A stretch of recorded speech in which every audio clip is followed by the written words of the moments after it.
Hey, what's up, guys? How we doing? Who we got in the chat? We're doing well. Awesome. I'm Brian from Brian's Tech Therapy. I'm here with, as we know, Stop the FOMO. We're also here with John Reformato. We are also in Value Electronics in Scarsdale, New York. So special thanks to Robert Zone, Wendy Zone for having us. This is our second part of our stream. We were here yesterday with the G3 versus the S95C for about 8.5 hours. A lot of findings, a lot of different tests. Did some gaming very briefly at the very end. Very interesting day. FOMO, any thoughts on what we saw yesterday? Briefly, we'll go back into John quickly. Let me know what you think. Yeah, absolutely. So again, it was out of the box, right? Now, I was surprised by what I found with LG, meaning on the one hand, we knew the S95C was bright. I've had it for a few weeks and I was loving it and made such a great impression. And definitely the higher specular highlights were there. And I was thinking, there's no way that the G3, I know what MLA does. How can it push WOLED to that level, right? And so I wanted to see for myself. And you were saying G3 is going to win. I was thinking, where's that coming from? Yeah. And so yesterday did not disappoint. They were exchanging blows is the best way. There was no clear, I'm better than you in everything. That's for sure. But also there were instances where I'd say, oh, S95C, I see its advantage there. And the G3, oh, wow, surprisingly had an advantage there. And at the end, and so this is what we had last night is you ended up not wanting to get either TV, right? So tell me, what are you, so I want to throw it back to you. So when you spend 8 hours with these two TVs in critical viewing with, Spears and Munsell disc, we had other demo materials, some gaming, they trade shots every scene. And neither one of them pulled ahead enough to say, it's over, I'm done. And, we were talking about how we compared the G3 to the A95K from last year, simply because we waited for this weekend to go against a current TV. And to have G3 or LG catch up in one blow with the MLA is very, very impressive. Now, the question I think we'll have is, did it catch up to meet it or has it surpassed it? Mm-hmm. And I don't know if it's good enough to just catch up. I think we want to get past it. And that's kind of what we're doing today with some calibration. They are both calibrated, correct, John? Yep. So, well, you brought up a good point. Why calibrate it, right? Because oftentimes the TVs out of the box have a certain brightness and whatnot. And the big criticism or complaint is the Samsung looks bright because it's actually inaccurate. It has a bit of blue and green to push that brightness. So even though it may be quote unquote brighter, if the G3 comes out of the box more accurate, well, what happens when you calibrate the S95C? How much brightness do you lose? And then suddenly, are the TVs now identical? And I think this is a great segue to kind of bring John in. Well, John, how much brighter was the Samsung? And what did you do to the Samsung in your calibration and the LG? And maybe you give us some context, because you were part of yesterday as well. So you saw their different advantages. And then you came in, you broke open the hood, lifted the skirt, and discovered what was there. Share with us. Well, and John, before you start, introduce yourself. Let the people know who you are, what you do. Let's not just jump in. Is John your real name? Well, I think most people know me, but that's no. Okay. Let's not do that. Introduce yourself. What it is you do, what you've done for Value Electronics. J.R. Fraser. Could he be John Reformato? Yeah, okay, so anyway, my name is John Reformato, and I've been calibrating probably since 2012, and I was the in-store calibrator, the in-house calibrator for Value Electronics for over 5 years. And I moved to Florida about 1.5 years ago. And I still do local calibrations in Florida and Central Florida. I work with Jason Dustel out of Meridio. We share referrals and we work together there. And I also come and do calibrations for special events like this. And I'm also the calibration coordinator for the annual TV shootout for Robert, for the Value Electronics shootout. And I'm ISF3 certified. I teach at the ISF courses when they need me to help out with the labs and stuff. So I've been doing this for quite a while and I have lots of experience. I've calibrated thousands of LGs and Sonys. So that's kind of my background. So you spent some time with the G3. Yeah, so this is the third. This is the third 65 G3 that I've worked on since they came out. And the thing I can tell you, at a very high level, they're very consistent calibration wise. The panel uniformity varies slightly from panel to panel, but it's really excellent. But to date, at least in my experience, this G3 calibrates the best out of all the LGs that I've ever calibrated. The panel is relatively stable, and we get fantastic results out of it. And out of the box, as I said, it was almost bang on D65, so there really wasn't a lot of adjustments to make. Now, and even when we scanned it, it was the scans were well below delta E3, which is what human perceptual vision can detect errors at. It was like maybe like around 2, 2.25, something like that. So it's really good. In calibration, we'll just bring it to the next level. Some of the stuff you can see and some you can't, right? How do you feel in comparison to LG from what year would you say these are now more accurate? That started with the CX, C1. When did you start seeing that change? I think over the years, LG gets more accurate generally. Sometimes they go backwards, but generally every year it gets better and better. And this year, I think it was a big jump. I mean, I was a little surprised. I wanted to see how the MLA would affect the calibration. But in general, what's happening with MLA is that all the light is being directed out of the front of the panel instead of being reflected off the inside glass and stuff. So all the light's coming out of the panel. There's very little reflections, internal reflections, things like that. But that's what makes the panel so much brighter. And again, all the heat's being dissipated out the front. That's why it feels hotter. And it's which isn't a big deal, by the way. It's not a big deal. But generally at a high level, not to get too deep. Calibration wise, I think the G3 is excellent. Comes out of the box excellent, better than we've ever seen it. At least the sets that we've looked at so far. If you're looking for high, a lot of detailed scans and stuff, Dwayne Davis, he's on AVS, and he's published all the scans that he took last week of SDR, HDR, and Dolby Vision, and they're all very consistent with what I found. And I trust, Dwayne's work. And the same thing with Classy. He's done a lot of scans and YouTubes, and what he's published as well is consistent with what I'm seeing. Excellent. Now, how about the S95C? How was that to calibrate? How did that feel out of the box in comparison to the Not LG? bad. It was not as good as the LG. I mean, the overall delta E was a little over 3. When I went to HDR, they had a lot of blue push. I had to pull the blue down. It wasn't too bad. It wasn't, really crazy. And again, I was able to calibrate it manually to get everything down to delta E of 1 for this event. Again, remember, this event is not a reference calibration event where we're like a TV shootout. It's a high level, get them in line, get the white point set to D65, get the delta E, the errors down low enough where it's below perceptual. And FOMO, we did say these are early days for both panels. Right. The G3 is newborn, essentially. Robert is really the only person around that has them. For sale. For sale. The 77-inch was due to arrive on Friday. Due to weather, it was pushed back, but it's because they just didn't have them and couldn't get them to us. It wasn't that, Robert's the only one that's got them. So make sure you check out Value Electronics if you want to find the G3, but it's early days. I mean, I know they will have updates. They're always on top of it. For you, FOMO, early days, I mean, compared to the A95K, what are you seeing now, A95K versus the S95C? Well, so that was my first comparison, was the S95C versus A95K. And although A95K was calibrated, the G3 looks just like the A95K, very close, right? It's minor differences, but like John said, it's so close that you have to have them side by side. The S95C, although you could tell that it needed some color adjustments to make it accurate, it was still pleasant.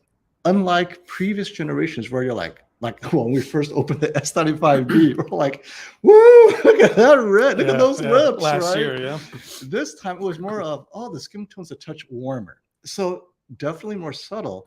And what is striking is I'm looking at the comments as well as the two TVs. So a lot of comments that, the Samsung looks a touch warmer. That's because of my sensor. They actually look identical now. They do. Right, they right look John? really- I mean, now that we have them, did we set the white point the same? They're identical. It's shocking how identical they are. And I just wanted to add to what you're saying is, like yesterday when we were looking at the S95C, some of the reds looked oversaturated, right? So this morning with the adjustments I made, just getting the TV set back in line, I don't see that oversaturation anymore. It looks true. It's good. As far as the other thing I forgot to mention was people might be asking, what was the difference in the brightness between the two sets? So the LG G3 is actually slightly brighter. It was about 1400 to 1430 nits On a 1%, 2%? on a 10% window. Okay. Okay. Now again, that's This is a window, guys. That's White a window, right? Not the classy You know what I Stacey feel. Spears test, but it was up around 1430. The S95 was slightly dimmer. It surprised me a little bit. It was probably about 1380 nits. So again, not a big deal. But that's consistent with even the manufacturers, Right. where one is like 2100, the other one's just above 2000. Yeah. As you scale it down and TVs add their whatever they need to do, it brings it down a bit.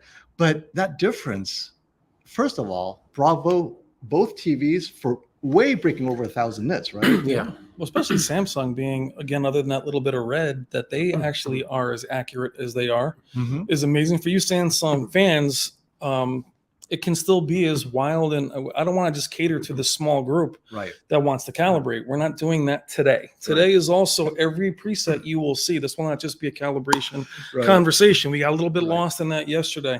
There's a group out of you that loves that wild look. You don't want it to look boring or a certain way, It looks wild like this. but they look beautiful. They look like a nice amount of saturation. They're very detailed, but you can also bring them back to the way you want them to look. There's a lot of headroom on both to make them look however you want to make them look at home. And actually, we left the movie mode on this TV uncalibrated, Right. so we can kind compare. of toggle. Okay. And then, as a reminder for many of you, oh, LG 1400 nits. That's pure white, my friends.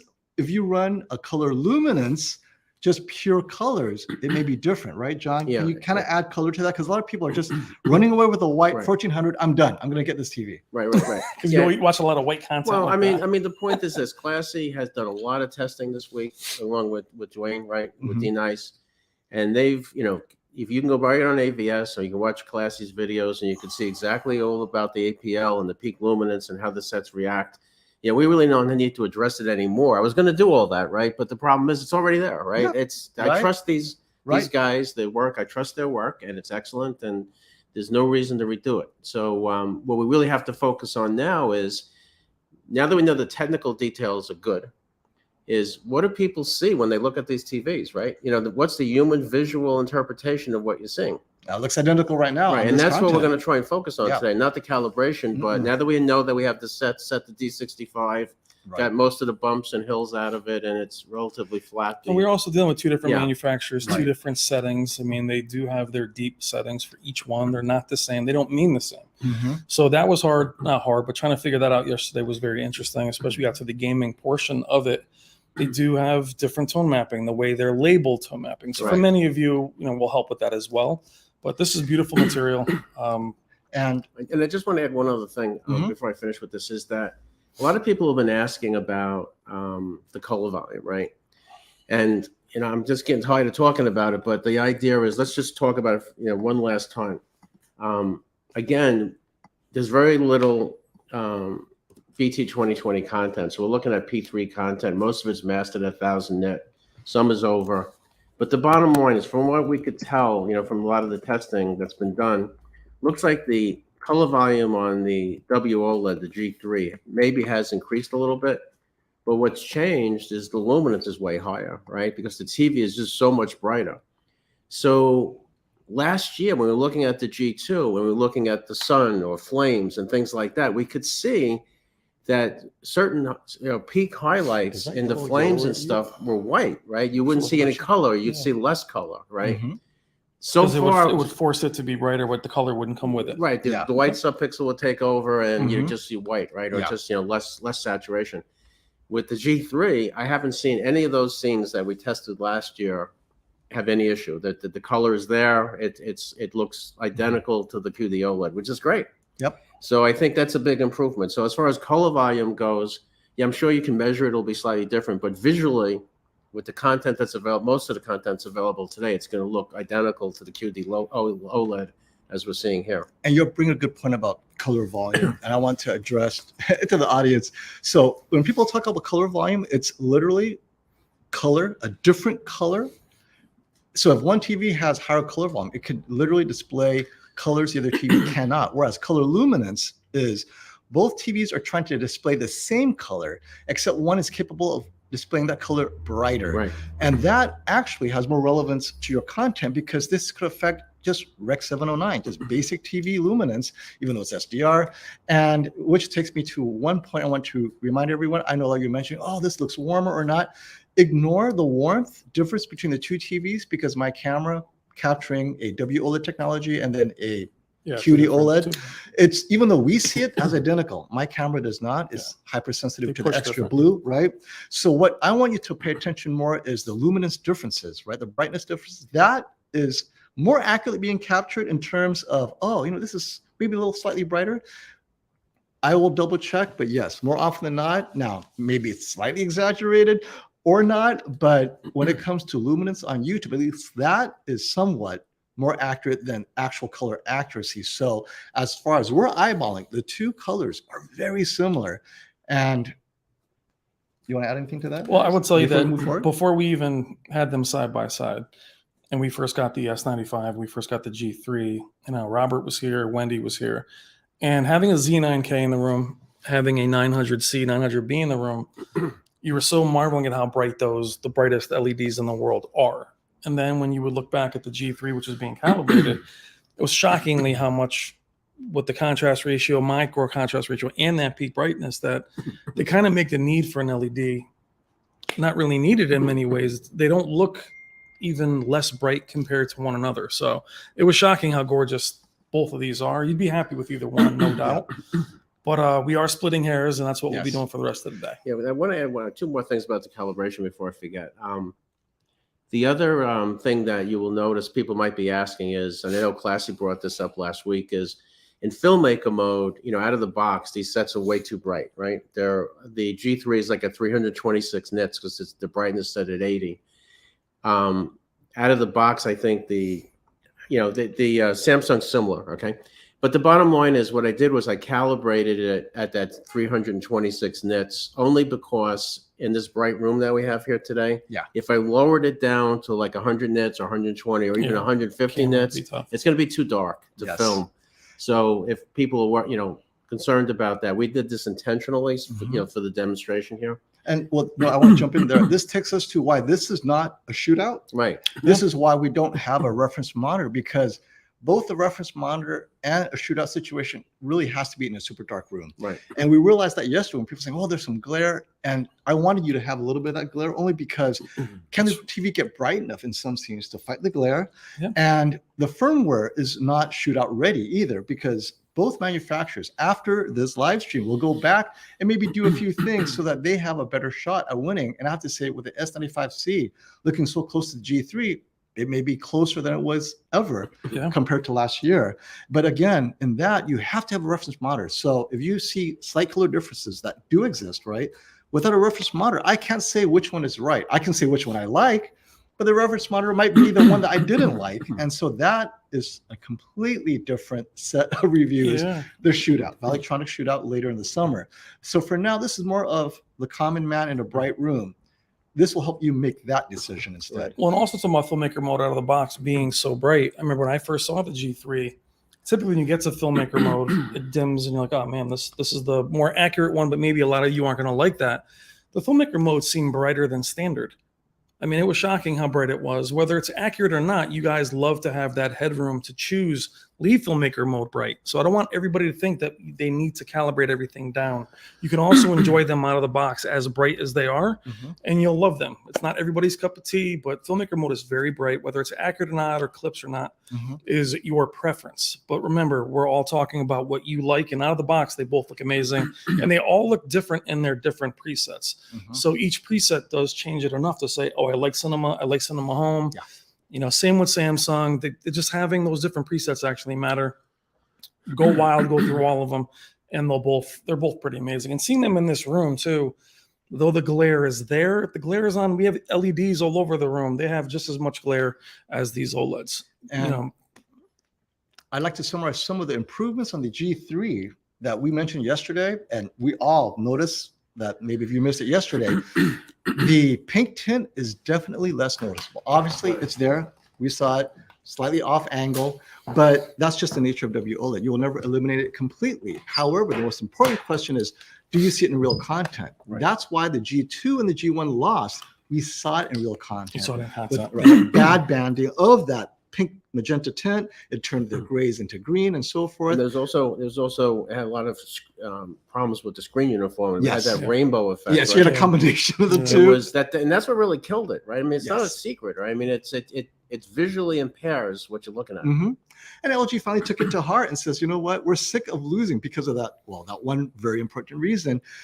This year, affecting the common person who doesn't plan to get it calibrated, that alone catches the G3 up to what was the number one reason to get the S95B. Right. Perfect uniformity. If anything else, I don't care about all the other drawbacks of the S95B. The owner of the S95B can say, dude, I got a better, more uniform TV more often than not than any G2 Yeah. owner. And this year, at least on the 65-inch, the three that I've seen, this calibrated one yesterday was a different TV, which you'll see later compared to a G2. And then my own, spot on. There has been no issues. And this is straight from the distribution center, so it wasn't handpicked.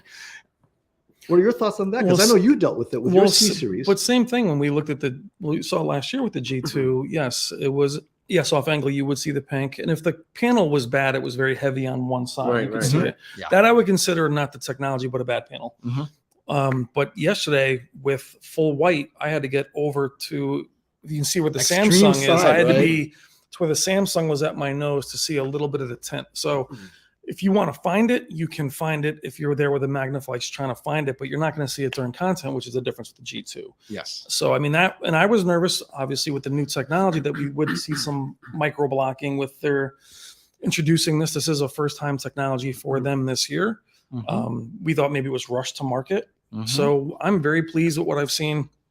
And I love the fight camp attitude of all three manufacturers that they make moves. They keep one thing back until QD OLED comes out, and then LG, expedites their plans and they're ready to rock. When you bring up that whole fight, that was the fight camp. Yeah. So let's talk about this whole fanboyism that we're being accused of. Because I have to say, I am enjoying this clown show more than anyone. So we can talk. So I will say that the funny thing is about us doing what we do. You don't have your gloves on. Where's your gloves? I know I should have. So last year when the S95B launched, we had it against the A90J. Prior to that, you're a Sony fanboy. Then the Samsung comes out, and then we were Samsung fanboys. And then in an 8-hour stream, all of a sudden we were LG fanboys. Yep. And I can't wait to see what we're going to be fanboys. No, and then at the end of the year, my editor's choice TV is a high set. Yeah, like, I I love this Costco thing. But I mean, guys, we don't have any skin in the game in terms of which TV does well. The thing I think is important is pushing each other. We win if we push each other. You would not see the MLA. MLA was going to be either held back or AK exclusive. Those of you that know the Z series, in my opinion, they're the best TVs in the world. That was where MLA was going to make its introduction. Yeah. We heard that last year. You broke that actually. And then all of a sudden, right before CES, boom. Right before CES, Samsung says 2,000 nits. Sony doesn't show up. They hang back. So in talking to all three manufacturers, we know guys at all of them, all three of us do, they're very polite, but they are like fight camps. They do these on purpose. They release them on purpose. The S95B was dropped last year by surprise. We had surprise price leaks. You could get it at Best Buy at a warehouse this year. But If you snuck into New Jersey, yeah, all of a sudden we're earlier. waiting for it. I mean, so I think the gamesmanship. So forget about the fanboyism. You guys like what you like. We like what we like. Right. But the thing is, like the consoles or PC, you win my business every generation. I love Sony. I love Panasonic. You have to win me every year. I don't just rest on it. I have no loyalty at all to any manufacturer. So I'm just ready to see them do well. You guys can have that, but that's fanatic. It makes the fun of it is you guys and the manufacturers fight camp thing. It makes it fun. But as far as us favoring one over the other, I want to see them this close. And well, you bring up another point. The manufacturers pay attention. When you guys complain, this is why we do these sort of things, and you guys DM me separately, they actually make their way to the manufacturer, right, John? Right. I mean, by the end of yesterday, It's a believe pride me, thing.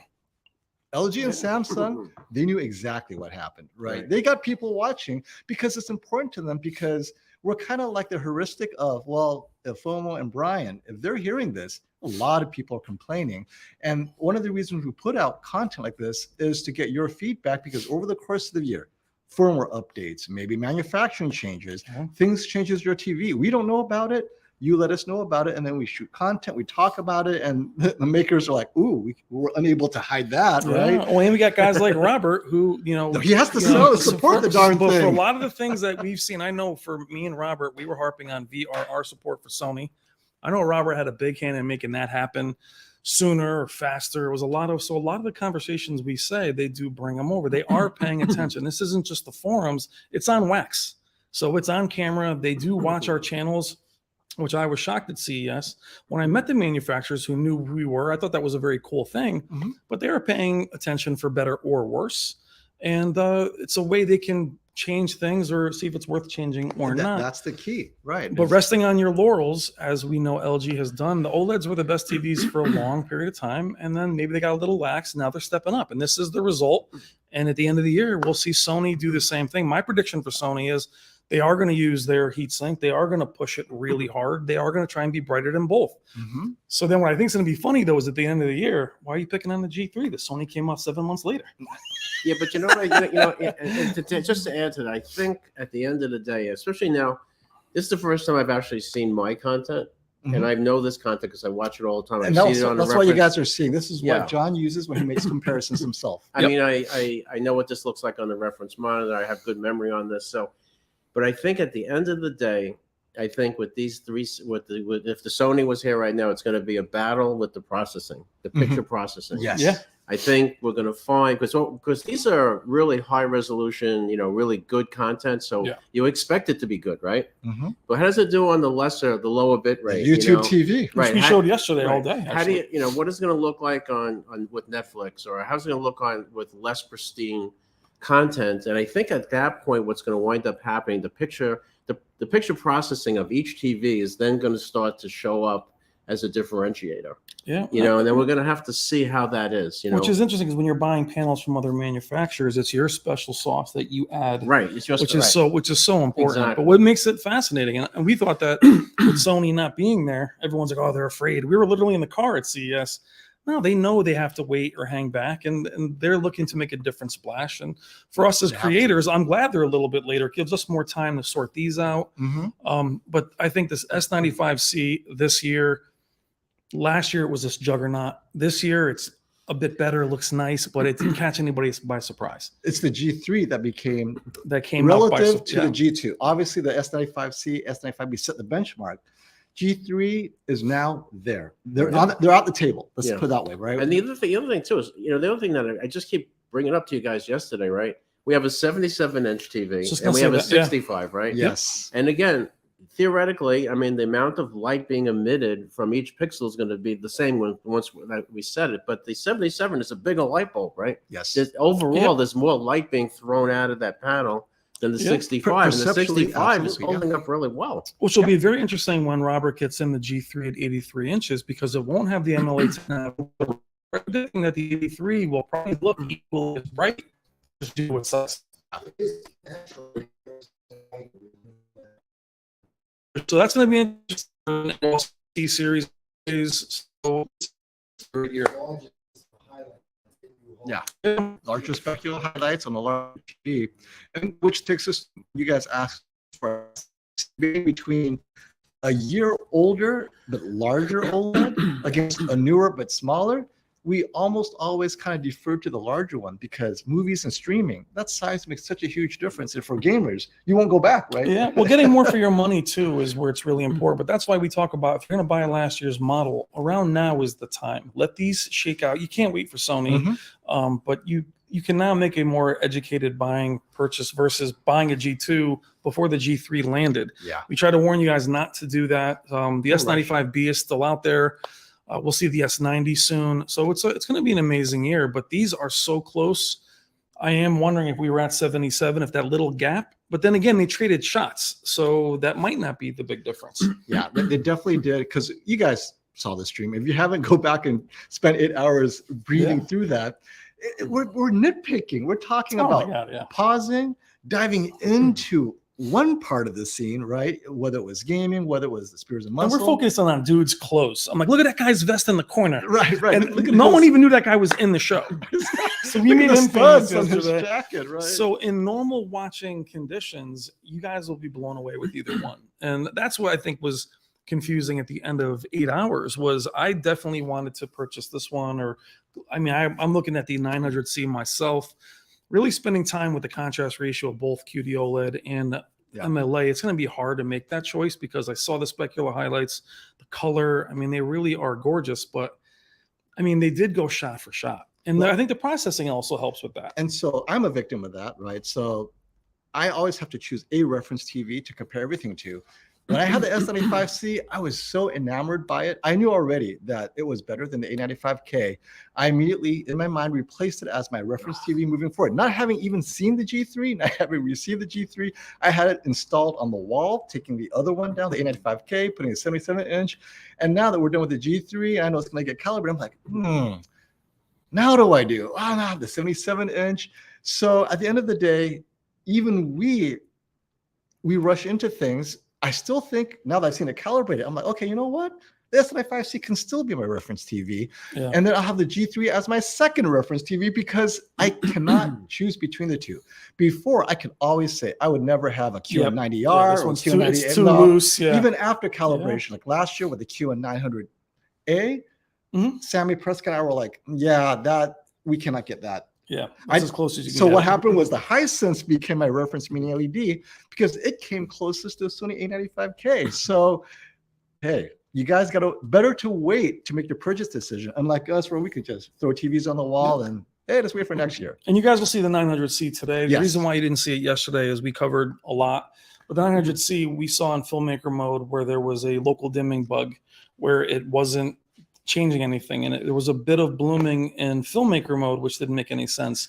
So we hard reset it, and I'll see how it is today. But I'm not. But we will see it. You will see it today. But I want to make sure that at least maybe the hard reset fixes that because Leo, who was in the chat yesterday, has one, did not have that issue. So the local dimming didn't change anything in terms of just it affected the brightness a filmmaker little was bit. this local dimming bug Local in dimming filmmaker bug. mode. And you know me, I knew it when I saw it because I had it last year with the QN90B. So what we're doing right now, right this minute, is just kind of rehashing yesterday and then sharing what we see in the improvements or the nearly identical image quality of the two after both have been matched to white point, S95C fully calibrated. And so what we're going to do now moving forward is as we take your questions, we're going to run through the content again, post calibration. And yes, John will personally double check that eco mode, all energy mode is off, full power, but in its most accurate setting. No contrast enhancers, right? No expression, because we know what it does. It does make this and that a bit brighter, but we want the TVs where there's at least a standard that they can look at. We can see the differences because obviously one TV will have a different way of enhancing it. For example, the G3 uniquely has that expression enhancer, which I'm falling in love with. Yeah, you do like right? That, yeah. Whereas it's like a movie HGIJ. Whereas the Samsung has the active, which I think does a better job than LG's dynamic tone mapping, which does something different. So those are things that you guys can explore with your own content because it's definitely content dependent when you use it. So for now, what we're going to do is kind of run through some of this content again after calibration. Some things won't change, like YouTube TV, low bit rate was just not well processed by Samsung. Calibration will not help that because you ask, will calibration help me do this? That it's just slight color changes for calibration and maybe some contrast adjustments, maybe. But right now, we're going to do some content that John has, and maybe we'll do some of the Spears and Muscle is one, and then maybe some of the movie scenes that we have in mind. But really, it's to give you an idea of, well, you saw what happened yesterday. Let's see what happens today. Is there a big difference other than color matching the two or white point matching the two? But does the luminance get pulled back on the Samsung is what I want to know, right? Because oftentimes, well, let me ask John, post calibration, did you notice a major drop in brightness? No. Okay, well, That's great. Off the meters, the answer is no. Now, how Yeah. processing deals with is another question, but that's amazing because that's how TV makers, all of them, not just Samsung, they want to be bright. Not only do it in vivid mode, but in filmmaker or movie mode, they kind of push that blue and green to win the extra 20, 50 nits, and you get lots of nits just by pushing that. Samsung didn't do that this year, so great. Well, and to be clear, the YouTube TV wasn't unwatchable. It didn't look good on either TV, to be honest. That's what YouTube TV is. Low That's bit rate, my friend. Low bit rate, and you weren't hard lined in or anything. So it's not like if you make a choice for the Samsung, you can't watch Columbo or any MASH or anything old school. No. So it's not like that was pulling away. So we again are splitting hairs, and I think the S95B is awesome. So I mean, there's nobody here that thinks that this can't do everything. And then what I like about these two TVs, when the gaming portion is, we don't have to make that caveat that one is for gamers and one is not, and that either one of these are only gamers. These are full-fledged weaponry. They do everything versus over the years. Well, if you like LG game, Sony for movies, Samsung for whatever, they can do everything. And again, flexibility of image is very important. The presets do make a difference. So if you guys want your Samsung to look that nuclear green that we love, it can still do that. So, and well, you bring a good point about the Sony. Please, let's start speculating what Sony needs to do to beat the either one, S95C or G3. Both of these to me definitely are, well, they can get to reference level, which they did. What are we doing in terms of challenging all three makers, Sony, LG, and Samsung? And so before we jump into the material, I'd like to kind of end with that question so that when we look for material, if it's just basic movies, I think they've pretty much accomplished it. What kind of content do we need to do where, John, you've calibrated enough of these, that one TV will stand out and the other one can't do it, but they'll be trading blows in those I got to areas. tell you, I mean, I would guess that with Sony, the brightness is going to be the same. I just can't believe that they're going to. You talk about compared to the A95K last year. Or you mean the same as these? Yeah. Oh, the same as these. Okay. No, I think they're going to go hard. But I don't think. I mean, that's not that. You know, that traditionally that's not Sony, but my guess. I mean, just my personal opinion. I'm not saying I know for anything, but it's possible that it won't be any brighter. But in watching some of this content, I'll show you some of the stuff I was looking at. One of the things I'm starting to notice is there's a lot of content where it looks identical in person. Like you can't tell the difference, right?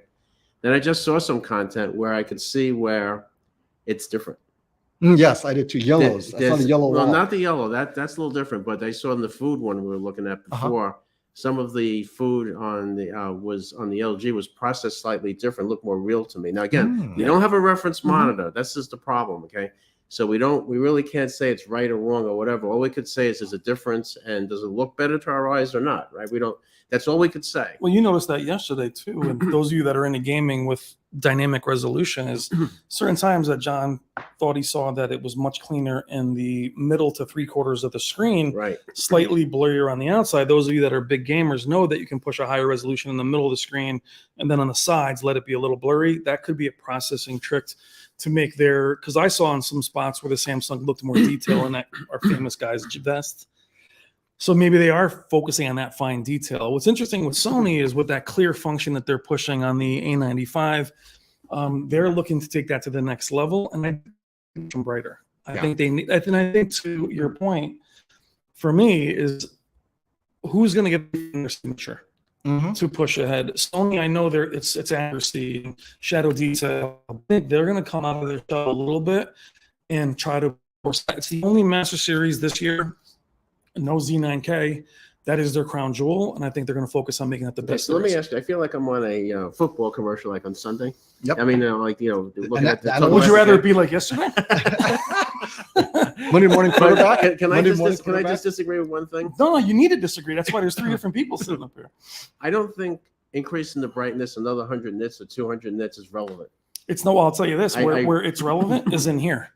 Well, yeah, but I just don't think you're going to see it. My personal feeling is so when you look that they're going to do different they may do some additional processing or slightly different processing to make the picture look more real, more real to life. There's one way, you have to try and match the reference monitor as best as possible. But when you're viewing content, how real does it look to you when you're looking at memory colors like skin tones, or you're looking at? See, now you're back into the being accurate conversation. No. What I'm saying is, when you watch a movie, how real does the content look to you?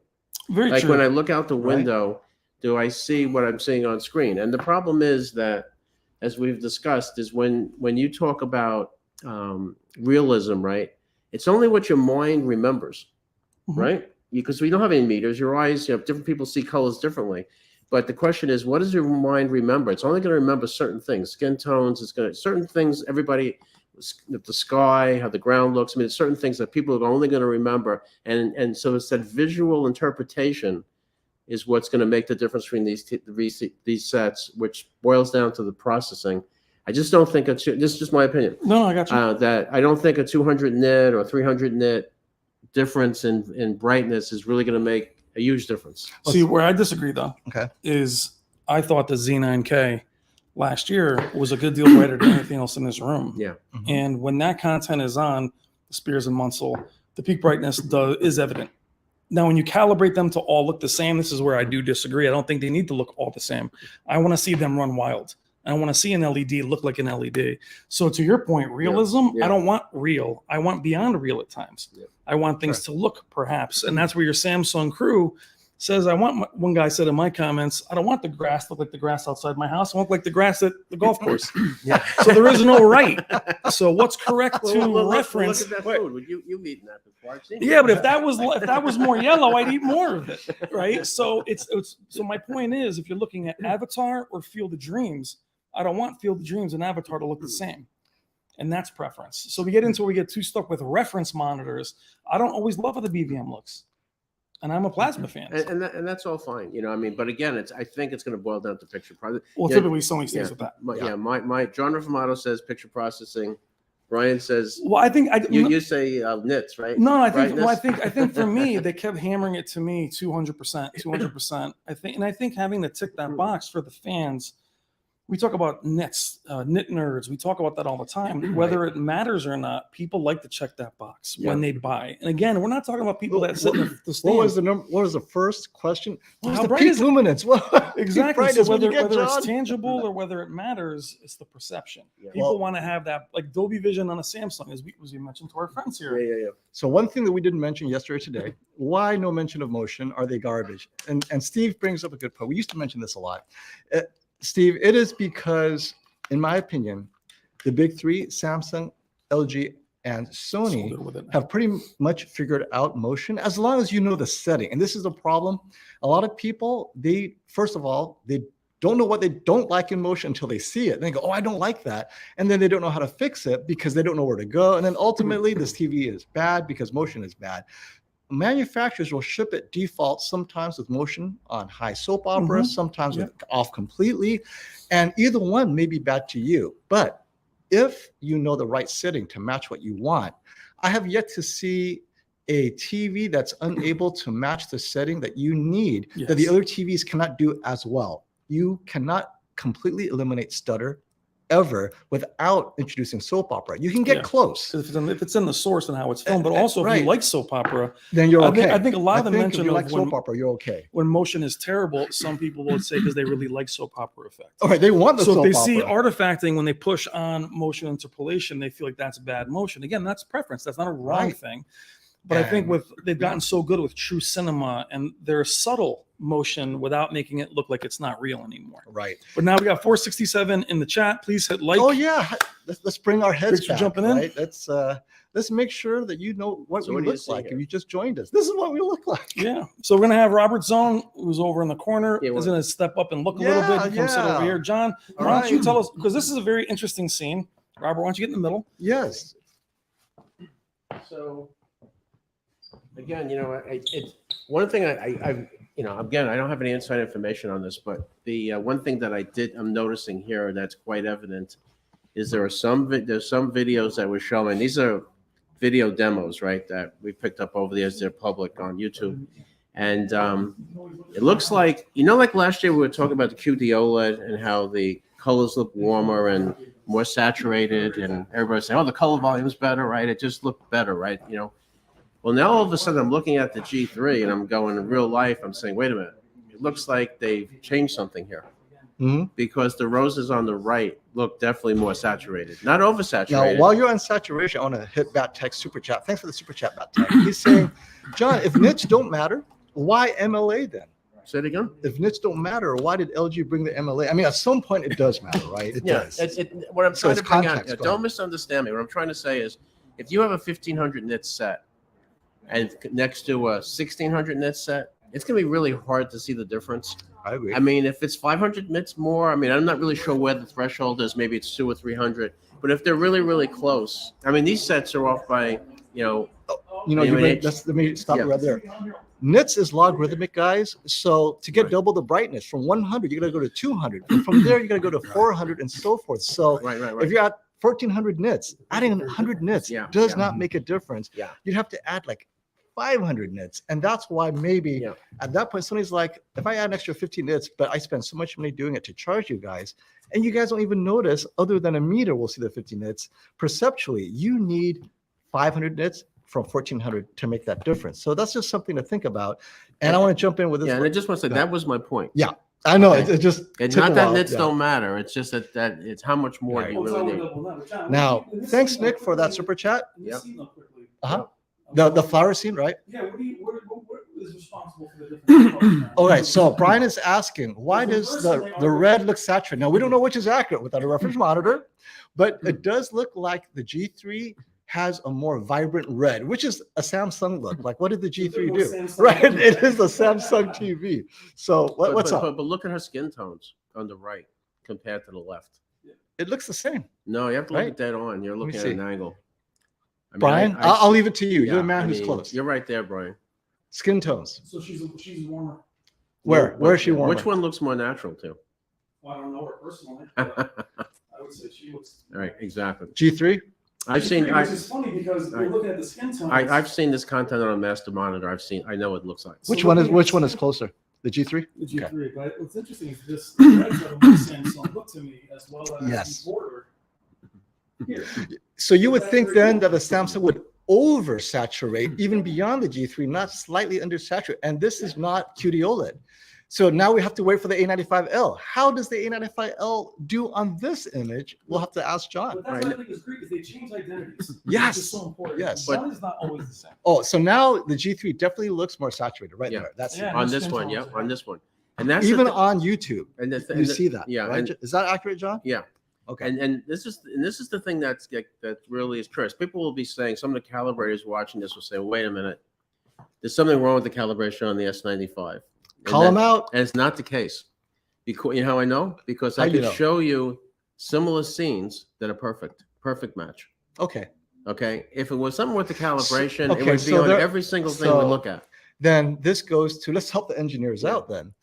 Why would one content trigger more saturation than other? Is there a certain luminance that it's able to do it better? I mean, that's something that, let's say if it was reversed, LG would ask you the same thing. John, what is triggering this? Yeah, I don't know. I So don't- that's why it's very content specific, right? I don't know the answer. Now, before we go on real quick, thank you, Nick, for that super chat. What about motion resolution? So now you're going to a different level. Since movies are filmed at 24p, motion resolution's irrelevant because you're just trying to get the cinema blur to look natural. But when I say natural, the way the creator intended. So motion resolution, what it could do is if there is enough motion information, software in post-production on the TV side and on the source side can then create the necessary cinema blur because there's enough motion information. Neither of these TVs are even close to getting there yet. That's a whole different discussion because, yep, 4K 120 is really all you need. If the content has enough motion information at 4K 120, because it has that in the source, software like Pixelworks, TrueCut, what they used in Avatar 2, they used it to help with motion resolution. Even then, it looked very soap opera. So as you can see, Nick, even when you have the best film source from James Cameron, who specifically chose Pixelworks and TrueCut to make sure he got the motion he wanted, he could not eliminate the soap opera because the alternative was worse, right? Stutter. So great point, but I think for gaming, that's different. You want hyper soap opera almost, because you can see that motion resolution. But for a movie watching, motion resolution isn't an issue. But now, before we get off, let's get Robert back in here. I wanted to mention a little bit about motion resolution. When you're watching film content that was shot on film, 24p, everything you said is absolutely totally correct. You can use motion interpolation to, in a small amount, without integrating that digital fake look, that soap opera look, and help motion resolution. So there are some settings that you can adjust to improve it. Also, if you're watching gaming or if you're watching sports, that was shot at 30 or 60 frames per second. So you can turn up your motion interpolation. It already is a video content. It's not film. So you're not going to have any issue by increasing motion interpolation in that type of content. And thank you for the super chat, Nick. Oh, go ahead. I just want to add one thing. So talking about that, what about 24p content and telecinetic judder? Right. You mean do you have to put Wally up again? You know, put Wally up to see if there's any telecinetic judder. You know what? We should look more carefully at that, because that's a very good element or attribute. I blame you. Well, Vincent always talks about that in every one of his videos. We're always looking for telecinetic judder, right? Well, let's try to cover that today, because there will be a difference between these two TVs. We'll have to fire up. And find we should look at that. This is very good. And then Disney will come and shut me down. All right, let me get to the next super chat. Thank you, Nick. Can MLA and QD OLED be combined? So if you watch my interview with Chirag at Samsung Display, it's not so much that can they be combined. Of course they can. The question is, will they or should they? Now, Chirag's explanation is that Samsung Display see a benefit because MLA is making OLED, WOLED, LG's WOLED.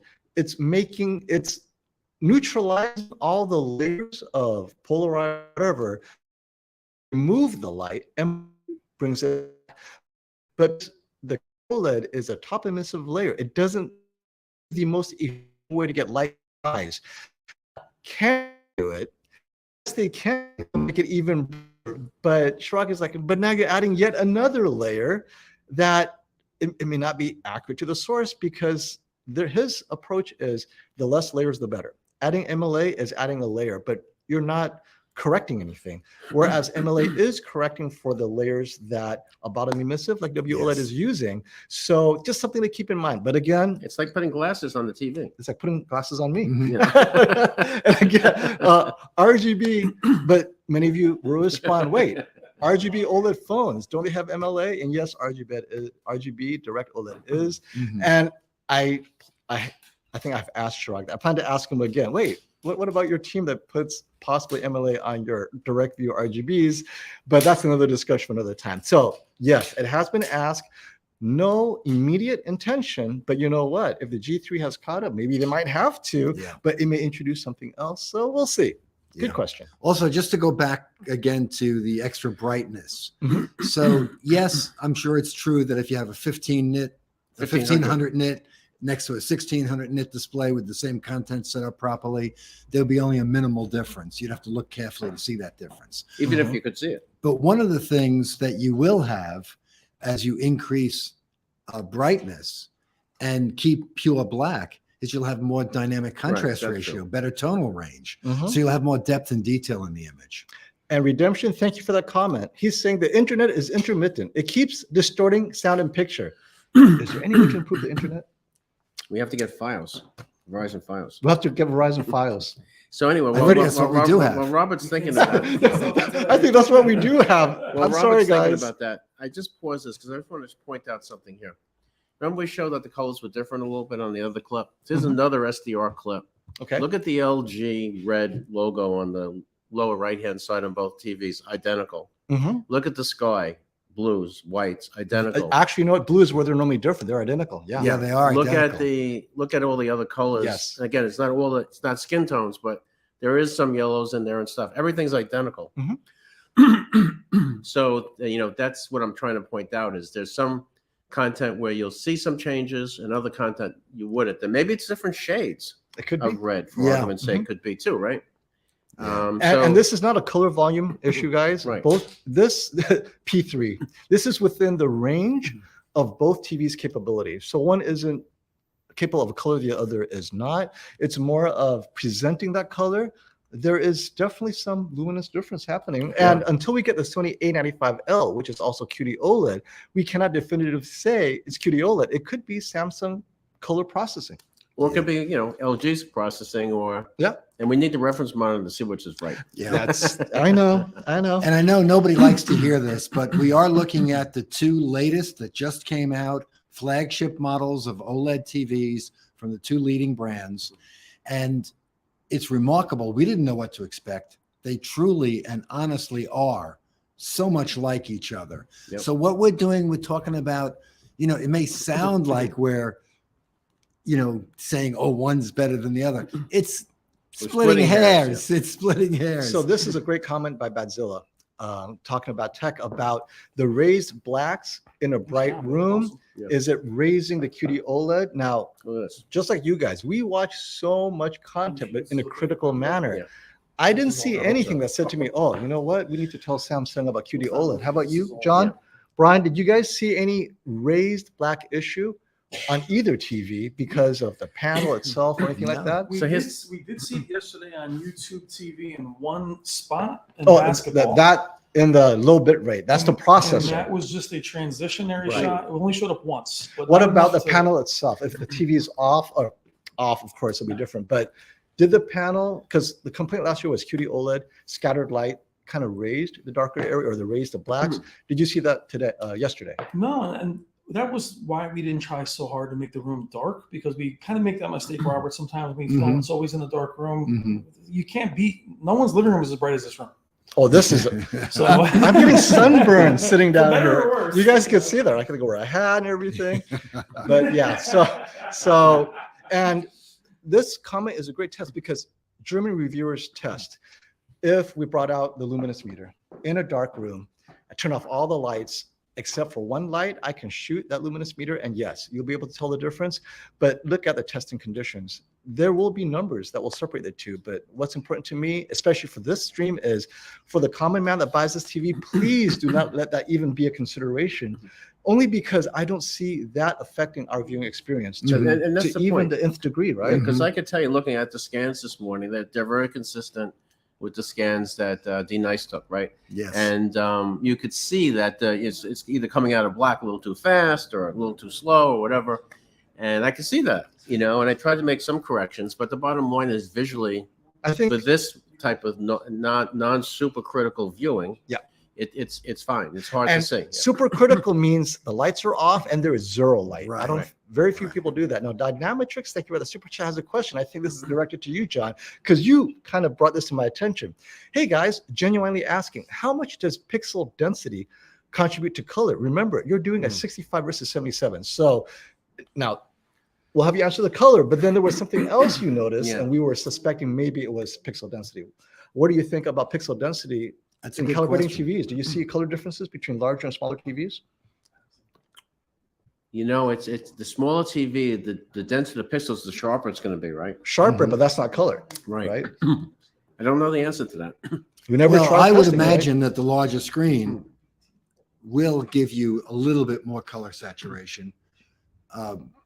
That's Perceptual. Because the pixels bigger? perceptual. because pictures are larger. Also, I think I saw D Nice post that he measured the color volume of a G2, and I hope I'm saying this right, and a G3, and measurement wise, he didn't see any increase in color volume. But visually, what we see here is a great improvement in color volume. or That's luminance, because at of the least luminance. color luminance, That's because color of the luminance, Color luminance, color yes. luminance. Now, this doesn't directly answer your question, Dynametrics, but the pixel density did show a difference between the Samsung, or possibly, we don't know if it's Yeah. processing or pixel density, but in the farthest edges of some scenes, the Mhm. G3, we saw better resolution in the leaves, and we'll show you which one it is. It Yeah. was the one in the Spears of Muscle with the giant trunk, tree trunk in the middle. The tree trunk was very well defined with detail. They Right. both look identical. Right. But in the farthest edges, in the top right corner, where the tree had leaves, the 77 was a touch soft out there, whereas the 55 was as sharp as it was in the middle. Then the question is, Right. is it pixel density? But then why would the center be the same? So then maybe it's image processing. So at some point, Dynametrics is really hard to determine when does pixel density end in terms of image processing and the actual processing itself begin, because processing affects color and scaling. So it also affects Yes. clarity as well. And we Also, can't remind answer that question. Remind them also that these only white scenes are the only ones that look different on camera. Yeah. Oh, yeah. You know, so it's White not scenes like- on camera will always look different Right. because of my Right. camera lens, right? Right. It's just very hypersensitive to the blue. That's always something on YouTube where they say that, oh, look how different, this is how cool one is. That's, but the other scenes look, this looks identical in person, is what I want Right. to reiterate. Mm-hmm. Like identical. So Bass saying, no, the raised backs are actually on the G3. Did you guys see a raised back on the G3 in just any capacity while you were testing?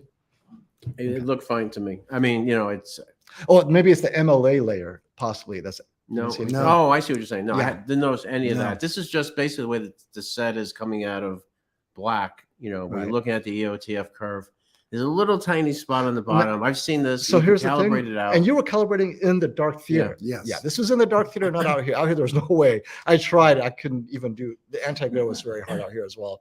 But thank you. That's a great question, because MLA did bring up that concern. Like, wait, if you are Mhm. focusing Okay, scattered so light, let me tell you this. Here's the answer to this question. Okay, if I put my spectro on the Mhm. or I put my meter on the G3, Mhm. and it's perfectly dark room, and I put 0% up, I read almost 000. Right. I That's read all all the I way need. down On to both of them. 000. On both of them. Well, Okay. no, not. Well, the thing I'm trying to say is, even on the older LGs, Yes. you may read 0005 Right. or 0008 or something, Right. depending on how you read it. On this, it's almost close to, it's like 0001 or 000, almost 0, okay. Right. which is so measurement wise, there's no light coming off that screen. Now, when the pixels start to come on, then that's the question of, how fast is it coming out of black? Is it too Mhm. fast, too slow? That's right. Okay. Again, that's going to change as the panel ages, right? Mhm. And then there's some work that could be done to calibration wise to make that correct Yes. that to some extent. Agreed. But the idea that the MLA is making it so brighter that the blacks are all raised, that's totally Or to a level that consumers would care. yeah, that's 'Cause I think maybe- totally not true. For yeah, Brian doesn't see it at all, and I haven't seen it, and I always shoot in a bright Mhm. studio condition.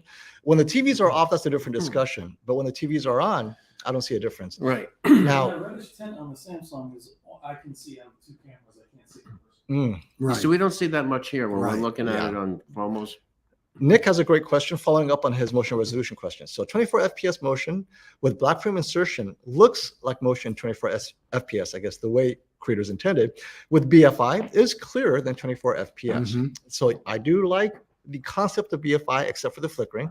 Can extra brightness allow for more black frames? Well, absolutely. If you start with a brighter base, you could be more aggressive with black frame. The question is, are you willing to cut your brightness in half for that? And then the manufacturers, I don't think they're thinking BFI at all when they're adding brightness. They're thinking HDR, Stacy Spears disc, where you have the 10,000 nit content. They want to get as close as possible at some time in their lifetime.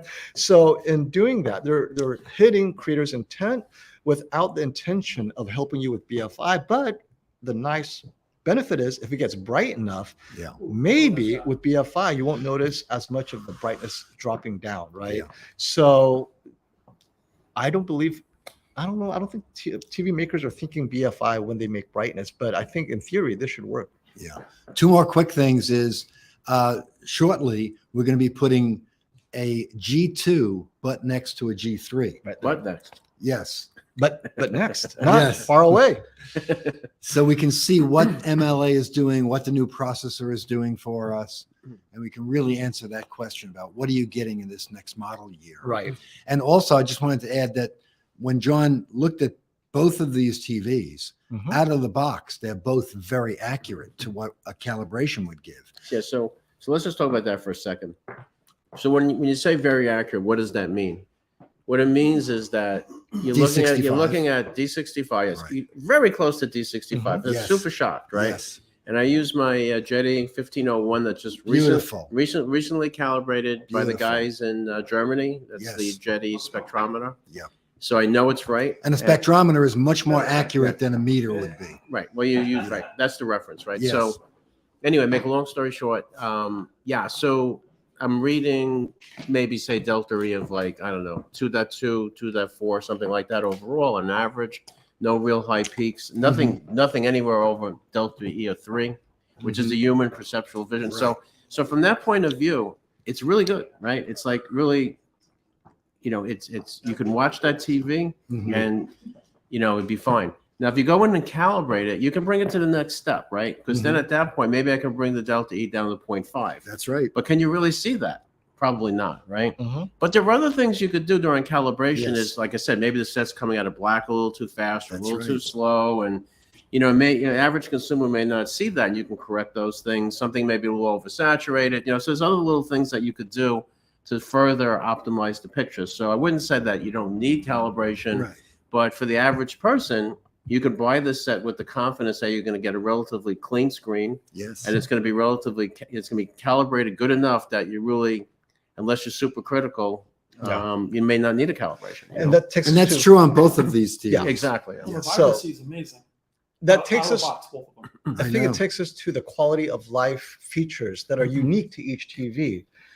They're both similar price, identical at MSRP. So then it comes down to, well, this one has something the other one doesn't. S95C has the One Connect box. G3 does That's not. good. But then G3 has a 5-year panel warranty. S95C does not. Right. Or maybe you have a Smart Things house. Yeah, everything is Samsung. Then maybe the S95C is That's better right. because you can control that. And then the G3, well, it has its special sauce with its own sound bar, but so does the Samsung. That's And they both do these that. these Yes. things make more of a quality of life difference for you, meaning you're going to enjoy the TV more because you get to use the things that you normally use with it. For me, I actually like the One Connect box, the way I set up my TVs in my home, not my studio. It's just easier to flip it around, plug it in, and flip it back because I got kids that are constantly plugging things in and out. And I do not want to pull the TV from the That's wall right. and back. That's just asking for trouble, or move the TV table. So for me, the One Connect box is a convenience, although it is an extra point of failure. But it's just, I don't want to deal with pulling it in and out all the time because the way where I live and my kids and stuff. But then for many of you, maybe you just enjoy accurate HGIG, which is what LG is very focused on doing this Yeah. year, right? Yeah. But that's their thing, right? And if that's not your thing, don't buy the TV because everyone's like, I love this. But the reason they love it is because of accurate HGIG gaming, and you don't even game. So keep in context, what is it you need to use it for? Right. And I'd say if you could save a little money, get a larger TV, Yes. and then you get Yes. an even better, more immersive experience, because an 83-inch older TV is still going to be more immersive than the best 55-inch TV. Yeah. You're going to have to Thing too is, sit back. talking about the gamesmanship that we've discussed, is that the S95B dropped early. It was below what it should have been, Yes.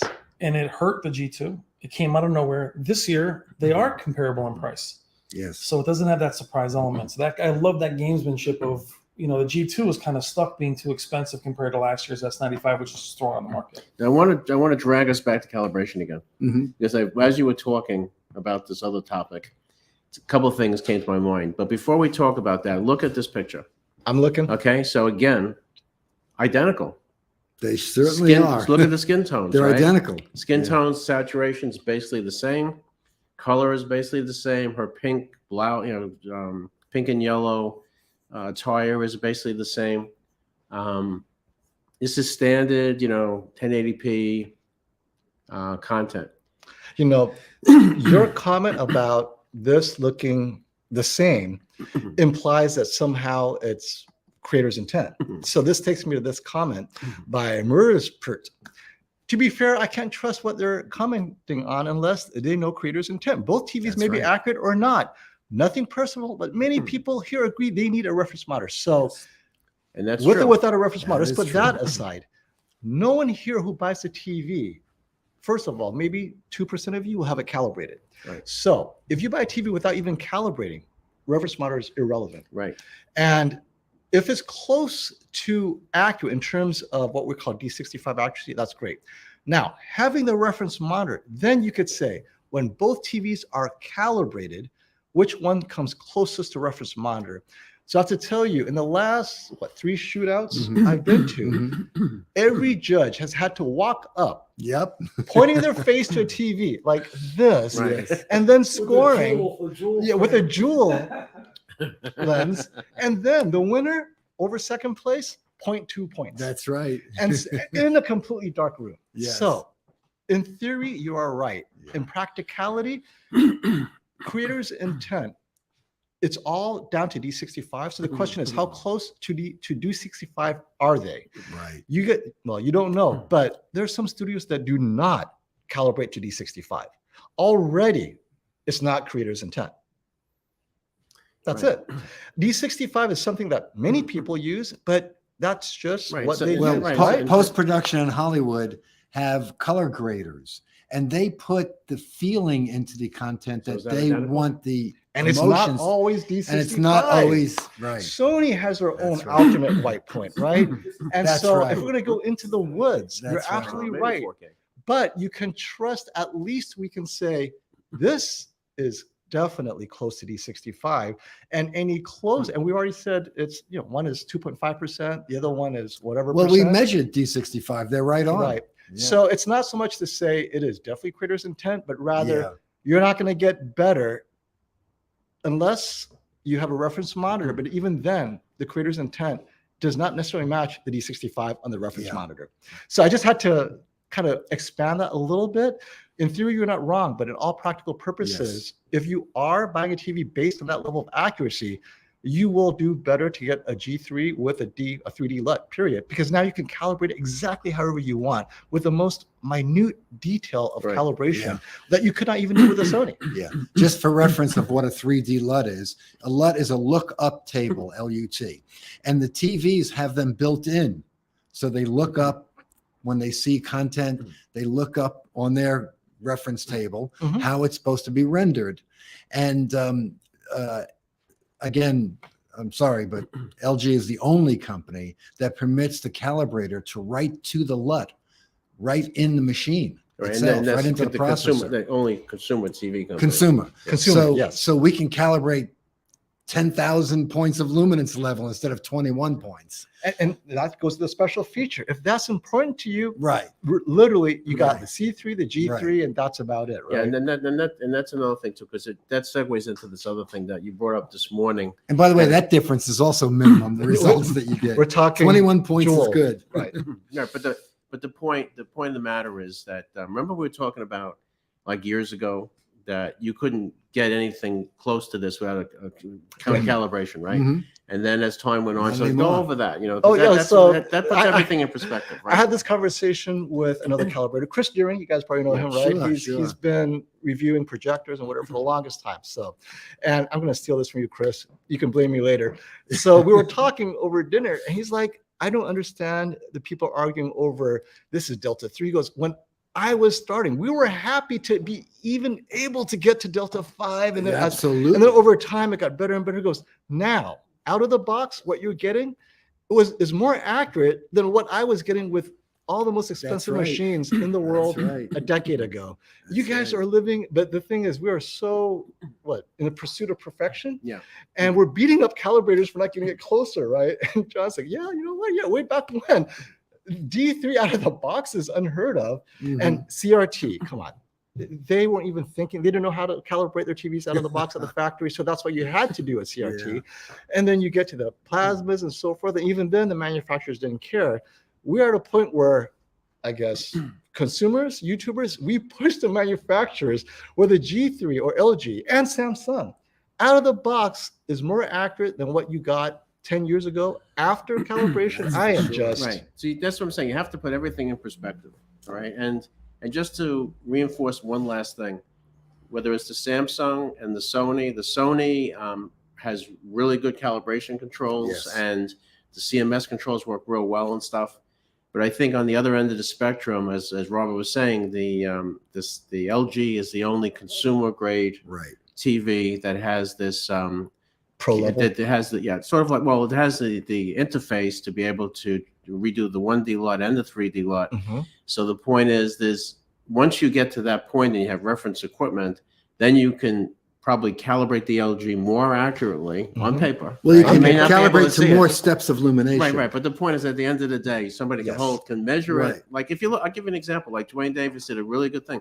He calibrated with CalMan, then he also went and calibrated with Color Space. That's right. And validated it. So you That's saw right. those sophisticated, traces, which show you exactly what's going on. You can see how clean it was, how good it was. So, and both CalMan, in this particular case, the CalMan and the Color Space results were very consistent. Yes. So I think we can conclude, and let me hit Nick's, before we get to the conclusion of this segment, wrapping up a bit about what we found after the calibration. Thank you for the super chat, Nick. His comment is, I can't imagine a smart BFI in the future. Oh, I have something to say about AI and smartness, where certain parts of the screen with motion have black flicker and more brightness with algorithm to brightness match. I completely agree. I think we saw that yesterday, a little bit of the future with expression enhancement. Okay, so I think this kind of satisfies my itch in terms of comparing the ceiling will be at the shootout, Yes. but definitely the 99% use case for consumers where maybe image quality is important to them to a certain degree, but what does it look like in the other modes, right? Because we know once calibrated the TVs, very minor differences. We'll discuss about those differences in another event, probably the shootout. And without the Sony A95L, we cannot conclusively say That's that right. WOLED is better than QD OLED or not, because now you're pitting Samsung's image processing against LG's image processing. What we're going to do, Sony's image processing. and Sony to be image processing. What we're going to do next is, okay, now that the two TVs we know could look very similar to a point where you need them side by side to tell the difference. Let's see what happens with all the controls that we have available to us. Let's try vivid mode again and all those things. And we're going to double check, make sure all of them are full power. And then Brian will share with his favorite modes for cartoon characters. Brian, is that the thing? So without further ado, I'm going to bring Brian back. I'm going to force Brian back. All right, Brian, tell us, what is the game plan? One more quick thing to add. At our annual TV shootout for the 2023 model year, we will have the reference monitor there. We calibrate the reference monitor to D65, and then we perceptually match the white point of all the TVs. And we didn't do that here. We did not do that. We didn't do any perceptual It's not in a dark matching. room. Right. It's almost impossible. Right. Well, And not we'll only be in that, the but that dark was room. not the intent of this. That's this not the stream. intent either. And I want to make sure everybody realizes that, because there was a lot of Right, comments on AVS. Hey, this is not a shootout. No. Right. This is not an accuracy shootout. It's more of, for buyers who are deciding between two TVs, it's that kind of shootout where, you know what? I'm the common man. Which TV should I get? Yeah. And that's the discussion. And also, we're how gonna do the have. controls work? How You do know, the what control works? what control does what? Right. and Like what- I'm watching Game of Thrones and suddenly it's really dark. Which setting works better for my TV? Yeah. You cannot, that's not answer of the shootout at the Valley And Electronics shootout. earlier, we had a visitor in the store who's a professional photographer, a very well-known, very highly what did she say? respected. She said that she sees it like we see it. These things are identical to each other, and the differences are so minor. You got to get real close and Right. only see minor differences on some scenes. Aesthetic, build quality. Yeah, which they were aesthetics. Yes, build and they looked quality, at that as well. That's right. warranty, the white Yeah. connect box. Yeah, Those are the yeah. things that end up making the That's difference. right. And that's why we Thank kind of you. want to bring, on the one hand, diving into the weeds, you can go there forever, but Yes. it really doesn't aid the final decision making because you already Yes. know what you want.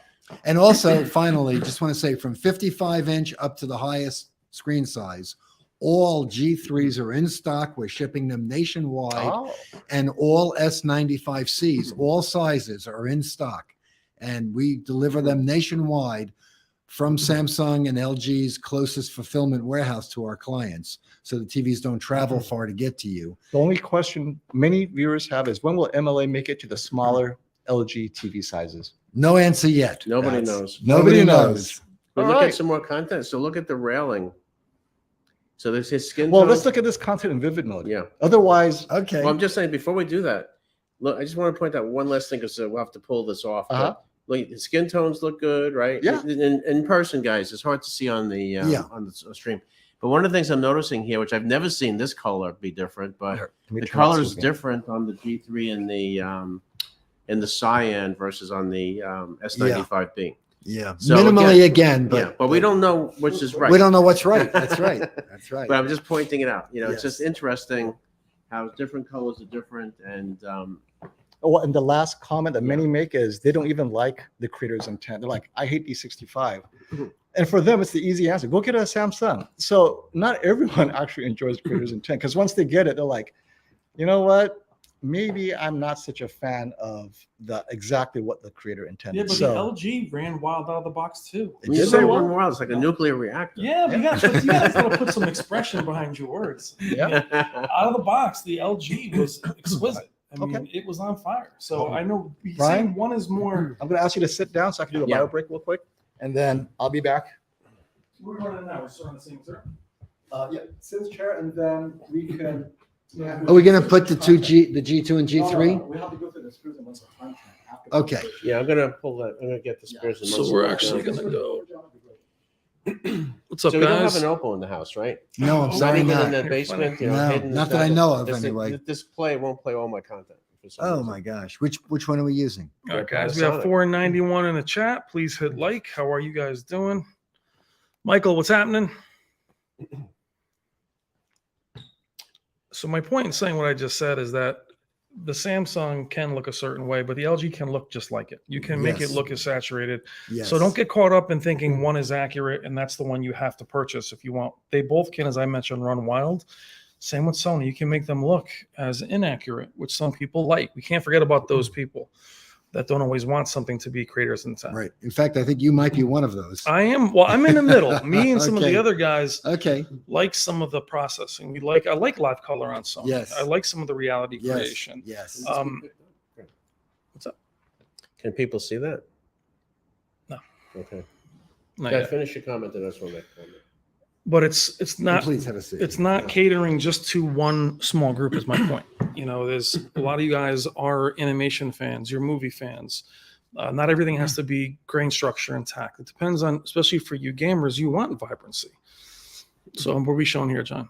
No, I was just looking at I was looking at that clip from The Conjuring, where you can't see it in the video. It's too dark. Just tell them what you're seeing, John. Yeah. So basically, what I'm seeing is we're looking at the red pajamas, I guess, that the little girl is wearing in this super dark scene to see if we see any desaturation in the red, like we saw. Remember, this is a big topic of discussion. Can you I crank think it up a both little bit? and both on the LG and the Samsung, it looks really good. Red looks reasonable to me. Bat Tech, what's up? I didn't even get this chance. Hey, what's up, Sam? How are you? Sam, we got to jump back on your podcast, my friend. Terry is rocking a Z9K, so you understand what we're talking about. You want to do it again? What's up, Rick? What's up, Sincere? How is everybody doing today? Again, don't forget to hit like 507 in the chat. Thank you so much for being here. Again, we are at Value Electronics in Scarsdale, New York.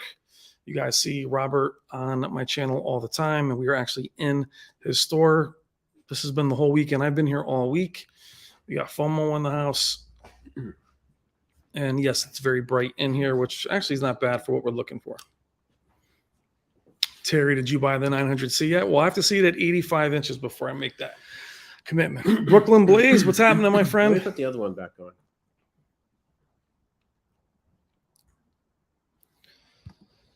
Buddy Love, thank you so much for the super chat. Am I late? What am I hearing that the G3 told everyone and QD OLED that my Kung Fu is still strong? Please hit that like button.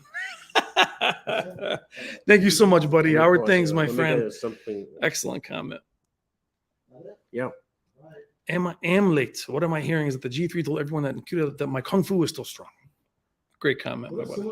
Yeah, it's just, yeah, it's a little bit more red on the LG. But maybe, yeah, but the point of the matter is it's good. It's not all washed out like we saw on some of the older TVs from last year. A comment, which I think is probably good, is that we should just show the TVs. We don't need to look at us. Oh, We're this big. No, I mean, no. but okay. Okay. Well, Nope. Whatever There we go. Solo. Perfect. they want the Understood. screens Yep. to be as large as possible. Gotcha. No problem. I think that's a fair. Of course.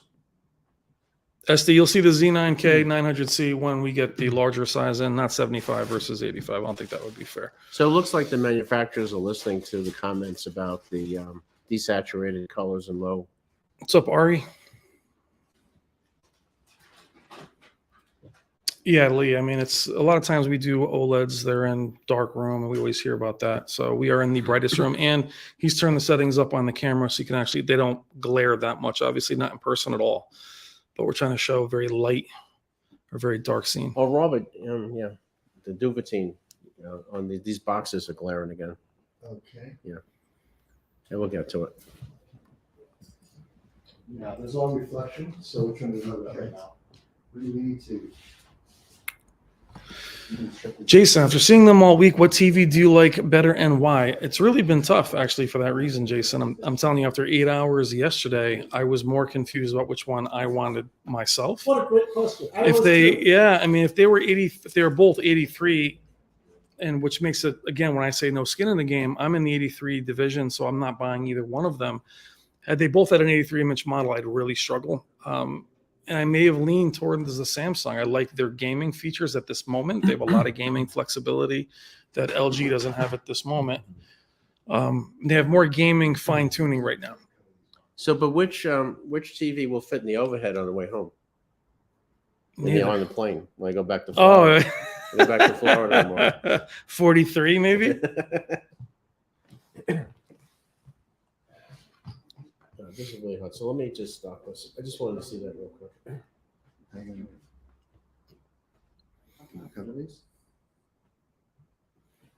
It's really only now because we have the camera. Yeah. The glare is not that bad when we get done with this section. I'll put the Spears and Munsell up in a minute. If I can figure out how to get it there. Okay. Michael Wyckoff, what's up, my How do you man? get the Spears and Munsell back up? Badzilla, what's happened? The G3, G2 we'll do shortly. And that'll be an uncalibrated G2 versus an uncalibrated G3. Yep, we got them behind us. They're over here. So they're directly behind me.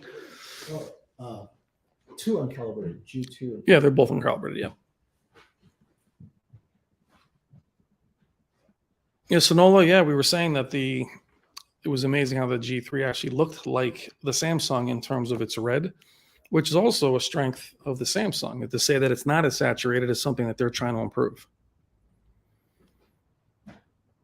Yeah, Terry, once the 85-inch 900C is here, we'll definitely do something with it.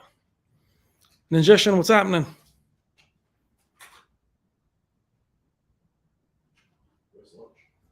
But I'll tell you that in person, we mentioned this on camera. We always hear this is cool and this is warm. In person, they look the same.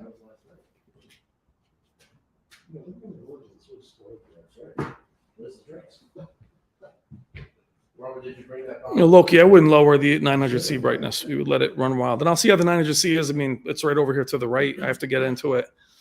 And we'll compare that, I promise.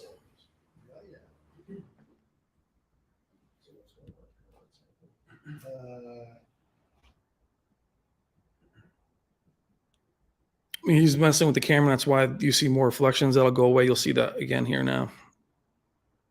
He was trying to show you more light level, and that made the reflections more pronounced. They're better now. Yusef, there's really no Sony demo material from Sony, unless John has some. I played it. But that was the Jeep and everything, right? Yeah. We just had that up.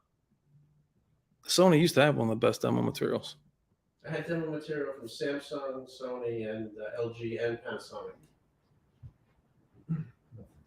That's So it. we're going to run it through with 2000 nit content Mhm. first, so we can see the tone mapping differences. Okay. And then, and 2000 is the max. So I'm going to start with 2000 nit content on the Spears and Munsell disc because that's the max you're going to see in most movies you're going to watch. And then we'll do 10,000 just to have fun to see how they tone map. But you're not going to realistically see 10,000 nit content anywhere other than on benchmark discs like this. Yep, which what we're doing, which is why the Spears and Munsell disc is the first one. We have the second one. The second one. This is the new one. This is the new one. This one has not been released yet. It's only been given to a few people, but as soon as that second one is out, grab it because the tools in that are so intricate. I mean, it really is a benchmarking tool. It really is designed for that, and it's awesome. But you're able to really push your TV 10,000 nits, see what it can do, see if it clips. Now it looks washed out here, FOMO, if you want to double check the camera. Jess, Robert, I have a question for you from Jesse. For those who pre-ordered the 77-inch G3 from Valuetronics, when do they actually start shipping? Tomorrow. So they will be here and then they will be there. Well, depending on where you are, they would ship straight from, right? So Jesse, that will begin tomorrow, my friend. So I'm sure you'll get an email.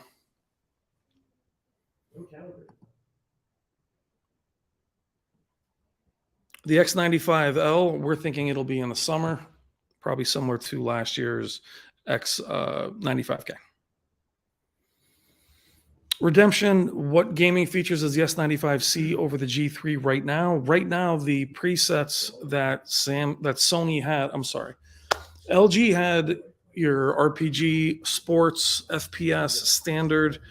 Those are locked for now. Now, when I unboxed it, they were still there, but right now they're locked into standard for some reason. Even if you disable HDIG, Samsung, on the other hand, has custom 1, custom 2, and then has 4 other presets, meaning you can make it look as accurate as you like or as inaccurate as you like. So right now I would give Samsung the edge there. But as far as, and I think that the S95 is looking more, they have 144 hertz, I believe. They're trying to achieve that. That might just be on the 900C though, so don't quote me on that one.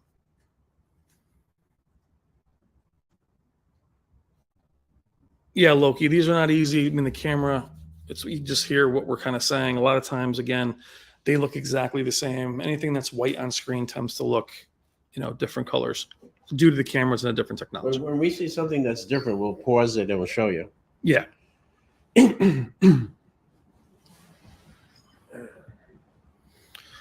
So Jeffrey, right now the One Connect box cord that we're using is only about, I think, Like 7 to 8 inches, maybe a foot, but the other one is, I think, 6 or 7 feet, maybe 9 feet. So I fixed that FOMO. I fixed that scene there. I calibrated that for you. So we're still in calibrated mode? Yeah. Okay. So yeah, so if we could pause this one shot.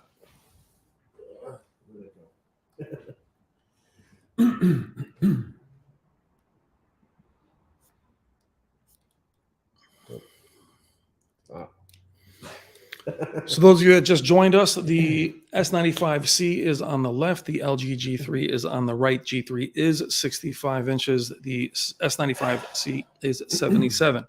Only have this because the 77 was late in getting to us simply because of weather conditions where they were shipping them. They will be here first thing in the morning. So those of you that ordered that TV, you'll see it. Unfortunately, it wasn't here for this comparison. Michael Wyckoff, yeah, being okay. That's kind of what it comes down to, is both of them are that good.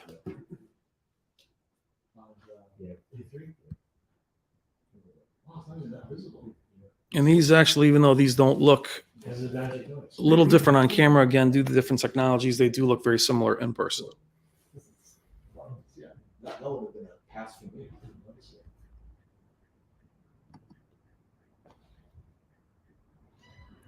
What about the input lag from the connection box? I have a 2016 Samsung TV with a box and don't notice the lag. I mean, 2016, as far as input lag, that it's ancient. These TVs have such low response time and input lag, it would be negligible. Even if there was any, it's nothing compared to what we experienced even a few years ago, my friend. So there's no problems there. And what I like about what Samsung has reintroduced their local dimming with their LEDs, so you don't lose that either. Though I think with the 900B, if you did introduce a dynamic contrast, you would feel a bit more lag, but still it's minimal. Mozart Ghost G3 comes in 83, but no MLA on it. Nope, not this year. We can hope for next year. We can guess that they probably could do it. Maybe they're waiting to see what Samsung does. Again, gamesmanship is very important.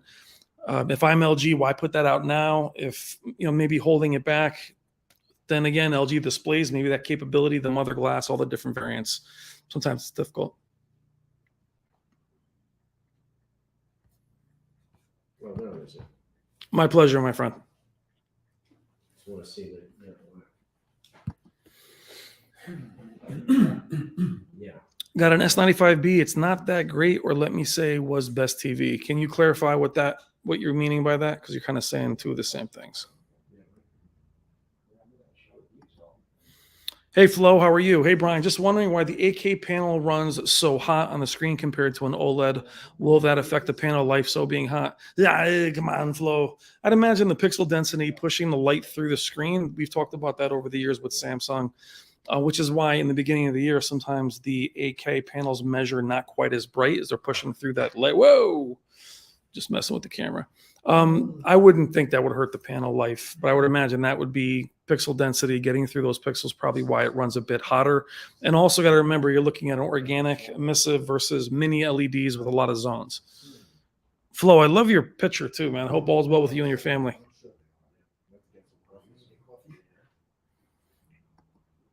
Who remembers how hot OLED, plasmas used to be? Jedi Master, man, going G3 seems to be the true LG series. The G1 and G2 were good, smart ideas to pass on. You know, we talk about any kind of technology, the gallery series starting with a G1, G2. G1 wasn't much different than the C1. G2 pulled away, but we think they really wanted to make a real statement having the G3 be so much different than the C2. I'm sorry, the C3, because a lot of times last year, guys, when we talked about which TV you'd want to buy, the C series was something we recommended simply because they were lighter, the design was much thinner or slimmer, and people didn't see a big difference. Now with the G3, we'll see it compared to the C3 next week. But the G3, I think, really wanted to stand on its own. No, go ahead. You guys just lower that a bit because they can't see it. Yeah. Well, this is why we're looking specific in the gray shadow area. Okay. Yeah, I'll go point it out. Yeah. So just so you guys know, the reason I raised it because we wanted to draw attention to the gray shadow area in the corner. So this is another example of in the picture processing in the far corner on the LG, although obviously you can't see it on the YouTube, but we were just saying that in this scene, there's more fine grain that's noticeable on the 55-inch. Like it's considerably more detailed. Yeah, there's more detail that you can see, and it's softer on the 77-inch S95C. Now the question is that picture processing and pixel together? I don't know, right? No, it's picture processing. Picture It's processing. picture processing. So in the for sure. 65-inch, you still have that same difference, right? Yeah. Okay. It's not the fact that 165, 75. There's definitely more detail there. Right. And So- again, we had to walk in from Yeah. here. Like, Brian, did it look the same to you? Looks the same from here. And this was always that blue that we saw the difference over the years, But wasn't it? when I was with FOMO, we were up closer to the screen. I could see this immediately. So, but that's what I'm trying to point out. Both sets are really, really good, and we're splitting hairs. Okay, it's not to say the Samsung is no good. I'm not saying that. I'm saying is that the LG is taking it one step further in this particular area, and we're seeing an example of how the picture processing may be superior on the LG and processing this kind of shadow detail, for instance. Okay, we're trying to find differences, right? You know, we're not trying to Right. show one better than the other. And for you, consumer who are watching movies and stuff, Makes no difference. right? Who buys it? You know what, guys? Let's check out the grounded Yeah. texture. Yeah. Right. That's a great comment. That's a good point. Yeah. Oppa S95C was meant to be the clear winner, but LG stepped the hell up this year and looks to be a draw between the two. Right. Yes, that's what we want. But the thing is that the point I want to bring out is that when we do a shootout, a TV shootout, and you put these panels side by side and you have professional judges looking at it, that's what they're looking for, right? Yeah, those little. Because a lot of minute- people say, wait a minute, you know, Samsung looks great, LG looks great, Sony looks great. I don't see any difference, right? Why would one be better than win? You know, why would one be rated higher than the other? Well, we're just pointing out the kind of stuff that Well, you said professional you judges said would it look yesterday, at. John, and you guys that know this disc from Stacey Spears is the flags in that dark scene Oh, yeah. of the city. Yep. These guys have like the little jeweler binoculars, and they're Yeah. literally going up to the pixel. They're looking up to the mast to see the if mast there's to see if there's any jaggies in the mast. So I mean that's and again you have professionals that are looking for the most accurate image. So here's one I think Brian can see from the distance. From a distance. Flowers on top, Brian, Flowers and on the cactus.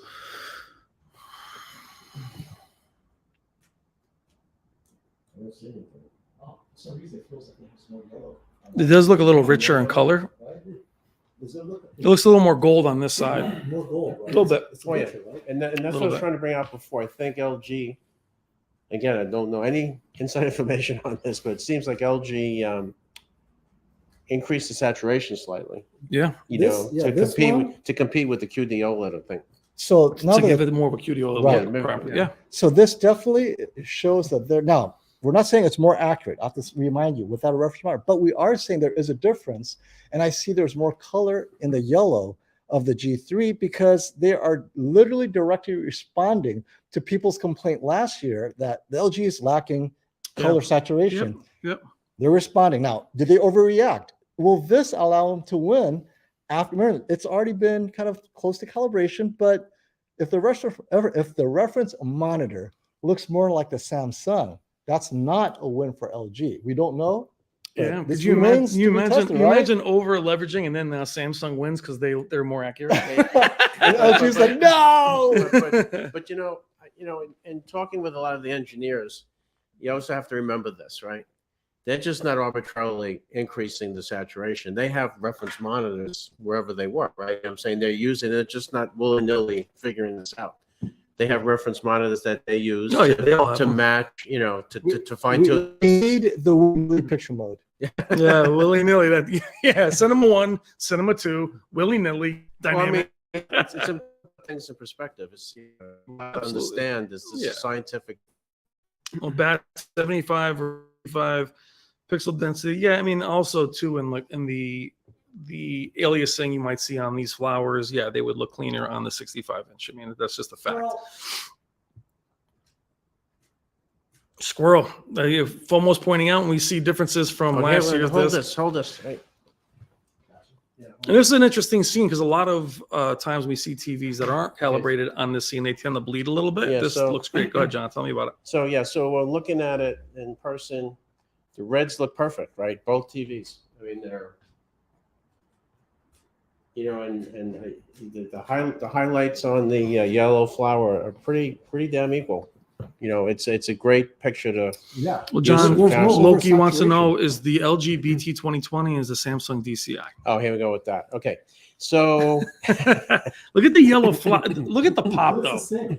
Yeah, with the yellow flower, the three-dimensionality on both is staggering. Go ahead. so the LG's on auto, right? And we're not showing any BT 2020 content. Everything is DCI P3. Okay, so that's what you're seeing. And we Well, well, the Spears and Munsell disc, we could go 2020, right? Well, the problem is, and this is Samsung, if you're listening, Samsung does not accurately display BT 2020. Right. So even if we convert it to BT 2020 on the Samsung, it would be oversaturated and you can calibrate that out. So we need that color space to be more accurate. The color coordinates need to be more accurate, And let it essentially. switch automatically, right? Yes, and automatically that would help, but at least manual. Let's make BT 2020 accurate. But this is what it just hit me for content class. If you're listening, because we're putting together new content, we need to find those yellows in content where, because in this one it's identical. Yep, So yep. this specific color volume, the yellows are identical, but in some other ones it's a bit richer. Yeah. So the question is, well, Why? Spears and Munsell. Yeah. We'll just use that, run it through the reference monitor, Yep. and then we'll know for sure if G3 over did it or, oh, you know what? It's accurate. Yeah, but I guess the message to Samsung is nobody's going to manually switch No. the color space ever, And right. even when you switch it manually, it's got to be right. right? So Madmont, LG picture has always been too dark. Enjoy Samsung's brightness and saturation. Yeah, but it's now almost a that's- little bit of a thing of the But past. That's the thing in the past. Yeah. You know, but I do understand, again, that's the reputation these, and that's we talk about Signature, Yeah. the reputation they've had. Everything's kind of coming to a head where everything is so similar now, Madmont, but I do understand why you feel that way. Ninjishan, thank you for the super chat. Ninjishan says, okay, so these aren't calibrated. No, we're Just- just talking all morning. They are calibrated. White point matched. So they are just Now- matched. So Now, why on passion? I did calibrate it. Just the S95C is calibrated. Yeah, I calibrated manually both TVs. Okay, so they are calibrated. Oh, Yeah, I took a lot of the bumps and stuff out. look at that. You took the bumps out. Okay, so this image, it's not that visible on YouTube, but the G3 on the bottom half of this mechanical wheel has more richness in the gold tones, right? You Yeah, see we saw Brian? that yesterday. And even after the adjustments on the Samsung, it's still there. So this is the kind of stuff that we will now be paying attention with the reference monitor come the shootout. And I think that's, you know, Brian hit this a minute ago. I just want to reiterate it because I don't think it was clear. Well, it should have been. Oh, anyway, the point of the matter is, like somebody said that the LG had more of a washed out, less saturated look. Or compared been to- more dead. Yeah. Dark over the years. compared to the QD OLEDs, right? Mhm. Or Samsung in general. Yeah. So what we're seeing this year is whatever LG has done, they've done things to change the picture processing, so the presentation is like the same as either the same or as good almost as the QD OLED in all these kinds of respects, right? So the saturation, the punch of the picture, the look and feel of the picture. When I say that, it's a loose term, right? Mhm. Of the QD OLED, this OLED is now reproducing a picture quality that's basically the same or extremely close. Gene St. Germain has said, how different is the ABL between the two and last year's You A95K? probably know that.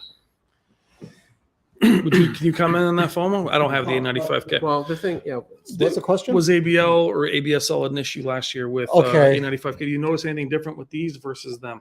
I'm not a gamer. Unfortunately, I But- didn't but notice stay- it in streaming. but Classy did a whole thing on this. Yeah, so that Watch- is a gaming issue, I think. Yeah. That's more right. I didn't notice the issue. You have to go. You have to go look at Classy's video on Classy Tech video.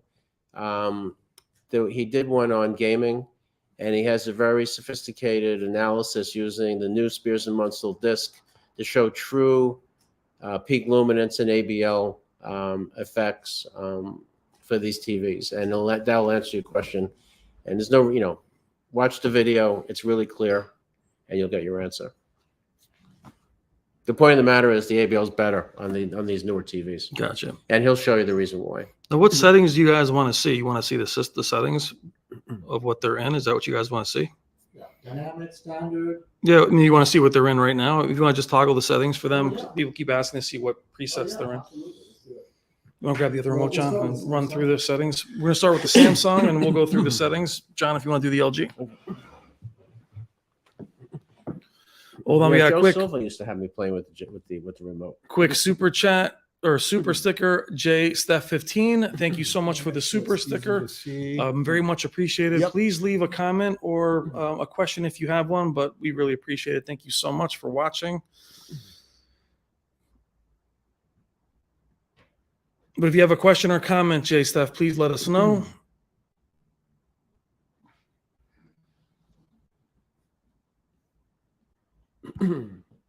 I would say the game original preset available on the Game Bar, the S95C, looks so much like the LG G3 preset. That's actually where they look similar, but I think it starts So at what do you expect? standard and goes all the way down. But the actual original preset looks very much like the G3. It looks pretty accurate. It doesn't have that crazy So pop, but it let's- looks good. It was still pretty bright. I took it out of filmmaker. So where you want to go first? So, So we're gonna run through the settings, guys, on which TV we're on. just real The quick, on a Samsung, it was filmmaker, static, and brightness on maximum. That's pretty much it. There's not too many options. And yeah, that's it. So that's not, because and we're in HDR. color space is auto, which means it defaults to DCI-P3.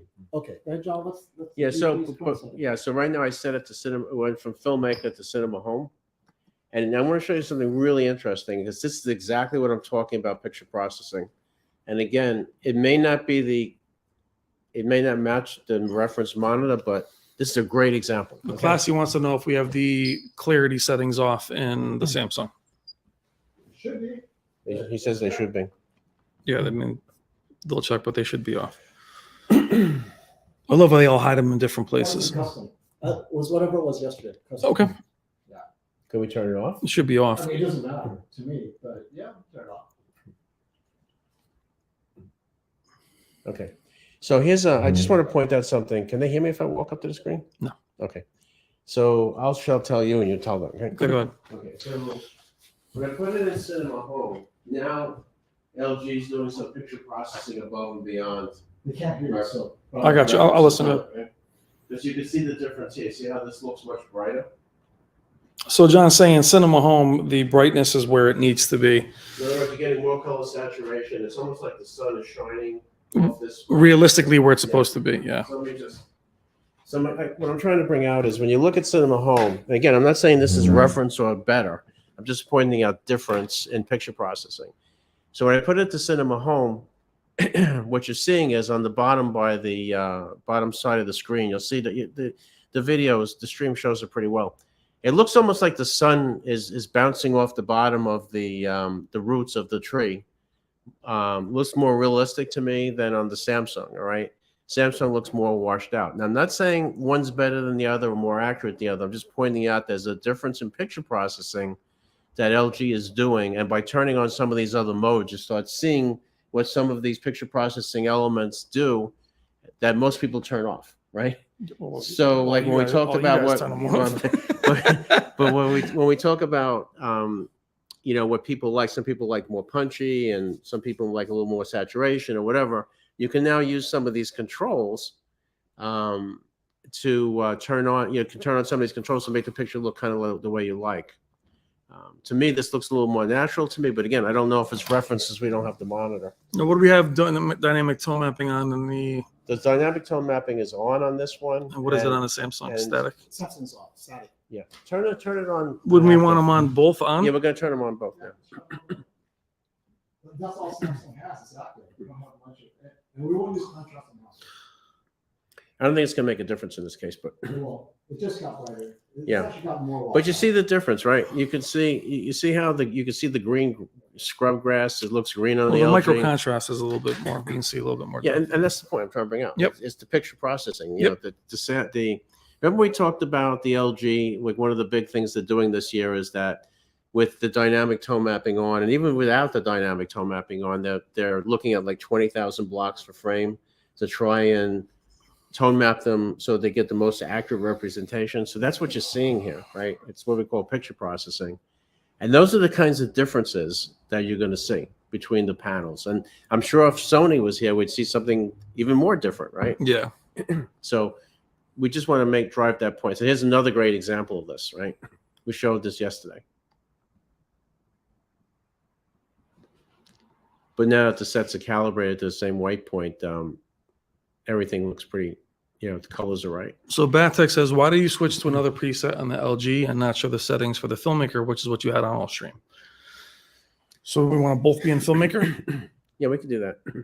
Didn't you want to go to different modes? I didn't. I mean, I don't know that we didn't. Well, only if it's vivid. I don't like Vivid. I just don't like. I don't like this. You know, all the time. Vivid. I never use Vivid. This is where we go. Something a little bit more. But if we're gonna stay with, I guess my point. If we're doing Filmmaker on one, we should do Filmmaker on the other. It was Filmmaker. Well, actually, this one. But here's another great example. You got to see this. I mean, this is Cinema Home is not Filmmaker. Because they keep saying, at least wait. a couple of these guys said this is a no DTM versus So we're getting back into this place again. Dynamic. Let's be clear. Dynamic tone mapping is on one and not on the other. They want to know which is which. The tone mapping is on both right now. Okay, but dynamic tone mapping. Okay, because that's what they want to know. Right. Because they feel like you're favoring one over the other if one doesn't have it on. They're equal in this particular mode. But the point again. So dynamic tone mapping is on active. Right.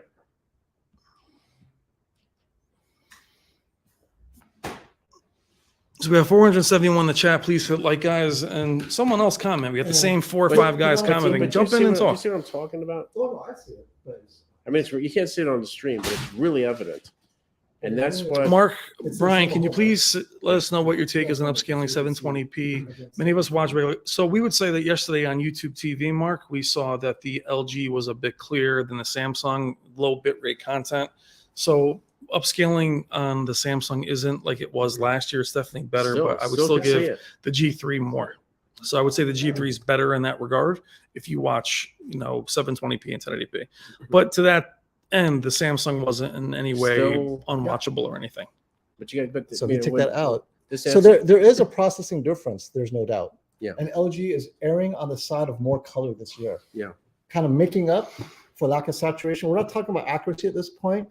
It's just the indifference is a bit richer in some color tones. Right. In this film mode. But in additional, what we're seeing is it's really hard to see in the. Can you do anything with the No camera? one's saying they like Vivid, but not everyone is an enthusiast in the comments. So Nola, we do have other presets that come with the TV. So this is not necessarily an enthusiast chat. We have other people. No one in here saying turning on Vivid. Anyway, the thing I wanted to point out is and I saw this with the Sony, it was very evident. When you look at the rocks on the lower My left-hand pleasure, side, Mark. all along the bottom of this shot, right?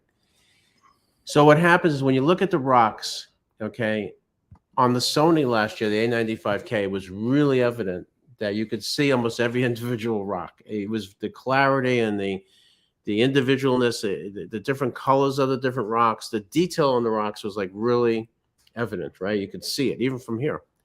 So now on the LG, I could see the same kind of picture processing going on there, right? Which is good, right? So on the Samsung though, that you could still see the detail on the rock, but not as much. And this is all I'm talking about. The little Yeah, I'm just processing talking about differences. the processing, and this is driving the point home. If you guys were here in real life, in person to see this, you would see exactly what we're talking about. And at the TV shootout, this is one of the many things, right, which may make one TV score higher than another. So Yeah, and that's what the things you can't really see But when on do you turn camera. all of that processing off though? yeah, but the processing's off right now on Filmmaker, and I still see it. John Doe, thank you so much for the super sticker. Very generous of you. Please let me know if you have a comment.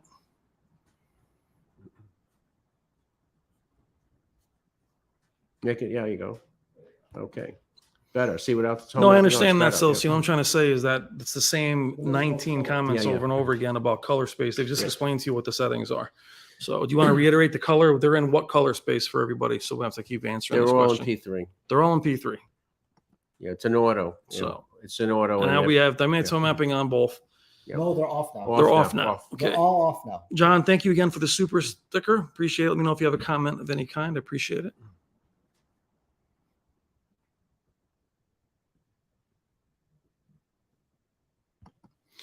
Durian, which TV, in your opinion, has a better menu settings, much easier to fade? Well, This is that an way- easy one. That's an easy one. That's a great question, though. Hands down, I think the LG is much more thought out. But I guess my thing is, some people with Tizen, they think it's easier, but there's no input button. It's a lot of double tapping. This little time, the remote's even smaller this year than it was last year. So for me, far and away, LG. I think Tizen is better if you fully utilize it with smart things and things of that nature. But for me, easily, it's LG. I mean, especially since they changed the new OS on LG this year, right? It's Yep, well, the shortcut menu is fantastic. But even as we're trying to show you things, I can't tell you how many times I've turned the TV off trying to show you a different preset or go to a different input.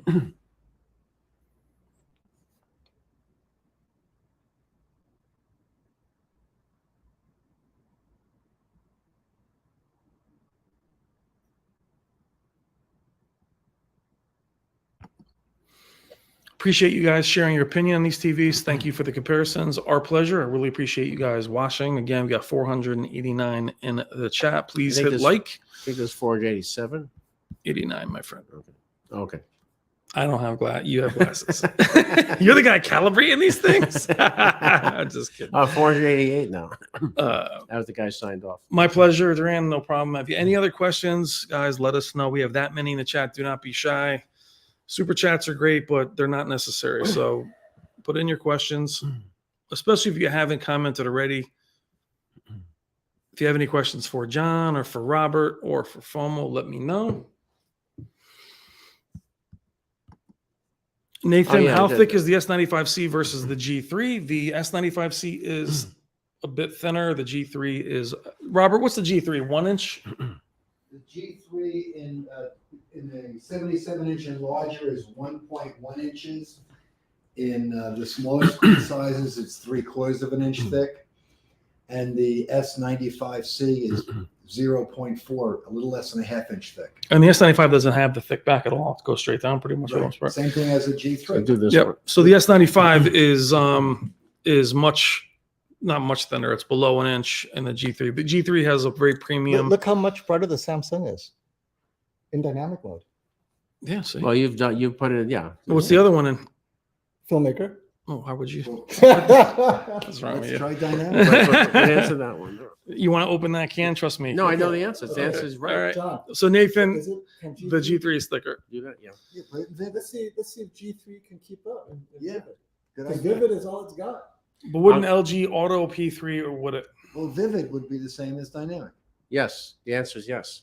Yes. But let's see. Loki, the answer is It yes. claims to be. Right, it should be. I There you have go. my doubts. Well, There it is. no, it's not the same. The LG is blinding me. I'm putting my transition lenses. We'll look at my the transition lenses. Are we'll look at the triggering. green on the Samsung. Now, for those of you that are big Samsung fans with saturation, It is. Let me pull the rods out of the reactor on the LG. See what happens. It is unactive. Yeah. and it's dynamic tone mapping on the LG. Let's see if the rods are pulled out. Now, whether the LG is brighter or not, the Samsung clearly has a different shade of color in the green. We call that Chernobyl green. It's not my camera. It's not his camera. That is legitly on screen right there. Does the G3 have 1440p? I do not think it does. You would know that. I don't think they do have 1440p. Actually, no, they do have I think they do 1440p. have They that. do. Samsung doesn't. And The if there's G- image retention, I'm gonna have a giant frog on this TV after I leave. Yep, LG does have. But you know 1440p. what's really interesting? Sony Even does in not. this mode, that vivid on the G3 doesn't look that unrealistic. Well, that's because contrast enhancers on. Let's see how much less brighter it is. All right, go ahead. So now we're in dynamic and vivid mode with Frog on the screen. We'll see how good the image retention is after this. No, still no good. Okay, so you know the reason why is to look at the nose of the frog.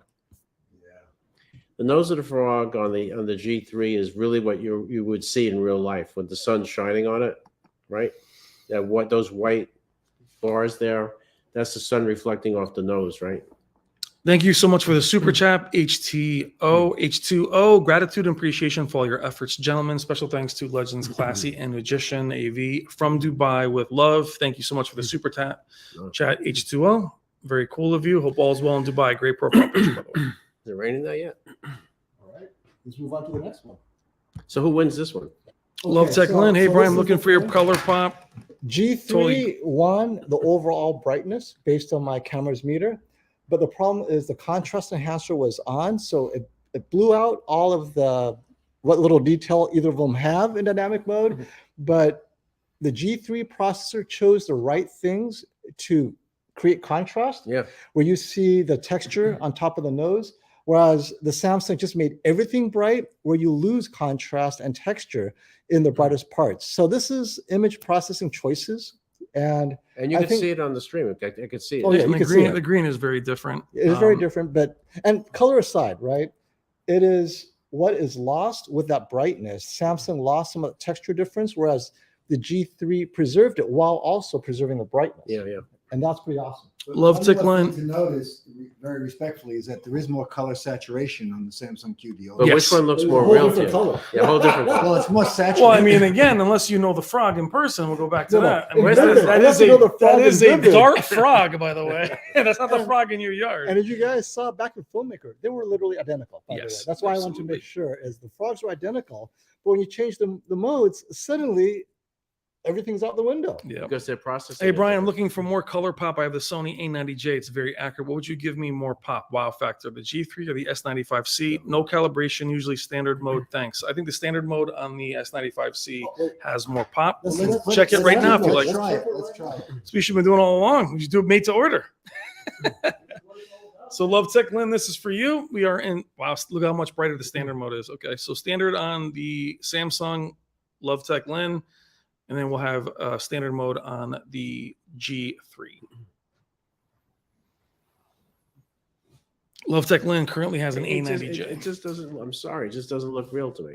Yeah, but that doesn't have to look. She's or he or she's basically saying to you they want that. That's you guys have to remember. People don't always want this real looking thing. Some people want it to look poppy. Okay. Can you make that pop more than mine? I don't know. I think I Brian, can. you're the judge. Is that the I standard? think my dog can eat your dog. Mine is I just- standard. So put it in standard. See what you So can the do. standard mode this year on G3 wasn't as crazy bright as it's been in the past, or actually, it didn't look quite as bright as I've seen it in years past. Making John break all his rules here by going into dynamic contrast. This is why I'm here, John. Makes no difference. So foam, I'd say, or Love Tech Lynn, I'd say that the G3 is a bit There we go. brighter. It's brighter. It's brighter, but Well, it watch. doesn't have more Doesn't color. pop. So for more pop, I would say the S95C easily wins Like here. John's, no, He's gonna do his thing. Well, He I doesn't think like falling behind. I He wants think to make, I- he wants to make the dart frog more I accurate. think the way they did it, the picture processing is correct. Yeah. Sorry. So Love Tech Lynn for more pop, I would say the S95C in that one preset. But the G3 is brighter. The G3 is brighter, but that goes back to what we're saying about color. If it's brighter and it's not No, as look at the colorful. white belly. Forget Forget about Who's color. looking at white? Look at the green. If Yes, you want the that green. Chernobyl green, Look at those red eyes. Look, my transition lenses are triggering off the that's LG. not on screen. Robert said, get us off screen. You don't see, none of us are on camera right now. I'm getting blinded here. All right. So There's Sonola. There you go. There's some different modes. See, that's what I'm saying. There's at least one person that likes standard mode. You'd be surprised there's more than that. All right, Let's see what else. There's got to be more modes here. Where you going? I don't know yet. Well, you know what? Cinema. Game. Raider FPV, thank you, Brian. You get it. Sometimes you want that pop, especially when gaming. Yes, we do want that pop, my friend. Come over to the dark side. Well, and you're talking to only one gamer in the house, by the way. So I totally understand what you're saying. And yeah, in standard mode, they look the same. You're right. Which screen would you guys say is more glossy? Hmm. You know what? Let me see. The LG looks like it is, but Glossy. about the, you know, They both look glossy to me. You're welcome, Eric. about the same, right? Yeah, it's about the same gloss to my eyes.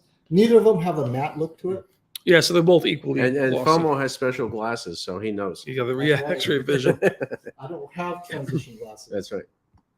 The panel uniformity has been good on the 3 samples we've seen here. Yeah. John has seen a few more, and then FOMO has one at home. We've all Also, pretty I clean think panels. Dwayne and Lassy's, that was pretty good too.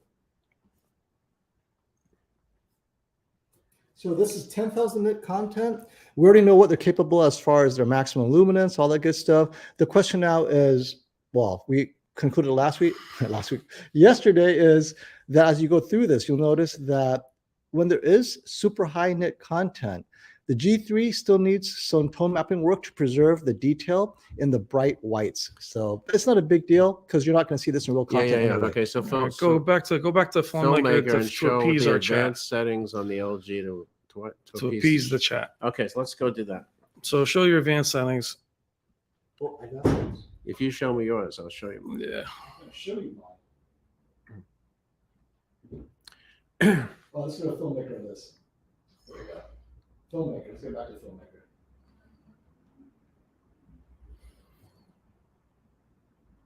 So Classy, is that good? Greg Murphy, it's a red-eyed tree frog. Neither looks accurate to the species. It does look accurate, but He says, but the source may be affected by lighting. You're right. There's intent. Exactly. That was I don't know. creator, I don't know the right? dude that shot it. That's for sure. Creator's intent.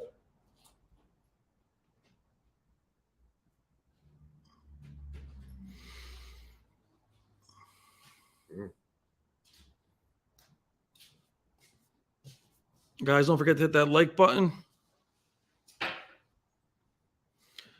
Classy again here. The chat was wanting a run through of the LG settings. So let's run through that. I'm doing it. He's doing it now. So there you go.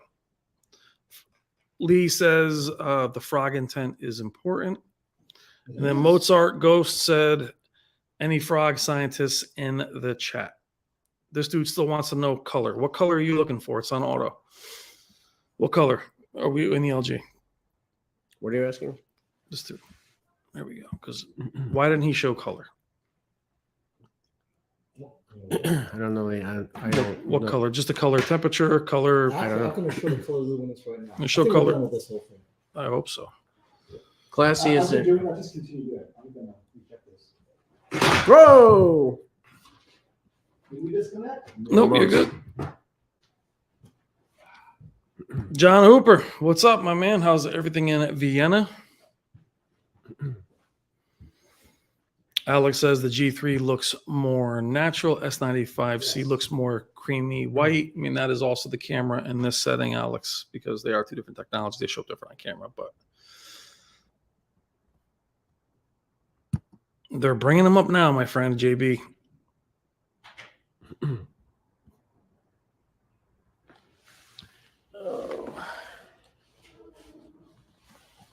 having fun here. Now I know how these football guys on Sunday feel. We're 2 hours in. That's why the TVs ship in standard mode. That's their most popular preset. Store mode. That's not store Force mode. No, Vivid is store mode. We saw that yesterday in like 900C.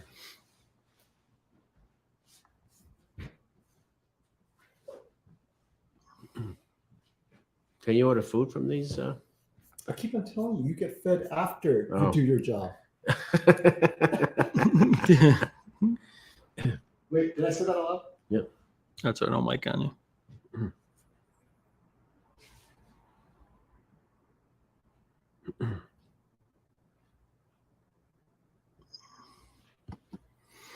Do you guys think the LG OLED possibly drastically getting better over the next few years or so? This will drive Samsung quicker to usually use QNED. What was that? Use QNED for what? QNED, or you mean LG using QNED? I think they caught up.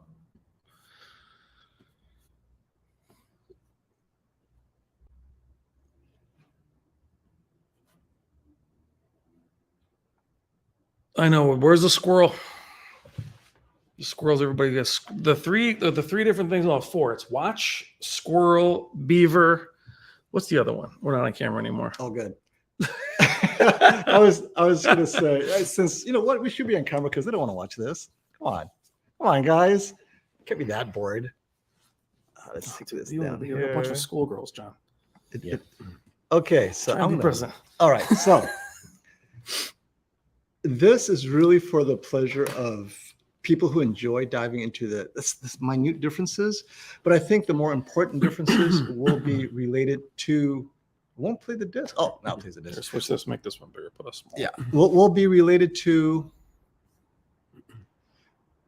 quality of life. I keep on telling people that size and quality of life because, or if you like watching in vivid, so this is what we saw. If you like watching in vivid dynamic standard, they uniquely appeal to a certain person. If you only watch in filmmaker, then we're talking about the other things first, and then how close to accuracy do you want it out of the box?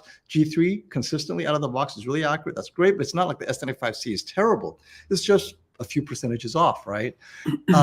But if you are normally watching in standard and dynamic mode because you have to, brightness, whatever, we haven't concluded yet because they're so different. You saw the green on the frog, which is dynamic and neon and bright, but the G3 equally bright, just different.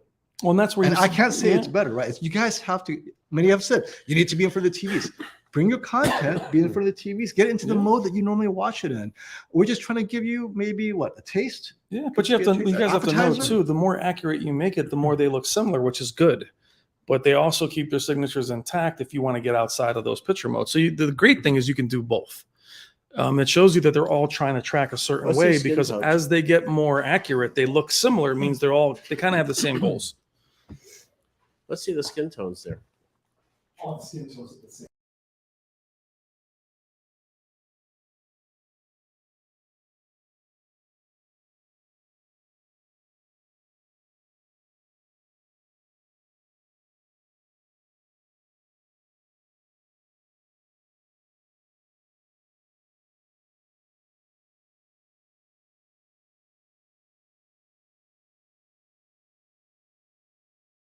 No, the camera. You're going. There you go. Oh, here we go. Yeah. Right. It's about the other camera. Oh, gotcha.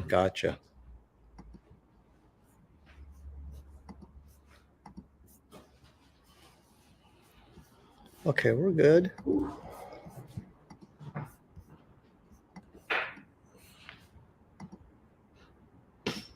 All right. It's having a problem reading the disc. That is so weird. Yeah, this disc means it's not completely production. It does have a hard time. You have to just keep trying it. What? Just keep trying it. It'll eventually grab it. Unless it says it can't read it. Gotcha, man. I think magic is 3 times. Actually, I'll start prepping the 900. Where's the 900C at the end, right?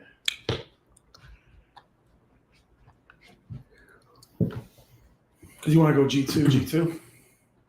Yes, we can do that. And then we'll do the QN900C last. But are you going to lug the G2 over there? No, no. They're both lined up right Spin the there. camera around. Behind you. Spin it around. But this one. So when need I set up? Oh, I didn't see that. Yeah, 3 times. So now you have to get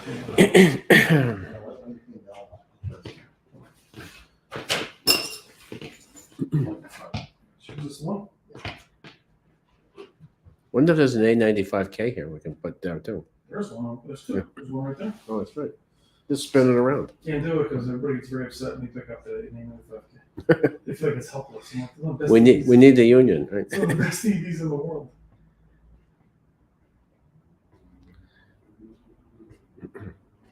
I can't believe we don't have an Oppo player. Yeah. The Panasonic wouldn't read half the files on my disk.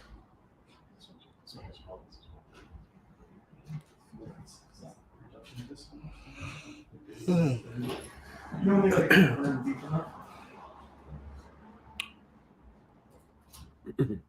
Wendy, it's like you're coming in from like a place where there's a vampire living here.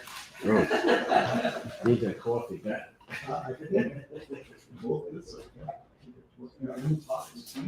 See if you get anyone's work. Which one? Where we have in here now? The film mapping. All right, so while we're trying to get these discs to stick and read, let's get some questions and answers done. 1 second. Let me see if there's any good ones. Oh, there's a good one. Someone said, listen to Classy. Right there, I'm thinking, uh-oh, what happened now? Here we go. See, look, you have 3 times. You're amazing. Let's see here. I know Classy is the biggest fan of Standard. What are you talking about? Yeah, this one. Oh, plug in. Hey. So they want to see get your Fire Stick, put in the YouTube channel, and we'll look up the Toaster. This would be good too. We could try that. It's YouTube. There's YouTube content that's similar to Jennifer Gala, except it's a tourist running through the woods or Yeah. through the streets, and they do close up on their skin. Yeah. Because it's sunburned skin, so you get to see the different sunburn. That's okay. I'll show you when you get on YouTube. Yeah, there's this working on. Oh. Okay. Actually, you know what? Since we're on it, I want to show you this real quick so that people have an idea. So we'll do the YouTube Toaster channel next. Tourist channel. Yeah, skin burned toasters. Who doesn't like that? Okay. We're doing it off the the player? Yeah. No, we're gonna do it off The of TV, right? yeah. Second here. I'll do that.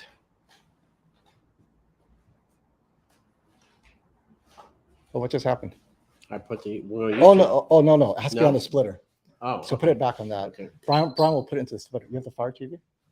You want to do that? Oh no. As long as you have it, I'll do this one first. Yeah. Yeah. All right. I'm just gonna show. This one is? I think it is. Nope, that's not it. Is that the tourist channel? It looks so much like Taurus. Oh, this is the one.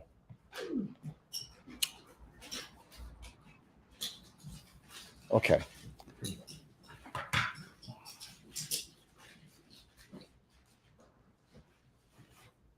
So this is what we're talking about. If you put on pure content or pure color like this, the S95C is definitely brighter, Right.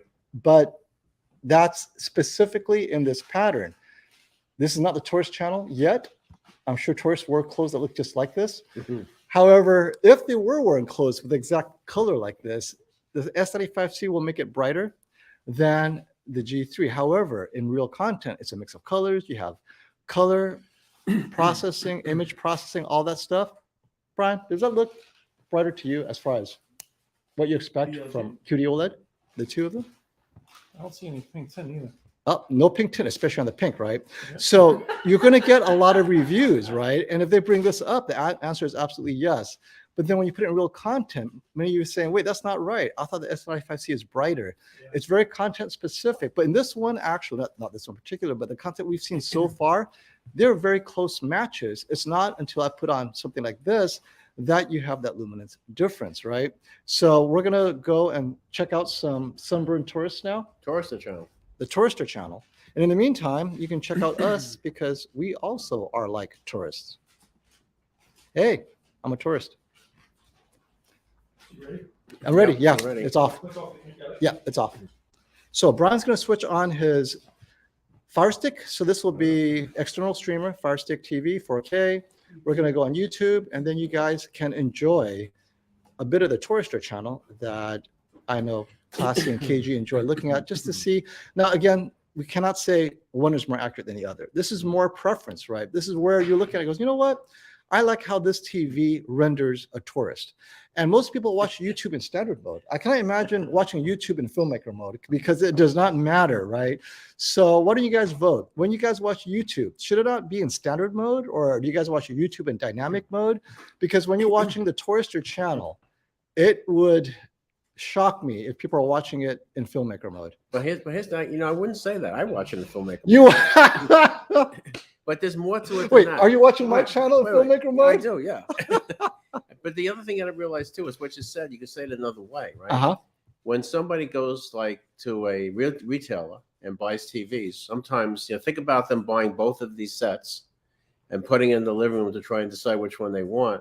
That's how they're going to watch it, right? Right. A normal, regular, average person would load up this streamer, and that's what I'm. Sure. I doubt there's many people that are going to load up Spears and Munsell and stare at it all day. Exactly. And okay, so then you have, let's talk about streamers. You have Apple TV, Which is the best. which is quote unquote the best until they broke a few things that had to fix it.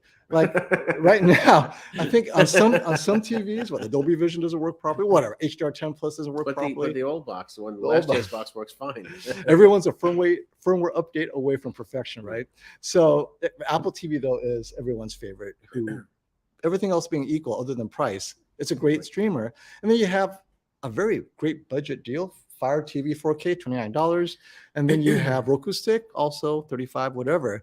And when you stick it in, one has Dolby Vision with the Netflix availability and all that stuff. The other one has, if you have, let's see, I think Fire Stick has more or better bandwidth, color, detail, blah, blah, blah, because it's Prime Video, it's a Fire Stick. They just favor their own. It's better than Apple.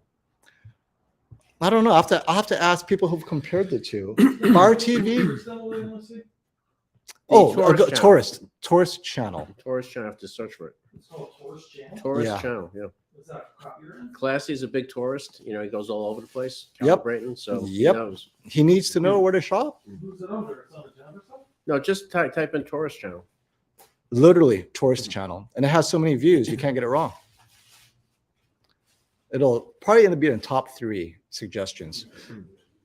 And then if that didn't work, type tourist with sunburn. Oh, tourister. Tourister? Tourister. ISTER. TE. Yeah, there you go. Tourister. Oh no, ISTER.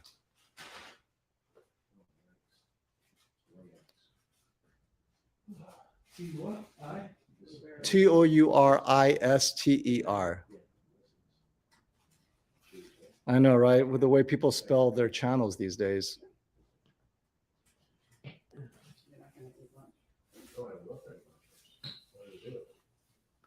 That's it. The guy on the bottom left.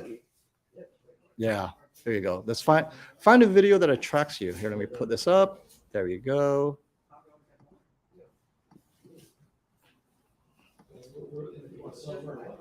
Okay. Oh, there we go. How about Rome, Italy?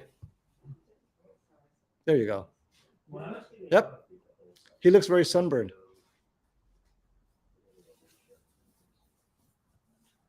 All right, let me turn up the brightness real quick. And let's start off with filmmaker mode because apparently people just love that on the Tourister channel. So you use a lot of energy.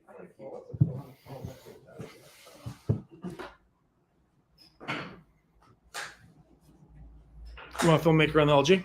Yeah, can you? Thanks. I'm just gonna double check that it's on. I'm gonna put it on active. Because who watches the Forster channel Saturday? So actually put on Cinema Home.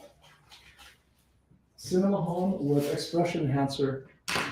So because we're traveling, I'm going to have Brian do it on Cinema Home with expression enhancer on, because I think that actually closely matches Samsung and Filmmaker with active. Because come on, guys, this is Forster channel. They both look amazing, by the way. They do. Well, it's definitely filmed at what, 60? Would you want detail? Which one? We want You know the dynamic tone mapping? Can you toggle on and off? Let me see which one looks better. On, okay, on. On. You know what?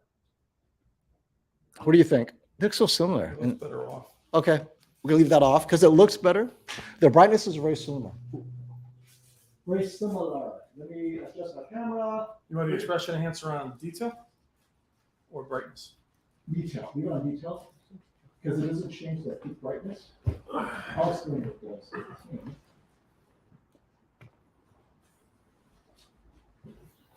Okay, so expression enhancer on detail doesn't change the peak brightness of the scene. Rather, it preserves the brightness while slightly dimming some of the midtones so that it enhances that brightness and then raising a little bit of the shadow. Brian, did you turn off the TV? Sorry. Oh, I got it. Got it. Okay.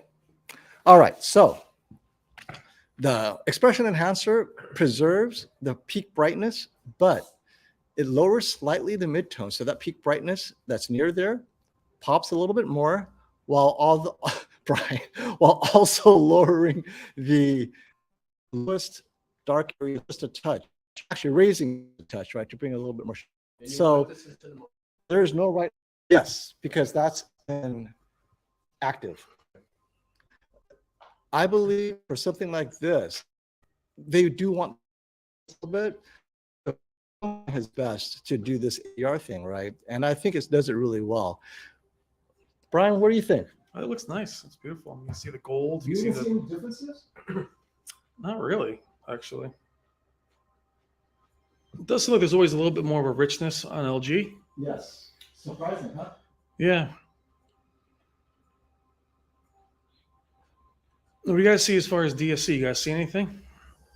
No, I think it's clean. They both seem really clean.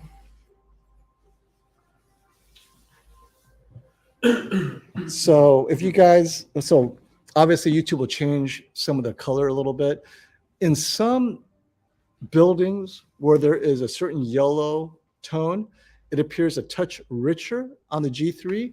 And this is, again, it's pretty consistent within a zone of gold and yellow. The LG does have it a little bit more saturated. This is a difference in taste. They both look great, though. But right now, they look both the same to me as well.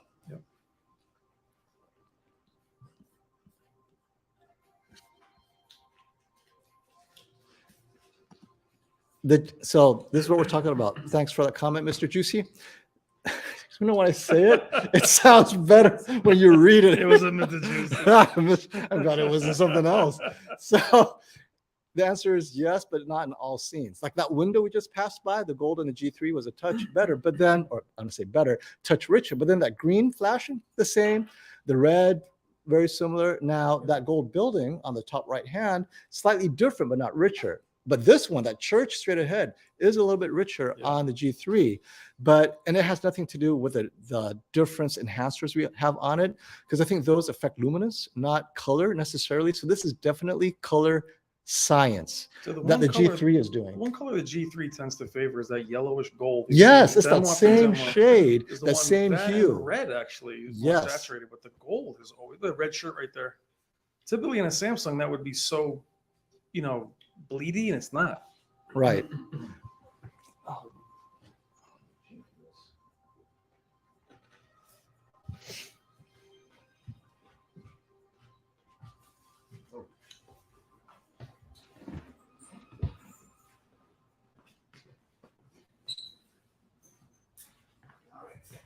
All right. Sorry about that. I apologize for the lag. We're hardwired to Verizon Optical, but it doesn't always work out. Thank you for that super chat, Sun Town Cha. Good work, guys. You made me more confident on my early purchase of the G3 65-inch. Wait, you're welcome. Let us know, what is it about the G3? What is your use case where you chose the G3 over the S95C? And maybe others could benefit from your decision. Let the S95C cook. I think putting an active mode is the best I can do while preserving. You know what? I could put it in movie mode because movie is uncalibrated. Let's see what happens if I put it in movie mode. Yeah. You know, other than that really vivid mode, the Samsung really never gets too crazy.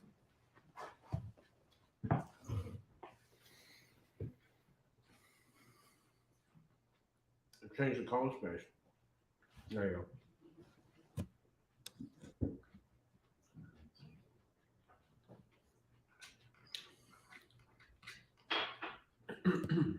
This guy has a channel, Spears and Munsell Frog.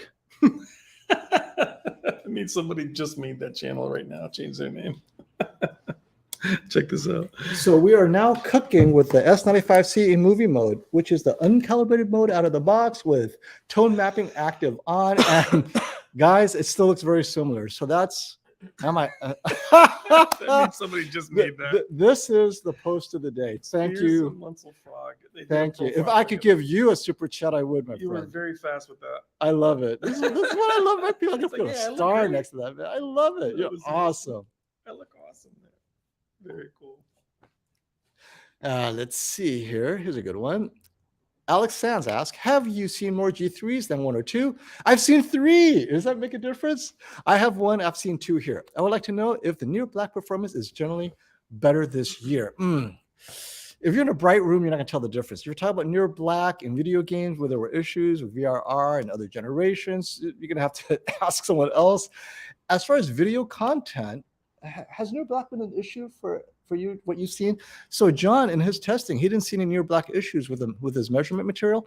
So I'd say no for the G3. All right. Uh-oh. Leo is What's up, Leo? he- I put the 900C on just now and I turned off the S95. So I'll switch back when we do the 2 G2s. Yes. I'll mess with the 900C. Perfect. So that, for those of you waiting, how many hours are they waiting now?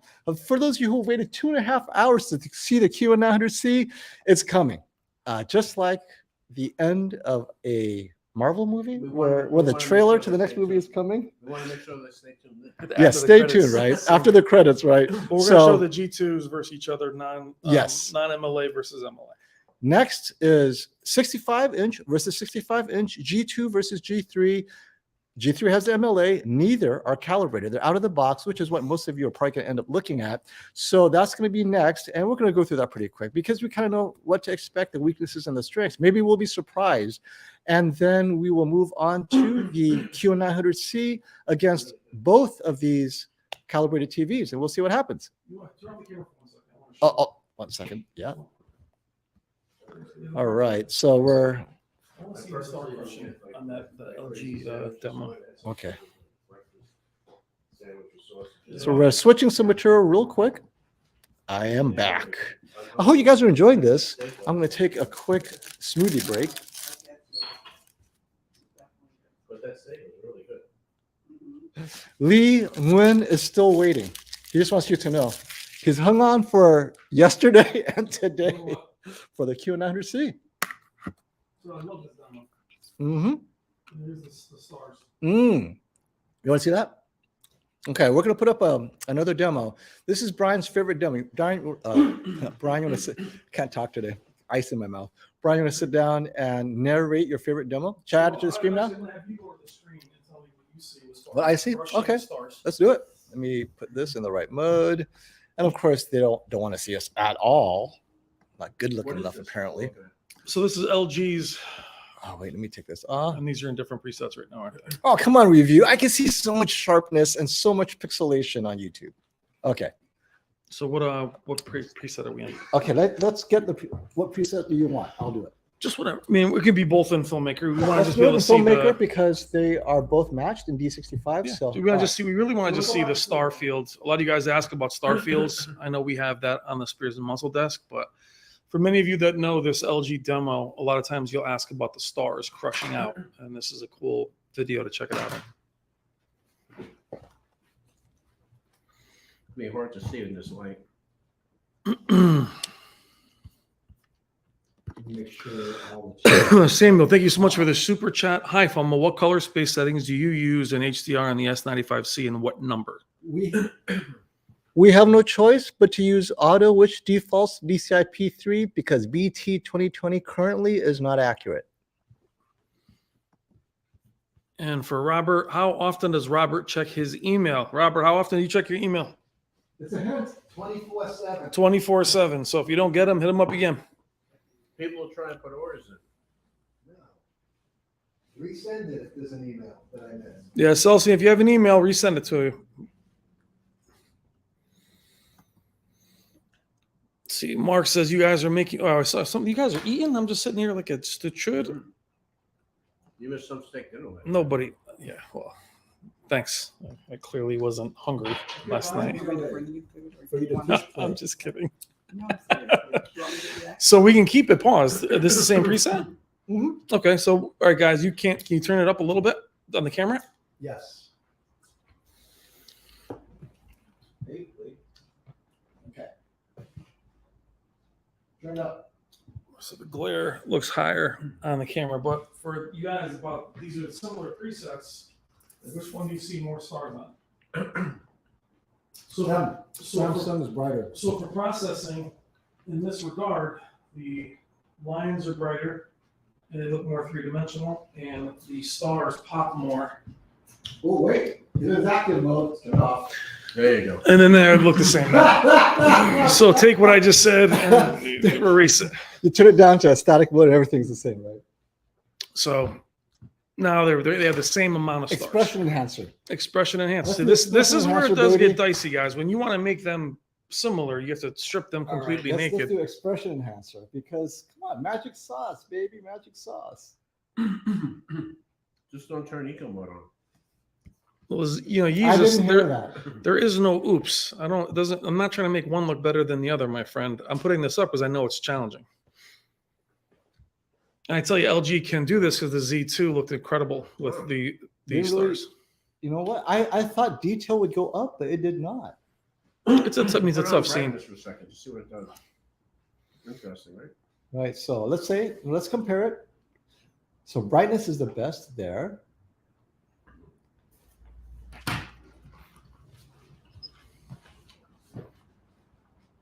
Now there, where do you see more stars when you're up close to it, Foma? Let me see. Right there, it looked the same still. I know when I put this on active, it'll get brighter.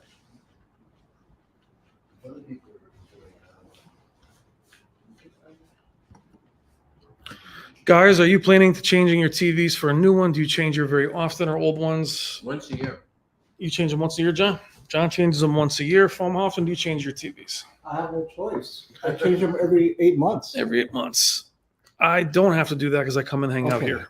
So a reminder, the Samsung is in active mode. As you can see, it raises the brightness overall in a global way, whereas the LG is a bit more temperate, right? It doesn't want to go crazy doing it. So again, it's very much taste. There's no right answer, however you want it. What's the DTM on both? The DTM is off on the Samsung. I can turn it on, see what it does. Well, you mean on the LG? Because I'm sorry, the LG dynamic tone mapping is off. So let's put that And on. on the Samsung, the dynamic tone mapping was set to active. So active and on are similar. That's my door. Yeah.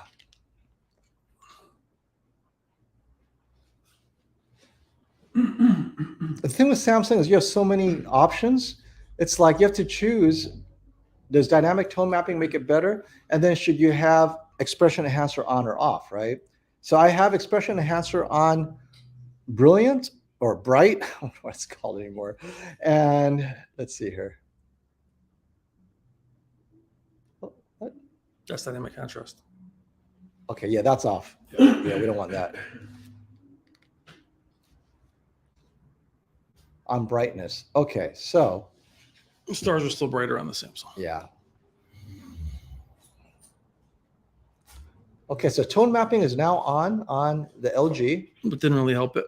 It didn't help much. So LG is very much conservative. This is no right or wrong, guys. It's just this is what the image looks like. You guys have to decide. Yep. But this is where we talk about, non-calibrated material, nothing, just something that's a demo. You can see which one you like better. This is one of the most popular demos out there.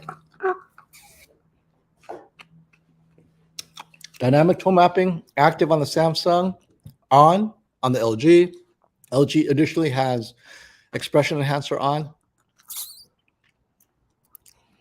Active really raises the EOTF. That's why it's brighter. Yeah, it's raising it like a lot. A lot. And so neither of them are accurate per se, but LG wants to preserve some of that luminance accuracy.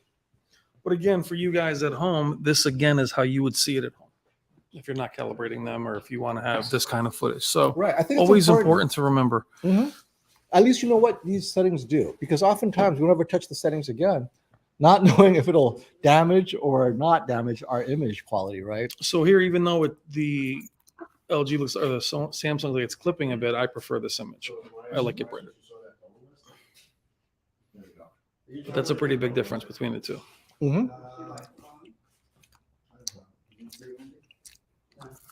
But maybe we should put the LG in Cinema Home, Right? because Cinema Home is LG's version of active combined. So now you have to do a couple more clicks, right? But it'll work. Let's do that.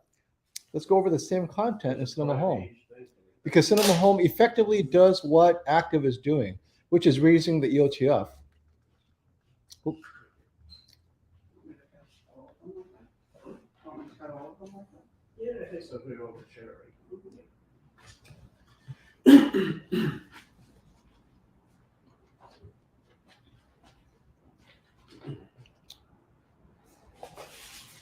There you go. Now that looks more like a fair fight. All right. So why I like to show this to you guys is that one setting doesn't solve them all. You can make them look similar.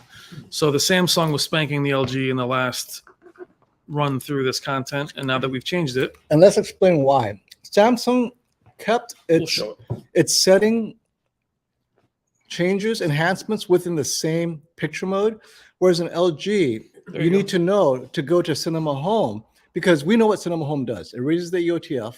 Well, we know what active does. It raises the EOTF. Whereas within the picture mode on the LG, none of the individual enhancers raise the EOTF to the degree that LG's active does. So you have to go to Cinema Home to raise the overall EOTF. And then you go in and play with the sub menus. But unless you know the TVs really well, this is a nightmare to navigate, right? Yeah, but the thing you have to mention. Oh, let me turn it up. Star I like. This is- Look how many more stars.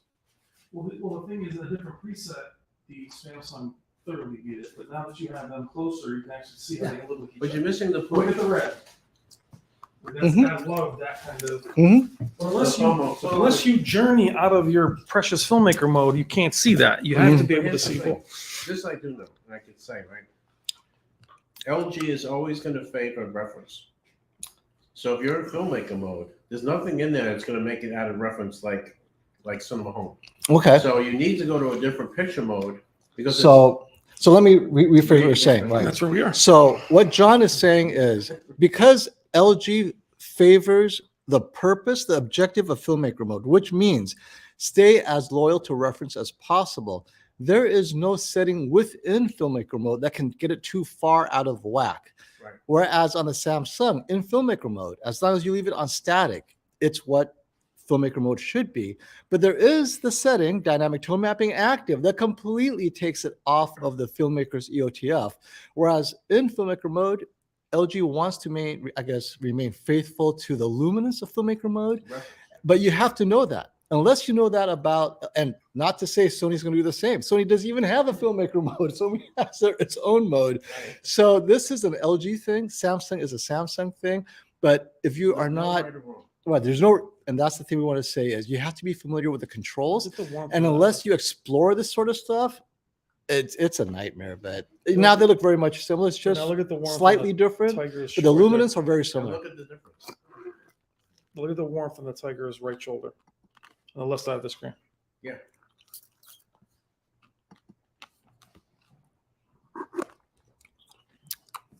So Loki, I understand your comment. Loki is saying filmmaker mode removes processing. So if LG is in cinema home, then Samsung needs to be in standard or movie mode to be equal. As a matter of fact, because they're both calibrated in filmmaker mode, right? Taking the LG into cinema home, now it's also, who knows what the color is there. Look how similar they look. But the standard on the Samsung limits your ability to be in warm too. I think you're stuck in these weird cool modes, which is fine, but now they'll be really different. But let's do it for curiosity, right? Morbid curiosity. What happens? Look how cool those look though together. No, you want to see SDR? No, No, wait. They want to see what happens. You go to standard. Two.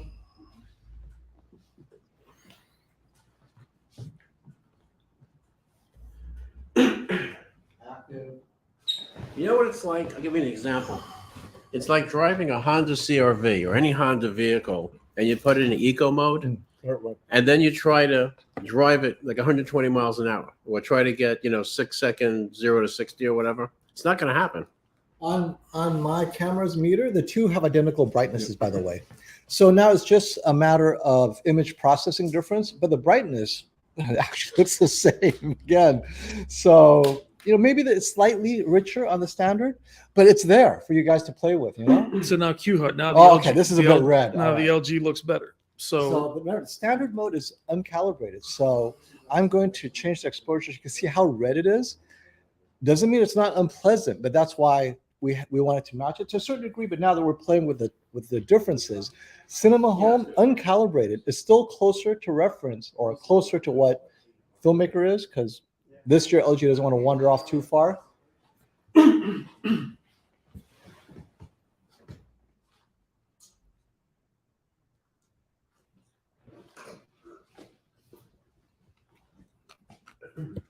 Ready? All right, go ahead, play.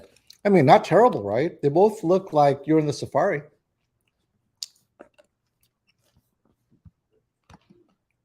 But anyway, you didn't calibrate cinema home.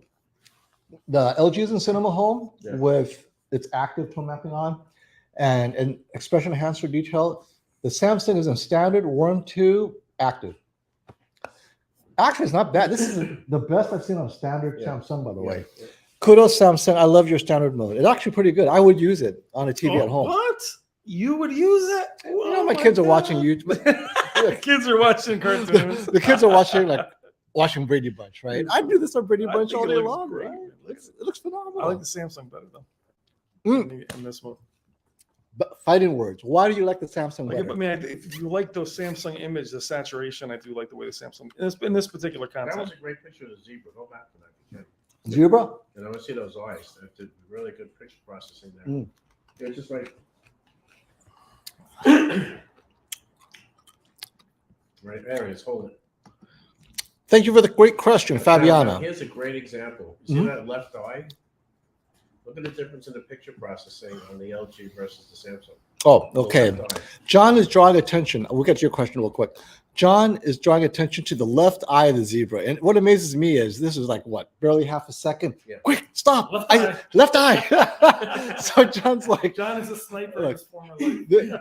this, he's just pointing out a difference. Not necessarily what is better. Actually, there's more richness in the Samsung, right? It has more reds, whereas before we would see certain scenes where the LG had more richness. So, and you can Which see it one on would you YouTube. rather have the view of that zebra?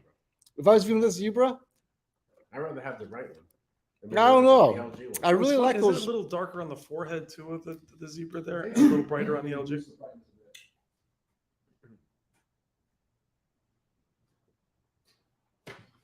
If I was to choose a TV between the two, just based on this scene, I'd take the Samsung. I feel there's more luminance gradient Yep. over the face of the zebra, and that to me is very, very cool. The red eye or the red cornea is not what draws me, but it's the gradient, luminance gradient across the screen on the zebra's head. Let me tell you the reason why that eye caught me. Oh, so why does the color of the eye catch you, Because John? in a couple of years, I'm going to have to get cataract surgery. Oh, I thought it said it's because of transition glasses. All right, so let's answer Fabiana's question.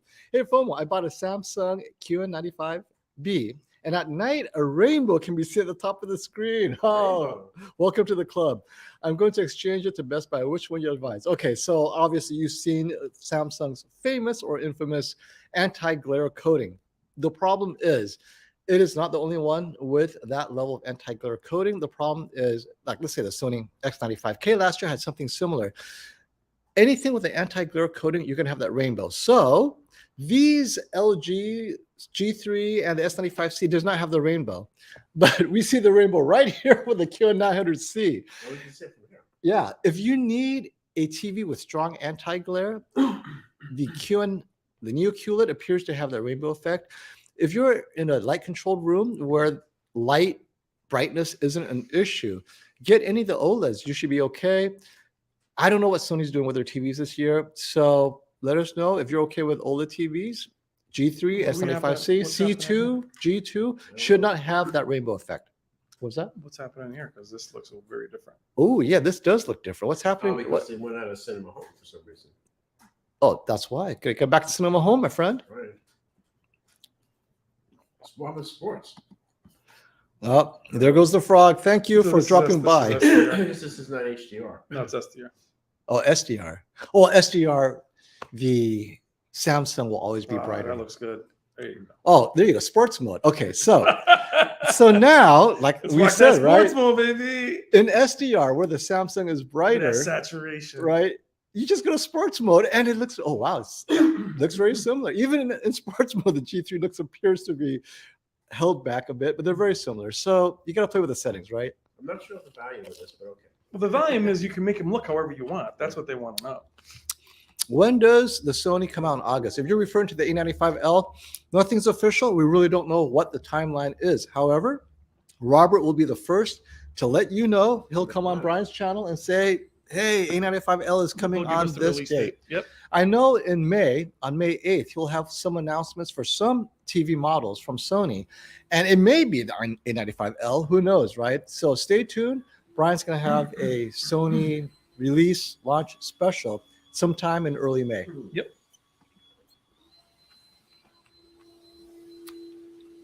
Here, this is the best comment. No, Samsung looks more natural compared to sports mode in SDR. Now we're really figuring it out. Picture Wizard versus standard mode. Do the cartoons. So now we're on the Picture Wizard, right? So this is what Samsung does not have. Choose it. John's John's going to have to choose. This is something that What is the answer? LG introduced in 2023. The personalized Picture Wizard, meaning when you choose these pictures, whatever catches your eye, you get to choose 2 boxes. And by the end of the exercise, they know what you really like. So, John, are you going to do the Picture Wizard? Yeah, it's the first time I'm ever trying this. Oh, so this is the first time John's going to try it. This is exciting. I say, John, choose the pictures you do not like. Yeah. That would be my suggestion. Do not choose Choose pictures the whole 9 So, filmmaker pictures. where it says, now I almost have a clear. Take all the color out of it. Choose the one you would never choose, right? And Make it see black and white, John's you got. whatever appeals to your transition glasses. So John's going through the Picture You can actually see Wizard. a difference. You can actually see a difference. So now you see it. Before that's what it was, and after it looks a little bit brighter. Let's see how John likes And, it. and what does it say? It says you like a bright and cool picture. John, you're not even I accurate. would disagree. That's not accurate. All right, apply it. Let's see what happens. Oh, that's what John's taste is. Oh, That's John pretty says it's better. It's closer. Than it was, not sport. It's better in sport mode. All right, let's do some content and see how his selection of the Picture Wizard. So Picture Wizard, I think, is something all TVs should have, mostly because it's fun. But at some point, they're going to learn what you like and then do it automatically, right? If you want to put your dynamic on or your vivid, this is a good one for it. Are you going? Where are you going? Standard, This is the brightest one. personalized. All right, I think I'm going to go in standard because Well, look at this. My personalized thing's working pretty good. Yeah. I'm in standard. It's working pretty good, Famo. Look. They look the same. So As you can see, John prefers Samsung standard mode after all. Don't let his wife know. Don't let the AV forums get that. After he went through the personalized wizard, he ended up with Samsung and standard because the two look spot on. Well, you told me to pick things that I would never choose, right? All right, let's try to guess. So this is what happens when John purposely picks pictures he doesn't like. Right. Now he's going to take it seriously. Let's see what happens. It's interesting, though, right?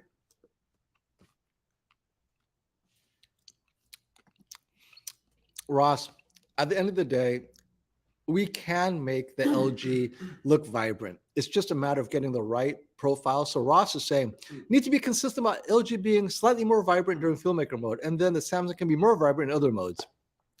You could just saturate slightly in both TVs to compensate. Absolutely, Ross. So this is the thing. Out of the box, if you spend enough time with the TV, you will master what it looks like. And what did I say? Ultimately, you choose one that fits your lifestyle, your use case, because we can make one TV look like the next. Now, if you want to do it to a finer degree, you could say that the LG can get closer to reference more often than not, more easily. Doesn't mean that's the final say. Whereas the Samsung, you know, they're control less clicks. How about that, right? Less clicks to get to vibrant mode, but the image quality, if John and I were to sit down and challenge ourselves to make them look alike, we probably would at some point after clicking enough settings and menus, once we know what each one did. So they end up being the same TV ultimately. Just choose the TV that fits your budget and your features, I think. Oh, is that after you did the wizard? No, I made a boo-boo. I got to try it again. Oh, John made a boo-boo. He's cried again.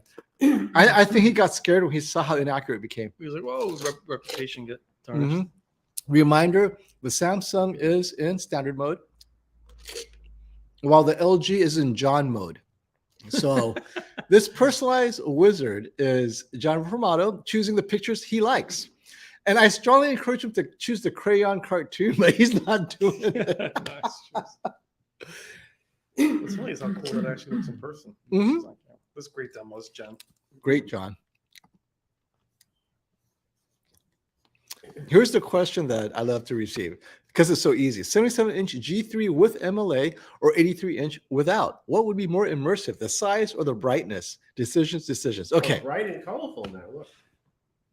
Oh, wow. Oh, He's just bright and looking colorful. at- And yet it looks the same. No, it looks better. It's better. Doesn't look Does as it? cool. Does it look better? I think it looks very similar. So John Doesn't look as cool. actually looks more cool. Look at the top left-hand corner. The white is cooler. Oh, maybe. So John again chose standard Samsung. I love it. Okay, so Brian, this is a question: 83-inch or 77? Now the 77, you see the improvements. It's brighter and all the good stuff. And the 83-inch will not be as bright, but has the extra 6 inches. Thank you. You're so sweet. Will the Thank you, 6 Lenny. inches make a difference for you without the MLA? What? The question, Leon. Leon? Yes, a 16% difference in size. 83-inch difference between 77 is massive. And It's not close. but what about the MLA and the 77-inch? I'm still looking at the 80. I would never, as much as I like MLA, I wouldn't go down to 77. So Leon, here's my advice to you. If you're going from a 55, go 77, and then wait for MLA to get to the larger size and then upgrade again in 5 years. But if you're already at a 77 or a 65, I think going to an 83, obviously, will get you more of that immersive impact because the additional brightness, we really are just picking the most minute details. And it's, of course, with the S95C. But even if the G2 is here, if you go in size, in streaming content and Netflix, stuff like that, they're so similar. Yeah. So I would defer to the size. Let it go now. Let's see. Doesn't that look cooler? It's brighter though. You want me to go back? Yeah, it's warmer too. Are you sure it's warmer? Yeah, Well, Oh, you lost. I lost. well here's Shadow good for, detail. here's good for your lifted Shadow black detail. stuff. There's no lifted black stuff. You know, John is struggling to try to get the picture the way he wants, but every time he chooses the picture he likes, it ends up looking like a Samsung standard. Can't win, John.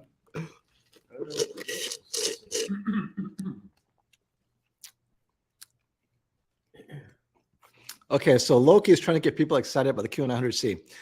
The auto HDR remaster on the QN900C literally makes 80s movies look like they were filmed yesterday. So Okay. the Brady Bunch is going to look like hip kids with their iPhones. I even watched The Wizard of Oz to test. Oh my God.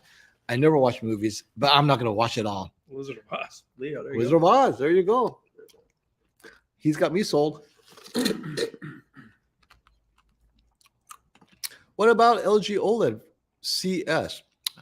How, Mom? I'm not familiar with the CS model. We're here in the USA. We don't get the CS model. Or do you mean CX?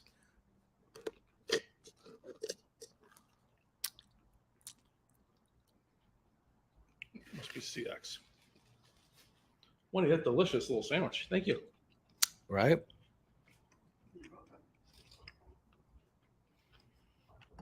This is actually a good question, Matt. Look, I'm there. Oh, John, There we go. they look the same to me. No, it's almost identical. Yeah. Is it I because picked you got the picture profile right? I got the picture profile. I was thinking Samsung, and that's what I got the right. I got the right numbers. So that you're not being nitpicky. This is why there are certain TVs. If I was to bring to the home, actually, the Is that significant standard? other. But here's this interesting thing, right? Uh-huh. What I did was the AI in the LG was reading my mind because I was thinking about Samsung and I was hitting the right buttons. So And is look- this, is this look- um And the is this end standard? result was perfect, right? It's near perfect. In fact, there's better shadow detail. Yes. Well, that's because active is on. But yeah. I'm not going to hold it against This is you. what- So this, it's a this really does work. So John's success. So now we're going to have a John mode that you Yeah. can post on AVS forum. Choose the cartoon. Choose this. Choose that. Right. Go through the whole thing. Actually, that might be Daffy better than Duck, Donald calibration. Duck, Yeah, better than Bugs calibration. Bunny, Woody Woodpecker. Sound like that, dog? So you're all here. This is a good question Matt has. It may seem nitpicky, but do you guys find the silver border on the G3, which is slightly more prominent, distracting?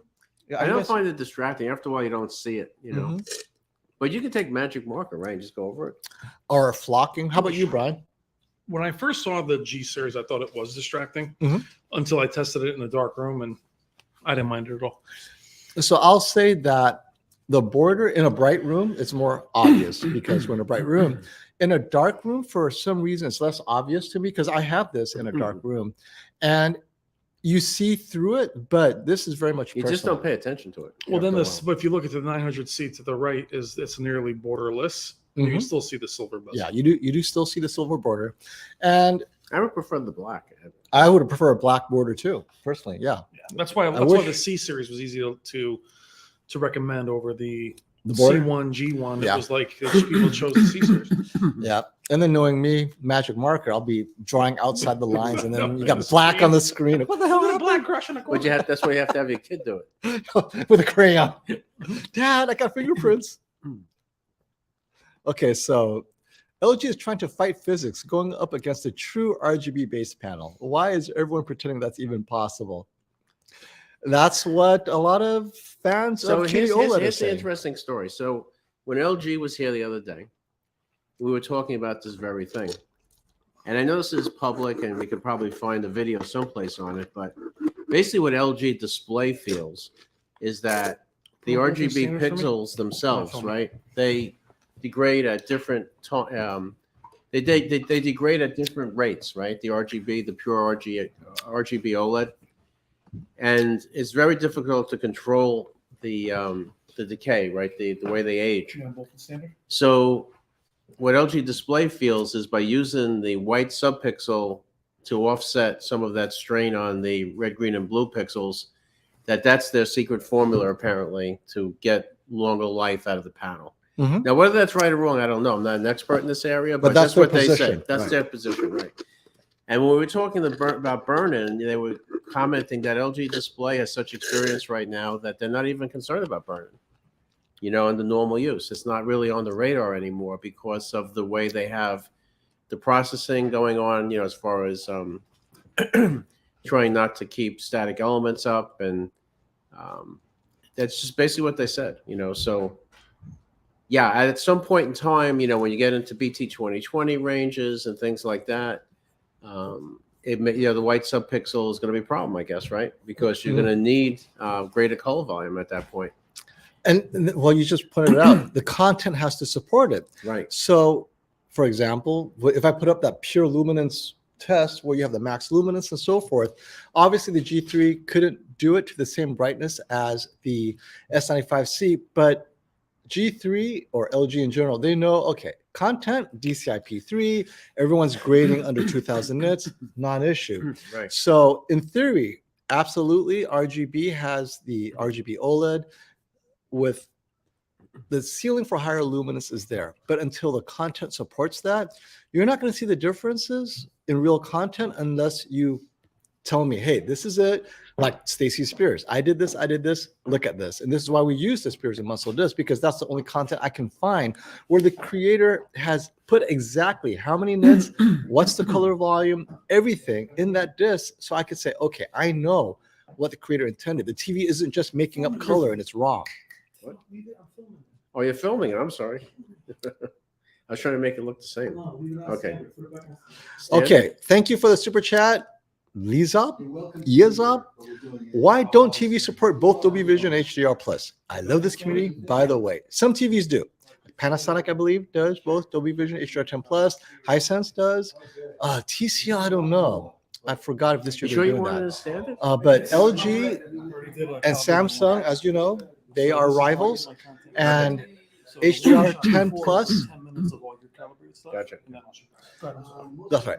HDR10 Plus is a Samsung alliance, and LG, they don't want to be part of that alliance. So LG does Dolby Vision exclusively for now. Sony, Dolby Vision. And Samsung, the only dynamic metadata it will do is HDR10 Plus. And for whatever reason, it doesn't believe that they need Dolby Vision, right? They have their reasons. So short answer, I don't know why, but we have our theories, but it is what it is. I wish Samsung would too. We're better than anybody, I promise. We're gonna be lower. FOMO, which OLED 83, 85 do you recommend? I've always used Samsung. That's why I bought the QN900C, because the spectrum app that comes with it, live programming. What do you think? Okay, so in the 83, 85 inch, other than the other Samsungs, I think the rainbow, you're going to be stuck with some rainbow. The QN85B or 85C, I don't know if it has the rainbow coating. I'm hoping it doesn't, but you have to check. You have to check at Best Buy to see. Now, on the other models in the 85 inch, this year Sony has the X95L. We'll have to check. We really won't know, but it'll be here in Valley Electronics. So you might have to check back. Brian will probably check and see what that's like. So we'll know if the X95L has rainbow. Wait for that release, probably early summer. And then all you have are the OLEDs in 83 inch, which don't have that rainbow coating. So what I recommend depends on your room lighting, like in a bright room like this, the mini LEDs, like the QN95B, 900C, 85C, it will be bright and it will fight the room really well. In darker rooms, I go with OLED because I think the image quality in a dark room from OLED is pretty phenomenal. Sorry. Thank you for that super chat, Lee Davies. What is the lifespan of an OLED? I have a 14-year-old Pioneer that's still going, but about to buy a 77-inch C2 or G2, but have concerns about longevity. Man, if you're planning to hold on to your TV for more than 5 years, I don't know if any OLED is for you, honestly, right? Because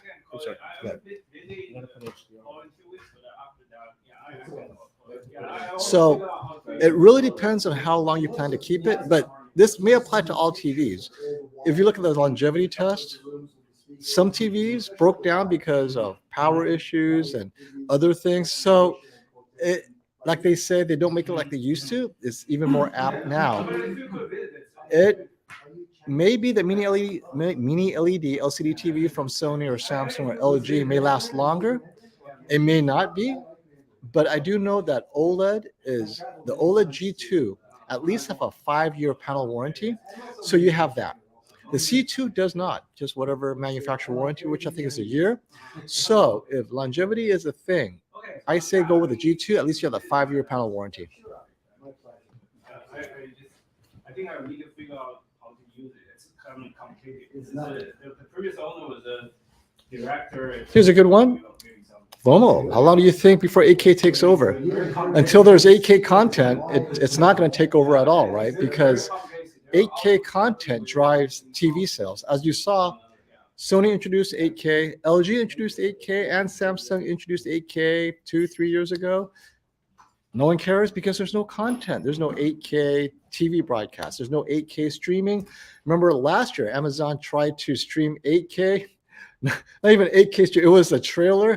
It was a special video hosting. We can't rewind. It was just too much data bandwidth hogging up everything. We couldn't even watch the trailer properly. And ultimately, it was a 4K upscale to an 8K container. It wasn't even real 8K because the actual scene was not shot in 8K. So until end-to-end from the developers or the creators to the broadcasters or distributors or platforms support 8K, and it's expensive. Storage, streaming costs to support that much bandwidth. Imagine millions of people downloading 8K or streaming it. That just 4 times, right? It's 4 times more data. Even with compression at 4K, it's still less. The argument is, oh, well, with good compression, 8K is going to be less. Well, with good compression, what's 4K going to be like? So you're still saving money with 4K over 8K. And if consumers are happy with 1080p, so I don't think that 8K can ever take over until I see any evidence that Netflix is starting to stream in 8K and that it becomes a thing, because I know it's very expensive. So not in the next 5 years. That's my early answer right now. Thanks for the super chat, Dave, longtime listener, many-time caller. Does C3 provide better processing versus B2B3 for Netflix? Better features for gaming, dark room. You know, this one I have never personally seen the difference. I know that LG has different generation processors, you know, alpha this and A that and generation this, but I don't know what to test to really see the difference. I mean, possibly posterization may be different between generations. I never tested it. I cannot say definitively that there is a difference. For all I know, it could be the same processor, but LG wants to make the C series people. Now, I'm making this up, speculating, but I have no proof that these higher end processors are doing something specific. But I can say with a new generation, you have more features. Now, whether the new processor has the additional bandwidth and processing to do these things, that's why you need it, is a different matter. So on the G3 and C3, we have that new enhanced expression enhancer. Is it as good on the B3, right? Or on the B2, which doesn't have it? Maybe you need a new processor for these new features. So if you're comparing the C3 to the B3 and you plan to use expression enhancement processing, then Netflix may benefit because questionable content bitrate and so forth. Maybe you might want to go with a C3, assuming the processor power has to do with how effective that expression enhancer is.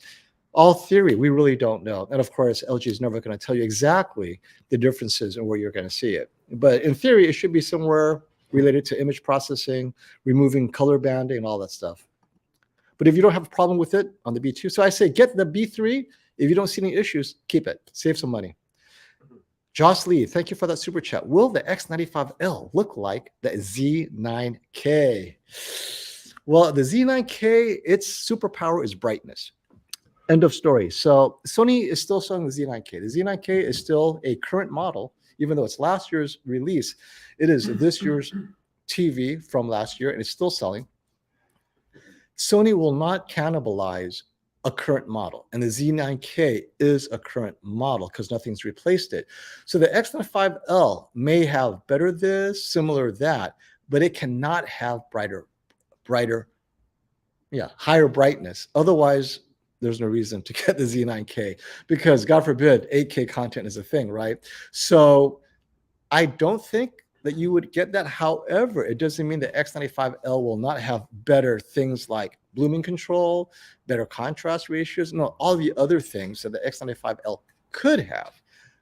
It has that new clarity thing, right? Brian, what's it called? The clear, the XR clear. Will be on the X95L, right? It will be on the X95, but not the X93. Right. So it'll be on the X95L, not on the X93L, which is just last year's You can see TV. an X95 Right.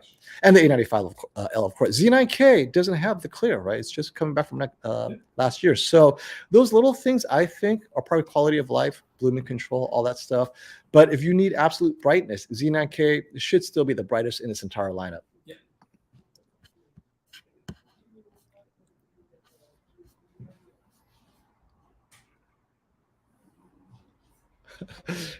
I don't know if you guys have an opinion on this, but looking to sell my C2 later this year to get A95L. What is the easiest method to sell a TV? You don't know that. I've never sold my TV in any. I'll tell you the methods. Don't give a Samsung the. Just okay. If you want to be safe, don't do Craigslist. But you know those things like what are those garage sale type places, right? eBay is the worst because you don't want to. The shipping is expensive.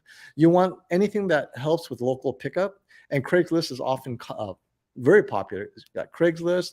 You got all those garage sale type apps, which are mostly going out of business now. So that is probably the way. But if you have relatives like Tech with KG, he just sells it to his brother or something. So.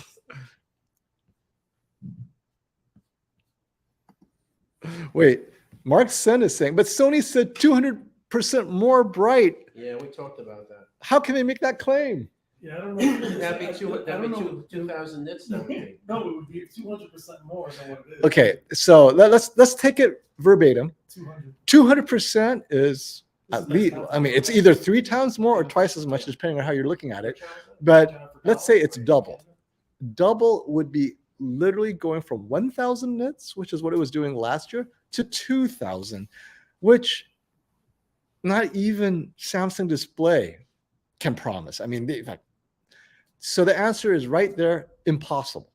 You cannot even do that, even in theory. So then the question is 200% more bright in what, right? It's all context. I didn't say what it was. 200% brighter what? So we are going to have to talk to Rob Brennan about that. That's your close That's the friend. thing. I saw that on your video with Rob Brennan, right? Yeah. On Brian's and radio. And he said that, and I did some math in my head. I graduated, college, I think, and it came out to like 2,000 nits. Well, if you do the math, 100% brighter is technically double. Yeah. Right? 200% is 3 times. Right. So now they've broken the laws of physics. Your math teacher would beat you up. He's like, hold on. Unless brighter. So we're talking natural language, brighter or 110% of. I mean, Hey, what math are you using? marketing Maybe it's new speak math. upsets It's me. new math. It's new math, You've right? heard about that. 200% is the new 120%. Yeah. It's like pi. Maybe they meant 20%. Pi. We are pi brighter. So, Mark, as you can see, it's definitely marketing speak, but definitely I want you to hold them responsible. Email them and start complaining to customer service that you are holding them personally responsible. If you don't get the 200%, you want proof. We need people to rise up and walk the streets.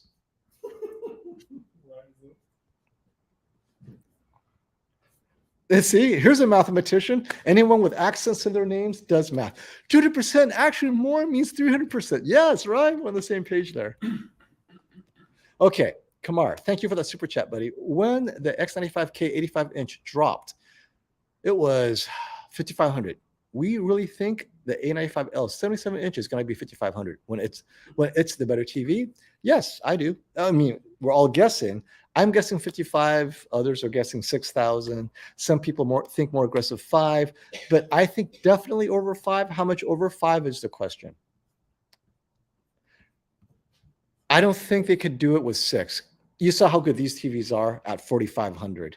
It's a big sell to sell this for 6,000 when it's so close. Because I think at best, even if Sony is brighter, for the sake of our argument, it would be minuscule.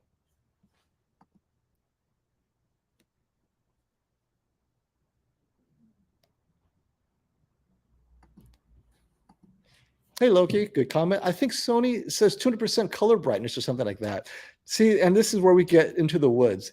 If they create a whole new term and we don't know what it means, and they go, oh, we've got to define 200% brighter in this blah means this. Oh, okay. So we definitely have to look closely at marketing speak.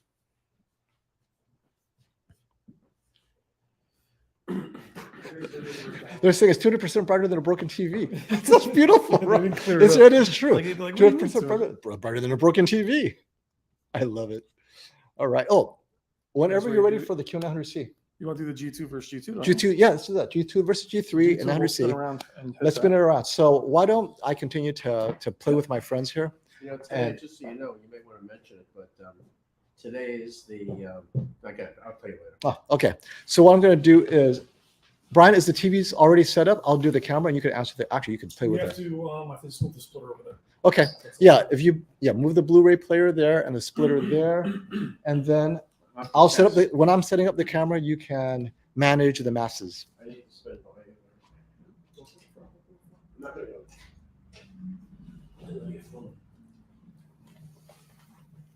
So maybe we're only having the super chat a little bit less. 200% is double the default. Yeah, What is the default That's now? right. Nobody Well, knows. now our default is 50 nits. You should be thrilled, right? What is default? Make it by you. Anything to get people to buy, or anything to get people to pay $6,000, right? Okay. Oop, wrong one. Here we go.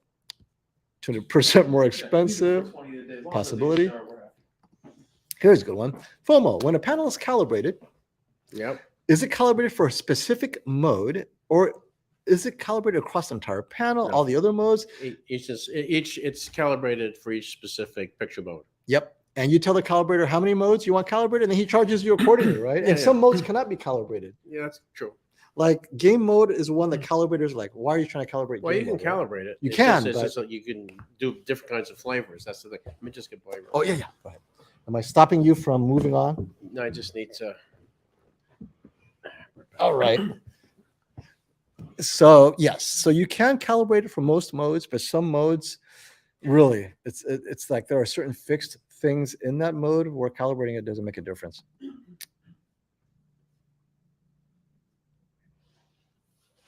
Just film a couple more things. I'll go on.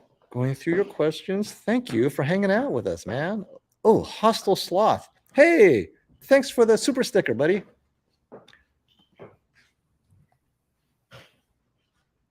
FOMO, would you upgrade from a 77-inch C2 to an 85-inch X95K? No, it's too close. I honestly, if I have a 77-inch C2, I would go to a 100-inch short throw, just because to me, 77 to 85, it's still close. I mean, it is bigger, right? But all the additional, I want the additional immersion.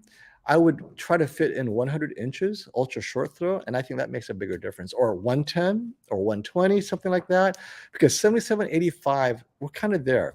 But nah, I'd hold on to the 77 and then try to make room for a 100 for a true immersion. Now, if 85 is as large as you can go, let's say, then I guess that would be the next upgrade is 85, because I cannot fit anything larger than 85, but not the X95K per se necessarily. In full screen content, most things will look the same. But then in content in a dark room, I think the C2 is going to make a big difference because of its infinite contrast. Where in a dark room, now you can see the perfect blacks stretch all the way up to the other brightness levels. But in a bright room, that's harder to see. So in a bright room, the X95K would be fine. I'd enjoy it. In a darker room, I'll probably notice the contrast differences. And so it really depends on your watching, the ambient lighting in your room. Ambient lighting, you're used to OLED, stick with OLED if you can control ambient lighting. If you're okay and you're in a bright room, you might not notice the change in contrast. X95K is fine. But everyone I've known who's had an OLED, they see the differences, they can't go back. So I'm just trying to save you some pain of returning an 85-inch TV.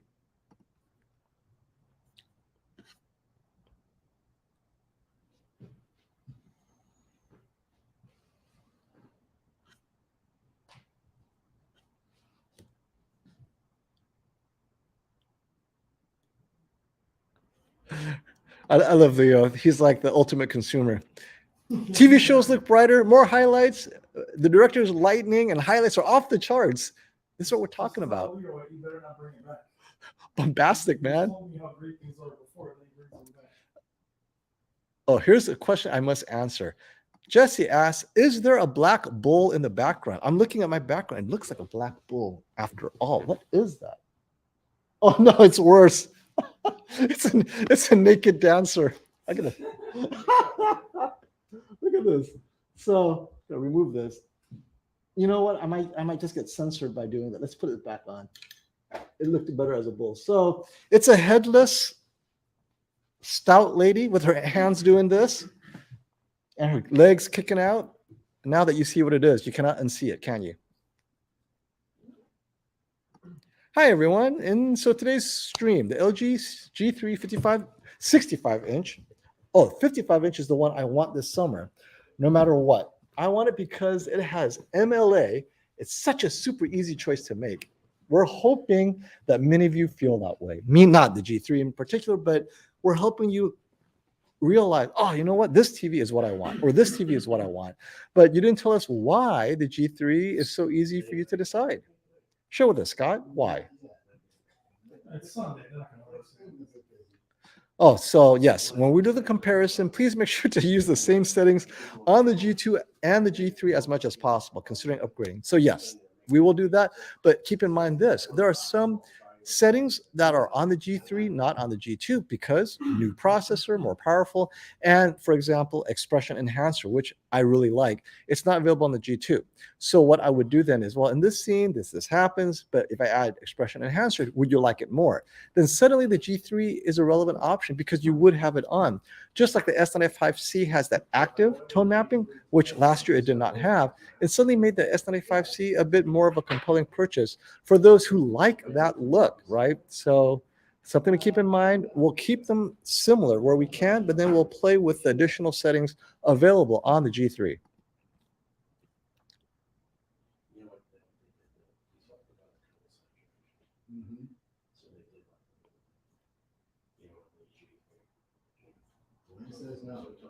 Thank you for that super chat, Ryan from Texas. Would love to hear everyone's thoughts on the best overall consumer TV for all content. Oh, there we go. I want the jack of all trades. Can these two seriously compete with the Z2 or the Z9K? So we're talking the Z2 is the 8K OLED. The Z2 can't hang with the Z9. So let's start with the Z9K. You cannot compare a mini LED TV with an OLED or an LCD TV with an OLED. The Z9K loses on infinite contrast. I see it over and over. We've seen it at the shootout. I've seen it next to each other in even a moderately lit room. Unless you need that brightness where no TV can match. The Z9K is super bright. In normal content, the lack of contrast compared to the OLED, you're saying like, why does the Z9K look a little washed out? So Z9K is out, but it is bright. What you're paying for when you say compete, none of these TVs can compete in brightness. Got it. But the Z9K cannot compete in any level of contrast, and their shadow detail will not match the accuracy of the OLEDs. So the Z9K has its own purpose, which is that HDR impact in a bright room. HDR impact in a bright room, the Z9K nails it. But short of that, I think overall, first of all, the Z9K has a gaming TV. It doesn't compare to any of these TVs. As far as the OLEDs, right? The G3, G2, even S95C. The Z9K was not designed to be a gaming TV. It was designed to be a statement HDR impact TV in a bright room. So we'll just kind of move Z9K aside. That leaves the Z2 8K TV. So what makes the Z2 expensive is because fitting 4 times the number of pixels into the same size is not cheap. It is very expensive to have high pixel density on something so large. You're paying for those extra pixels. The problem is you're not going to see that extra resolution with the content you watch. So consumer TV for all content, when you're watching, I don't know, Friends, Brady Bunch, the news, music videos, just everything, Netflix, Witcher, HBO Max, all of that is compressed, live stream, 4K HDR, which will look the same whether it's a Z2, G3, G2, Sony, A95K, whatever. They'll look so similar when they're all calibrated to match the same white point. So the Z2's biggest advantage is it's an 8K TV. If you have native 8K, it will look phenomenal. That's where it wins. If you have native 4K, it has to upscale to its 8K, it doesn't win. At best, it does better. So we saw this at the shootout where we examined the upscaling of the Z2 versus just the G2. pixel to pixel, the G2 looked sharper. We saw upscaling artifacts on the Z2, and the person who made that conclusion was Dave. He was the one that did the authoring for the DVDs and Blu-rays and stuff, and he's like, no, I noticed. David McKenzie was saying, wait, this, I see the artifacts. This is unacceptable. This upscaling is BS. And he just walked away. The minute he saw artifacts on content he was so familiar with, then we're not there yet. 8K does not necessarily make 4K content better, even with its upscaling. So forget 4K upscaled content. So the Z2's purpose really is for native 8K to native 8K. So that's what it does. But everything else, at best, it'll look like 4K at the same size. So then the answer is, can these two seriously compete? The answer is yes.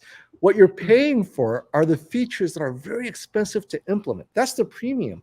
The stuff that they do, the same things that these TV do, that these two premium TVs do, the same. It's these additional things that are so expensive, which is 8K pixel density on the Z9K, controlling the extra heat, making extra brightness to go through the extra pixel density so that it can do what it can do. All of that costs more money, but it's not making the image quality better. It's making 8K viable. Same with the Z2. So in a long-winded answer, the answer is yes. These two can seriously compete and win in many situations, while at worst, they match it. In the situations where they outright lose, 8K native content. That's it.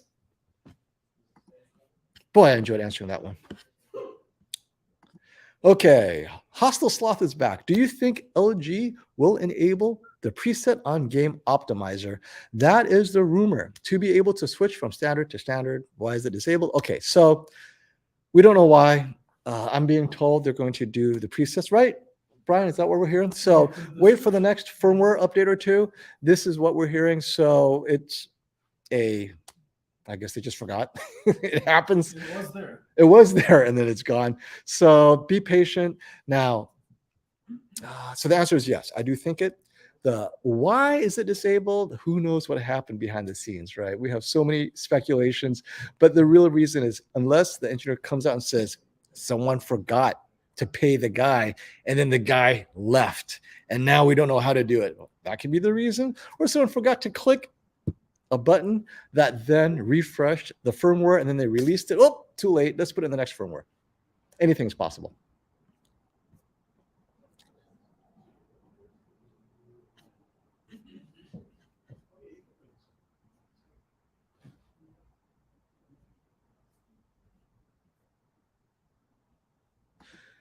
Do we know the full field HDR brightness nits of both TVs?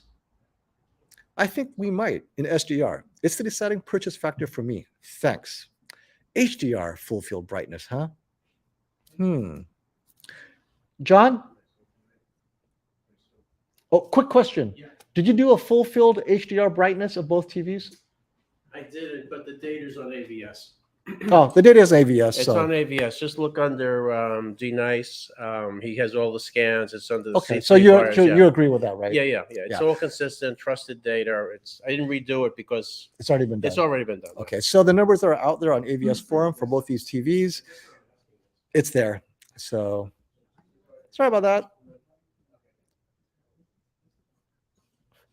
that. FOMO hates 8K. Decide to look for yourself. You got me. I really do. Definitely decide and look for yourself.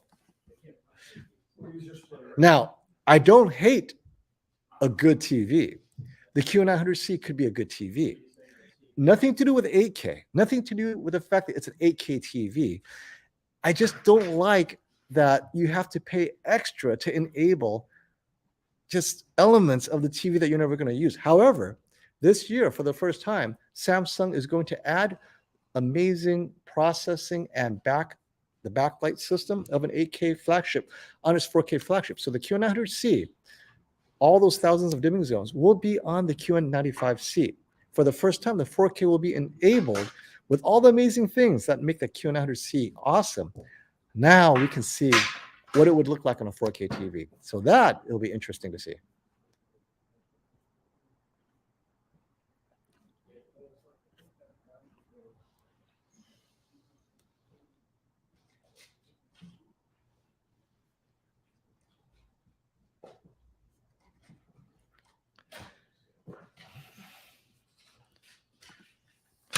Hey, Greg, really torn between these two models. The feature that is really hanging me up is Dolby Vision. Will I have major FOMO if I buy Samsung again? If you are unhappy with Samsung, it will have very little to do with Dolby Vision and other things, right? Just you don't like Tizen or something else that you don't like, whatever. Dolby Vision is not something you're going to miss because unless you know what you're missing, you won't miss it, if that makes sense. Dolby Vision introduces this, that, and the other, but it's very subtle. And if you're looking at two TVs side by side, then you could say, aha. But if you're looking at just one HDR10, it's never going to be, oh my God, if only it was Dolby Vision, it would be better. Ever. That's never going to happen. But if you're used to Dolby Vision in your content, and then let's say, I don't know, LG, and then you move to Samsung, you'd be like, the LG, my last LG looked a bit different. I do not like how HDR10 looks.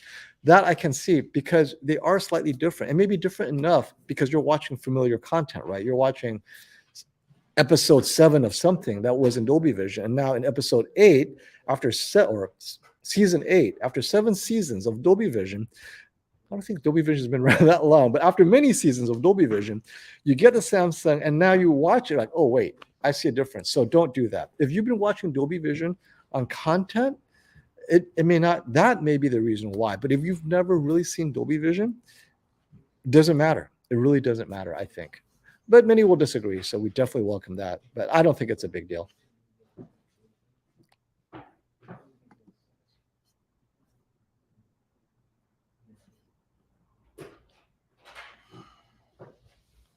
Okay. And so this drives home the point. The local dimming on the 900C is nearly perfect from what I've seen and heard. This is my point exactly. So 900C, 900B, 900A, just all their 8K flagships, they have the best dimming zone system that they did not share with an 8K TV. And I'll tell you why they didn't share it. It would make the 4K TV, the 8K dimming system that is their best in-house, is not on their 4K because the 4K would do two things better. One, it would be brighter, less pixels, easier to make brighter, more energy efficient. Oh, and number 3, dimming zones, easier to control blooming when there's less pixels. So now that it's on the 4K, I'm excited to see how much better the 4K QN900C can be when it comes to blooming control. So I keep on telling you guys, higher pixel density does improve resolution in certain situations, but it makes blooming control harder. It's like, I just want Samsung to give 4K a chance with its best technology. And this year it's happening. So that's exciting.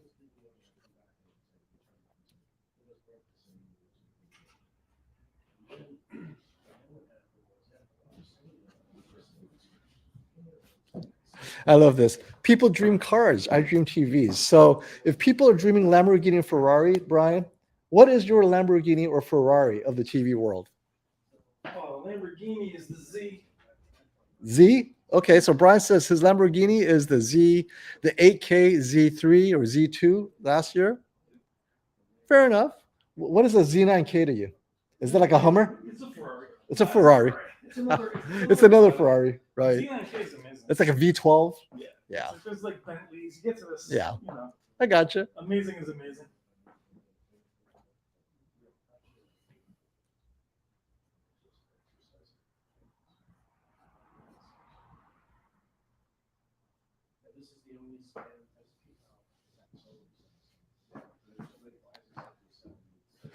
So as you can see, Brian in the back, he is setting up our G2 versus G3 comparison just to see what's improved besides processing and the new settings. When we have them matched as far as the same modes and everything, then you get to see the panel differences, peak brightness and all that as far as real content. But from there, though, I think another decision is, what do you want from your TV, right?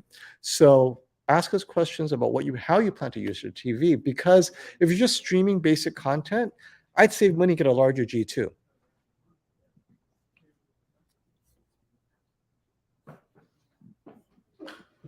Hey, Plasma, this appears to be the most common question today. Can you please confirm if the G3 black level is raised under lighting conditions? It looked like it was on yesterday's stream, even when it looked better than the S95C. So we're in a bright room. If anything looks raised, it's because of the reflection off the floor, bouncing and hitting it. It is definitely not the panel. There is no raised blacks. But when you're sitting at home, you'll notice that though, because if you have bright wood floors, oak, let's say, and you have a bright overhead and it's shining off the floor, it's going to bounce off your TV. The reflection is what's going to raise the black because your reflection will be brighter than your black levels. So in a dark scene, guess what? You're going to see your bright wood floors. You're not going to see the black in that scene. But if you're in a light controlled room, no reflections, no brightness, floor is dark, there is no raised blacks. So the lighting condition in your room will be, if it's brighter than your TV black levels, you have a problem. The test, TV is off. Look at your TV. The room is bright. If you can see your floor, that's going to be brighter than your black levels. And it is what it is, right? You got to control the lighting. And this applies to LCD TVs too, by the way. This is not unique to if an LCD mini LED TV in a dark scene, they all will reflect that floor. And this is where some say that Samsung's anti-glare may be better.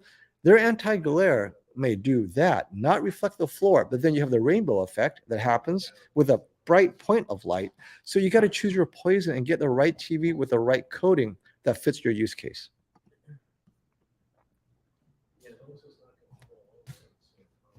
All right, thank you for this question, Derek. I'm looking to purchase another OLED. Should I get an A95K 65-inch or an S90C 65-inch? Both are the same price.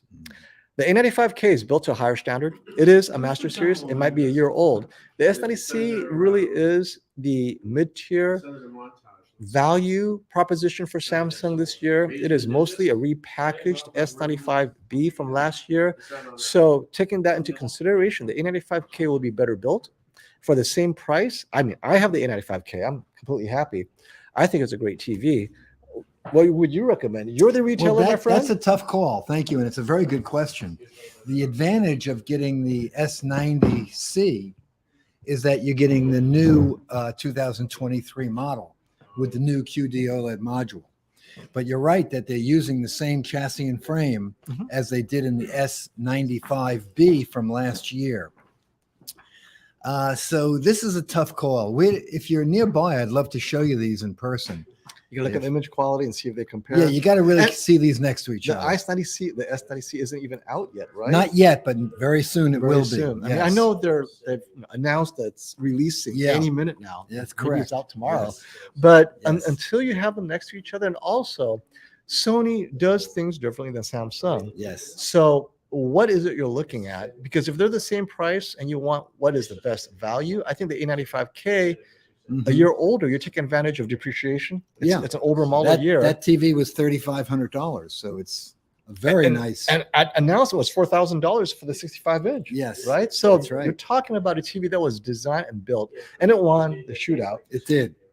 And if you are using it for common everyday things, I think that A95K with a heatsink, Yes. it has a heatsink. So that are little things. Does it have a heatsink? It's a QD OLED. Yeah, the A95K had the heatsink. Oh, okay. Yeah, Thank you. but the S95B did not. Right, I know. And so that's I why know. it was able to remove image retention a little Yes. bit better.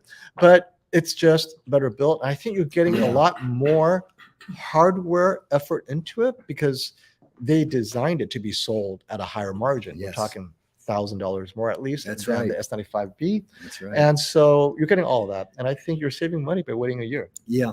Send me an email when your time permits, Yes. and I'll give you the detailed differences between them. Right. Definitely. All right. Thank you, Irving. FOMO, thanks for everything you did. Did you review the LG Nano 75? So I don't review Nano TVs, mostly because I already know what to expect. It's very washed out because it's the IPS panel. Hey, John. And I like that impact, the HDR impact. And the Nano without the mini LED backlighting, it's just too, it's dim. I don't get the HDR impact. If you watch this regular SDR, it's fine. But if you like HDR, like me, I would not recommend the Nano. You're not going to get that HDR impact. Dynamic range is not there. Brightness is not there. There's so many things wrong with it for just streaming quality. I got you. Filming. I'm better. No, it's like a surround sound.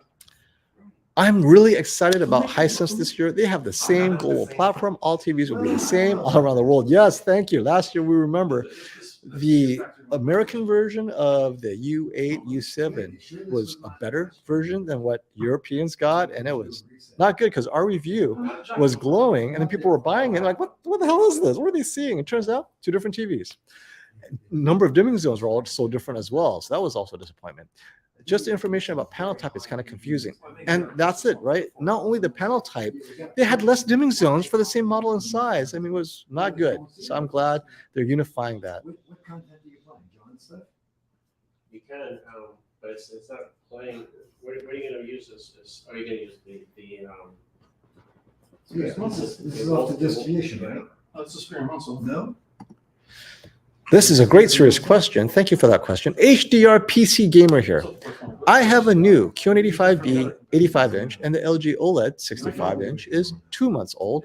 Would you recommend updating to the TV's S95C or LG G3? Darkroom HDR PC gaming, no movies, HDR content and sports. So PC gaming only. Man, this is a hard one, mostly because I know what's coming down the pipeline. And a lot of you don't know this yet, but I recently visited HDR10 Plus Gaming, which is exclusive to PC gaming. And HDR10 Plus is dynamic tone mapping, where the game engine does the tone mapping on the PC platform. And it's going to be supported by both NVIDIA and AMD. NVIDIA already supports it. AMD, I believe, will. And this makes it will be a first end-to-end solution where the game engine is handling the tone mapping, everything, right? It's talking to the TV. Any TV that's HDR10 Plus gaming compliant will be able to then share the information to the game engine, and the game engine will do its own calibration. And then you can be ensured that what you're seeing on your TV is what the creator intended without washing out anything or anything like that. So there are no game titles yet announced with HDR10 Plus, but I will be posting that interview at the HDR10 Plus gaming headquarters with Samsung. But they were very excited about that, right? They've been just going all over, visiting game developers all over town and talking to NVIDIA and AMD, and they're behind it. So an S95C is HDR10 Plus gaming compliant. G3 obviously is not, but G3 has Dolby Vision. But I don't know if PC gaming supports Dolby Vision right now to the degree that Xbox does. And I don't know what their future is. So until I talk to Dolby Vision Gaming, I don't know. Let's wait, because when I put out my video sometime in April, we're going to get a lot of questions, and then I'm going to bring HDR10 Plus team and follow-up questions with them, and we'll see what their rollout plans are. But this year, they're trying to get the word out that for PC gaming, if you have either NVIDIA or AMD cards, HDR10 Plus gaming, it will be a thing. And so we'll see what happens. But good question. It gave me an excuse to talk about HDR10 Plus that I knew very little about.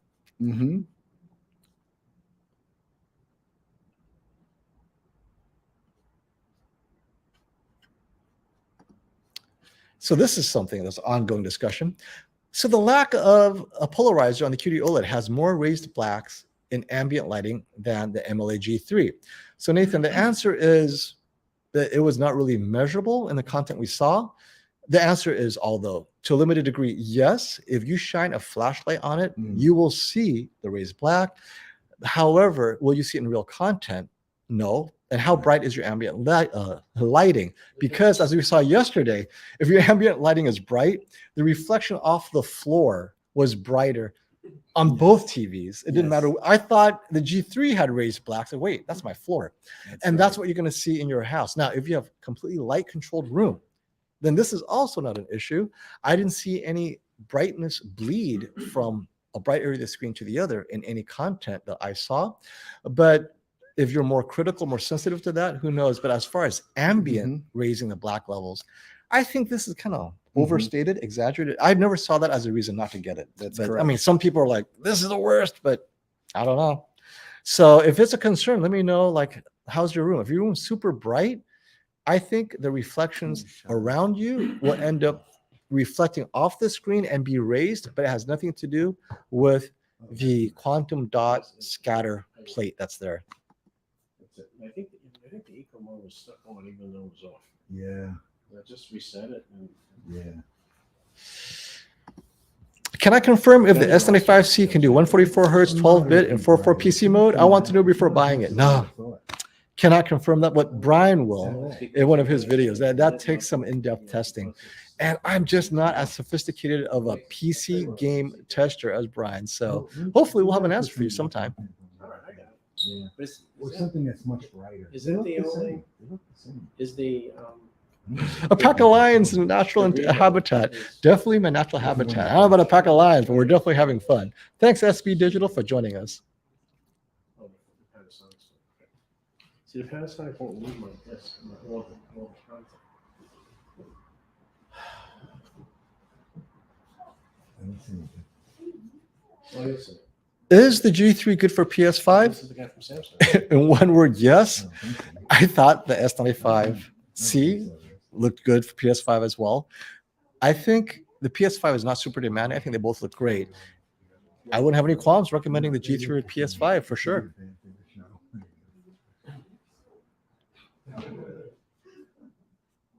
I'm surprised they look so much the same.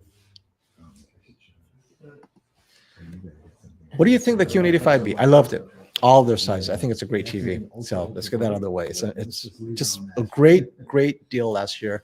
And as it continues to discount, continues to be highly recommended.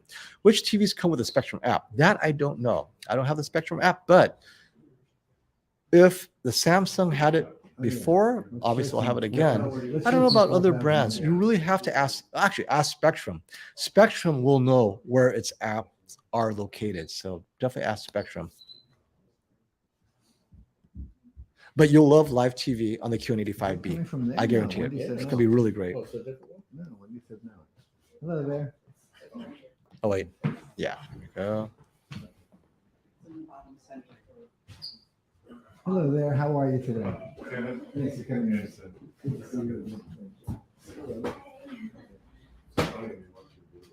Oh, really? I see you. Yeah. Right, nice to meet you.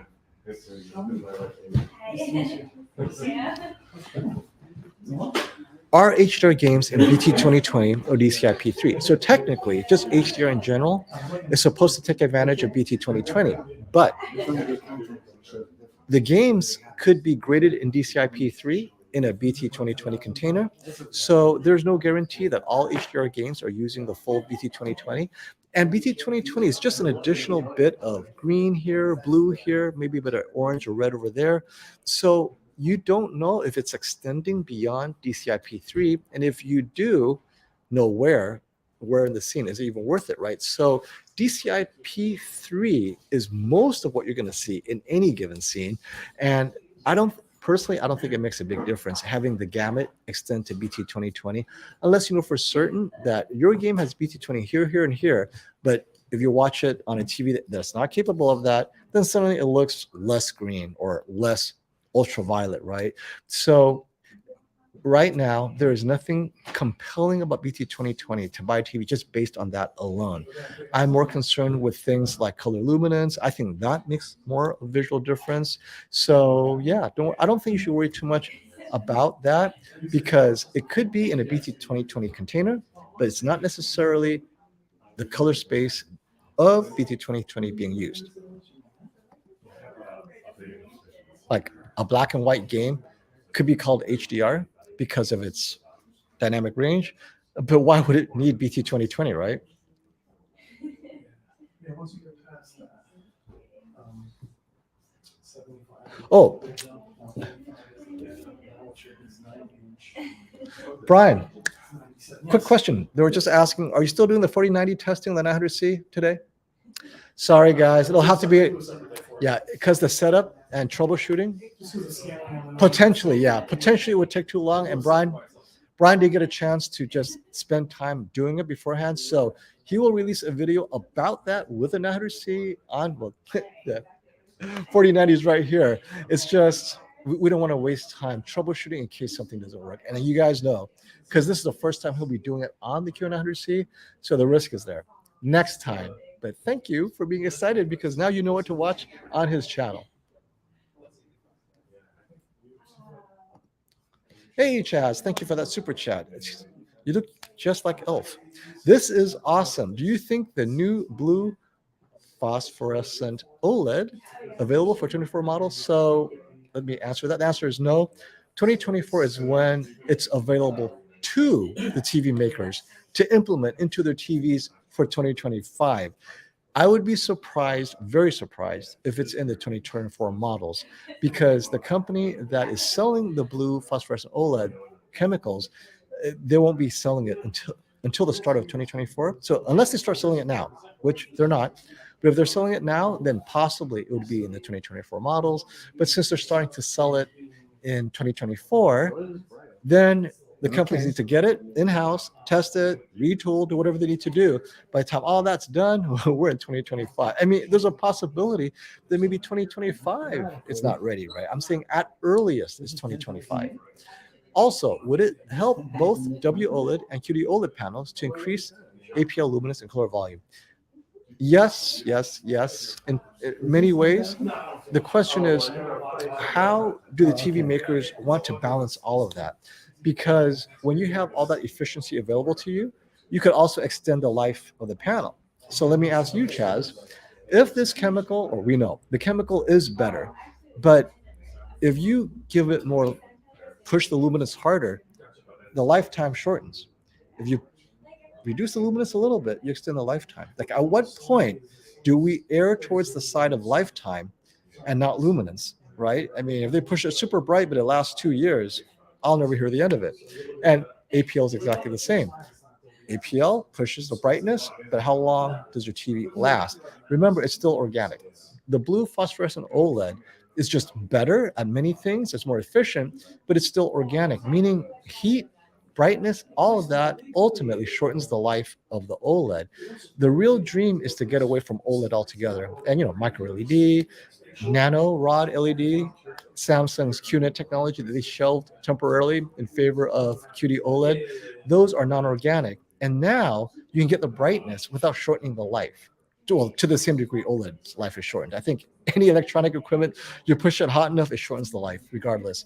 But with OLED especially, it's very sensitive to that. So to answer your question, on the one hand, the answer is yes. It will increase brightness and color. Well, color volume, I don't know, but definitely brightness and APL, luminance, all that stuff. But if people are complaining hard enough about burn-in, they may just say, you know what, let's just keep brightness the same, but then double the lifetime of the TV, if that's capable of that, right? So good question, but it'll take some more thought, because if you guys are complaining, oh, they don't like make TVs like they used to. But if you're all replacing a TV every 2 years, oh, you kidding me? They'll pump that brightness up because you're replacing it 2 years. In 2 years, what do you care, right? Hey, thanks for that reminder. Make sure y'all get the likes up, because we're here until whenever. But Robert's here, and we're going to spend time. Brian's in the back, or John's in the back right now, getting the TVs matched up and everything. Uncalibrated G2, G3, he's just making sure all the profiles are up, eco mode is off, and they are as similar as possible in terms of what's available to them. And as soon as that's done, I'll swap places with Brian. He'll take over. I'll move the camera over there, and then we'll do some magic in maybe 15, 20 minutes. Versus the ones. Is HDR10 Plus Samsung exclusive? I see it as a nice. No. HDR10 Plus is open license, open source. They want everyone to use it. But so keep this in mind, because HDR10 Plus is not profitable for Samsung, they're on a shoestring budget. They're not out there marketing it hard. They're hoping, I mean, literally 2 or 3 people are going door to door. Hey, look at this HDR10 Plus. Will you use it in your game? Hey, NVIDIA, will you use this in your game engine, API, all that stuff, right? So HDR10 Plus is not a Samsung exclusive. However, Samsung is the driver of HDR10 Plus. They control the direction of HDR10 Plus, which means LG, its rival, are unlikely to adopt it because they have Dolby Vision. But that means LG is subject to the whims of Dolby Vision, right? If Dolby Vision is not interested in developing a game engine based Dolby Vision dynamic metadata gaming system, then you got to wait. But if they do it, then great. Everyone benefits who's on the Dolby Vision platform. So it's not exclusive. LG is free to adopt it if they want. And literally, it would cost them less than Dolby Vision. But Pride being what it is, like other companies have both. Hisense has both. Panasonic has both. It's not a big deal. But LG, you have to remember, LG and Samsung are like the Hatfields and the McCoys if you're from the USA living near the mountains of West Virginia. That's a bad analogy. I forget I have a global audience.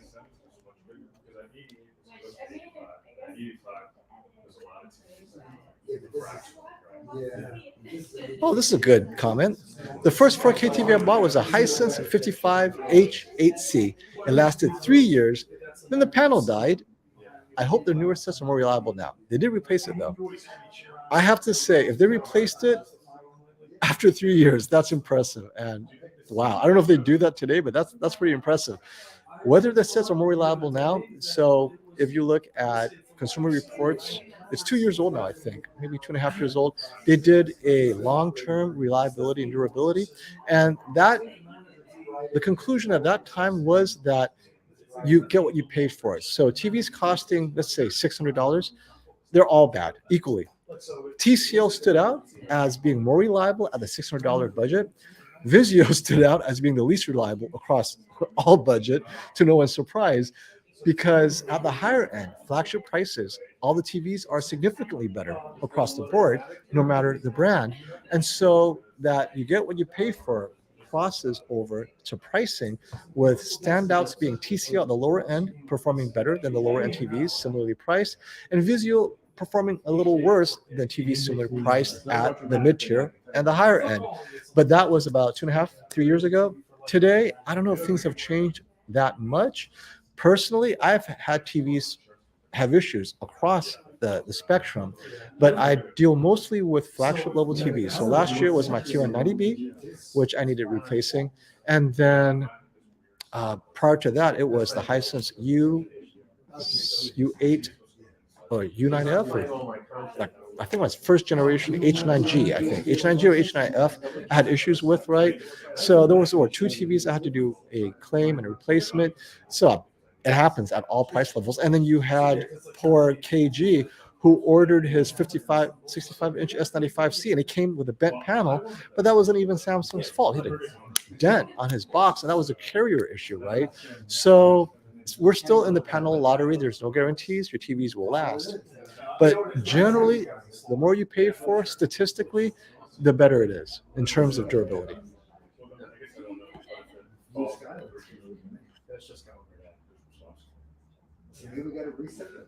I love this question. I have the B7 and the E8. Both are great. Is the G3 a significant upgrade? It is significantly more accurate in terms of near black shadow detail, which was an issue in the earlier LGs. It either crushed it or it had pixelation issues. It's definitely, processing is better. So whether it would be color banding on the E8 and the B7, the G3 would not have it. Definitely brighter. HDR will definitely look better, right? So if you have bright HDR content like Mad Max, it will look more HDR on the G3. The B7, the E8, it would still look phenomenal, but you're not going to get that brightness punch in certain scenes that demand it. And so that's what you're really upgrading for. It's that extra HDR. But if you're watching the B7, the E8 in just SDR, don't upgrade. Not a significant upgrade. But if you are a fan of HDR, you're starting to watch Dolby Vision Netflix or whatever it is with all these new HDR content, the G3, I think, makes a difference because its tone mapping is significantly better 6 years later than from when you last bought it. A lot has changed in terms of tone mapping.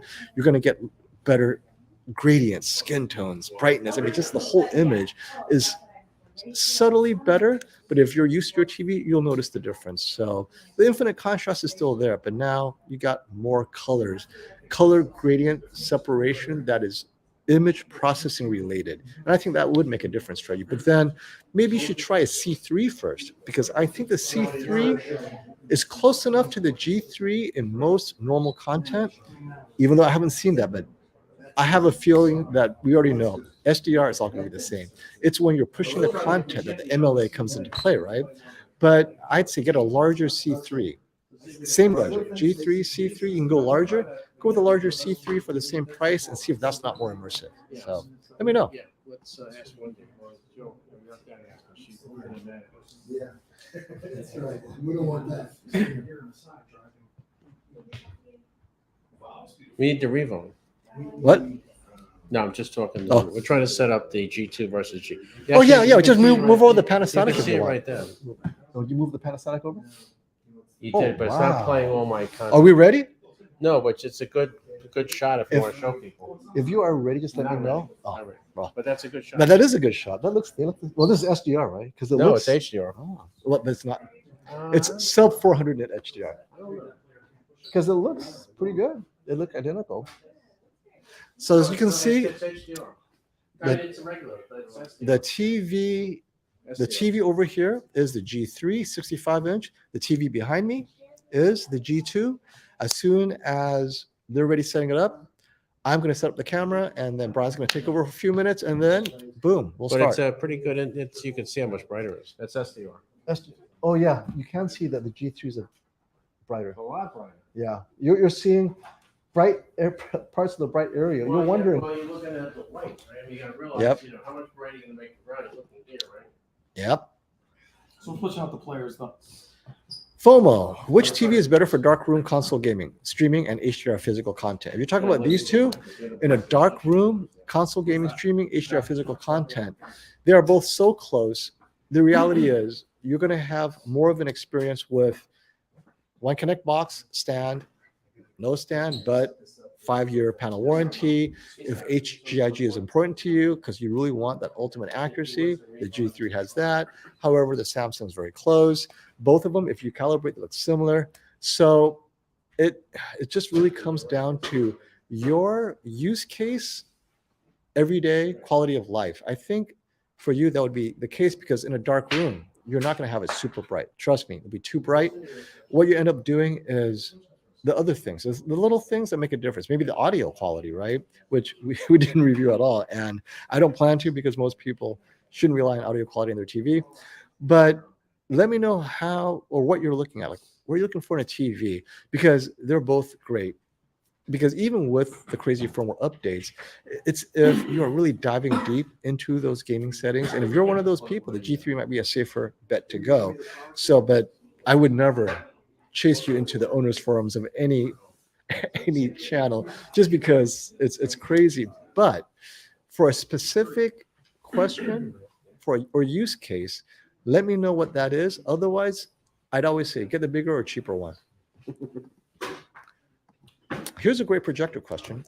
FOMO, can you ask Robert, how is Cinema Projector Theater X12 coming along? Update, please. I'll ask him. Oh, how is your Cinema Projector Theater X12 coming along? They just want Wow, an update. we having fun. So I built 12 movie theaters in a new 12. facility that we took over. Each one has very, very high-end, different audio experiences in each one.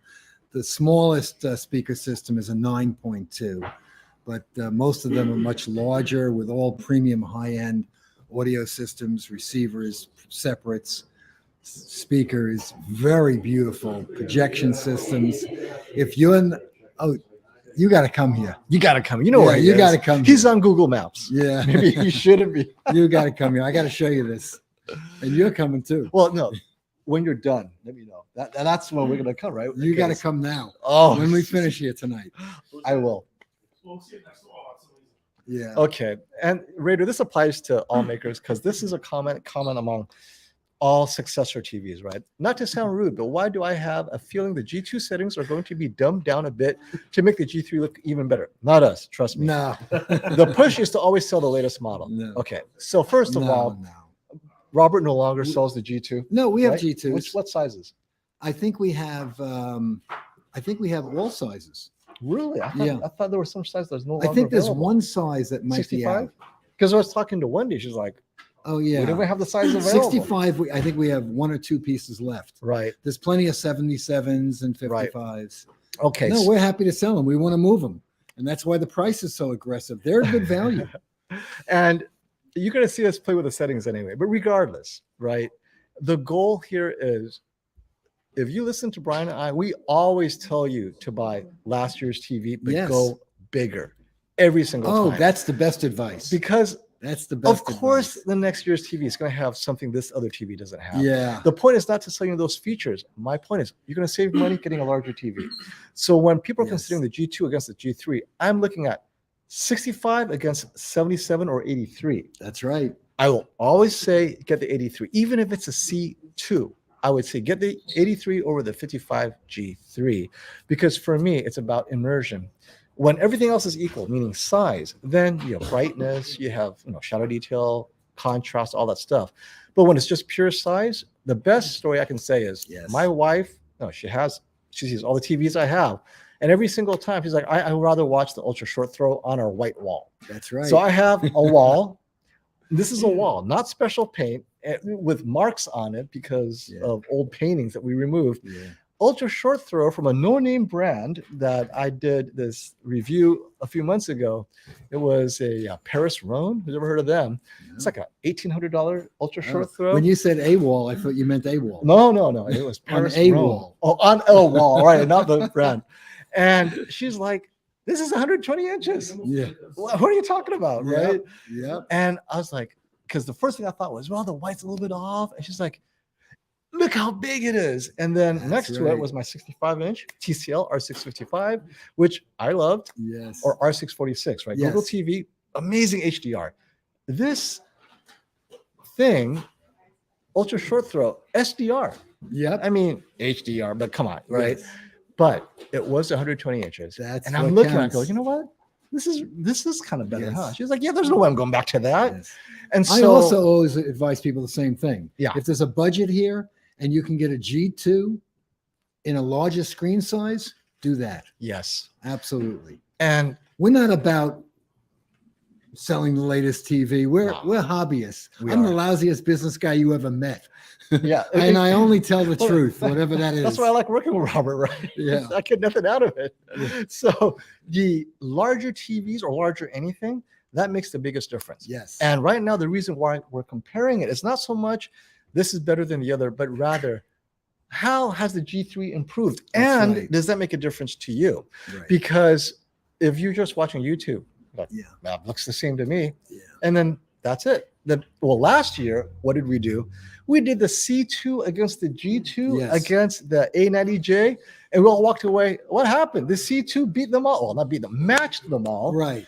And what we put out, and that included Spears and Munsell, some YouTube Right. channels, and Brian, I was like, okay, well, we got the TV, the You OLED know, of the year. that brings up the a good C2. point. It might be even a better tip to get the larger screen in a C3. Yes. So you get that new A9 Gen 6 processor, which that's has greatly improved. that expression enhancer. Yes, which it does. I really like. So And it integrates beautifully Yeah. with their new audio systems. It's got much better. Everything about this processor has been upgraded. Right.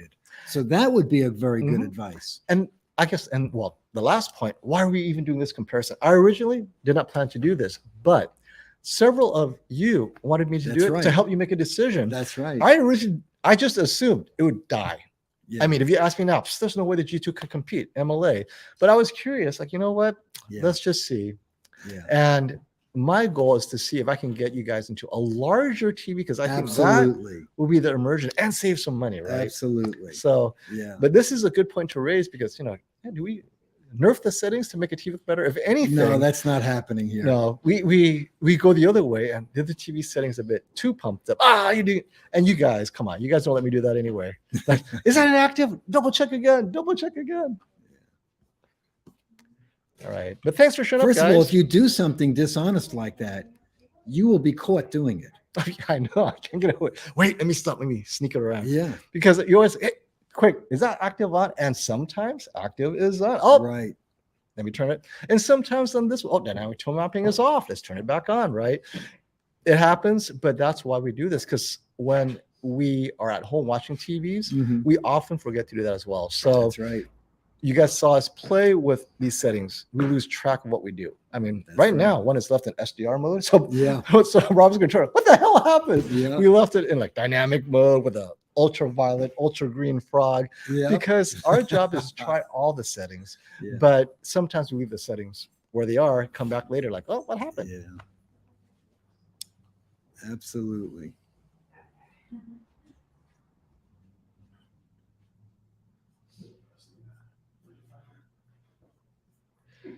All right.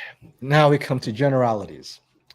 What do you prefer in general, a Samsung TV or an LG TV? So I will ask you this mostly because I want Samsung to hear this answer.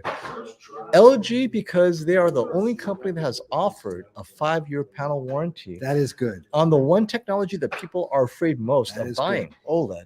And Sony doesn't even do that on their Master No, Series, they right? do not. And so for me, because they've offered the 5-year panel warranty, that I believe really is standing behind what you're selling. And LG has a reputation for their warranty support after purchase anyway. Yes. So you take those two together, I think that is a statement. So for me, short of everything else, picture quality, because it looks so similar, Mhm. I really like the 5-year panel warranty. And this applies to only the G series, the other series. So you're paying a premium. But what I think you're paying a premium for is that extra panel warranty, in addition to the other stuff. But people forget how expensive it is to support a product beyond 1 year. Yes. 4 years of product support. Well, 1 year of product support is the reason why Panasonic left the USA. That's They correct. could not sell enough TVs Yeah. to pay for the support team just on a normal 1 year. Yeah. And that's a lot of TVs you have to sell to support it. And for LG to say, we're doing it for 5 years, even though it's the flagship, but none of the other flagship models do that. So I'm saying this knowing that Samsung's going to go, right? Because in the end, I think it's important that you have at least one model that you have Yes. that 5-year punch. And so that's why I like LG. But what are your thoughts? Yeah, well, that's a very good point, and I know it builds confidence to me and the customer to have a 5-year warranty, and it even covers burn-in on the panel module. Yes, just the panel, part. but still. You got to pay labor, which is about $250 within the first 5 years after the first year. But we have that 5% promotion right now, Which you apply to the rest. which we can apply to the warranty. So you can get a Samsung with a 5-year warranty and pay a very, very tiny fee. So you're It's making up the difference between the two brands. Yes, yes. Samsung. I wish you would do it for everybody. So it's not Well, that- that's something that we do. We take it out of our pocket. yeah, that's what I'm saying. Yeah. That's why Samsung should be doing it for people. Oh, okay. But instead, the retailer does it. Yes. And another thing is, well, let's say on the Samsung, I have to say I am impressed with Samsung's ecosystem. If you are into the Samsung smart things, I am personally not, but I do use it because I have to review certain Samsung Yes. stuff. It's pretty good. Actually, it's probably the Yes. best, well thought out home system for Yes. appliances and products. Yes. So that's what you're paying for with the Samsung. Is it's already been Yeah. working, tested with the Samsung smart things, if that's the thing for you, right? Just like the Apple ecosystem. So that's another. And also Samsung they have their own nuances that's unique to Samsung. LG has stuff unique to them. Yes. They have their personalities. Yes. And if you see in the comments, you'll see you have people who really do appreciate what Samsung's done for them. Yes. You have others who do not appreciate anything that Samsung's done for them, but they appreciate what LG's done for them. And there's no wrong answer, right? Yeah. Because one day you're a fan, the next day Samsung customer service just doesn't take care of you. Next, you're like the worst hater. And it works for all brands. Hang around long That's enough, correct. you're going to see a fan and a hater of both brands. But generally speaking, I like to follow the money. And Mhm. for me, a 5-year warranty is following the money. Yes. That costs them money. You're paying Yes. for it, but it's there. Other things, though, on the Samsung side, the One Connect box, I think personally would be a reason why I would get the Samsung. Yes, that's a good point. No, Thank you. I would use the One Connect box because I want the box easier to add stuff, take stuff away Very from the good. TV. The way I hang is just easier. Very So on the good. Samsung, it's the One Connect box versus the 5-year warranty Yeah. because it's not the image quality. Because I know Mhm. now I can get them close to accurate. It's good enough for me as a homeowner.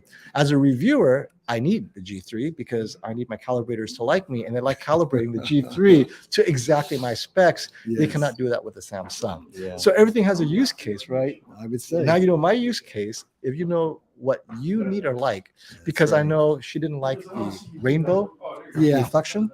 And now you might have to consider a TV that doesn't have it because the Sony has that in their bright TVs as well. So Mhm. you have to choose the right model from the right brand just to avoid that. There's still so much to consider. All these folks should email or call me, and I can go over all the detailed differences. He actually does. And He's we not can- sending we you to can- the we can- Philippines. We can match what's going to work best in your application. Right, right. And you're welcome, Raider. Thank you for asking. We just want to make sure we address some of the concerns because hey, oh wait, Piyush Kumar, Robert, are you hiring any employees? I would love to work with you. Come on. Yes, we need help. Please. And he hasn't said what you're helping him with. He'll be like, you should never work for Rob. I'm carrying these TVs back and forth from the theater. Well, I do it as well. Please You give me a know call. what? Give me a His call. daughter is literally carrying these TVs. Yes. So believe me, they are working out here. Yes. Thank you. Whoever that was, don't lose. Call me. He's on Google Maps. You Okay. can actually visit him. Yes, that's a good idea too.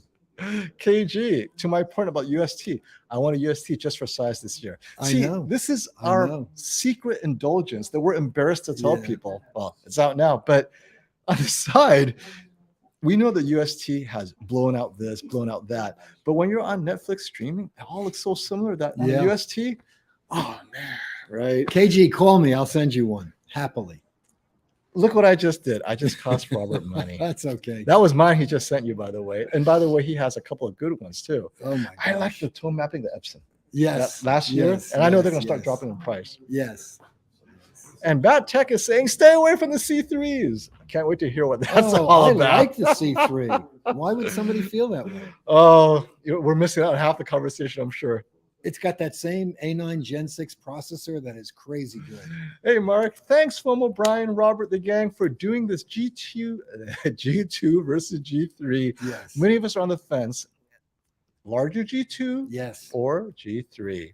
And now, to be fair, larger G2 83-inch has slightly worse dirty screen effect because larger OLEDs, I mean, that's just, it's harder, right? Is that what you're noticing? But then in most content, it's not Yeah. necessarily noticeable. Yeah. I haven't noticed it on the G3 that I saw. Right, at but I'm a saying the dealer G2. event. Last year, that was one of Oh, the last complaints. year for Last sure. year. Right. So, but the 77s have been pretty clean, They're clean on the They're G2. nice. So Yes. if you're looking at an 83, you might wait for the C3 83 Yeah. to drop in price or the G3 83 Yeah. to drop in price. But because, you know, you don't care about MLA anyway, because Yeah. look at the G2. But the 77 is good. 65, high incidence of Depends. right. Yeah, some are good. Yeah, luck of they the draw, vary. right? So Yeah. let me know what sizes you're looking at, and maybe we can help you out with That's some of right. this review. Robert might still be rocking the 80. I was at his living room. He's still rocking the 83-inch. Yes, I am. Yes, And I there's am. no reason to sell it, by the way. That's right. I I love mean, that TV. The right size, the right Oh. content. Today is the last day to get that TV at the lowest price of the And year. what is that lowest price? $44.99, delivered nationwide, store credits as well. Wait, your TV or any? No. I was gonna say your la- TV. They're not going to get any 83. They're going inch. up to 5,000 and they never go back down The again. A90J. So how much Yeah. is it? 4,000. How much? $44.99, Relative- delivered nationwide for free. So compared, C2 is $49.99 on Best Buy. Last Yeah. I checked, right? Yeah, this is $500 cheaper for an 83-inch. this is crazy good. So let me ask Brian. He's the big guy. Brian, Yes, my friend. today's the last day. 83-inch A90J price $4,500. Right. C2 price 83-inch is $49.99. Which would you get? A90J How much is the 90 $4,500. How much is the C2? It's still $49.99. The C2 is more money. Nothing's ever dropped below 5,000, by Yeah. the way. Not gaming. Normal people streaming, not gaming. A90. A90J. Yeah. Yeah, and I agree. Just because of the calibration of Muzzhot, you got to call quick or buy it on our Combined website. package. Buy it on our Put a website. ticker on the bottom. Don't lose this sale price. Robert, put a ticker on the bottom. Yeah. A little ticker on the bottom. Crazy good TV at a ridiculous aggressive price. Right. Oh, and let me talk about your reputation too. Robert's not going to nerf anything and ruin his Stellar Store reputation. You guys have to understand, we are like Thank you. we're the peanut gallery. That's right. His real clientele are Wall Streeters. That way, they're like, I don't care what picture quality. What's your most expensive one here? We're done. So he sells the flagship left and right, Yeah. but he's helping me out to help you guys who are not. Yes. Oh, what a bonus! I'll take 10% of my bonus and buy a brand new 97-inch G2. Right? Yeah. Those are his people. Yeah. Custom Iceman, and- thank you for your kind words. And you Custom said it install, correctly. but in order to hold on to their customer loyalty, Yeah. he's got to treat them like Oh, the absolutely. best customer ever. But then it doesn't change just because you're not a Wall Streeter. And That's so right. he treats everyone with that same level of respect. We're soft and easy, and we like everybody. Soft We and like to easy. help. His daily driver is the A90J, right? The 83 Yes. inch. It's sitting in Yes. his kitchen, Yes. living room right there. Yes. I come in and say, oh, look at Yes. that. Well, we have 2 theaters in our house also. Of course you do. But the 83 A90J is our everyday TV. because it's in the living room. The And I'm kitchen's not right there. changing it either. Not until it breaks. No. It was the first TV in the USA with a heatsink. And then Yes, the that's following right. year, the G2 introduced the heatsink. Yes, And that's before right. that was the Panasonic with a That's heatsink. right. So, yep. That's right. I have to thank Robert as well. Robert, we thank you for opening your store and letting these two crazy people lots of info. Most don't get from a Best Buy store. That's You know right. what? It's a funny story. Is Best Buy is the Best Buy salespeople. They've been saying, we get our information from watching your guys' channel, I know. FOMO I and know. class. I mean, because they get no training anymore. Yeah. They're not allowed to be salespeople, but they still are expected to Several answer of the Best questions. Buy managers tell me that they have to watch our YouTube videos to learn about how to sell at Best Buy. So that was a very nice kind of left-handed compliment. Thank you, Dennis, for your nice comments. Thank you. It's craziness. Yeah. Hey, Leo, we know you love your QN900C. Ask Robert if intelligent mode is auto HDR remaster on QN900C. So Leo bought the 900C. I He love loves that it. TV. So do I. And he's wondering about this mode. If you could reach out to Samsung. So Robert is in touch with Intelligent Samsung. mode Is auto HDR remaster, because I guess this was what they called it Okay. before. So Send me that in an email, and I'll get you the definitive answer. let me take a screenshot so that way I don't miss it. Right. We'll get that answer. Absolutely. We've captured your question and we'll get Samsung direct answer for you. Yes. But if it's a secret sauce, don't expect anything clear. Yeah. And I'll also follow up on this thread as time goes on to Yeah. answer questions as they come up. Oh, this is interesting. I wasn't here then. Michelle Alexandra. Hey, welcome, Michelle. Glad you can make it. Remember, in the KS days, remember those Sure. models? Sure. Samsung offered 10-year guarantees. What happened? I don't remember that. Was it 10-year? I mean, I don't didn't remember. have- I trust if you say it. Hey, Brian. Brian, you had a KS, right? Samsung KS? I have 11 of those. Did they have a 10-year guarantee that you remembered? Who the 10-year Samsung, guarantee? 10-year guarantee? No. I didn't Michelle think so. Alexandra saying they had it. No. Maybe she just had it. KS 8000, wherever she got it from, maybe no 10-year guarantee, not from Samsung. Oh, it wasn't from Samsung. Maybe it was from your retailer, or maybe you got the special deal. Yeah. LG took away the service menu. No, they didn't. No, the service menu is there. They've re-navigated. They the have service two menu. service They have menus two now. service menus. So Right. let me bring this up. So Phantom Stranger is There's like one that's only open for Hollywood professionals. post-production houses. Yep. So that we can do some special white point Yeah. mastering, and No. Let me urge the natives on. It's so that the service menu is there. the elitists can make their TVs better than yours. So unless you're in the elitist group, you don't get access to the service menu. Take away and run with it. All right. Oh, wait. No, I got to mention this. So J2 official, life's good with LG over Samsung. So I got to laugh. So LG now is known as Life's Good. But do you guys remember back in the old days when there were free microwaves at the local car dealership called Lucky Gold Star? That is LG. And then over time, they're like, Lucky Gold Star sounds so corny. Let's rename ourselves Life's Good, LG. I like that name. But remember Lucky Yeah. Gold Star? Yes, I do. I just remember this. Why are all the free microwaves Lucky Gold Star? Yeah. So that's a little bit of history about LG. I know LG didn't want me to pull out old skeletons, but come on, guys. Got to be humble. Remember where you came from. Thank you.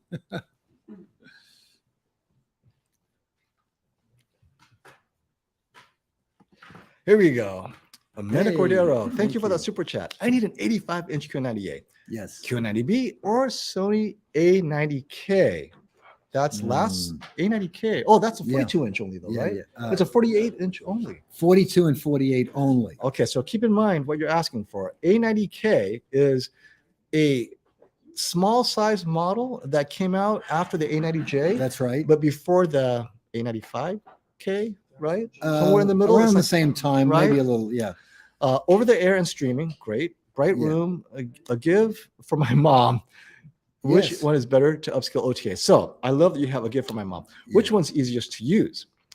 Sony, any Sony with Google TV, or Samsung Tizen? Mm. You know your mom best. If she's used to Samsung, stick Mhm. with the same OS UI she's used to, because that allows her to continue using it the way she does. I Yeah. have older parents, Yeah. and I'm very sensitive to that. I have trained Yes. them to use Roku because I know I could walk Roku's them. good. Yeah. I could walk them through the remote Yeah. over the phone. I can't do this. I can walk them over the remote through the remote with the Yeah. phone. Any other remote is nearly impossible between the Yeah. remote and the UI. I And cannot do it. right now, there's a very, very deep discount on the 85-inch QN900C. Yes, So you could buy one of those very reasonably right now. I think so. Yeah, and Very reasonably. so the difference. So start with that quality of life for elderly, cognitive Yeah. accessibility is how I call it. And then the second question is, since your mom only watches streaming, OTA, and all that stuff, what I like about the Samsung is it automatically connects. If you're connecting to the internet, it gives you OTA content Yes. very easily. One- My parents love Samsung, by Yeah. the way, for that. One thing we also have to test, and I don't remember off the top of my head, does the QN90B have the new next gen ATSC 3.0? Yes, Because I you're don't going to want know. that. Yeah, I don't You're know. going to want that infinitely better picture quality, even So- if it's just regular HD. So why It'll don't have wide color. email Robert? If you're OTA and you're living in a city that has ATSC 3.0, Everybody's getting it, even if you don't have it. well, yet. if you're in the USA, then That's over it. time, all over the world. over the world too. Yeah. Okay, over time, as they roll it out, your mom's picture quality will get better as more and more Yes. broadcasters incorporate the advanced features. Right. Now I know that's not true in California because we spoke about it. I'm in Los Angeles. Like, Yeah. wait, this looks like regular. It just says Yeah. 3.0, but there's Yeah. nothing happening. So we're getting it in New York next month. right. If it's not 4K, which some of it will be, Mhm. even the 1080p will not be 720 or 1080i. Mhm, It'll be 10-bit with more steps of illumination. mhm. All of it'll have wide color gamut and high dynamic tonal range. But your So- broadcaster has to support it. Well, in New York, we're In getting New that. York, yeah, that's true. Your broadcaster in New York.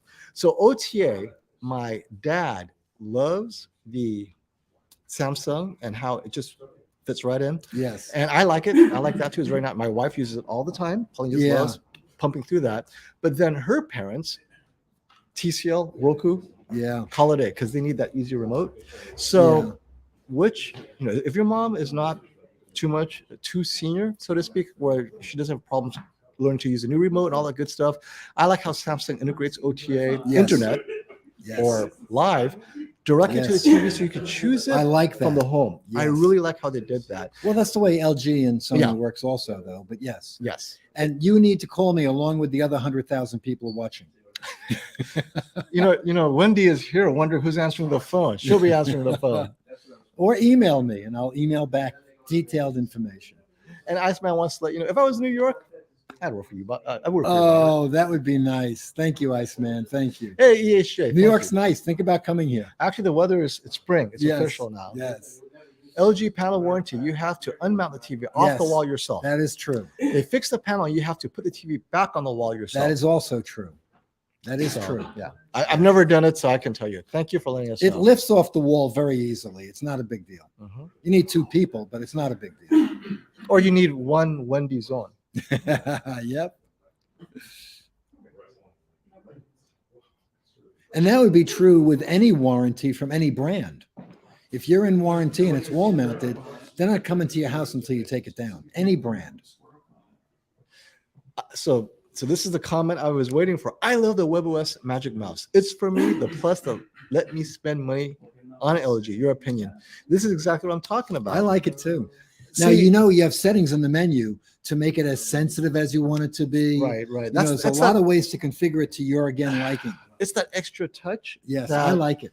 Yeah. So for me, I'm so used to just clicking. I know. It makes me feel like the mouse takes too long to get it right, but people like it. This Well, is you very have to personal set it up preference. the way you like. The way you using like, it, the way right. it fits your workflow, right? Yes.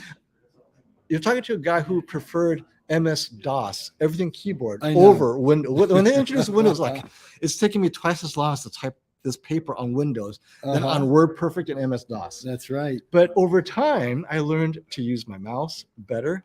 But to this day, I still harken back to the days of MS-DOS where keyboard, I'm going everywhere with it, right? So definitely use case, but this is it. This is what I'm talking about. Those of you who are addicted to the WebOS Magic Mouse, the other TV makers don't have that. Yeah. And I you're like not going to it get too. away from it too. Yeah. You're like, oh, I missed that. You don't mouse." have to use it. Well, you could miss it though, Yeah. for Yeah. sure. Yeah.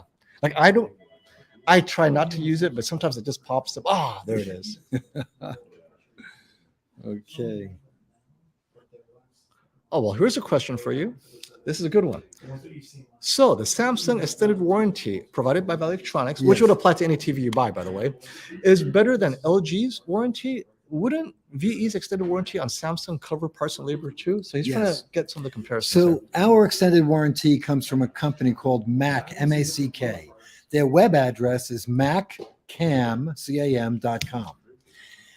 I have been working with them. I came out of the camera industry when I was a young kid. For more than 50 years, I've been working with this company.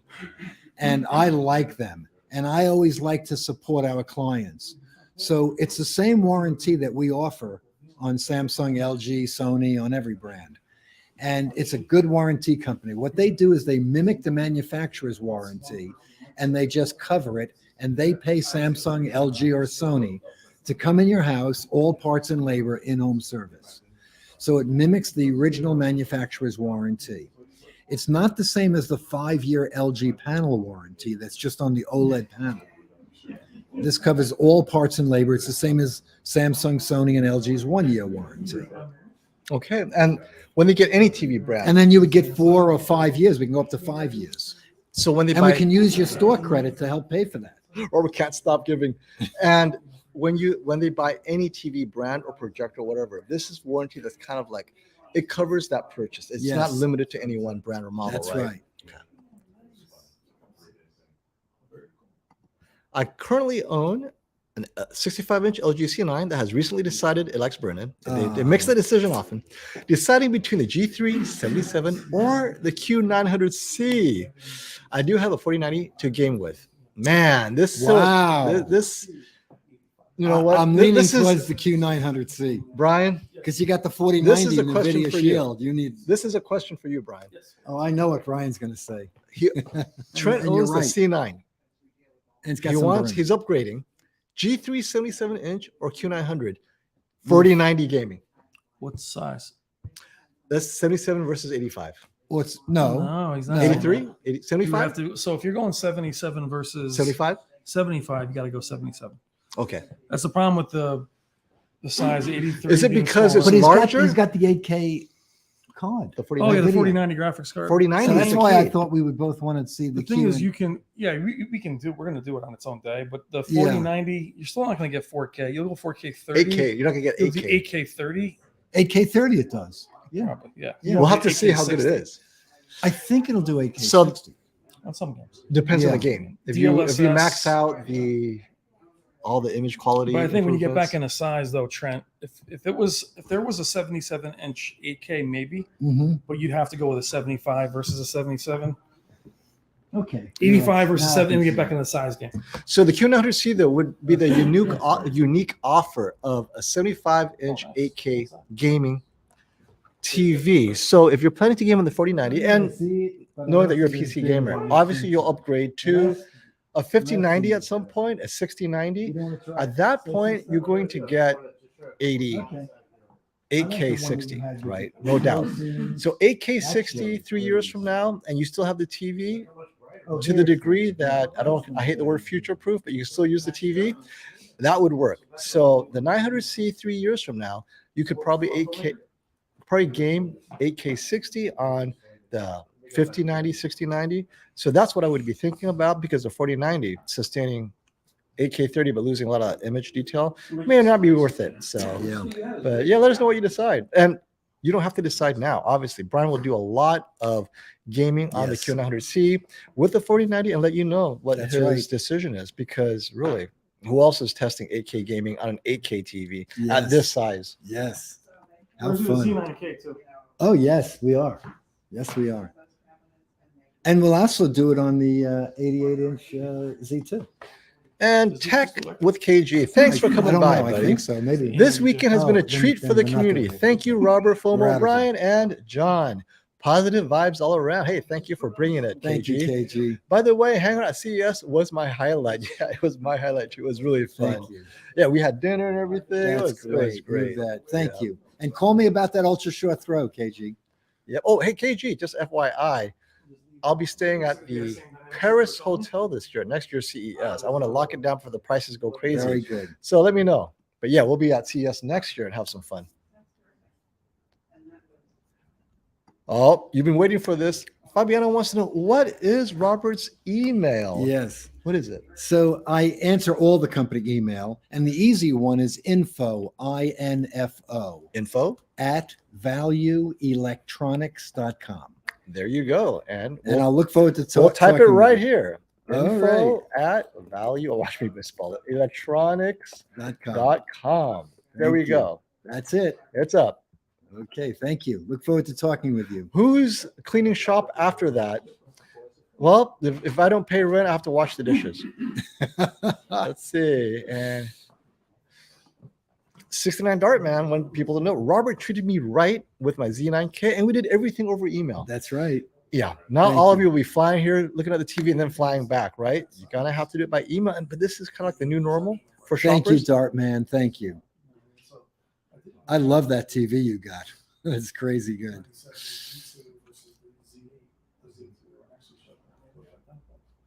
All right. This is a story we have to share. Jason, thank you for sharing. Funny story. When I was buying the C9 when it came out, I couldn't decide between the C9 and Samsung. The sales guy told me to call Robert's store and I ask know. him. I know. I know. Oh, that's awesome. I know. I love it. I know.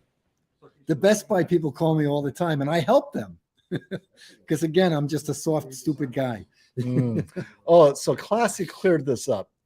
Their 10-year guarantee was against burn-in, but it was for an LCD I TV. see. Yeah. So it was kind of like a joke. Oh, thank you. Right. It's like me saying, G2 guarantee, no flat tire. Unbelievable. Oh, Sony, 200% better than a broken TV. Right. I'm going to mock you, Sony, Thank until you, you Classy. clear that up. Thank you, Classy. Brian, you must be legendary. Your question for you is, can you ask Brian if he's going to do another late night after party stream with Max and KG? No, It was so much no, fun. No, He goes, I'm not. no, because You know magic why? 'Cause only they happens can't, once. They can't match that energy. Is KG in the chat? He's right Yes. here. Say, Yeah. KG, man, you can't match that energy, baby. You and Max were too Up, quiet. up your game, They my watched me- friends. they watched me crash and burn. I took the whole week off after that. Yep. All right. Poor guy. Time to hunt. Let's see. That's moving down. Hey, So the now answer is yes. We'll be doing that again. Oh, the answer is great. yes. We'll be doing that again. So in short, the answer is yes. Okay. Bat Tech says Samsung lets you into the service menu still. Yes. So this was in response, you know how LG is locking some people out, whatever. Bat, don't They're say it too loud, because last year LG did, this year they didn't. Who's to say next Yeah. year Samsung doesn't change their By the mind? way, just for you to know, with any brand TV, if you go in the service menu and change anything, other than you can really screw things up forever and never correct it, Yes. you will void your warranty. They are tracking you. Yes. Thus, Sony So wants please you. know that. Sony wants you to install the Bravia cam. Whatever you want to do in the service menu, again, ask me, and maybe there's a workaround that I can help you to achieve most, if not everything you want. Yes. And the ABL is no longer an issue on G3 or C3. Yep. I'm sorry I'm behind, guys. We're having so much fun talking, but hang Yeah, around. We'll get to all your questions and comments. sure. And Michelle, we were at this point last year with the G2 and the S95B. Nearly 5 p.m. and Disney still haven't made up my room. This money could have been spent on a new G3. Oh, yeah. Yes. Yeah, Oh, really. boy. And Michelle, the question is is the G3 the improvement you want to see? Now, obviously, you can always wait till next year and see what the G4 brings. Yes. I'm telling people to wait for the G5 myself. So, FOMO, what is your duration, right? Is it this month or 2 years from now? I'm shooting for 2025. Okay. And this is interesting. Christian's saying he has high-end LEDs. These are not OLEDs. They Mhm. burned in because They playing can. the same thing. I know. Airports, LCD TVs at the airports. You see That's the burn. right. That's Mhm. correct. You can burn any LCD TV in. Absolutely, yes. See, this is what I was talking about. Iceman's saying Samsung TV Plus rocks for free. I with a like lot of it people. too. Yeah. Yes. All the TVs have it, but how many clicks to get there? Right. So for those of you who don't know anything about UI design or whatever, this Yes. is like my pet peeve. I love UI design. I'm Thank like you. a UI guy. How many clicks does it take to get from A to B? The TV or the product that has the least number of clicks and thinks, right, hmm wins. That's right. And when I work Well, with, that would be Samsung. Yes. Yeah. well, it used to be better though. Remember how they Yes. added these extra layers? Yes. When I work with product managers, before I even look at it, I don't need to look at your UI. Before you changed it, how long did it take to get from A to B? That's I want to right. stop watch. After you added your fancy pictures, did it take Yeah. longer? If it did, take away the fancy pictures.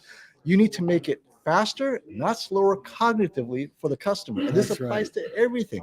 Cars, TVs, Tesla, hope you're listening, is the product manager's job. It's not make it fancy, it's to make it easier to use, so to build loyalty. I would That think so. way, when you change brands, you're like, it doesn't feel right. It doesn't feel comfortable. How hard is that, right? Like a toaster, you press it down, ready to go. So simple. So when it comes to TVs, Samsung doesn't get everything right. No TV does, but you plug it in. I love the Samsung TV Plus because my dad, my too. wife, Me too. they just, oh, look, I could find this. Boom, Yeah. done. So that they did work on, but that has nothing to do with image quality. Right. And that's something that we don't talk about because we just assume your use case. Yeah. But it's hard for me to make this sell. Well, the image quality is that, but this is so great. It's Samsung TV Plus, right? Oh, you know what we didn't do was show this 3.1.3 SC9. We'll have to do another time. Oh, I wanted to do that so much. Yeah. Maybe tomorrow when I come back. Yeah. It won't be a live I stream. I have can it check here. it out. Yeah. And the same Right. thing, Samsung's doing the same thing. Michelle, don't tempt him. Robert, you offer unlimited, no questions asked, no returns. The problem, Michelle, is he doesn't offer. He just does it. Yes. And people have to stop him. Yes. Time to go to bed, Robert. Absolutely unlimited, though. Call me now and forever. Well, should I say for as long as we both live? Yes. So here's a great one. This is about my video. FOMO, I started your video with pigs flying in hell during an ice storm. Does that still hold true that the Samsung S95C is more accurate after calibration than the LG G3 or last year's A95K? So that video is very specific to the A95K and even more specific to still, it's 2 points. First, it had more accurate luminance to the creator's intent than the A95K. So that less about color, more about luminance, because it could do more Mhm. with next generation technology. But for the Sony fans, the desaturation and low luminance red in that scene with that red cloak, right, in the illusionist, the Samsung nailed it. Mhm. The Sony had no color. Okay, that scene right there, that is Samsung color. won that one. And LG, we saw it yesterday, Right. Also did very well. did very well. Now, versus the G3, well, the pigs flying is, I had never expected Samsung to beat Sony in accuracy in any way. That was the pigs flying. The G3 is consistently in the last few years very accurate out of the Yes. box as well, and has Yes. been more accurate in Dolby Vision than Sony until recently with the A95K. Yes. So the S95C out of the box is not more accurate than the G3, but it has been more accurate than ever before. This is the first year the S95C, I think, has taken a step. Last year, the S95B was trying to go crazy, set the stage, make a statement, but then eventually, with all the firmware updates, ended up being more accurate out of the box. But this year's S95C out of the box from day one, 1100 firmware version 1100, it was pretty good. Obviously, G3 was a little bit better. Both are better than they've ever been. So, pigs flying in hell. Definitely still applicable against the A95K. It did not beat the G3 in out-of-the-box accuracy, though. So, good comment. Thank you. When I at the show, this is what they show. At the shows, CES and everything, this is what you would see. Yeah, remember, it's algorithmic. Yes. Good comment, Phantom. We are in the state of New York. We're not technically, well, we're not even close to New York City. We're in the nice other part, the suburbs of New York, where people go to live in normal detached homes. It's very nice here, very safe. Actually, the crime rate here is very low. But in New York City is a whole different matter. So yeah, I'm sure you mean New York City. We're about 45 minutes away from New York City. We're in Scarsdale, right? What's that? Is that the city here? Scarsdale? Scarsdale is a village, Scarsdale. We're in a village. and that's There's- because a city is based on the population. Is there crime in the village of Scarsdale? Never. This is crazy nice. The, They have the, the highest. the cops outnumber the They the have the citizens here? highest per capita of law enforcement here, and the cops are nice as could be. They're just here to be helpful. Well, is it helpful that you drive a police car? Oh, it doesn't hurt. It looks like a police car, right? I No, love it is that. a police car. It is. Yeah, I have a cop car. All right. Yeah. Hey, HJ. Thank you for that super chat. Top 5 favorite TVs of all time. Why and what sizes? Robert. Well, let me know when you're ready. When you're ready, whenever you're ready, let me know. You said change the camera. Okay. I'll do change the camera. Brian's going to take over. Hit your comments. I'll be done in about 15 minutes. You have to be able to see what we do across the street. If you have time to, I know you guys have some. It also takes a while to get everything set up. It's okay. It's not, our main thing was to see that. Yeah. If I could, how do I know whether we just don't see Yeah, maybe this is, let's do a couple of these first. Let's go to the screens first. I don't know if it's gonna be that much difference between the two.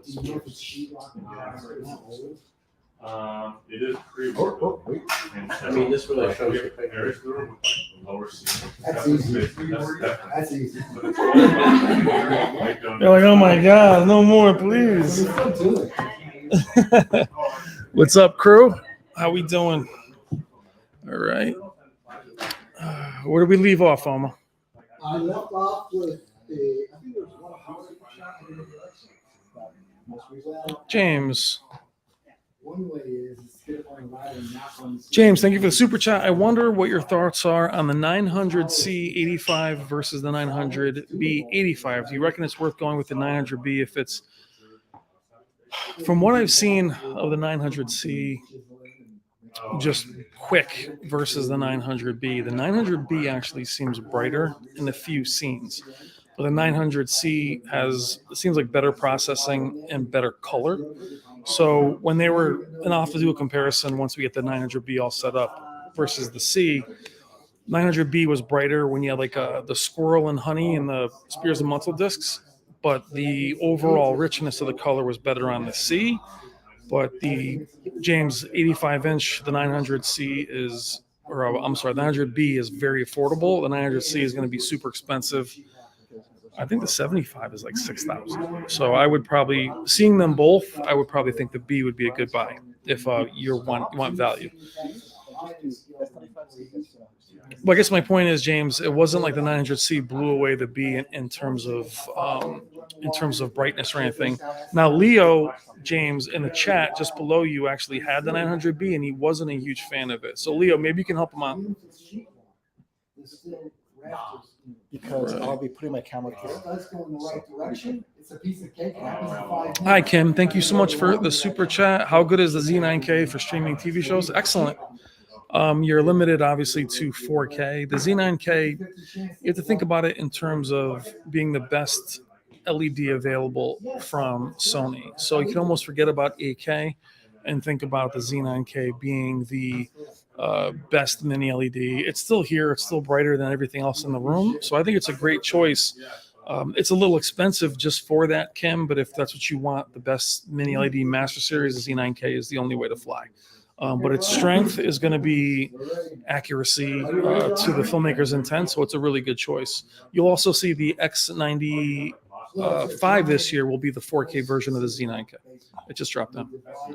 Oh, there we go. Let me drop this in. So you're going to transition over to the G2 versus the G2. I think you guys will enjoy Well, this we're comparison. going to watch John Work it out. work out the settings, but we can still talk. So they can see Yep. Have- So Kim, if that answered your question, I love the Z9K. I think that's a big reason why they're not carrying it over. I think it was sufficient. Let's go. KG in the house. What's up, baby?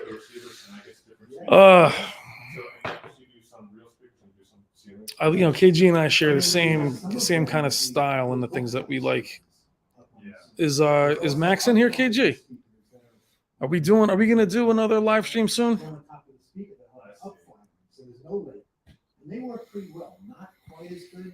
Which TV has the best motion for gaming?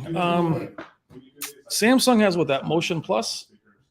I think KG likes that Motion Plus. I don't use that. I think they're great for motion. I mean, the pixel response on the OLEDs is the best for gaming as far as I'm concerned. So, I mean, depends on what you're gaming with. But I think LG, they're all good with motion now, John. But Samsung does have that Motion Plus that I know KG likes, which I think gives you like a 240 hertz feel, but it's not real, obviously. Yes, that's very true. You did a good research. Only if you get that energy with me, KG. Don't let me get all wild fighting in the comments like I did last time. But we'll definitely get on. We're doing it on my channel, though, man. Iceman, what's happening? I like their wireless solutions. If you want to take advantage of any of that. Let's see. How you guys liking the day? They have a very good audio calibration system. And Let me go back up. if you're going to pair it with a Sony TV, it gets very special. Yeah, I've heard. Okay. John, considering the 2022 Sony A95K stood up well to the S95C and G3, I'll wait for the 2023. John, I think that's probably strategic for them. Even though a lot of people felt like we were picking on the A95, that wasn't the case. The A95 is incredible. But to your point, the fact that it still did as well, to me, shows me why Sony's hanging back. Also, Sony released later in the year, but I do think they have something special planned. But I think you can't, there's no patience is a virtue.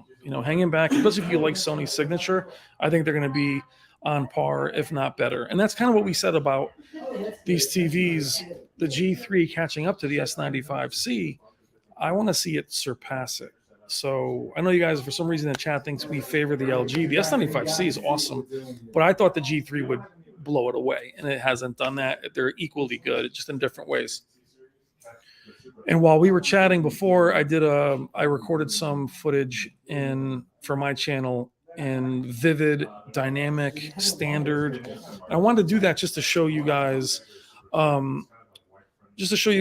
another. I love the filmmaker mode. You guys know my stance on that. I think it's great and all, but I do like to see more pop. I want to see what these TVs can really do, and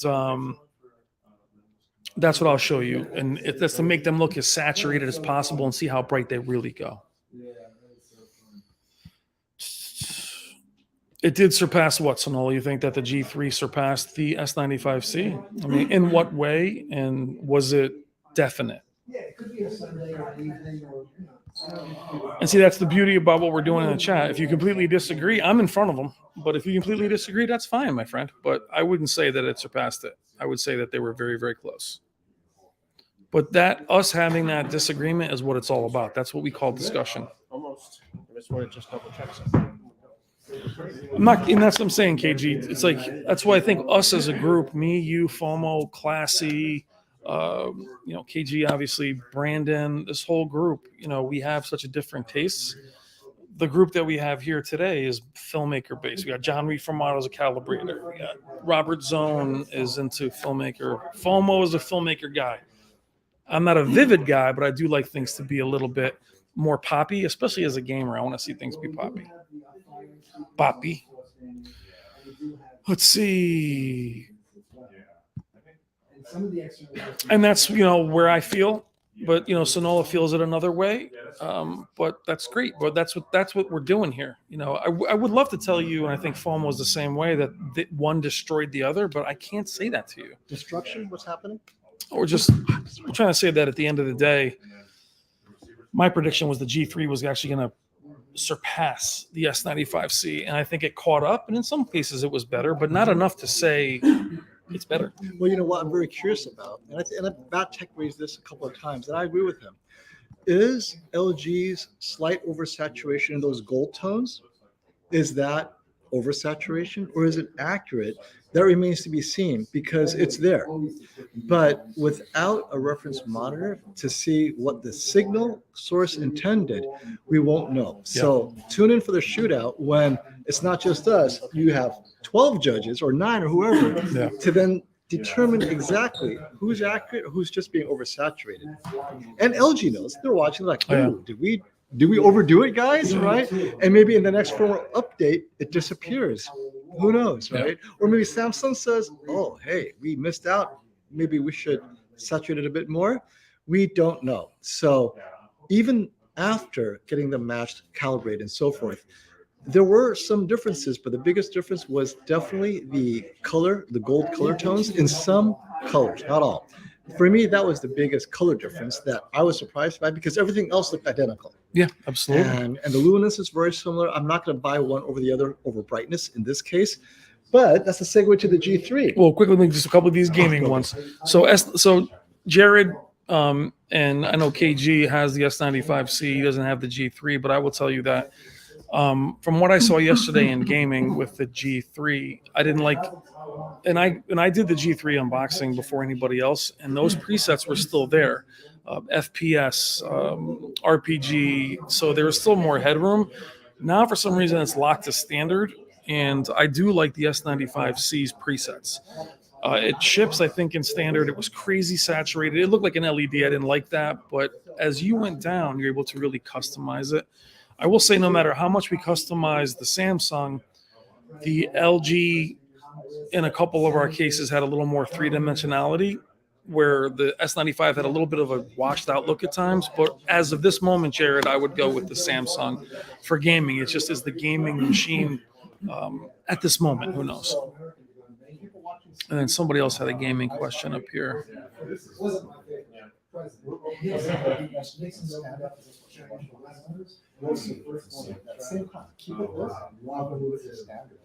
another gaming question here. It's my pleasure, bro. My pleasure. Thanks for being here as always. So KG does come in here. Oh, KG, it's all the AutoMotion Plus. 30 FPS games equal. Game Motion Plus is best for me. 60, 120 Hz. I prefer OLED. Both go with a Samsung OLED. So he basically saying too, you have these abilities to alter the image and the frame rate. And I think in 2 KG being on console, since you can't really obtain that frame rate, giving you the perception of frame rate is always a good option. Let's see, Plasma. Here we go. Plasma TV for gaming. What's up, my man? I still haven't gotten an answer back from Sony on your question. Plasma TV for Gaming's got a very good channel. Brian, I wish some of you would call out LG for removing 120 BFI. That was a fantastic feature for PC gaming. And if I do talk to somebody from LG, I'll definitely bring it up. I haven't heard back from Rob on the question you had about Sony's BFI, but I'll bring it up to him when I can. I'll talk about it. Let me know. But check out his channel. He's got a great channel. Plasma TV for Gaming. What's up, my friend? So I think we're going to segue over to the G2 and the G3, which is over my left shoulder. Ready? Oh, I missed the super chat. Okay, my bad. From Denver Broncos, single guy. Got Kim. Got James. EHA? Must be it. Is this the one? Yep. Top 5 favorite TVs all time. And this might apply to Robert. Robert, this is a good one for you. Yeah, because you've been around long enough to have 5 TVs. Yes, So- indeed. Guilty as charged. Thank you for the super chat, Robert. I've asked him this question many times. Top favorite TVs of all time. Why and what? I mean, the sizes change as we Well, go if we're down. not going to talk about plasma, No, of all time. All time. Includes plasma. well, I would say it's the About the top 4 plasma. the 151 FD. That was one of my very favorites. Yeah, that was probably my favorite. So that I still own- I So still is that own number one. 1? Yeah, I think it might be. No, Of all time, we're talking. So we're talking about 5. So does your Aquas get in there? Does your Z9? Oh, yes. It's okay. So Oh yes. So top 5, Robert, is that's elite. Well, Pure elite is the. Yeah. So what happened was Sharp built that TV. It was a mini LED. Which one? The Elite? what they call that? The Oh, I shot the video for you with Yeah, that. Yeah. yeah. But what's your favorite? So what's your number one? Panasonic or yeah. nice meeting you guys. Thank you. Congratulations. It was See you again. it was a Pioneer Kuro. Yeah. Yeah. That's considered. 101 FD. So that's God 151. mode. All right. So then, Yeah, so and then I what still do you own got? those TVs. All right. Yeah. You gotta give me 5 though. That's one. Yeah. So probably the A95K is in my top 5. Okay, that's a the Panasonic OLED that we never got. Yes. Panasonic OLED. Oh, thank you. I had them. Yeah. We had them. Panasonic OLED. Thank you. That would be in the top. Went to the heat sink. Yeah. Oh, yeah. oh, that's right. Well, that was Well, they built for the started the- Hollywood they- filmmakers. Oh, we had it here. That was Right. sold maybe 20 of them or whatever you had. Yeah. So that TV that was here, that I thought beat out everything in the store. Yeah. That was John Riffamato's favorite TV until the G3. Because that was That's the correct. A9. Because John, that Panasonic was next to the A9G. Remember? Yeah, no, I That was a beast. We filmed that. I'm One. also a very big lover. I got 2 more left Okay. of the 2 TVs that we've been looking at for the last 2 days. which ones? A G3 and an S95C. Is it cash and carry? They would be in my top 5. They would be in my top 5 also. All right. Yeah. The Z9D So that's- is the Z9D in there, or your Z9D You know, is a legend in its I own need way? 6 then. I'm All sorry. right. All right. Yeah, Z9D would be in there. That was a good yes. one too. Yes, indeed. All right. Thanks for the super chat. I think we're going to transition over to the G2s, which are over behind me. We Yeah. are going to bring John in. He's going to explain what he's I'm doing, gonna what slip he's out. seeing. Yeah. Now, one thing I want to mention about this is that you're going to see the difference in peak lumens. Oh, no And doubt. that is very nice to have higher peak lumens. But what's more important to me is the larger dynamic tonal range. So you have more depth and detail in the image. And if you look very carefully at the image, you'll see more detail in a G3 that a G2 can't do because it doesn't have as much dynamic tonal range. And So it's that- not just peak lumens Right, that makes right, it better. right. That brings up a good point. It's not because the yellow light in a room is brighter. Right. The best example was the cloud that John just showed me. Yes. On the G2, it looked like the clouds were all the same color. But Right. then on the G3, the cloud had brighter That's okay. points. That's and less right. Bright, but That's because right. unless you have that extra brightness, That's you right. cannot You're not going to separate. see all of So that detail of the you luminance. lose gradient, right? Right. Luminance gradient, which Thank you. also includes color. Right. So what It John- includes color. It does. What Yes. John's going to do is he's going to share with us the There we go. settings, the differences, and so forth. Go ahead, John. So Yeah, obviously, so basically what we have here is G2, And these are both 65-inch, but one's Yeah. a little bit closer. G2 on the left, the larger one. Yes. G3 on the right. So the G3 looks larger because it's, It's slightly closer to the camera. closer, Right. slightly, about 4 inches. 4 inches closer. But they're in the ISF bright picture mode, peak brightness off. This is SDR. I set everything at 100, at that maximum brightness. Okay. And you could see right away that the G3 is significantly brighter. Right. And if you went to CES and other events, this is what you're going to see between the G2 and the Right. G3 is very consistent Right. with what I've seen. And I think you'll see a bigger difference when we show you HDR graded at high luminance levels. Yeah. Well, we're going to try a couple of these, but these Yeah. white scenes you could see clearly. Yeah. And these are right. It's just out of the box, not calibrated. Right. Both of them. But Yeah. there is more detail also in the G3 Oh, image. yeah, for and sure, that's yeah. what matters most to me because I have a light controlled room. So I don't need the extra peak lumens, but I want it because I want a larger dynamic tonal range. Right. When you put HDR on, I'll show you, you'll see that the tone mapping superior on the G3 too. Oh, yeah. Well, that's the other thing they did this year. We didn't discuss that, I think, either. Well, we talked about the 20,000 20,000. blocks. Yeah. We did talk about that? Okay, thank you. Sorry, I missed that. That's a big upgrade in the A9 Gen 6 processor that it doesn't just look at each frame and tone map to the highest peak lumens pixel in that frame. It looks at 20,000 little tiny squares and tone maps to each and every one of those squares. The memory enhancement and upgrade and the processing Already checked mine. upgrade is unbelievable this year. So James has a great question for you, even though he's across the pond. I wonder what your thoughts are on the 900C, 8K flagship, 85-inch versus the 900B, 85-inch.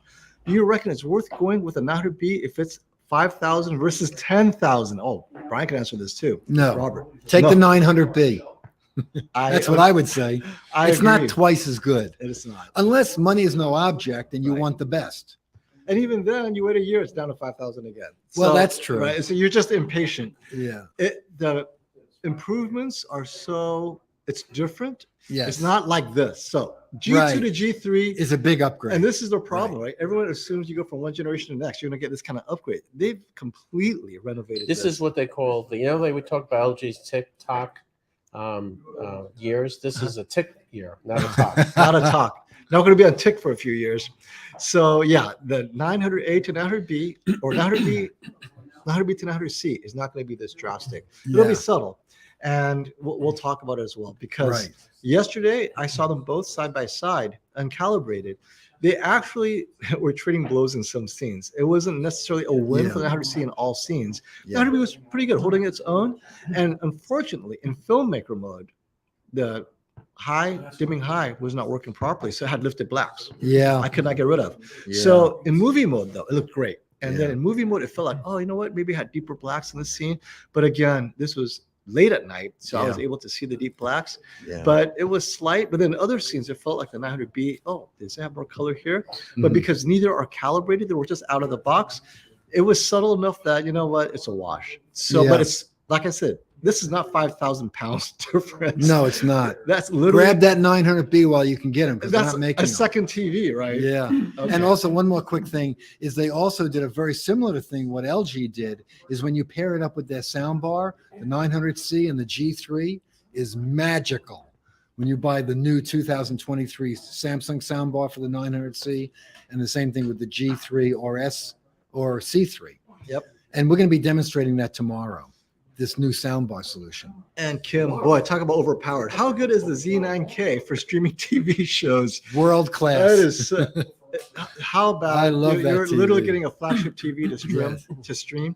That's okay. Yeah, it's fine. Yeah, it's that's okay. amazing. You know, it's It's not in bad. my top 5 of all times. And mostly it's because with low oh, bit my top 6 actually. with low bit rate content, Oh, you the have processing Sony is XR. crazy good. Yeah, they You do a good bet. job. So it's Yeah. you got the right TV for TV shows for sure. Oh yeah. Oh yeah. And we have a nice promotion on them. We give you a 10% store credit on that one. Even though it's last year's model, I know they're Yeah. redoing it this year. Okay, that's great. We got a 10% store credit. Right, going through the questions before we jump into the G2, G3 real quick. We're playing it in the back. I'll make sure I cap all of this where I can. So the dynamic, the new dynamic tone mapping, the new processor, the higher peak lumens with more dynamic tonal range gives the image and the brighter image more pop and detail in Yeah. the image. You don't know what you're missing unless you see it with a brighter range. Yeah. So which one's the Samsung? Don't get me in trouble now. Which one's in dynamic mode? They're in the same picture mode. They're both in ISF Expert Bright, untouched out of the box. And what we see in person is also a little more dramatic. See, look what you did, John. Am I wrong? Is the S95C on the right or on the left? That's it. What is No, it? No, these are two. this is the LG. G2. You're a troublemaker, John. This is G2 on the left. G3. Correct. No, it's my fault. I had the wrong runner running on the bottom. It was running Yeah. the older one. No, the G3, 65 inches on the right. It's slightly bigger because it's about 6 inches closer to the Right. camera, but that's not why it's brighter. It is brighter. Oh yeah. It's just we couldn't get them Yeah. both against It's like the a wall. light cannon. Yeah, Yeah. it is very bright. Oh, I can pull that forward. So we're going to start talking about it in a second. Just to make sure I catch all your questions. Where I'm falling off the wall. I don't know. No guarantees. Yeah, both are 65 inch. It is like 8 inches apart. I mean, it's like this, right? Like one is closer than the other, Yeah. right? So that's what happens. I'm sorry, guys. We couldn't get them both against the wall. Oh, they're gonna What was try that thing to. about They're gonna ABO? try to move it.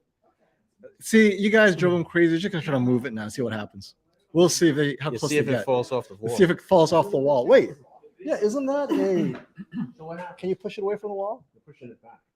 Pushing it back into the light, into the sconce. Oh, the sconce is off. That's good. Yeah. So Brian's going to force it. A little more. We're gonna hear a crack, and then you're gonna see this on live stream. You're over there watching on your laptop. You want me to force it? No, that's better. That's definitely better. Wait, this is for you, John. Do you expect a similar level of upgrade from the G3 to the G4? So this is the $65 question. I keep asking FOMO all this because he always like has a crystal ball. You know, I don't know. I mean, I would expect yes. I would see. I mean, I don't know. You know, next year, what are they coming out? What's that new blue? The phosphorus?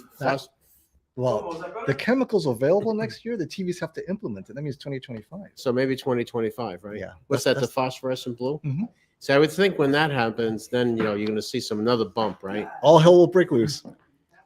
Marketing hell will break loose. Yeah. Marketing, right? Sony 300% brighter. I mean, we're gonna go crazy. Right. So I don't know. I mean, it's anybody's guess, but It is. It is. The way things have been changing year to year recently, with the introduction of QD OLED, I would expect at least to get a similar boost. I think what LG pretty much did with the MOA was pretty much catch up, right? And maybe exceed a little bit. What picture settings are we again? In case you yeah, missed it? we're in ISF Bright. Both of them? Yeah. Okay, so this is SDR source, right? This is SDR right now. So we'll go through them later. Don't worry. Raider wants us to try. Yeah, we're starting here. Go through it real quick, and then once I get caught up with the questions, which I almost am, one more super chat. Hey, Kimar, thank you. Hey, FOMO, could you ask Robert about the X95K 85-inch? Would he recommend it? Thanks. That is such an understated question.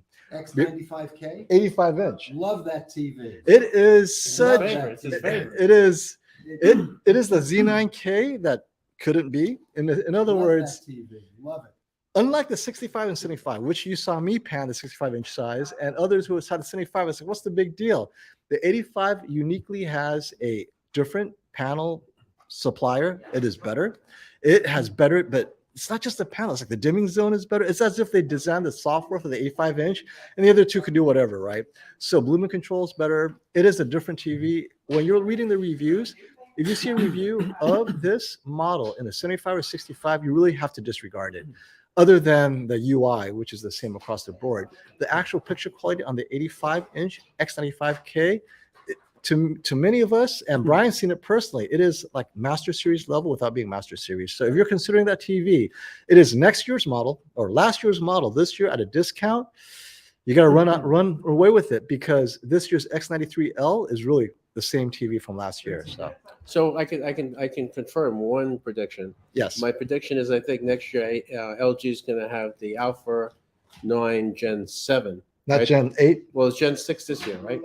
See, these What is it? numbers. I What is have it, no Gen idea. 6 or Gen 7 There's like this year, Robert? 2 sets of numbers to Oh, it'll be memorize. the next gen.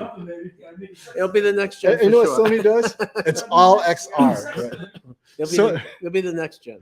And you have Sony, who same chip for years without ever changing it, right? But they retune it every year. They retune it, but it's the same XR. What is it? The extreme, secondary extreme? Secondary, third world extreme. So I can guarantee that they're going to have the next version, whatever that means. Yeah. But I tell you something else. What's interesting is LG has said that with this new, this latest version of the chip, we don't really know if they're changing the substrate, if they're actually coming out with a brand new chip or they're augmenting it. Or my guess is that every so often they have to upgrade the silicon, right? Because it just gets out of date. Does one remote? So work on they both? really boosted up, the processing power. That's a Samsung remote. Okay. And how they did that, nobody knows. But I guess the point of the matter is that the processor is significantly more robust this year, which has given them the ability to do more processing, and that's become really clear. But then again, you don't know what Sony's going to do, right? So can you Keep take us through some of the content where, because of the brightness, we can see? I was telling John, can you take us to some of the content where we'll pause, and because of the brightness, Okay. we can see the difference in gradients that would not have otherwise been available if you had the G2, because I think this is important. Then we'll go to content where they're identical, right? So it's really content dependent, but it's also important to see the differences where they're at. And then I'll adjust my exposure accordingly so you guys can see that. Hey, thanks for the super chat, SD. On a scale of 1 to 10, rate the QN900B, 900C, and Z9K. Me and scales. Let's do 1 through 5, because 1 through 10, everyone ends up between 7 and 10, and no one ever chooses a 3, because what separates a 3 from a 4? So 900B, 900C, and Z9K. Did you do a reset on that? Yeah, I'm testing it now. Okay. So not Okay, so Brian's testing gaming right now. We're getting that ready as our next head-to-head. The 900C yesterday had a problem in filmmaker mode. Local dimming on high did not work. And the reason we knew that was we had it right next to the 900B, and we're like, why does the 900C look like it has lifted blacks and blooming? I was like, okay, did you forget to turn local dimming on? So we go to it. It was on high. I go, okay, this feels like a bug. Let's take it to standard, see what happens. Nothing changed. You took it to low. There was a slight change. Then you turn it off, another slight change. But the difference between high, standard, low, and off were slight. And that was a problem. Then we went to movie mode, and there was big jumps from high, standard, low, off. So clearly that had an issue. We double checked with Leo, who has this. Leo loves it. No problem. Okay. Oh, we're ready. So let's get into it. So here's a great example. If you can look at this area here on both, you'll see how much brighter the G3 is. I mean, it's significantly brighter, but that's a great. And so, and I mean, make sure I could. Okay, if you look on YouTube, obviously, the brightest part of the scene, the TV on the right, is a G. That white to darkest gray, there's a lot of subtle gradients that you're not going to capture on YouTube. However, it's evident that because of the extra brightness, you're able to take those gradients like that. And that is not just the clouds, with some of the other parts of the scene. This is what you're paying for, but you see it's subtle. Is it worth the extra money? They're actually out of the box. They both I'm not look so sure identical. it's so subtle. Oh, John? I'm not so sure it's so subtle. I mean, it's. Overall brightness I is mean, brighter. compared to, it's hard to see in the. Well, you can even see it in the stream. It looks like. Uh-huh. I mean, the point. What you have to think about is this, right? Over the past couple of years, you always see an increase in brightness, a certain amount. It's always been incremental, right? You know, it's always been like incremental, not super significant. I mean, let me put it that way. You know, everything's relative, but there's been incremental brightness changes, and the pictures got brighter little by little. But this, to me, at least here in person, and on the stream, you could see it, looks pretty significant to me. Brightness, It's not yes. subtle. Well, the subtle in terms of additional gradients. Okay, the brightness that's true. No, the brightness is significant. I was talking about the color gradient that's added. Remember that? Oh, I cloud? see. Yeah, okay, great. That, yeah. Okay, that's No, different. Yeah. Absolutely. Brightness, this is like at least, we're talking about 50, 100 nits, right? But so if you need the extra brightness in SDR, this is SDR. This is why we wanted to compare it. Yeah. SDR is where you'll see it because a lot of you watching sports and so forth, Like hockey and so forth. skiing and stuff. Skiing, yeah, he's gonna take us to the snow. He's got snow content. So, the SD. So SD, to finish your question, I just realized the 900C, 900B, we're gonna double check if the dimming is off. We don't know. Now Z9K is brighter. However, I felt the contrast was better on the 900B last year than Z9K for whatever reason in the content we had. So this year, 900C, for me, if you need super bright, Z9K is the brightest, no doubt. It has the impact. But I thought the contrast was better in the more subtle images. So it definitely comes to between the QN900C and the Z9K. What are your preferences? Bright, subtle gradients, really. The two are that different. Bring that one up. This one. John means LG hasn't updated the nits very much, and it took QD-OLED for them to finally make a big change. I agree with you. I would agree with that. Yes. I mean, we were talking about We were that. talking about this. You know, you have to figure out what motivates a company, right? Mhm. As a matter of fact, Sony winning wasn't enough. Right. It took Samsung to embarrass them online, not the shootout for this to happen, right? And it took bad tech, and people like him saying Samsung's great. Wait, what? Samsung's great? This is an OLED. This is our territory. But and there's nothing really wrong with it if you think about it, right? Because innovation, you have to spur innovation somehow, right? And that QD OLED was innovative, right? I mean, you had to congratulate you. What you want that, right? Overnight, and it's that- only made G2, well, like this. Yeah. Look, in one generation. So this is what hurts. Yeah. LG could have done this at any time. Yep. Really. They knew what MLA was. MLA isn't a new in development. People have been using it on cell phones before. They just had to adapt it to their TVs. So it was in their back pocket, I suspect. Right. And they pulled it out now, earlier rather than later. But let's go through more content. Yeah, sure.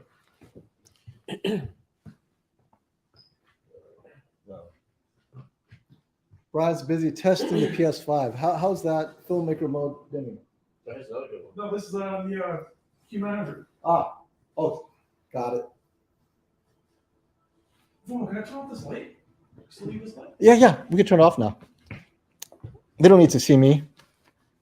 I could adjust my exposure now. Okay, so here's another good. Oh, where did it go? Okay.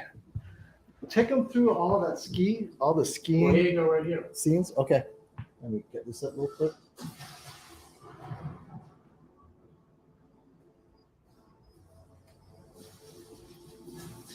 So here's a great scene, right?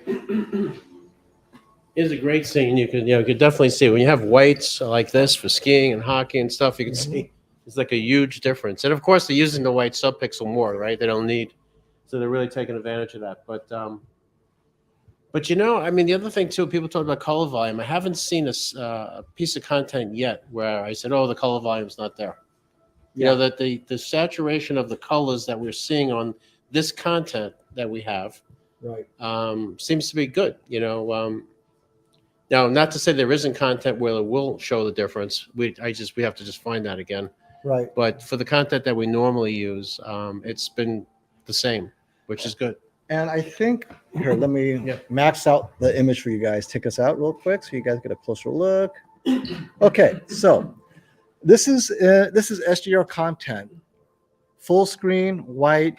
This best exemplifies what the TVs are capable of because both the power board and the panel has to be capable of this level of brightness. So the G3 offers an extra punch if you guys watch SDR, specifically large white like skiing, hockey. The G3 is just a jump in SDR, right? Now, movies and stuff like that, it's just content dependent. For example, Alita, it doesn't have any super bright scenes. They're going to look very similar, if not identical. But Mad Max, yes, G3 is going to look obviously brighter. But SDR movies, if you pump it up, the SDR movie version on the G3 could look brighter, and definitely over the air, sports, news, even in its brightest picture mode, the G2 will be slightly dimmer, but everything else will be similar. The color science is nearly identical, actually, and they're both out of the box. Increase exposure to see what you'd see in person. I will do that, and I'll tell you, if I increase exposure a lot, you're going to start getting clipping, but I'll do it. My sensor is only capable of so much dynamic range.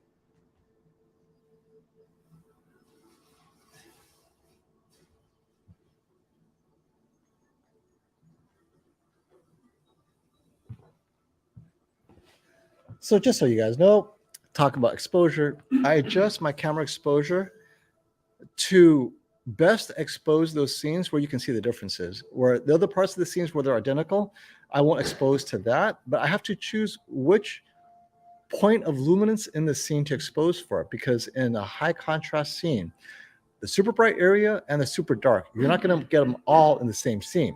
If I expose for you to see all the detail of the super bright, the rest of the shadow area will be completely crushed. But if that scene has differences in the bright areas, I will expose for that. And of course, for the dark, same thing. So as we go through this, when John says, "Oh, stop here, I want to show them this," if I know what he's pointing to, then I'll try to get the exposure to best see that. And then you'll see it. Otherwise, parts will be clipped and parts will be crushed, and you don't know why what you're looking at, right? So just give an idea what we're trying to help you with when I adjust exposure. Because human eyesight is what, 25 stops of brightness that we can see, and there's not even close. Here's another good picture. Yes, Dartman, the G3 is definitely better. HDR. Is HDR? Yep. Okay, so what do we, obviously. I mean, look at the sun on their upper left-hand side. Wow. Pretty crazy, right?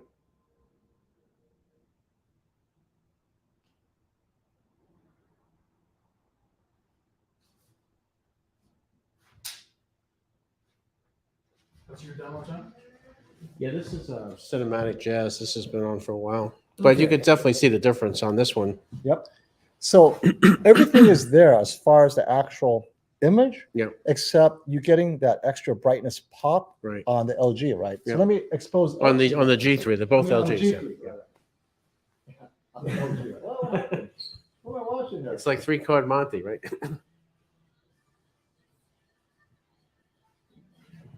So with exposure up, although this is what I see in the room, it feels a bit overexposed because it's really bright in that area. Now the TVs are similar, but one is definitely a little bit brighter. And so it goes to you guys. If you're debating between the G2 and the G3, one's larger size, but slightly less bright, it does the extra size make a difference when you're comparing scenes like this. And so it really depends on your taste, right? There's no right answer, but most people will enjoy the larger image. Like right here, they both look similar.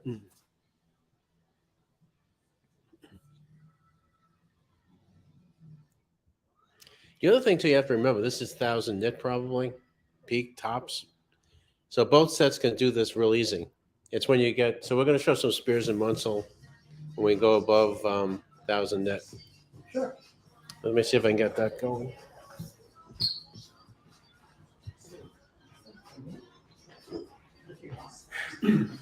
All right, let's get to your questions. G2, G3, 900C, whatever.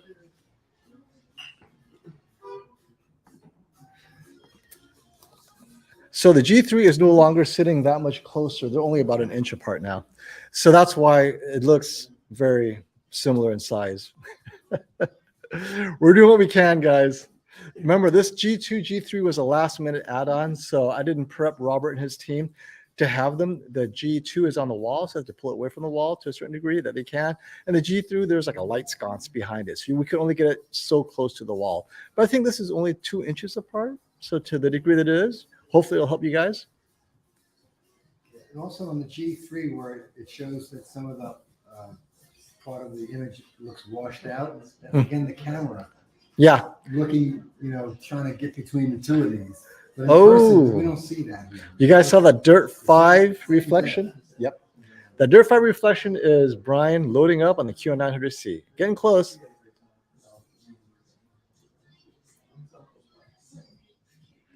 Rich says, I am still rocking my Plasma Elite 60. Rich, at some point, it will die. And when it does, we'll be there for you. Oh, this one's very similar. I saw it on YouTube. And it looks very similar, John. Well, no, it's right. I'm just trying to.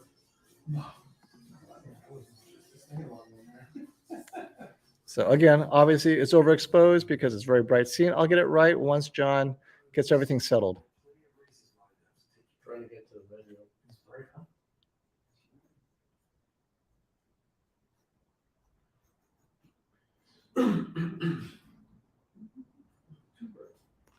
It seems only fair you do a Samsung S95C versus the QN900C. Hey, that's exactly what we're going to do.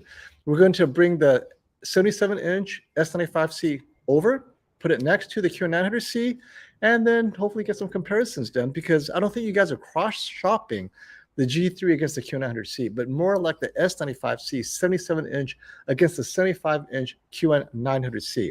So we'll see how that is. It looks like it's out of focus. It could be out of exposure. Let me adjust the exposure real quick. Because if it's overexposed, then everything that's bright looks kind of fuzzy. Okay, here we go. Yep.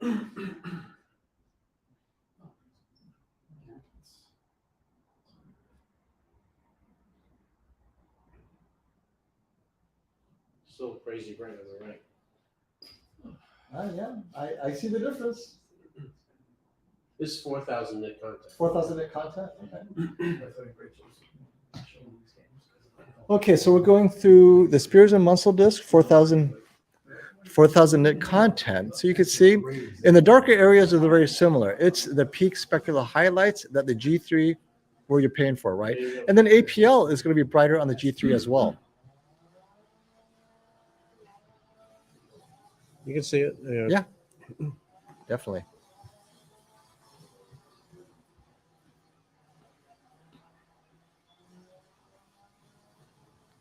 Good Question, Phantom. Stop the FOMO. Please let me know if G3 color saturation is preserved at peak brightness like QD OLED. In most instances, I have to say yes. I had a hard no. I couldn't really find anything identifiable that said, oh, at this peak luminance, the G3 didn't do it. I'm sure there's content out there that would challenge that, and I will look. But to this weekend, I didn't find any other than the pattern. So you saw me put up the luminance pattern where it's just bars. In the color bars, the S95C got brighter in the pure light than the G3 did. But that was obvious. Everywhere else, there was no obvious winner that, oh, this has more color luminance in or color saturation in that image.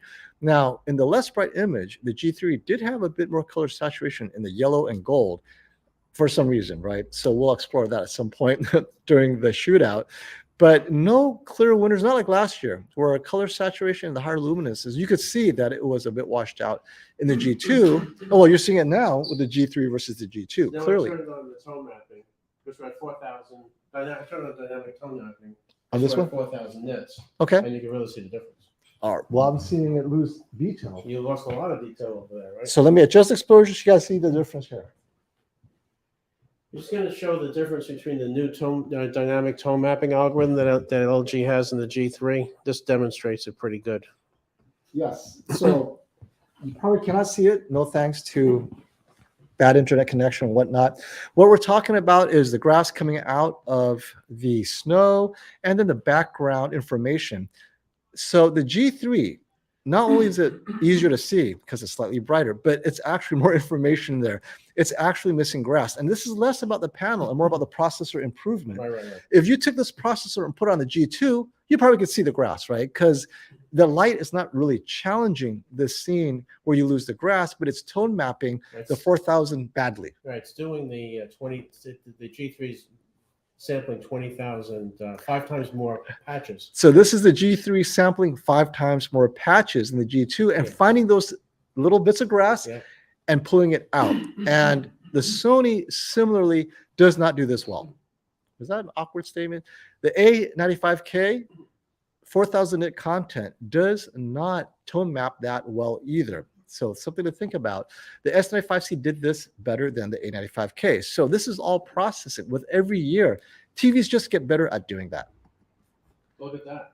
And again, we're comparing G2 to G3. So those of you on the fence, if you're just streaming, that's not going to make a difference.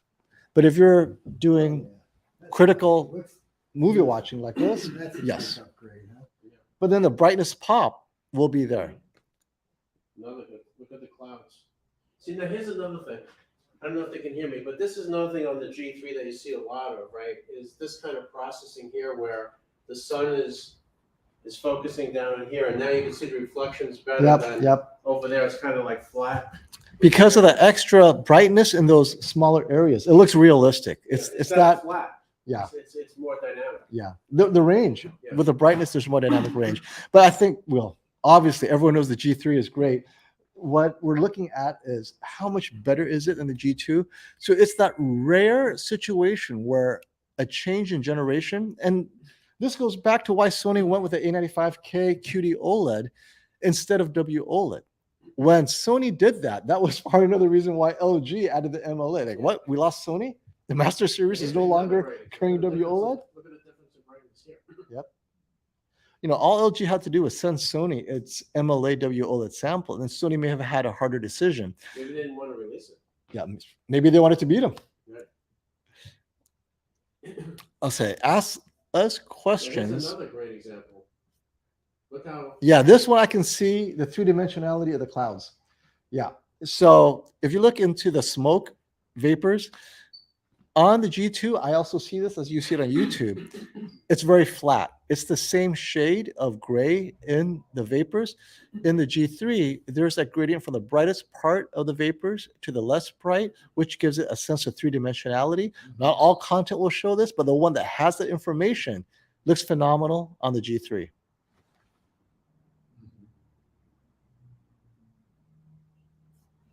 You know, Here's another great. Here's another excellent. so John, here's actually a point from KG that I think we have to explore though. Look at the difference in the tone mapping here and on the G2, right in this spot. See Right. this here?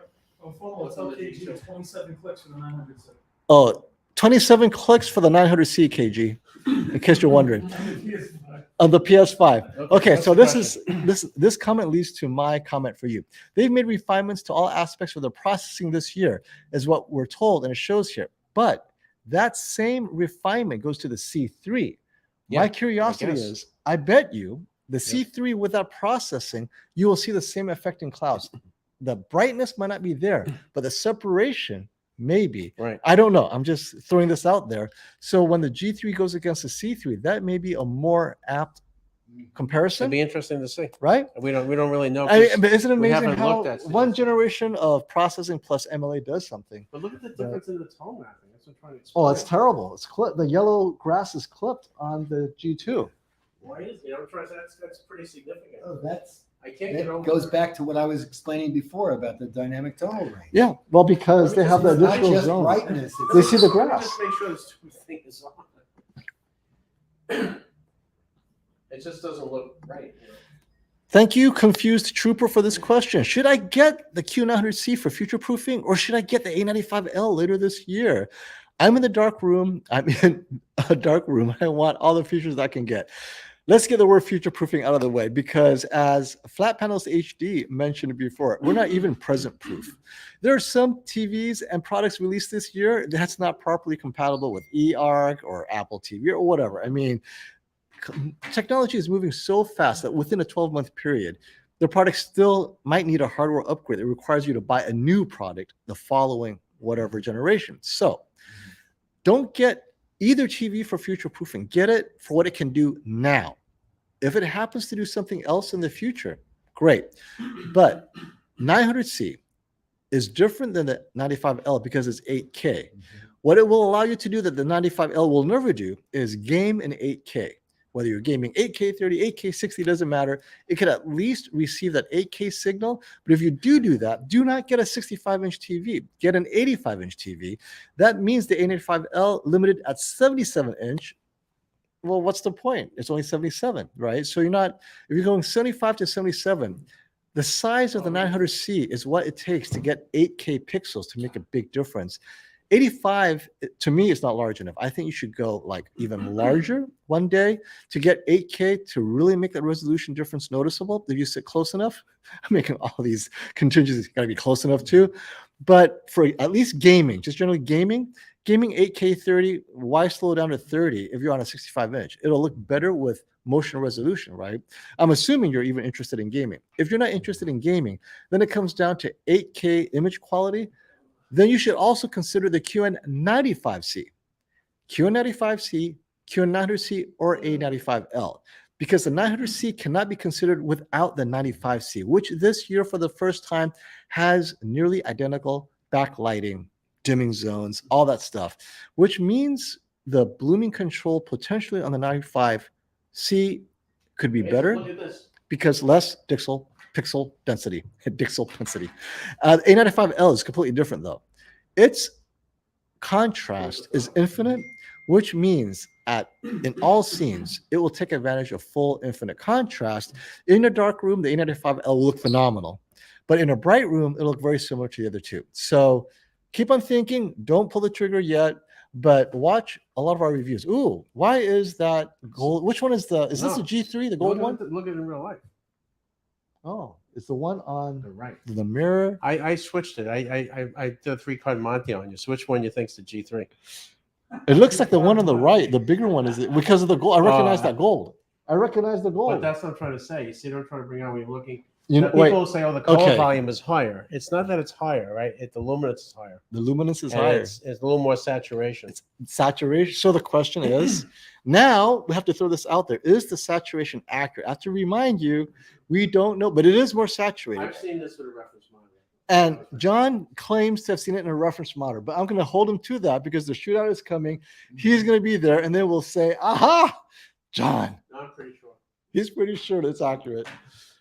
Then when you see this stuff over and over again, you just kind of memorize it. Like people say, I'll see it. I'll believe it when I see it. Hey, John, someone's complaining to you. The yellow looks orange on the G3. on that last one with the cactus. Maybe that's creator's intent, my friend. Look at the butterfly. Doesn't that butterfly look more orange than yellow? Is that accurate, John? It's I mean, I have to go back and look at it. Maybe that's why the G2 was panned last year, because it was so washed out. Wasn't that the complaint about the G2 versus the S95B? Yep, right here, butterfly. He's at the butterfly. Get that damn butterfly here. Let's just see what it looks like on the feed. They can tell. Yeah, but the point is, in real life, it's hard to see. No, I can see it's a little bit more Yeah. saturated because the luminance is I making know up the it's definitely difference. more saturated, but it's correct. I mean, it's not wrong from what I can tell. Okay, but you know, we No, I'm we sure. could be wrong. It could be. I mean, if we had the reference monitor, we could swing it around, but I'm fairly confident that it's correct. I mean, you could see, you know, when you look at this stuff so often, you Yeah. know when it's wrong, right? No, I got you. You know, I if it's got you. subtle, you won't be able to pick it out. And I but- think this difference really much puts into play that LG knew they were in trouble when the QD OLED was released last year, because the A95K definitely demonstrated something like this as well. Yeah, 895 can't be no closest. Okay, ready for the Q900C, my friends? Almost. Before we switch over to the Q900C, anything about the G2 you guys want to see, let me know. Otherwise, we're going to start moving the 77-inch S95C over to make it sit next to the Q900C.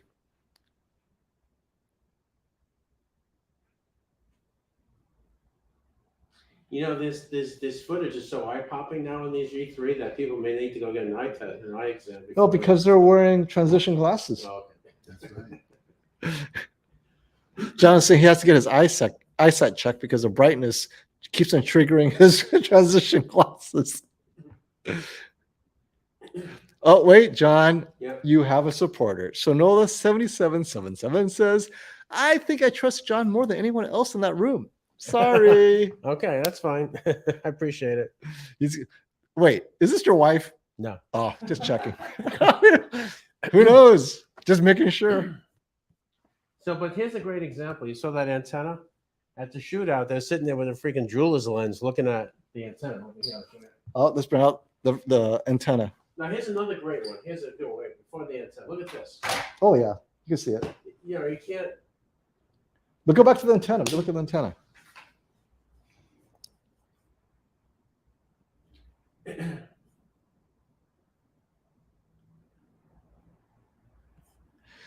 Thank you for that question, Getty. FOMO, what's the difference between a G3 83-inch and a 77-inch I mean, this model? is absolutely straight. Look The at 77-inch has MLA. It'll be those way angles. brighter than the G3 in certain content, and you can get SDR a little bit brighter. Now, but here's the thing, though. The processor also makes a big difference. To what degree is some of these improvements a processor? But for sure, an SDR with the MLA, the 77-inch potentially is going to be brighter.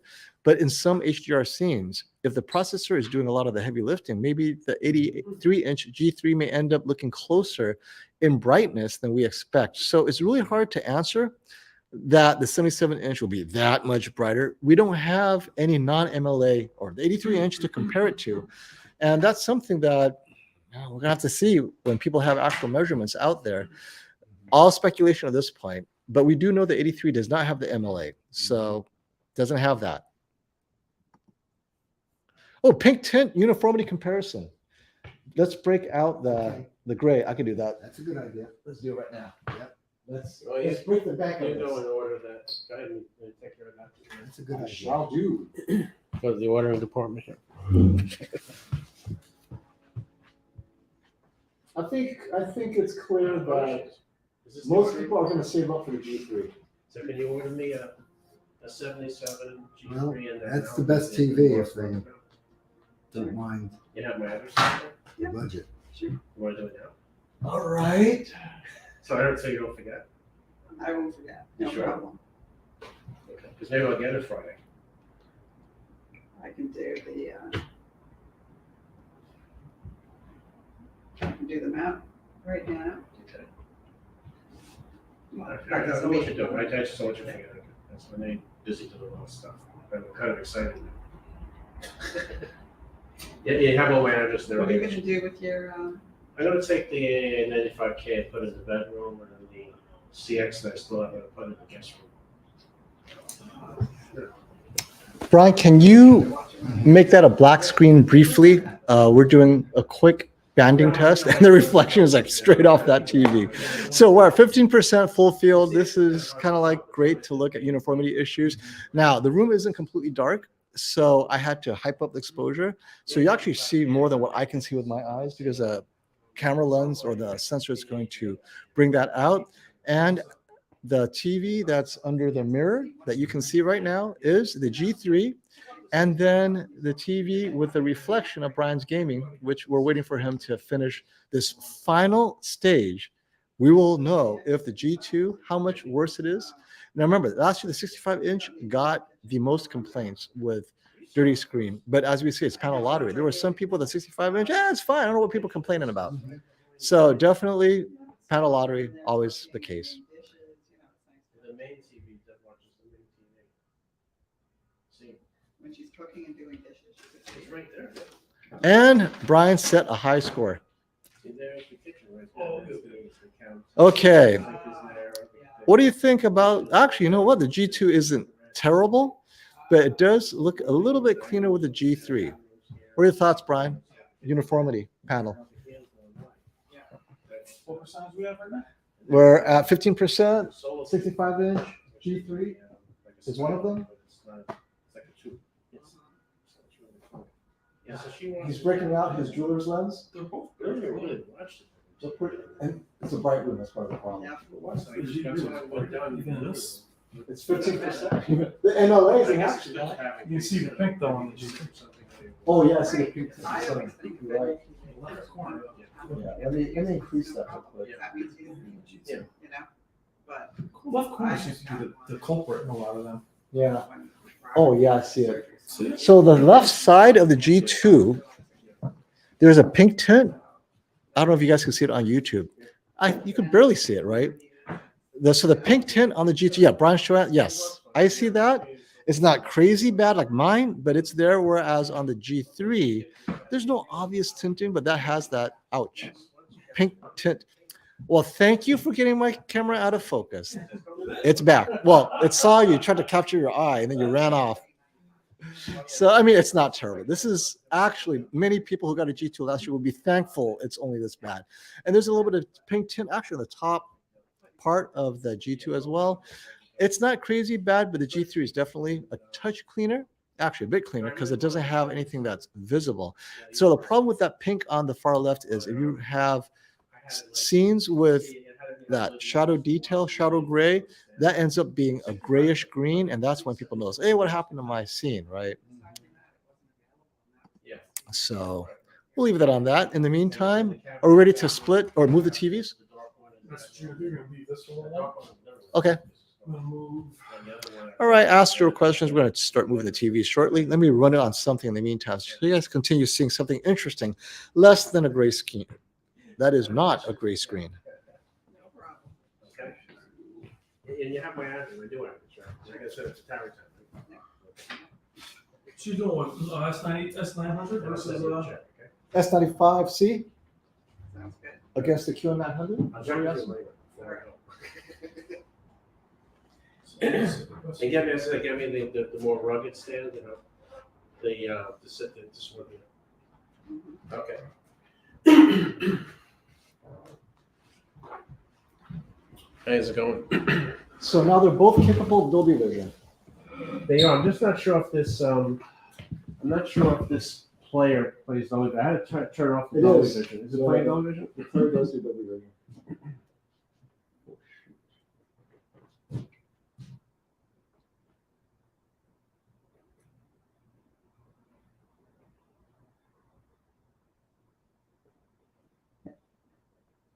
You see, it's not tinting on the side. That's the content. Right. This is Dolby Vision 10,000. Look at the back. Look at the. You see the back? Yeah. It's like totally blown out. But this one, it's like identical. The Yeah. brightness and everything's identical. Because you have to understand, right? It doesn't. It's certain things like it doesn't have to tone map much, right? It's capable of tone mapping to that limit. Yeah. What's your point? I checked to make sure. So they're both doing 10,000 nit Dolby Vision. And they're both capable of Dolby Vision, obviously. What I wanted to show was that they actually look very similar, because even though the G3 is capable of more, the way it tone maps, it's only slightly brighter. I'm not saying it's not, but it's bringing Dolby Vision to what it feels it's capable of. Now, this is an ongoing thing. I'm sure a firmware update might make it even brighter. Like here, it's great. You see that the white part of that smoke was brighter. So there are certain scenes where it pops a bit more. Right there in the middle of the screen. Oh my gosh! Even in Dolby, see, okay, I got to stop here. This This trying to is explain to you, right? so Dolby Vision didn't help the TV at all. That one, Right. but in this one, But look at the sun, how much brighter that was. are you sure it looks the same to me? No, put it back. You'll see. Okay. My lens is kicked in. You got new lenses, man. I did. I wanted new ones. I get them when I pick them up when I get home. There you go. Okay. Stop. So here's a great example. Okay. You see the sun? I see the sun. Okay. Okay. It's hard to see on the stream, but what are you doing? I turn this to the sun. No, I want it a little brighter. Brighter? Yeah. Keep going. More? A little more. Okay. Yeah, you really can't see it in the stream, but Okay, I can tell you, John, in real life, the luminance of, the actual light luminance of the sun is identical. it is. Yeah. Yeah. How come it looks brighter? Well, color saturation is another thing. Right. Well, here we go. That's Okay, what I was so- explaining. And so, but this is my complaint about Dolby Vision, because the G3 clearly has that color saturation down. So this scene, we know Stacey Spears did it to 10,000 nits. Yep. And this is a 10,000 nit grade Dolby Vision. Both the G2 and the G3, luminance only, we're not talking color, identical. Output, light, identical. So, According to your meter on the camera. yeah, Okay, that's fine. according to me on my camera, but That's I'm fine. sure it's That's- not that, I agree. right? And so this goes to my challenge to Dolby Vision. Shouldn't the G3 be significantly brighter? Because we saw that jump in other content. And when the creator says, I got 10,000 available here, now there's been a response where you might have to calibrate Dolby Vision specifically for that, which we didn't do, right? We didn't do it right. Now, if that's the case, then of course, if both TVs were calibrated to Dolby Vision, but that's another thing is I didn't know that. These are not. These are not, and these are out of the box. So you have to hire a calibrator to get Dolby Vision to work accurately then, if the information's there. If it's out of the box, it looks the same. And so that's a subtlety that we will continue to explore, because a firmware update could fix this as well. So this is something that I'm not panning on Dolby Vision, but rather I have to bring people back to reality that they're saying, I need to get a brighter TV so I can see 10,000 at Dolby Vision. You have a brighter TV and it's the same image as the G2, other than the color slight saturation, which has nothing to do with Dolby Vision. But it right? makes it visually look brighter. That's different. Right, let's Because- talk about that. Okay, so Dolby Vision, what I notice is it will maybe lower the rest. You know what? It didn't do it here as well as in the flower. Let's go to the flower. Okay, go ahead. So we'll continue this conversation. But the- go ahead, John. the- Share your the thoughts. point I'm trying to bring out here in person, when I look at the sun on the G3, it's visually brighter to me. Even though FOMO's claiming the camera's seeing the exact. claiming. No, and it's fine. I'm not doubting it. The camera is saying, no, it's the same brightness, but visually it's looking brighter. And that's why I'm just being a troublemaker, but I really feel this way. the QD OLED, that's why the QD OLED appears brighter too, right? Because as you have this HK effect, I guess, it's a saturation versus brightness. So visually it looks brighter to you. So that's important to know as well. Or we could move this one up. Actually, there was one Oh, thought Dolby- this one was brighter. So they're gonna shoot this way. So yeah. So I'm gonna get it. You could put this camera What is wrong with They're gonna this? shoot through. right there. No, It's out of camera's control. right there. So, Because it's on permanent. Oh, It's on minus 16. Yeah, you gotta press right. Instead of moving it. It's it's like Brian said, you're letting it run wild. It's really wild. It's like It's running wild. there's nothing back on that. I'm just so confused with what it's doing. Doing that. You never know what happens, right? When you press fast Oh, forward. you know what? The button got stuck. Oh, was it? It would only rewind. I said, why is it rewinding? I'm trying to fast forward. The button's stuck. I'm sorry. I hate sticky buttons. Just so you know, FOMO has glasses that have no lenses in them, right? Oh, stop it! And You're he trying goes, to he lenses. brought him to he went to the eye doctor to get his eyes checked, and he had them on, Okay, so this one, there was one I thought. All right, here we go. Yeah, don't worry about the pink tint. It's part of it says that somebody reported that there's pink tint on the grass in the demo. It's in the content. I'm not really sure why. It's just the way it's not the panel, because the G2 had the same effect.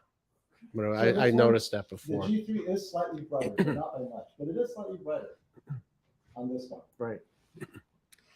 But it's not that drastic 10,000. Yeah, it just depends on the scene, right?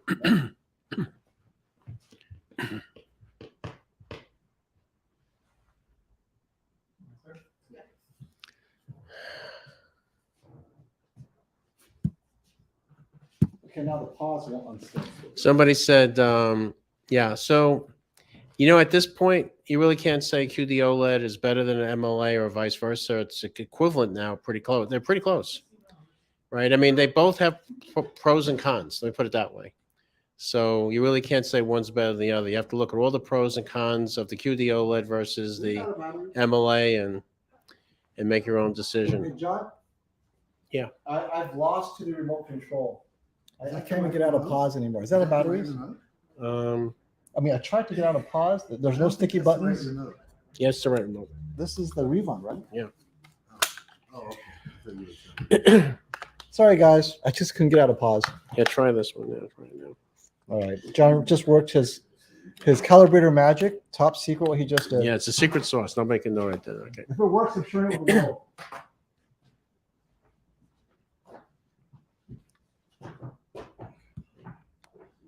Did not work. No, we'll get new batteries from. Yeah. I mean, I'm assuming it's a battery. Yeah, I saw that, Classy. I I think we're okay here.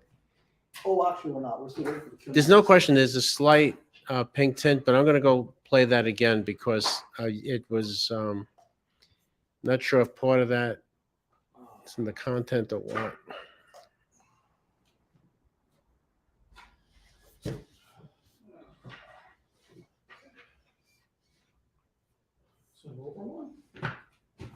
Interesting. It's stuck on this.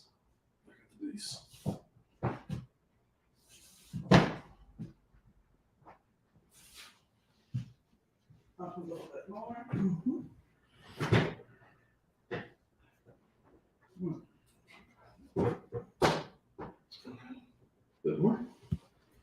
I have to reboot the whole Back thing. or over. That's correct. The pink tint is not fixed. It's improved. And we don't know. I've asked LG again recently. Don't get any real good answers on why they can't fix it, but it is what it is. But be honest, it's really not that noticeable with content. But if you really go looking for it on certain scenes, you can find it. But it's not like last year, which was really bad. Yeah, so that on the right hand side, you see it's on the G and the on both sets, but It's not bad enough that you would. I saw it on the QD OLED too before. That's the other Yeah, thing. there's a slight pink line. Yeah, see? but you know what it is? The camera's showing it, but I don't see it in real life. That's the other I see problem. a slight pink on the left. Yeah. Yeah, I can see it. It's there. So one of the other things I want to point out is that we're looking at it here, and I'm looking at the stream, and there's no question you could, depending on the exposure now, the stream is showing some of it. Is it better at darkest color? Yeah, it's better. When you go in the dark, it's worse. And then when you look at it in person, you don't see it. So, or it's less noticeable. Let me put it that way. Less But noticeable. Brian saw it in the grades. so Yeah, it's yeah, definitely yeah, there, yeah. It's definitely there, but it's But this was the number one complaint, and on the new one, well, there's nothing. I didn't see it. and I can see it on the G2 for sure. I mean, I can see. It's pretty evident. Well, that's why I lost the shootout 2 days in a row. Yeah. Well, it was more than that. That was one of the many things. When you lose by 0.2, you would say that's like the number one reason. That looks really good though. Yeah, one of the things with the shootout last year with the G2, it not only had that pink tint, but it had the that rainbow effect on the whites. And man, you know, when you're trying to perceptually match with that, you just don't know where to look on the screen because it's very hard to do. And the judges saw that, and visually it degrades the picture. So there was a lot of things related to picture to a uniformity that gave the G2 last year the shootout a problem. Even though the set calibrated like reference. It's unfortunate. Yeah, I thought that you're gonna need it for the oil tap. Oh, we have to see.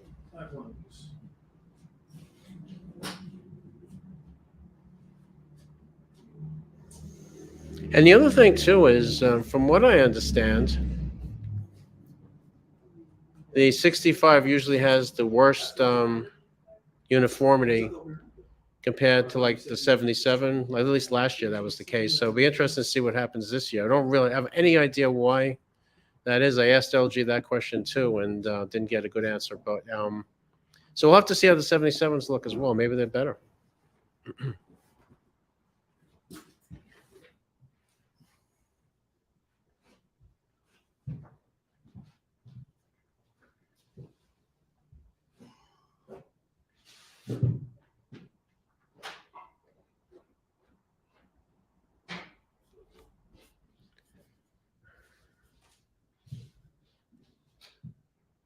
So this one does Dolby Vision. This one does separate the two a little bit. Both the red and the yellow are a little bit brighter. So in some scenes, Dolby Vision, you see the difference between the brighter TV and the less bright TV. And Dolby Vision is allowed to tone map, or TV tone maps it in a way that demonstrates its brighter capability. In other scenes, they're very similar. So it's definitely scene specific, but not necessarily creator intent specific, because even if the creator intended to be brighter, it's up to how Dolby Vision and that TV interacts to get you there.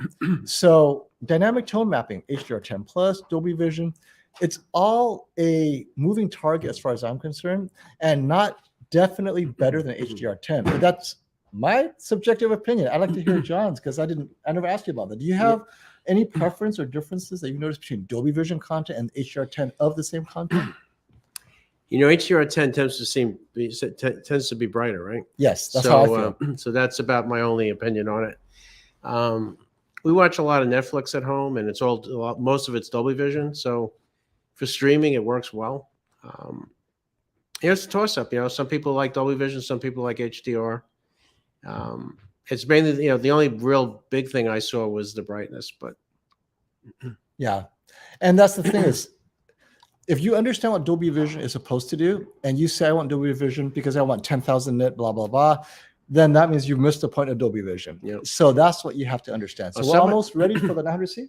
Yep. All right. So some of these are like from 3 hours ago.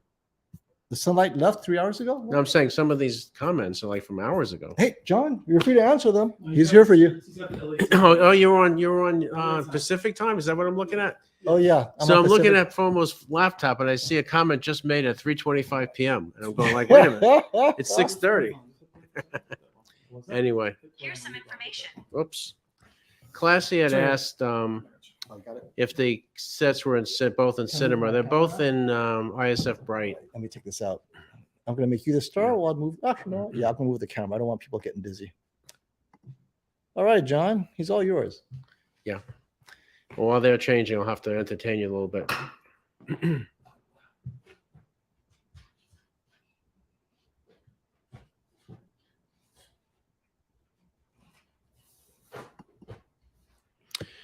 So, Classy, that's a good point, right? So I think that's what we were trying to explain. But for instance, Dolby Vision doesn't do that. So again, that's a discussion we'll have to talk more about. Let's see what else we got here.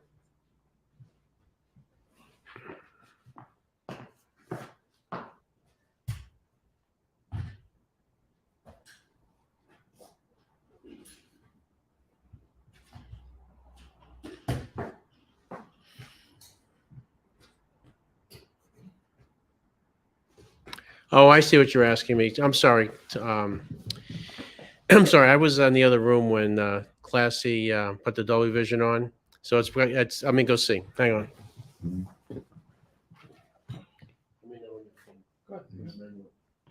Sorry about that, Classy. I understand the question now. Oh, it's an HDR. So we're looking at HDR filmmaker right now. So what did you have the Dolby Vision? Was it cinema or I had cinema Dolby home? Vision 10,000 nit. Yeah, was it? What was the TV and was it cinema Oh, home? and whatever you had it on, I didn't Yeah. change it. We'll have to try it again, but I think it was in cinema. It's whatever John left it on. Yeah. Well, I wasn't playing Dolby Vision, so that's why I wasn't sure Oh, where it was yeah. at.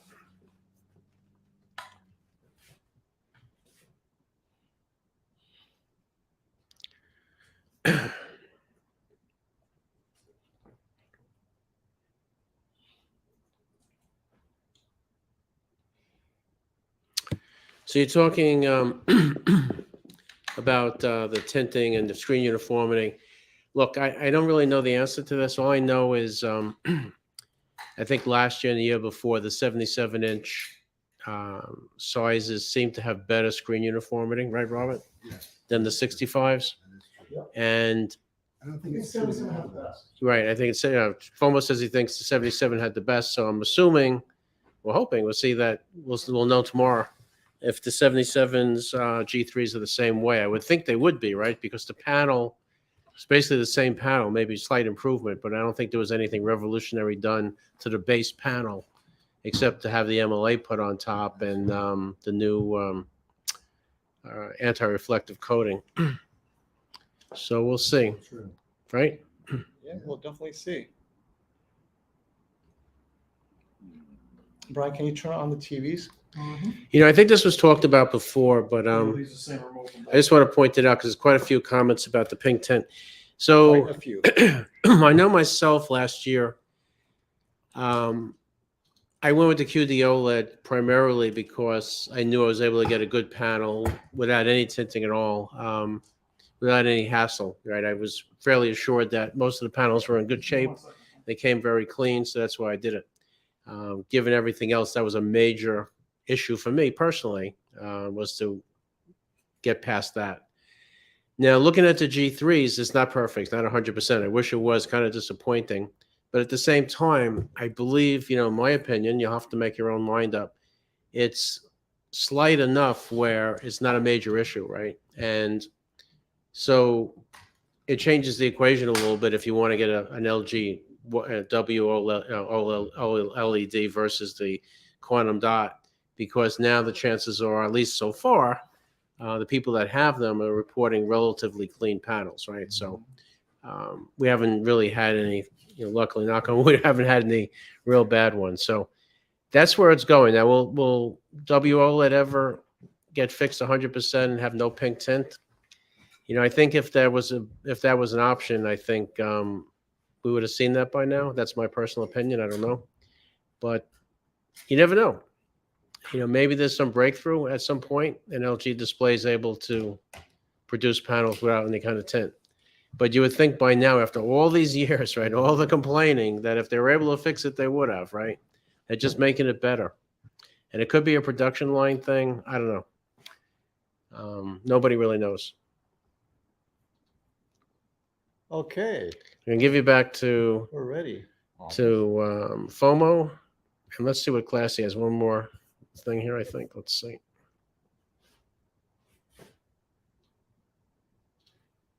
You know what?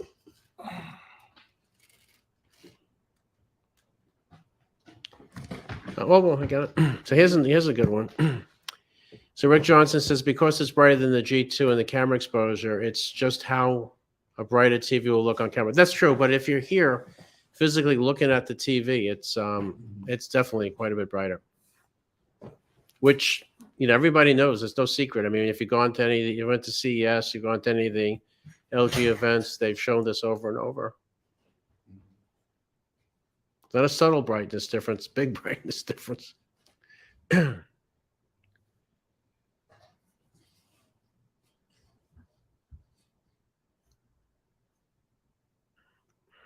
They're setting up. There's some questions about the PS5. They're setting up the game thing now, right?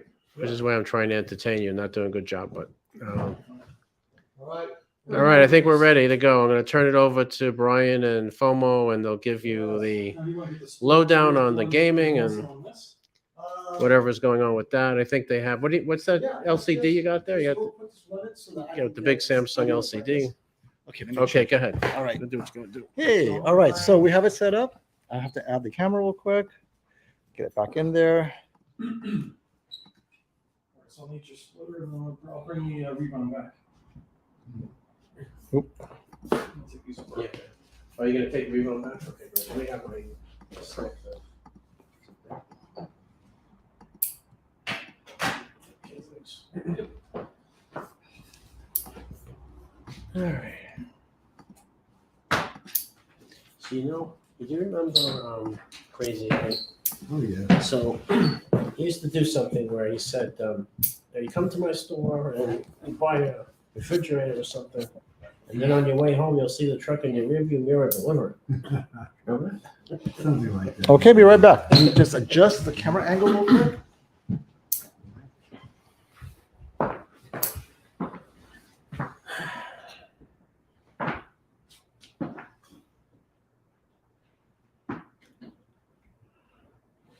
Oh.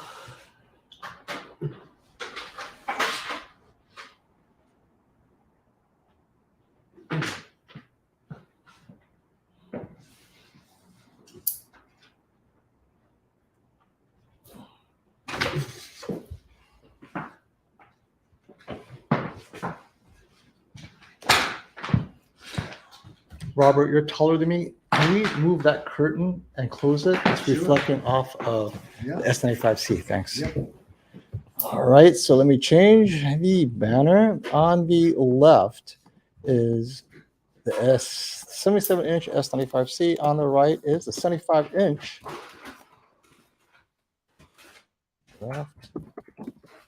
QN900C.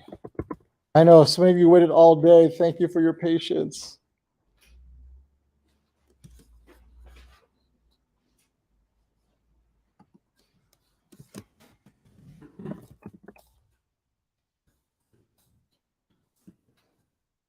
Okay, so if you remember, it hung on with us for so long. The TV on the left, the S95C, was calibrated. On the right, the Q900C out of the box was not. And we're going to check to see if there's any issues. The local dimming specifically, the issue we had when we were going through it yesterday was that it appeared in filmmaker mode. The local dimming high and standard were not working to its best effect.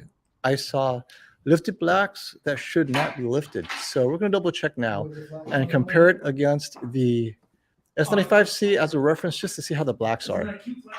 We compared it to the Q900B yesterday, and definitely the blacks on the 900C were worse, which should not be the case. They should be similar, if not the same, in many scenes. And Leo wants us to know he loves his 900C. Right now, Leo's holding his breath. Yeah, he is holding his. Well, and again, Leo knows we might have to swap this TV out later. Robert Zone's going to have to go through Samsung's warranty. Please test for hockey DSE on the 900C. Yes, we'll just do a bright white full screen, full field right now as we run it through the Spears and Munsell. We'll see it.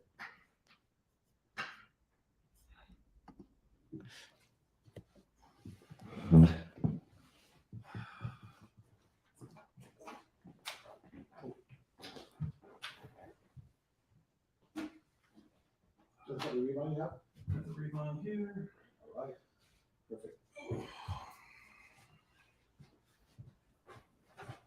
You guys get the remote to work? Which one? Oh, the Revon? Oh yeah, I had to reboot it. It worked after I rebooted it. Okay. Rebound's weird. Is it that should turn on? And yes, SD, we'll do that. I don't have specific hockey footage with me, but I think the full white will give you a good idea. And we'll go through a couple of different grades of shades of gray, and we'll see. All right, I'm sure all of you are waiting. What is the final verdict on a Okay, I'm distracted by DA Master's avatar. I go, What is that? Is that a smile? No, it's not a smile. Final verdict on calibrated specular highlights. G3 versus 95C. Calibrated specular highlights, they look the same. They look so similar.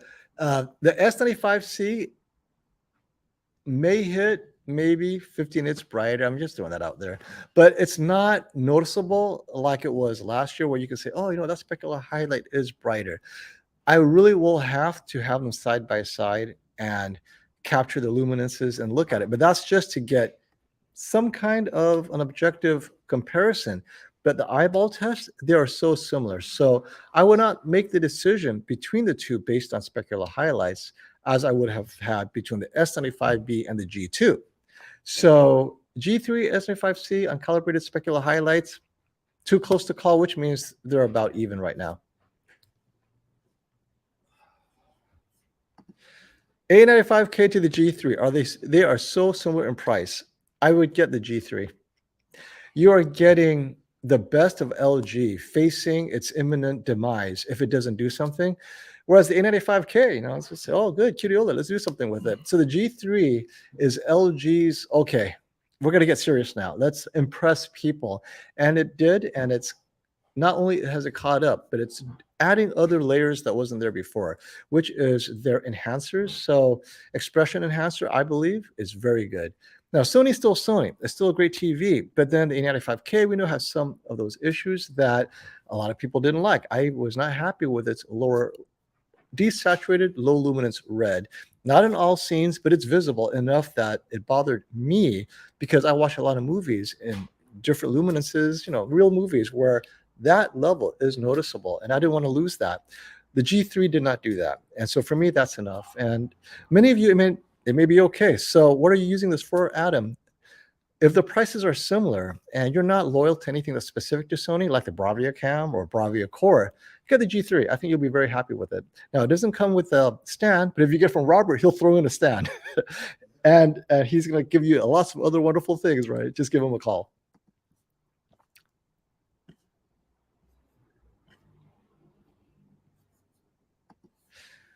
Asaf, this is a question that people secretly have been asking. FOMO, will I notice better color gamut on QD OLED than MLA? Not color gamut. The answer is It's not the gamut. As a matter of fact, unless you're running a luminance test, color luminance test, you will probably be hard pressed to notice the difference in real movie content that doesn't push MLA or G3's MLA OLED panel to do what it doesn't do well. But that's a specific pattern that really it's designed to make your panel do what it cannot do well. So you can see the limits of each panel. And that color bar luminance, of course, it's not going to do as well. But then when I saw it in real content, it looked very similar. Slight differences, but not to the degree you would see last year, right? So not better color gamut. The answer is no, but color luminance, possibly.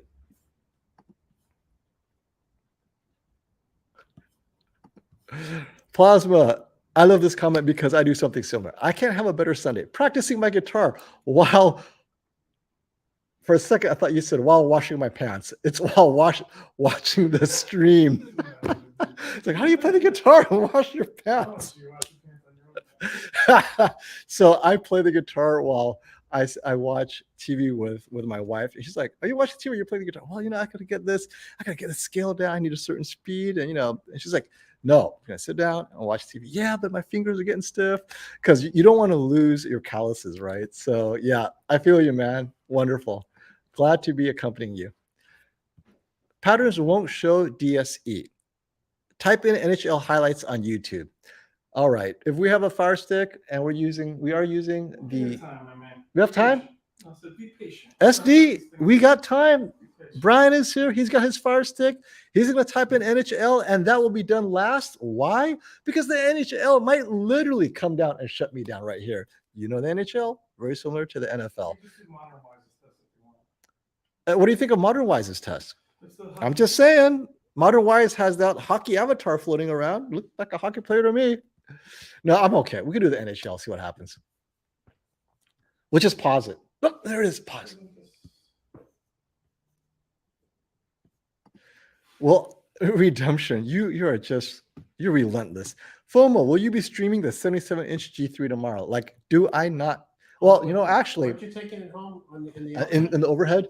Okay, I told Robert this. My flight leaves at 1 o'clock, JFK. So if I can get out of Value Electronics by 10:30, start packing up at 10 or whatever, and it gets here with enough time for me to set up and shoot, I will stream and share my observations.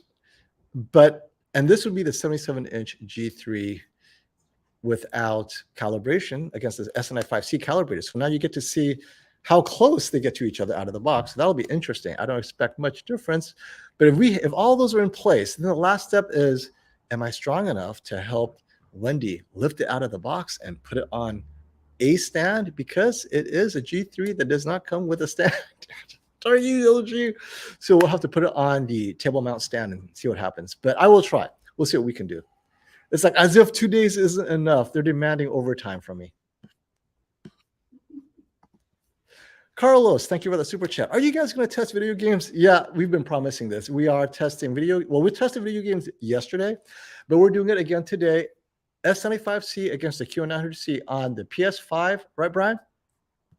So that's coming up. I like to see HGIG and gaming features. HGIG, I thought, looked fine on the S95C. So when we compare the QN900C against the S95B in its HGIG mode, you can see the differences. And gaming features, well, that's a whole other stream. So I'm sure you have real questions for that as well. Tim Todd, thank you for the super chat. DTM dynamic tone mapping is mentioned as a key difference for some scenes. Yes.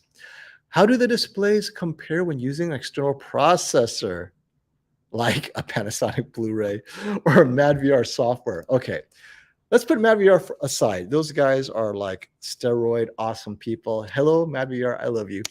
Panasonic Blu-ray, you have to remember this Blu-ray, the 820 and the 9000 were released years ago when the OLED TVs were struggling to get tone mapping right with HDR. I mean, this was a few years right after HDR. Panasonic was trying to solve it better. Its tone mapping system is not sophisticated. It's just use the TV's tone mapper. Do not use the Panasonic tone mapping. I would use it for like certain projectors, like maybe the L9H from Hisense, where obviously it was clipping and it did not know what to do with the scene. But none of these TVs have done that, struggled with that. And another thing is what the Panasonic does, it doesn't technically tone map, but it kind of lowers the luminance. So now you're losing luminance information. The headroom is gone. So basically, don't get the G3, get the G2 or the G1 if you're going to do that. So the Panasonic is less relevant for the modern OLED right now, even though it has that OLED mode. That OLED mode was designed and has not been updated, mind you, since whenever a year or two after its release. So do not use the Panasonic Blu-ray for anything related to tone mapping. Let the Sony, the Samsung, or the LG do its job. So now the key difference is what you said is some scenes. We cannot exhaustively try all scenes. You just have to play with it and only play with it when you say to yourself, this scene does not look good to me.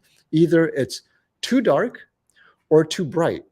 LG's dynamic tone mapping specifically addresses both with one switch.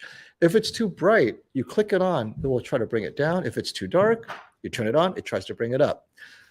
Samsung, it's a global active, everything goes up. It doesn't matter what it is.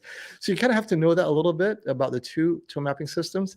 And then LG additionally has Cinema Home, which is a type of tone mapping where if you go from Filmmaker Cinema Home, everything gets a little bit brighter, like active, but it doesn't have the subtlety where in the dark scenes, it gets brighter, but in the bright scenes, it gets slightly darker, right? Go to Cinema Home first before you turn on dynamic tone mapping. If that doesn't help, then you go to dynamic tone mapping and see if it does anything, and then play with expression enhancer, brilliant.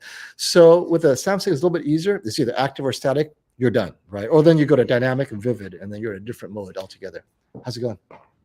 Splitter's throat. The splitter's not working? Splitter's throat. Oh. It's like 2 things.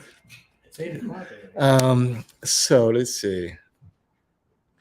Now, lastly, how do they compare when using external processor in common? So I'm not going to use the Panasonic because it's brute force. MadVR is so sophisticated, and I'm talking about the MadVR version where everything's available, right? You can literally manually map how each scene should look on your TV. So if your TV has a non-tone mapping mode, then that can be done. So on the Sony, if you trust that your MadVR and your consultant helping you with the MadVR has done their job, you can try to compare sending it through the MadVR to the Sony with tone mapping off and see how that works. Then compare that to signal direct to Sony TV with tone mapping on, either gradient or brightness preferred. With MadVR, you can do it to taste. And then it does its magic across all the different scenes. And that's why I like MadVR. You could tone it to taste. And that's why I like Sony. You can specifically have a non-tone mapping, mode. Other TVs don't have that. So I cannot answer that question when you say, well, compare two TVs. The S95C, you cannot turn off tone mapping, have a direct mode, and just let it clip. John, does the G3 have a direct mode where there's no tone mapping at all? The Sony does, just turn off tone mapping. But No, if you turn it off, it's still tone mapping a little bit, but there's Yeah. no dynamic tone mapping going on. well, there's no dynamic, but there is some tone mapping, right? There's always some- Yeah.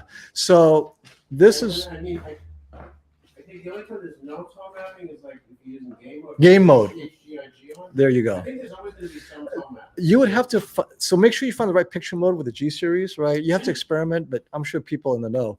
It may have to be PC mode, game mode, or whatever. You need to know that. I don't know that because I am not playing with a MadVR. I might someday, but it's just very time consuming. But keep that in mind. So your TV, you have to be able to turn it off.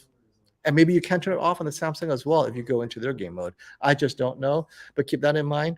So, but they should look very similar.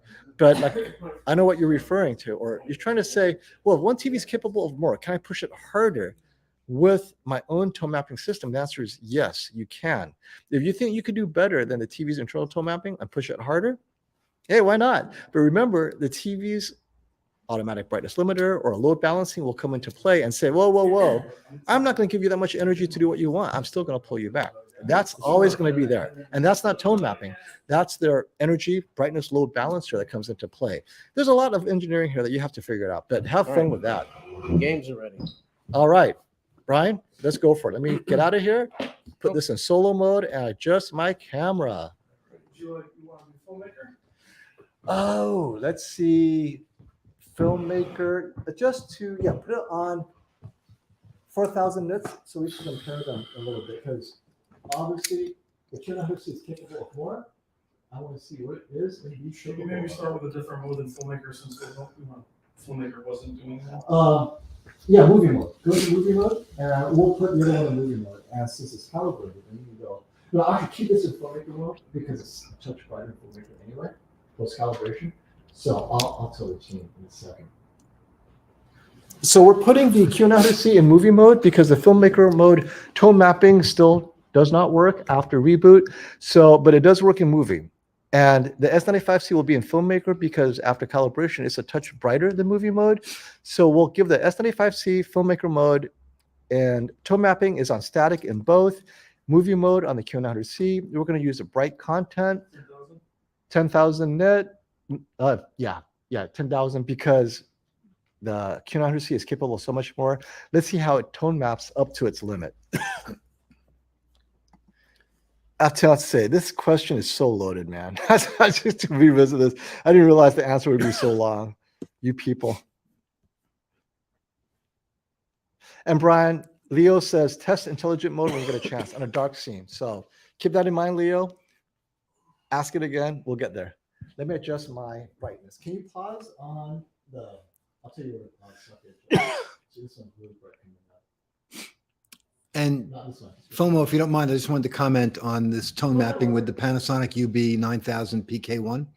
We don't use the Panasonic Blu-ray player for tone mapping, but what we do use it for that's very vital is the HDR optimizer. Yes, that's what probably you meant. Right. It's called the HDR optimizer. Right. It's not So really a that's- tone mapping. That's a great feature. That's what he meant. And what we do is it redoes the EOTF PQ curve on high luminance graded content to match the capabilities of your display. So you see the full dynamic tonal range and all of the color volume. The TV always does the final tone mapping, but we're just redoing the EOTF to match the capability. So you set it up for an OLED TV or a bright LCD or a projector, so it matches the capability of your display. And then I know it shouldn't bother me, the one or two, and literally one or two people that have posted on a forum that I don't participate in, where they said things like, this is a commercial for Value Electronics. Well, then let me please thank FOMO and Brian for flying out here, paying your own expenses. Actually, I did. And I said, hey, Robert, can I come over there? yeah, I'm kind of, the TVs are hearing me fly Yeah. down. He's like, all right, but you have to give me kind of room of the sport. Are you okay? You're going to lose some business that day. yeah, And he's like, no, come on down. So it would definitely no money change hands, guys. yeah. So I'm here. Otherwise, it would be a lot more. But I am in Valley Electronics. Come on, Yes. at least I can do is say I'm in Valley Electronics. That's right. right. That's right. What I want to say is, in this scene, this is really surprising. The 77-inch S95C, you guys saw the 10,000 nit, is actually brighter in this mode. Obviously, this is Movie Maker on the QN900C. Mhm. The S95C specular highlights is a touch brighter. And you're not going to see here because it's so subtle, but my camera noticed the difference, right? It's zebra zoning the cloud, but APL, at least a match, if not a little bit brighter on S95C. So Brian, can you go through the settings for them to see what the QN900C settings are so that they can double check you? Leo, I'm sure, is looking at this. Oh, I'm sorry, the QN900C. We know what the S95C. The S95C is filmmaker and static. Movie mode HDR. Yep. Brightness max. Oh yeah. Go to the one that I thought I changed. Oh yeah, you reset it. Yeah.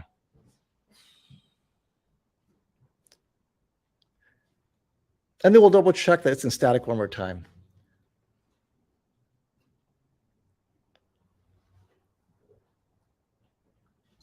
So wait, QN900C is inactive. Can you put it in static? And can you check and make sure that the S95C is, well, if they were both inactive, that's at least similar, but let's make sure they're both in static to start. Oh, yeah, there we go.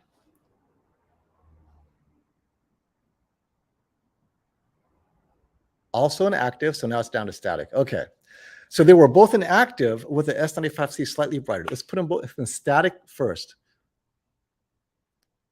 So leave it there. Yep, looks the same, looks good. Same manufacturer, so things are Yeah. the same. Same menus.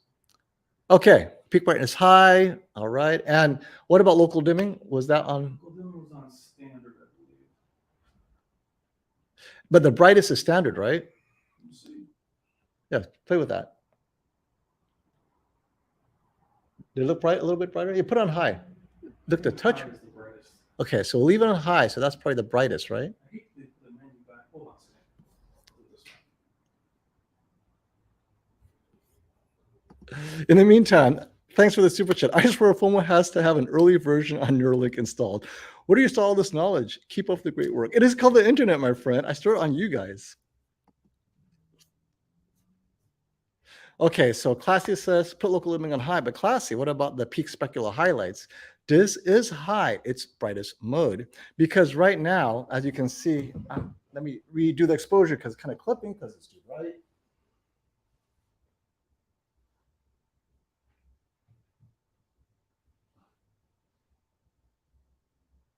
Okay, I'm getting, as you can see, there is in the cloud, the brightest part of that cloud near the center of the screen to the right of the mountain, the S95C is able to get there. My question is, why won't they unleash the QN900C? The 900C is capable of getting this bright.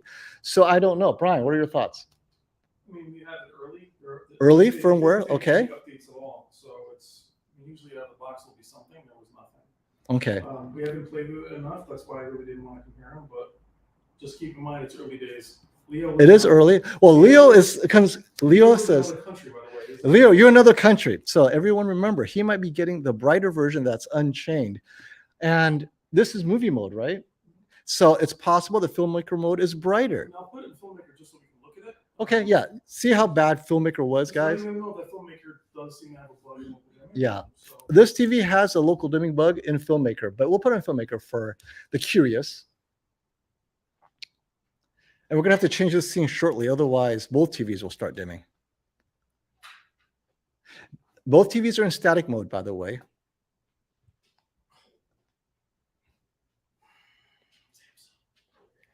these are double tapping things. Man, Brian, what will you do with you? my fat fingers. Let's go.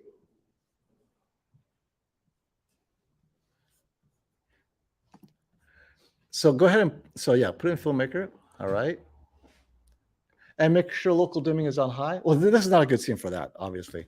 It was the black bars where we saw issues. There's no black bars in the Spears and Munsell.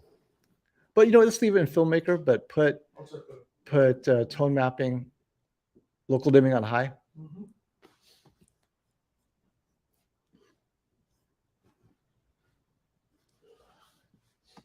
Now, SD is saying this seems about right.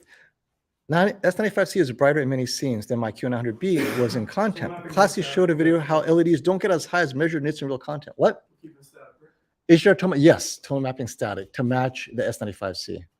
You had local dimming on high? Okay.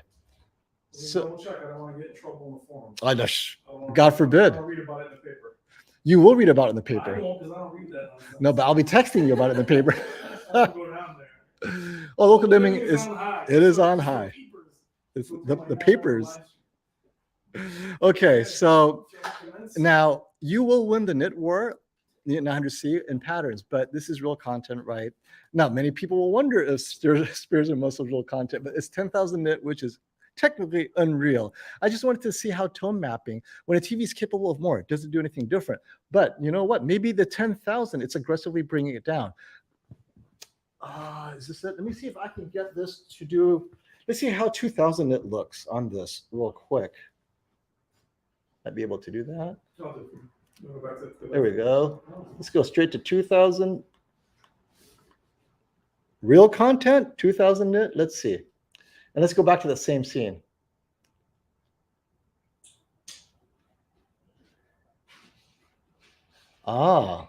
I actually got maybe a better shot of detail on the filmmaker, right? This is interesting. This is slightly different.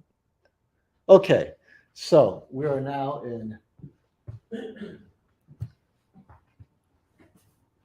Let's see.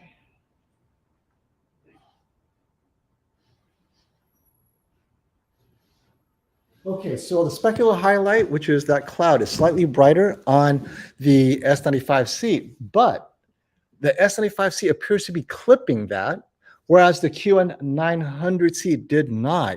It's able, you could even see this on YouTube. There is more shadow detail in that brightest part of the cloud that the S95C is not showing in 2000 nit content. So you're wondering, wait, is it even there? So if we go to 1000 nit, it should be there, and the S95C should do identically to the QN900C. Let's see if it does.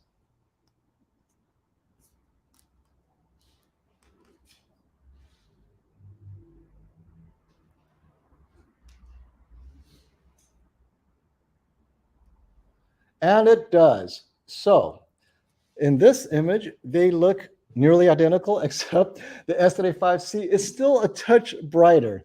At the end of the day, the Q900C definitely has, I think, a more sophisticated processing because it's able to get more information out of the 2000 nit content, but it doesn't push the brightness. So just because you get a TV that measures more brightly, the S95C actually ends up pushing it harder, and so hard, in fact, that it ended up clipping some of that detail in 2000 nit content. And the S95C is calibrated. Calibration really, in this case, should make a difference. It's tone mapping. And there is a difference then between the processor on the S95C as how it interacts with QD OLED and the processor on Neo QLED. Now, why is there a difference? Well, you all know they've been working on Neo QLED or QLED in general forever. They know it in and out.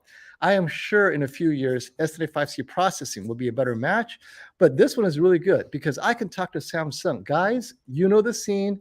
What's happening here? 10,000 nit. Yes, S95C is brighter, but why I'm not getting that detail? Because I should have it.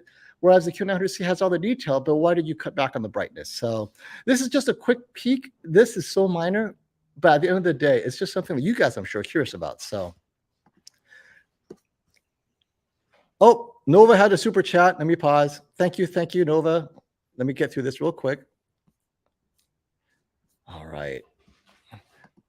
Okay, Tough Rod, thank you for that super chat. I've been in and out today.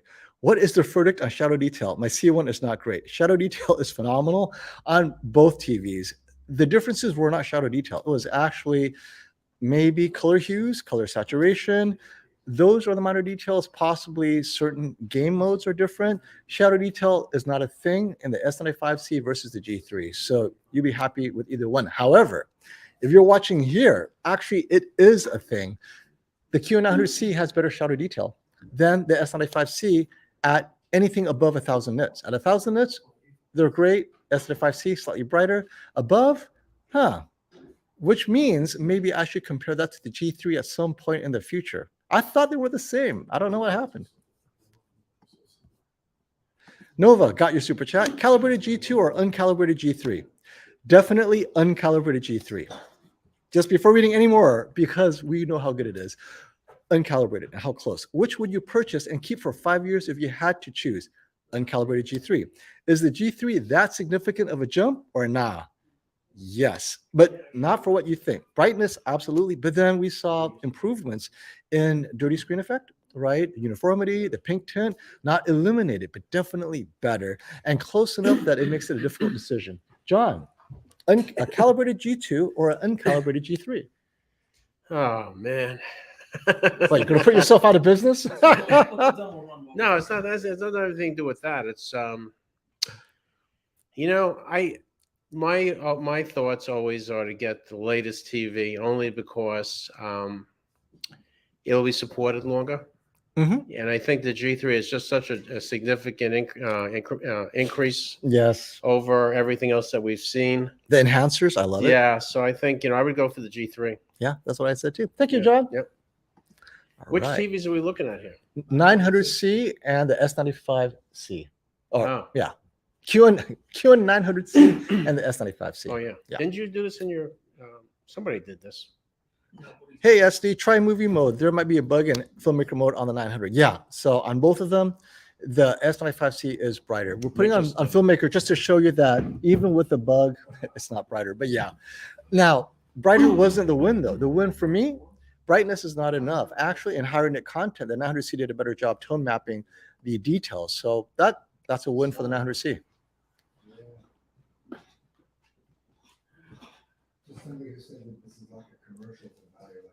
Oh, Robert, don't let that bother you. Since this is such a dark picture mode, not fair. Game mode will show off. And Leo, you're absolutely right. I don't know how many reviews we've had where when you go into game mode, it's a completely different TV. And hey, you know what? Let's do that because I think we kind of beat a dead horse here. I will say right now, the Q900C has a very good processor, tone mapping, bright stuff, top notch. Let's get into game mode and see how it looks. Fair enough. Oh, which demo you want to look at? What is the brightest scene? You know what the brightest scene in the demo is? I do know what it is. It's that bright sun. For which one? For this, Stacy? Actually, you know what? This is a bright one right here. Well, And it looks better than it did yesterday. Oh, is this filmmaker or movie? This is no, this is filmmaker. Filmmaker, right? So they fixed it. We'll see when we get to the cityscape was when we saw it last time. Yes. So we're gonna get to the cityscape, Leo, but right now, and yes, the exposure is down so that I can capture the brightest areas when it gets there. And so far, though, it's a match in the 10,000. The blacks look great. Maybe it's fixed. Maybe the reset did work then. But what's amazing, though, is how identical they are. Filmmaker mode, both in static, you're not in streaming content. We're not talking gaming, I know. In movie content, off a disc, HDMI, the brightness is identical. There is not one that you say, oh, it's brighter specular highlight. My camera doesn't see it. I don't see it. Not like the G2, G3 for sure. So for those of you considering the 900C, watching HDR accurately, and you want to get a little bit brighter, you got to get into vivid dynamic mode. Okay. Oh, let's pause right here. This is a great place to stop. If you can. Yeah, let's go dynamic. Let's find an image. The frog. Okay. When we get to the frog, we'll go dynamic mode, right? So Well, look at the black level on the 900C. Looks really good. That looks good. it does. Now, I believe that filmmaker, or both of them, right? They're trying to be accurate to the source. The source is 10,000 nit content. So the TVC is 10,000 nits and it's tone mapping it down. What's interesting is the S95C is able to keep up with the QN900C because that's why you pay more for a brighter TV. You get a brighter version of that tone map, right? Because your TV is capable of that. And the S95C is matching the QN900C, which means 900C is being held back, I think, for whatever reason, unless the 995C is that awesome. Who knows? But dynamic mode, there is no real tone mapping. They're just letting go, going crazy however they can. But that blooming is natural to the mini LED. So actually, you know what? Let's go back to that real quick, just so they can see the difference. I mean, we know it's going to bloom, but But it was blooming on everything before. so the reset worked. So if you guys are having the local dimming bug, Brian reset it, and now it works fine.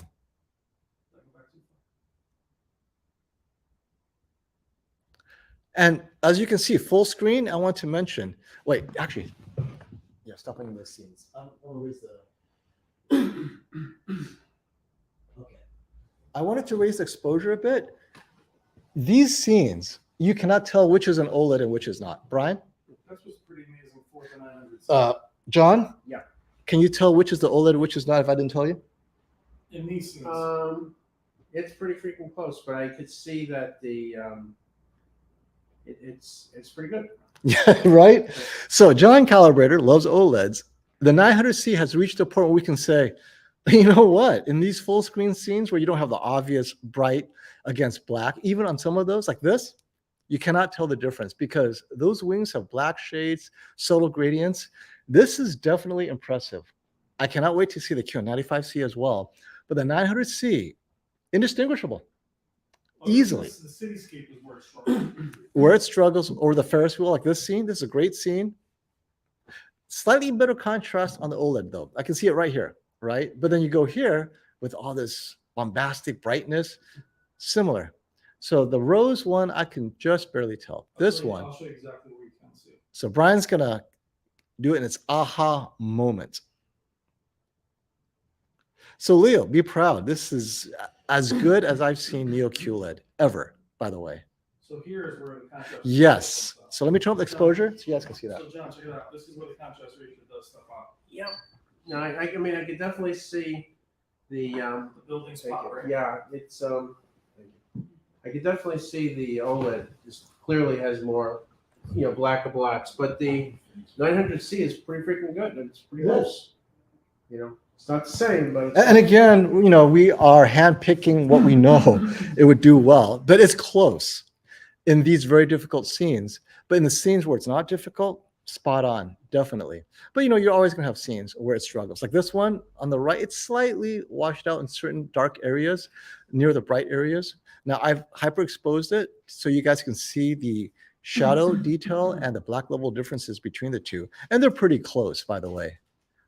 Oh, there you go. So right there, now you see the blooming, right? And yes, this is what we see. It's not because of my exposure, but rather this is how the blooming is in this scene, especially that pause button on the top left-hand corner. What a nightmare that pause button is for the OLED dimming, not OLED, for the dimming zones, right? It's just a very intricate scene. It is very difficult. It's- So, but how often do you have this scene? If you have this scene a lot, get yourself an OLED. But if your scene is mostly full screen, color, Mickey Mouse, cartoons and stuff, anime, Q900C is fine. Great TV though. For them to get that close. As we go into a different preset. Oh, dynamic. Yes. Let's do where I this. just want to see if the blooming gets better with a different mode. Oh, looks. Oh, actually, what is that? That's dynamic. Okay. So the filmmaker bug's still here. So the filmmaker bug is still there. Thank you So for in that. theory, dynamic should have more blooming. Let me compare the brightness too. So the brightness is the same. So you guys can see. So So the filmmaker bug is still there, Leo. Filmmaker bug is still there because look, this dynamic. Oh my gosh, this is amazing. So dynamic shouldn't have better glass. I mean, it should have a higher contrast, but Okay, so two things. because look at the halo here on the S95. Yep. Here. It's Yep. Also on the S95 that's in the scene. Yep. Shocking. I have never seen Dynamic. any mode this bright look this good. Now, on the flip side, the QN900C does know it will bloom if it gets too bright. It does control the brightness. The S95C is brighter, but the fact that there is no blooming at all on the 900C in dynamic mode, because we think filmmaker mode is, how about movie mode? The 900C also only has, it doesn't have a warm mode. It's only cold and cool. Yeah, on dynamic, there's no warm, but try movie because movie wasn't broken.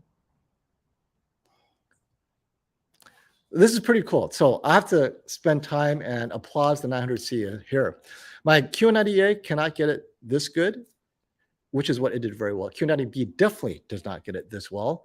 So I don't know. In some scenes, standard, okay. Still good. Still good. Not as bright, but still good. And then we go to the movie.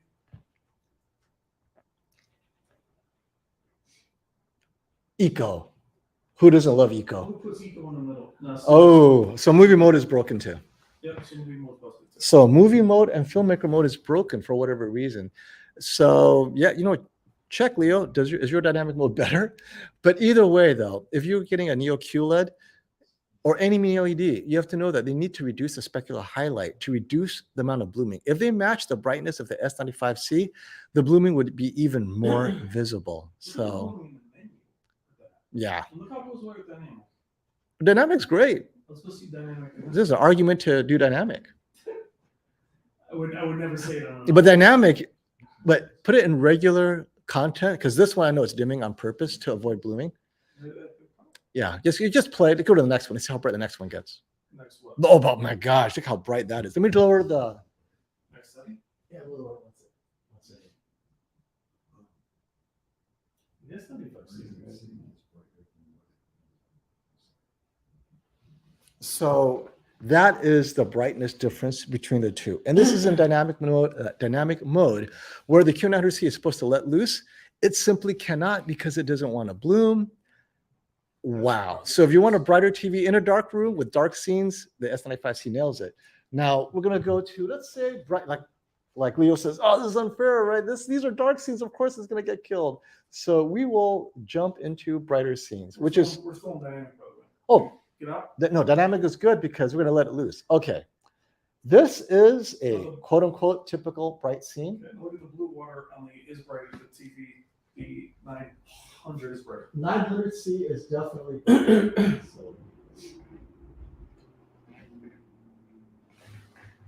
Okay. There we go. 900C let loose in the brighter scenes where they don't have to worry about blooming. So this is something for you guys considering 900C. If you're watching this sort of content where, you know, it's just bright picture all the time, you don't have to worry about the shadow details because you can see the shadow details, right? There's no reason to worry about black crushing or anything like that. This 900C is simply amazing. Now, if you watch like the last scene where there's a challenge of blooming, the TV doesn't want to bloom. So it will pull down the brightness to avoid that. So keep that in mind. In many scenes like this, I'm sure this TV will be a little bit brighter. Here it is. But is your content reflecting this strength? Because every TV has strengths and weaknesses, right? So keep that in mind. That's pretty educational. Pretty awesome. And lastly, a reminder, the Q900C had the better image processor, I thought. The tone mapping was just phenomenal. I'm very impressed. Bravo. And so the exposure is set to the 900C. Until the S95C gets as bright, it will look dim. So in some scenes, it may look brighter, and some, but so far in these full screen scenes where you don't have to worry about blooming, the 900C, and both of them are dynamic mode because I want them to be unleashed. Yeah, they're brighter in the bright scenes. So thank you for that, Leo. You know, Leo knows his TVs, right? Hey, Nova. Well, my calibrated G2 might get sold for the G3 then. I thought you were going to buy a calibrated G2. If you already have one, don't sell it. That's a whole other thing. Okay, we're missing out. You know that Leo watches dynamic mode, contrast enhancer on high. Does he want to see that? Well, no, we already know it's going to kill it. Yeah, well, it's going to trigger his transition glasses. Oh man, look at that. Huh? But Yes, yes, FOMO, you are right. You are right. You got it in cinema or something? No, this dynamic. That's why it's triggering your transitions. You know that even with his eyes closed, John can see uncalibrated TVs from a mile away. Oh, wait. Classy says they're not broken. That's how Samsung works. Filmmaker and movie mode blooms like that. Then I cannot recommend it for films. And dynamic mode is the way to go. So thank you, Classy. Now, I'm not sure if that's the case, but if that's the case, that is definitely, that scene is definitely an argument. But this is great though. Yeah. This one's very close. The S95C, brightness, and the QN900C. See, these scenes, they're very close. What's crazy is for them both being dynamic, there's no aliasing. They're both so clean. Yeah. Normally you see some fuzziness, they both are doing great. I mean, how do these sets compare Dynamic to- mode uses, they're both in dynamic mode because, as Leo says, you're buying a Samsung, it better be in dynamic mode. So FOMO? Yeah. How do these sets compare to like 10 years ago? Here's the frog. Oh, the frog. Let's pause the frog. Okay.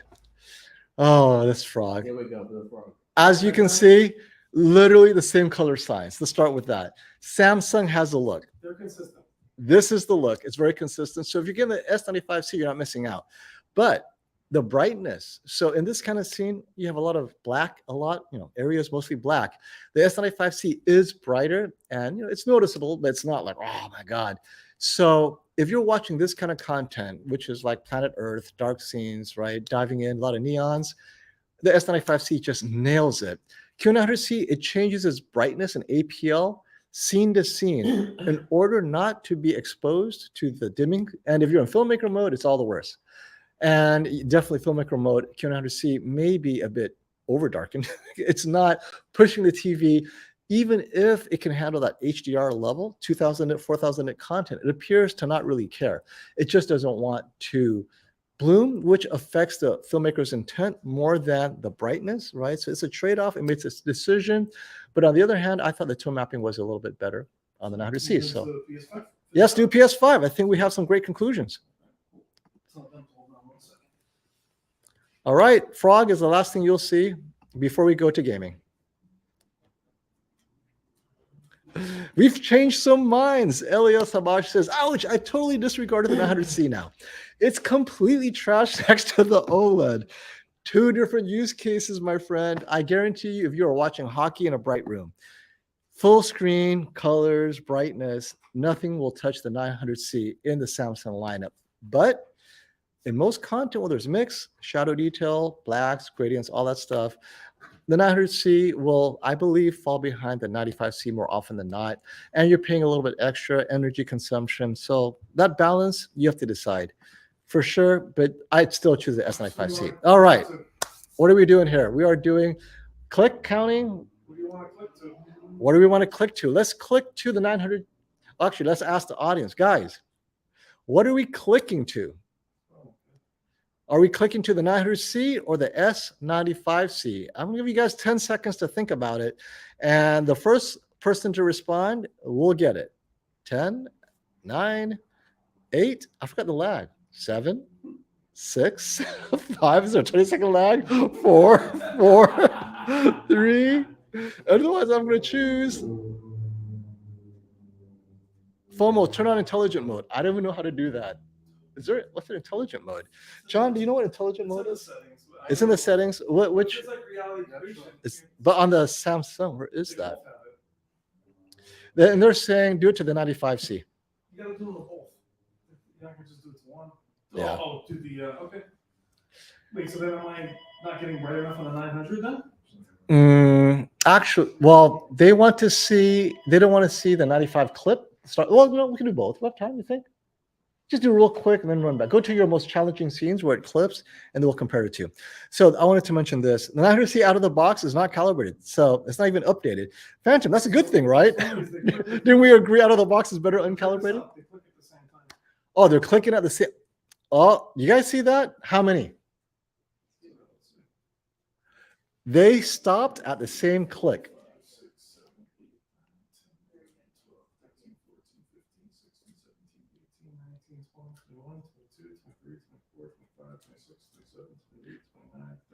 One. 31. Well, they're not dynamic mode. Oh, correct. We're gonna get called on that again. You'll hear it in the news. Okay, we're gonna change it to game mode. And now I have to say here, the DSC looks pretty good as far as just bright white. Looks clean to me.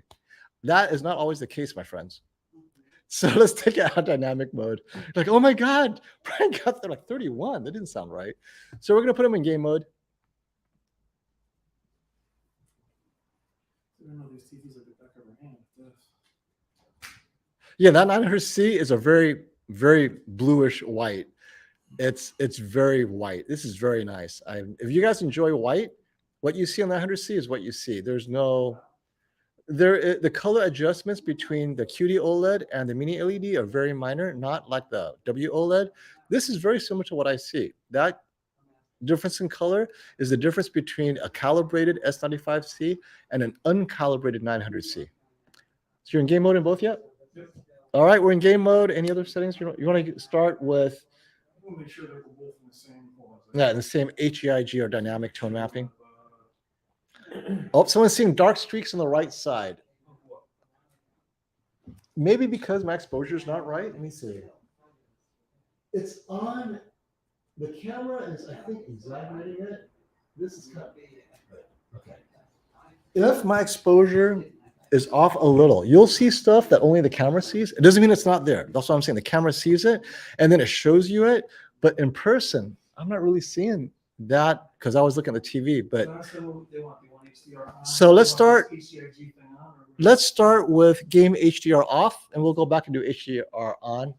So it's already off. So both. There's HDR on already by default. Right. That's the HIG setting. The HEIG setting is off to So start. we're going to be both in standard here. We're going to be in standard mode. For gaming. Gaming. Do we count the clicks yet? We're going to count the clicks now. All right. So the first one to stop is the one we're going to go with first. We're all in game mode. HGIG off.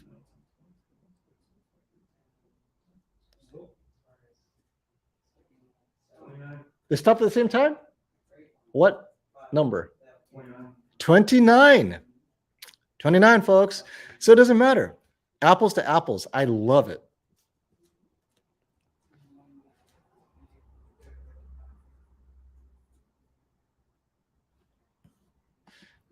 Hey, Phantom, you got to take it up with Classy. He's saying they always do that in filmmaker mode. I really didn't know that, by the way, if that's the case.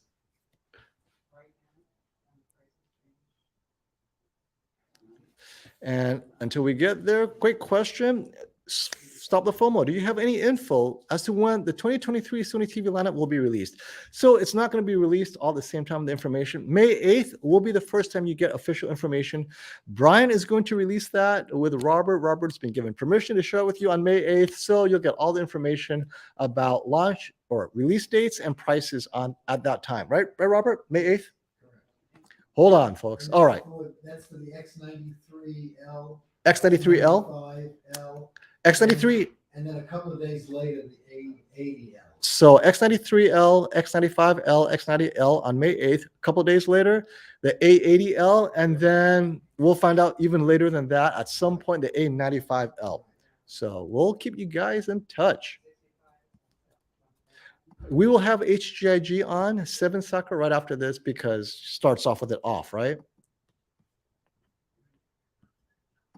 Is it on game HDR basic class? Okay, so it's on game HDR basic, everybody. It's not dynamic mode, right? We put it back on game HDR. So actually, look in the sky. I thought I saw some tone mapping differences. All right. We go to the front of the sky. Yeah, do your magic, my friend. Oh, looks very similar. Let me play with exposure so you guys can see it. But the 900C is definitely brighter, so I'll adjust to that.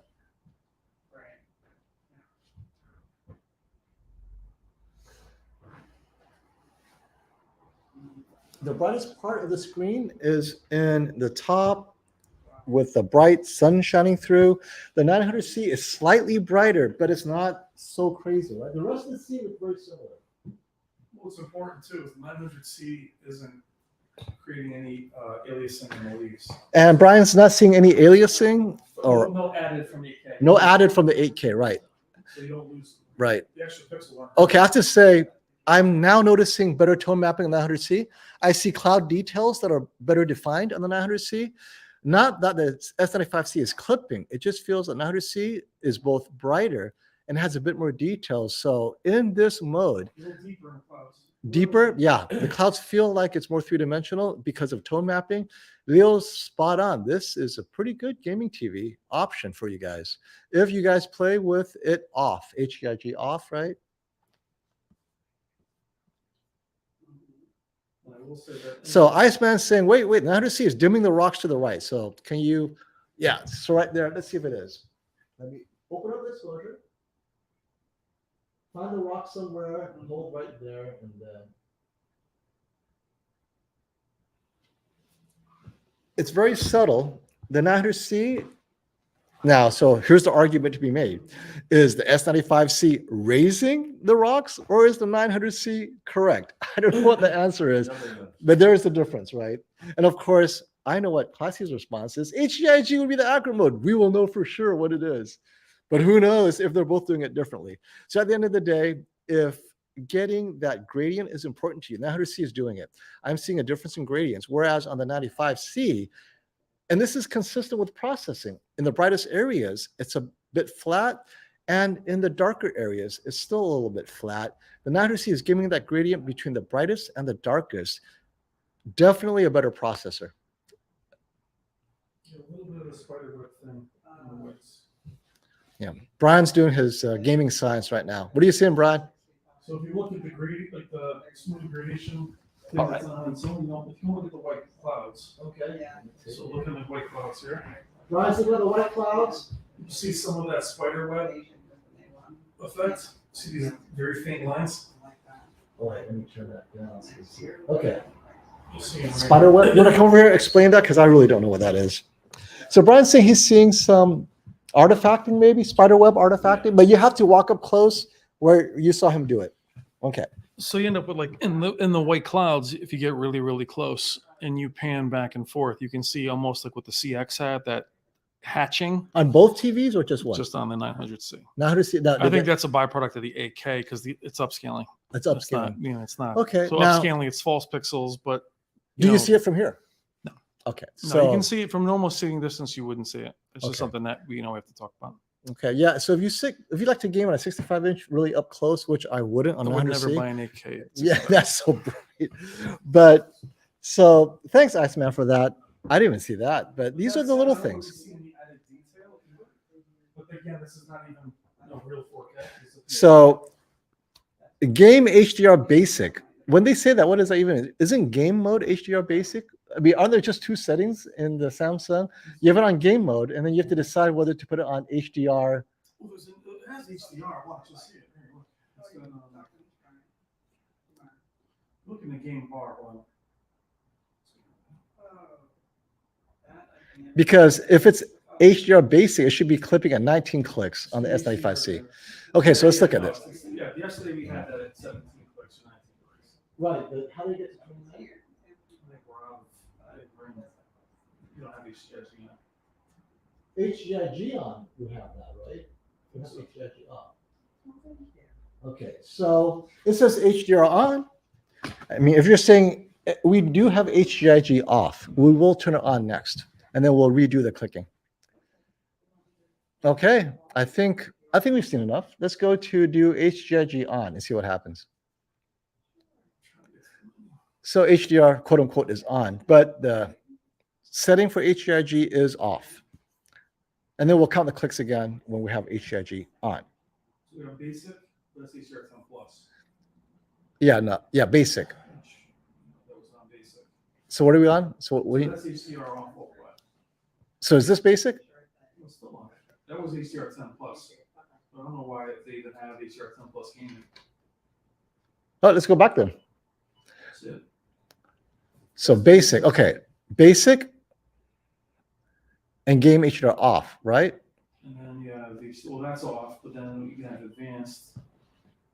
So was it on advanced when you did it or basic? It Basic. was on basic. So it was on basic when Brian did the clicks, but you got 29. Don't know what to tell you guys. I'm just a passenger in this plane. This thing doesn't want to give me the game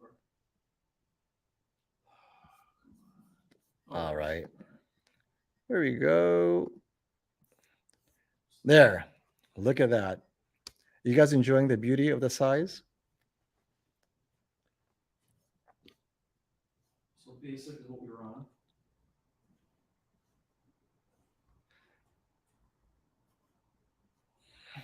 Now, where do we want to be? We want to be on the HIG setting now? Yeah. Go to HIG setting and then recount and see what happens. And let's pan at a blue sky. Do you have a scene with a blue sky for panning? They want to see a little DSC if it's there. Yes, yes, we're doing blue sky. So we want Brian to- knows where the blue skies are. I don't know where the blue skies are.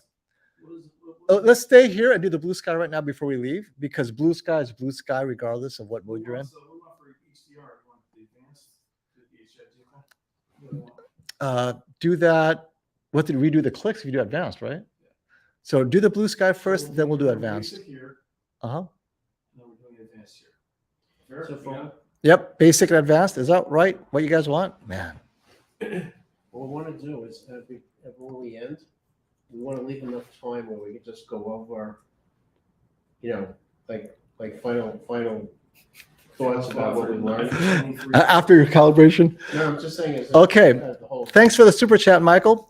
Yo, throw some Ratchet PS5 on there. The most prettiest game in the world. Pretty, please. I don't know, $5 is enough. Not like I need more, so don't send me more. But we're actually time constrained. But we'll see what we can do. I think I don't have it. I have one scene on it. I'll throw it up. he has one scene. He'll upload it at the end. We're going to look at the sky, blue sky, and let me... Actually, that exposure is very similar to what I have. So, yeah. Brian's going to find a blue sky while I adjust it. Open on Good Friday or Easter Monday. White, wasn't it open? They're both clean. East, you must know if we're gonna go. So we're seeing that they're both clean.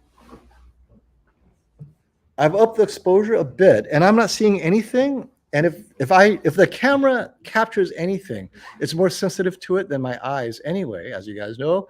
But I'm not seeing anything, and there's nothing else that's really obvious.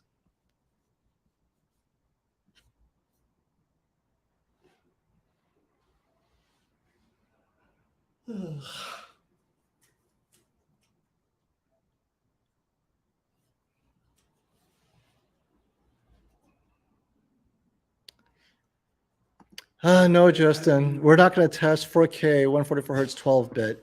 It requires something that we do not have, PC gaming. So that's something that Brian will have to do on his own time with the 900C. We just don't have time to go through all that here. Although we would have loved to. I saw that Windows 10 and scanning here. And then after this, let's do the HIG just for them to see the difference, if any. And yes, we did not update the 900C, but as many of you, some update, some don't. There's no pleasing everyone. So whether we update or not, someone's going to be unhappy with the, with the version we have. All right, Ratchet and Clank is up. And oh, wow. Is it me or is the S95C brighter? Right.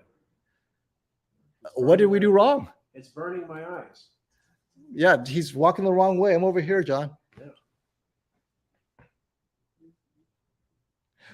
Devon, these TVs are, oh, wait, you know what? Where did my banner go? Because we're in HIG, we're locked up for 3 seconds. Right. Here it is. Ta-da.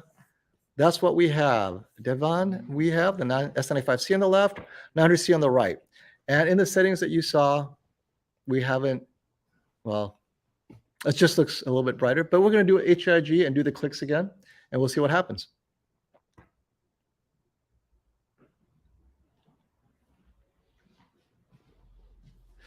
You know, KG has some words of wisdom for us. No matter what you do, someone will be unhappy. It sounds like you've been hanging. It sounds like he's been hanging out in some forums lately. I love the 900C, but would hate to buy a TV only to put in dynamic mode for it to be brighter. It's not just that, Lynn. It's actually, it would be brighter in full screen. So anything with full screen is going to be brighter, right? The problem is in the darker scenes. At 19, the QD OLED is gone. 19, QD OLED is gone. So HEIG, in HEIG, QD OLED is 19. But let's keep on going because that's why you get the 900C. So 19 QD OLED, now we're going to let the QN900C tell us what it's all about.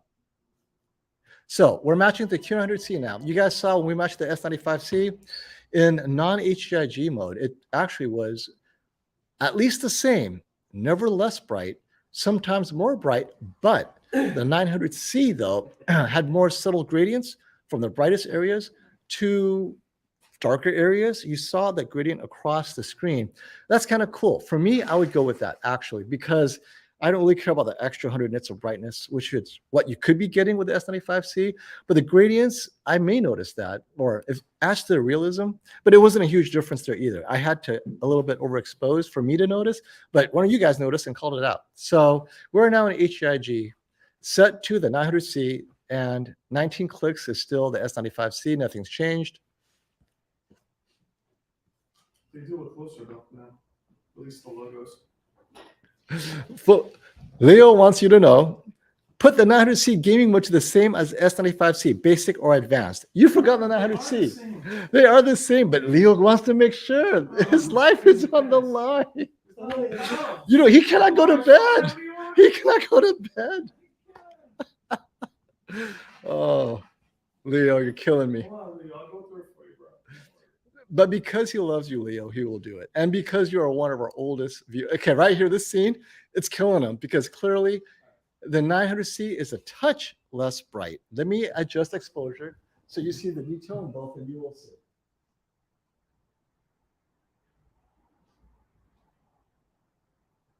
All right, now we're going to check out and compare the gaming modes.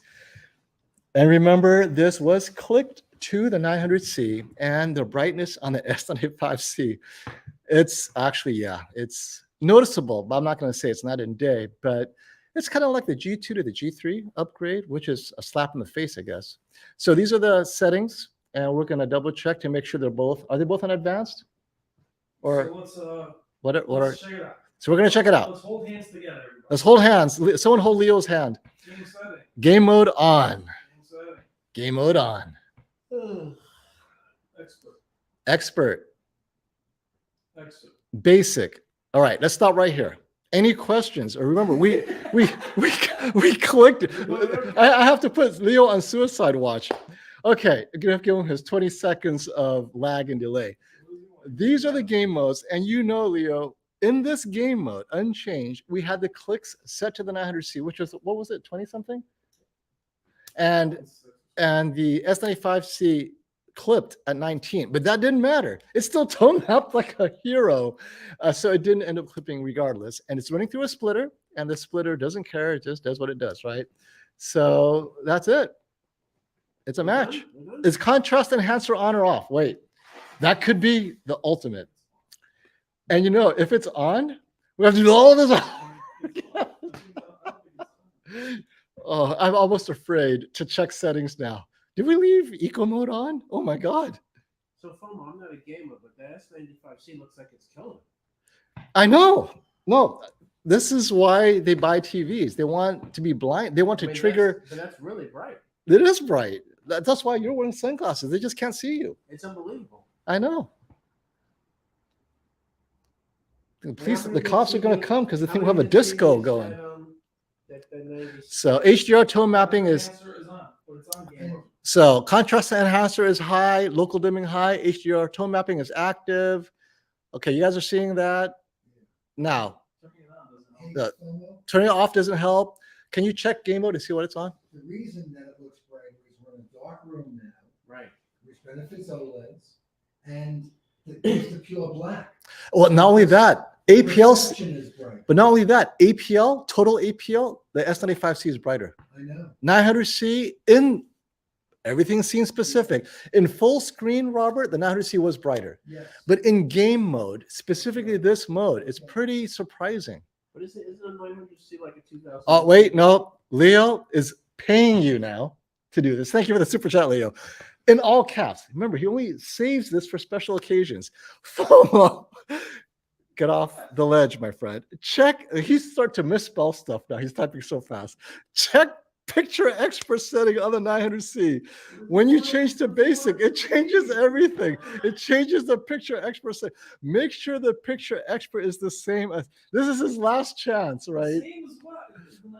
What does he want it to be? Okay, go to the S95C. Is it the same?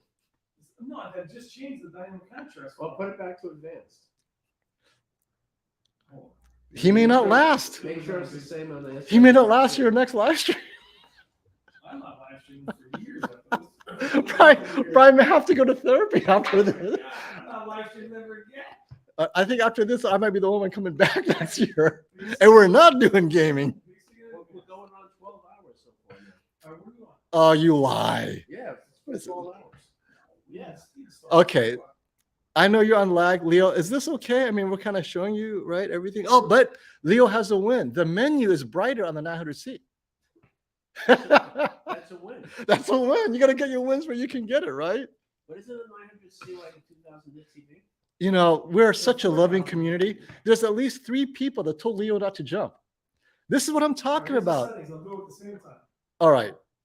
He's doing it at the same time. No local dimming. No local. There's no local dimming available, right? He's going through it. You seeing it? Statics. Home mapping here is now inactive. I moved it. Okay, so. Right. Oh, he's going to put it back on static. Something happened. This may have saved Leo. No. Nothing changed. They got a little darker, but no. Okay. But it's closer. So if I do tone mapping, It wasn't as if I extreme. do tone mapping on Standard. Okay. standard, if I do tone mapping on active, it helps the 900, but I have to have that on. Okay. No, that's fine. Let's just do that. Okay. With the 900C on active, with the S95C on static, slightly brighter, What? but close. And John he's protesting because it's not accurate. All right, so I want to show that one more thing. And then we're done. But the touch is, I think the conclusion is for S95C, potential owners, current owners, and past owners, you guys got an amazing gaming TV. Let's just end that right here. This is pretty bright. If brightness is your thing, is SDR gaming So is your let thing? me just jump in 1 second. Let's cut to the chase, right? Wait. It No, says- no, wait. We got to see The you. S95C I have to see how angry you are. is killing it. S95C is killing it. Leo! It's the ultimate game TV. Buy Wait, no. it. I'm now waiting for the comment that says, do you work for Valley Electronics or Samsung? Who's No. paying your check today? Now I'm on Samsung side. No, it's unbelievable. I mean, it really is. No. His last gas. Okay, he's ran out of money. He's down at $2. Can you just turn intelligent mode on? That's how. I think it is on. No, John, that's just hurting everyone. You of all people, I think it's on. Just like I think everything is on. We have to tune in to see what happens to Leo next. At this point, it's all about Leo. I think it's more He's important. running out of money. He's going to be flying over here from South America, knocking on Valley Electronics' door, and then Robert will say, "I've been waiting for you. You didn't email me first." I just don't know why you need a brighter TV than that S95C. I don't get it. I mean, it is so bright. I love this comment. King of games. People that rushed to buy the S95C used this segment for therapy after seeing the G3. That's why it's called tech therapy. Yeah, I just have to cut this out, and then they'll think that John Ruffamoto is a completely different person. Like, wait, what? Who kidnapped the real guy?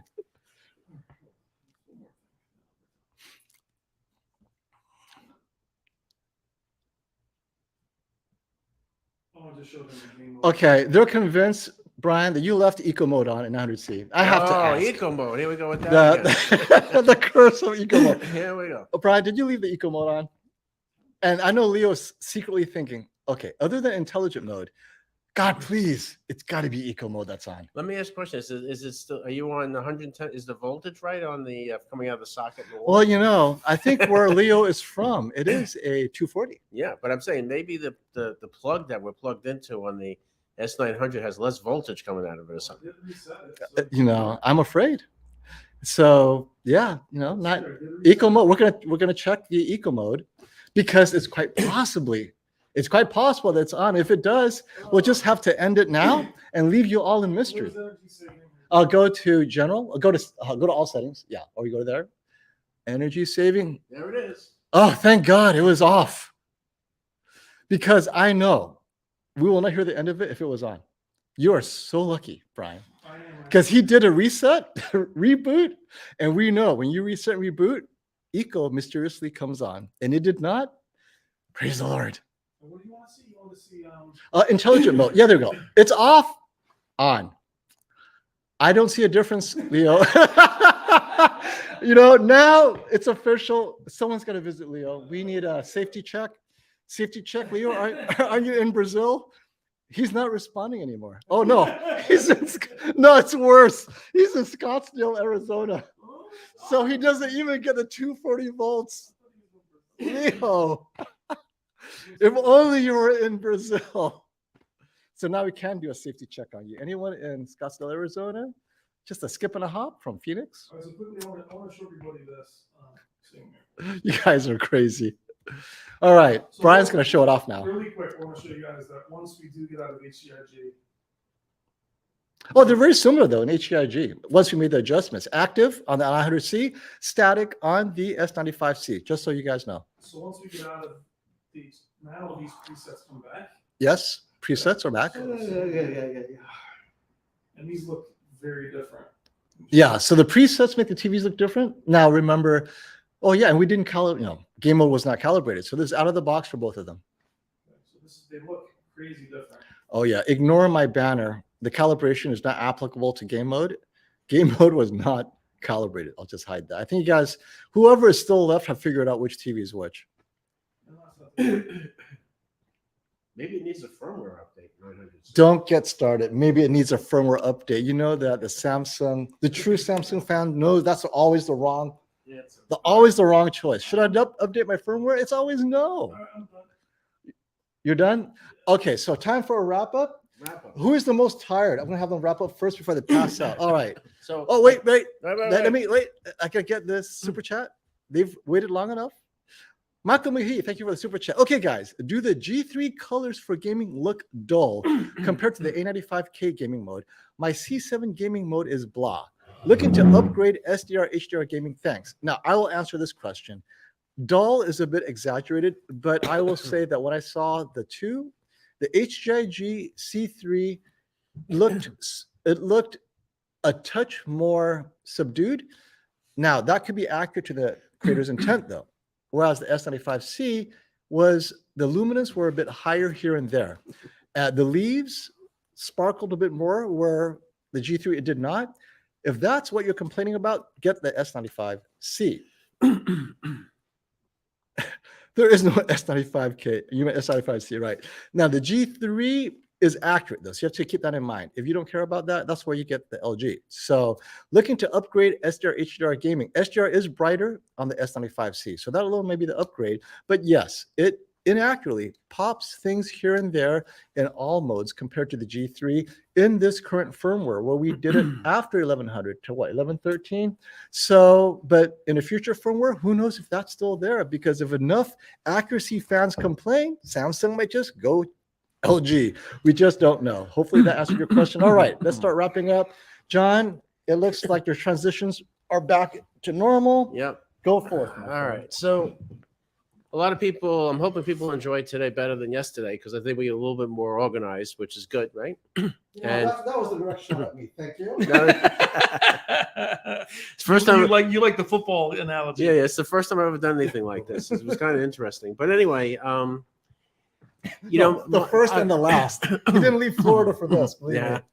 I think we all have our own interpretation, but my takeaway is that I think that the S95C with the new panel is really outstanding, and it, the game mode. I mean, I'm not a gamer, but just watching Brian and FOMO use the games, it's just really incredible. But so the S95C is definitely first class. It looks a lot better now. I think Samsung took all the lessons learned on the S95B and applied it to the S95C. So that's why we're seeing such good results now. On all the TVs? Yeah. So, and then on the G3, I think, yeah.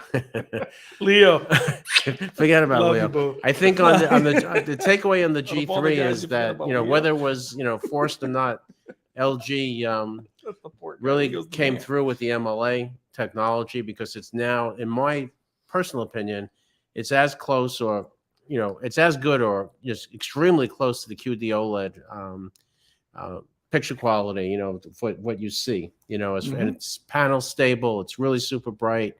So, the only drawback is it still has a little bit of a tinting issue, but it's way less than we've seen in the past, and screen uniformity is improved. And so I think it's a big win for LG, and I think it's also a big win for Samsung. And so those are the two takeaways. And then again, we don't know what Sony's going to do, right? And before you leave, They could surprise us, the right? comment about contrast. Yeah. Can you comment?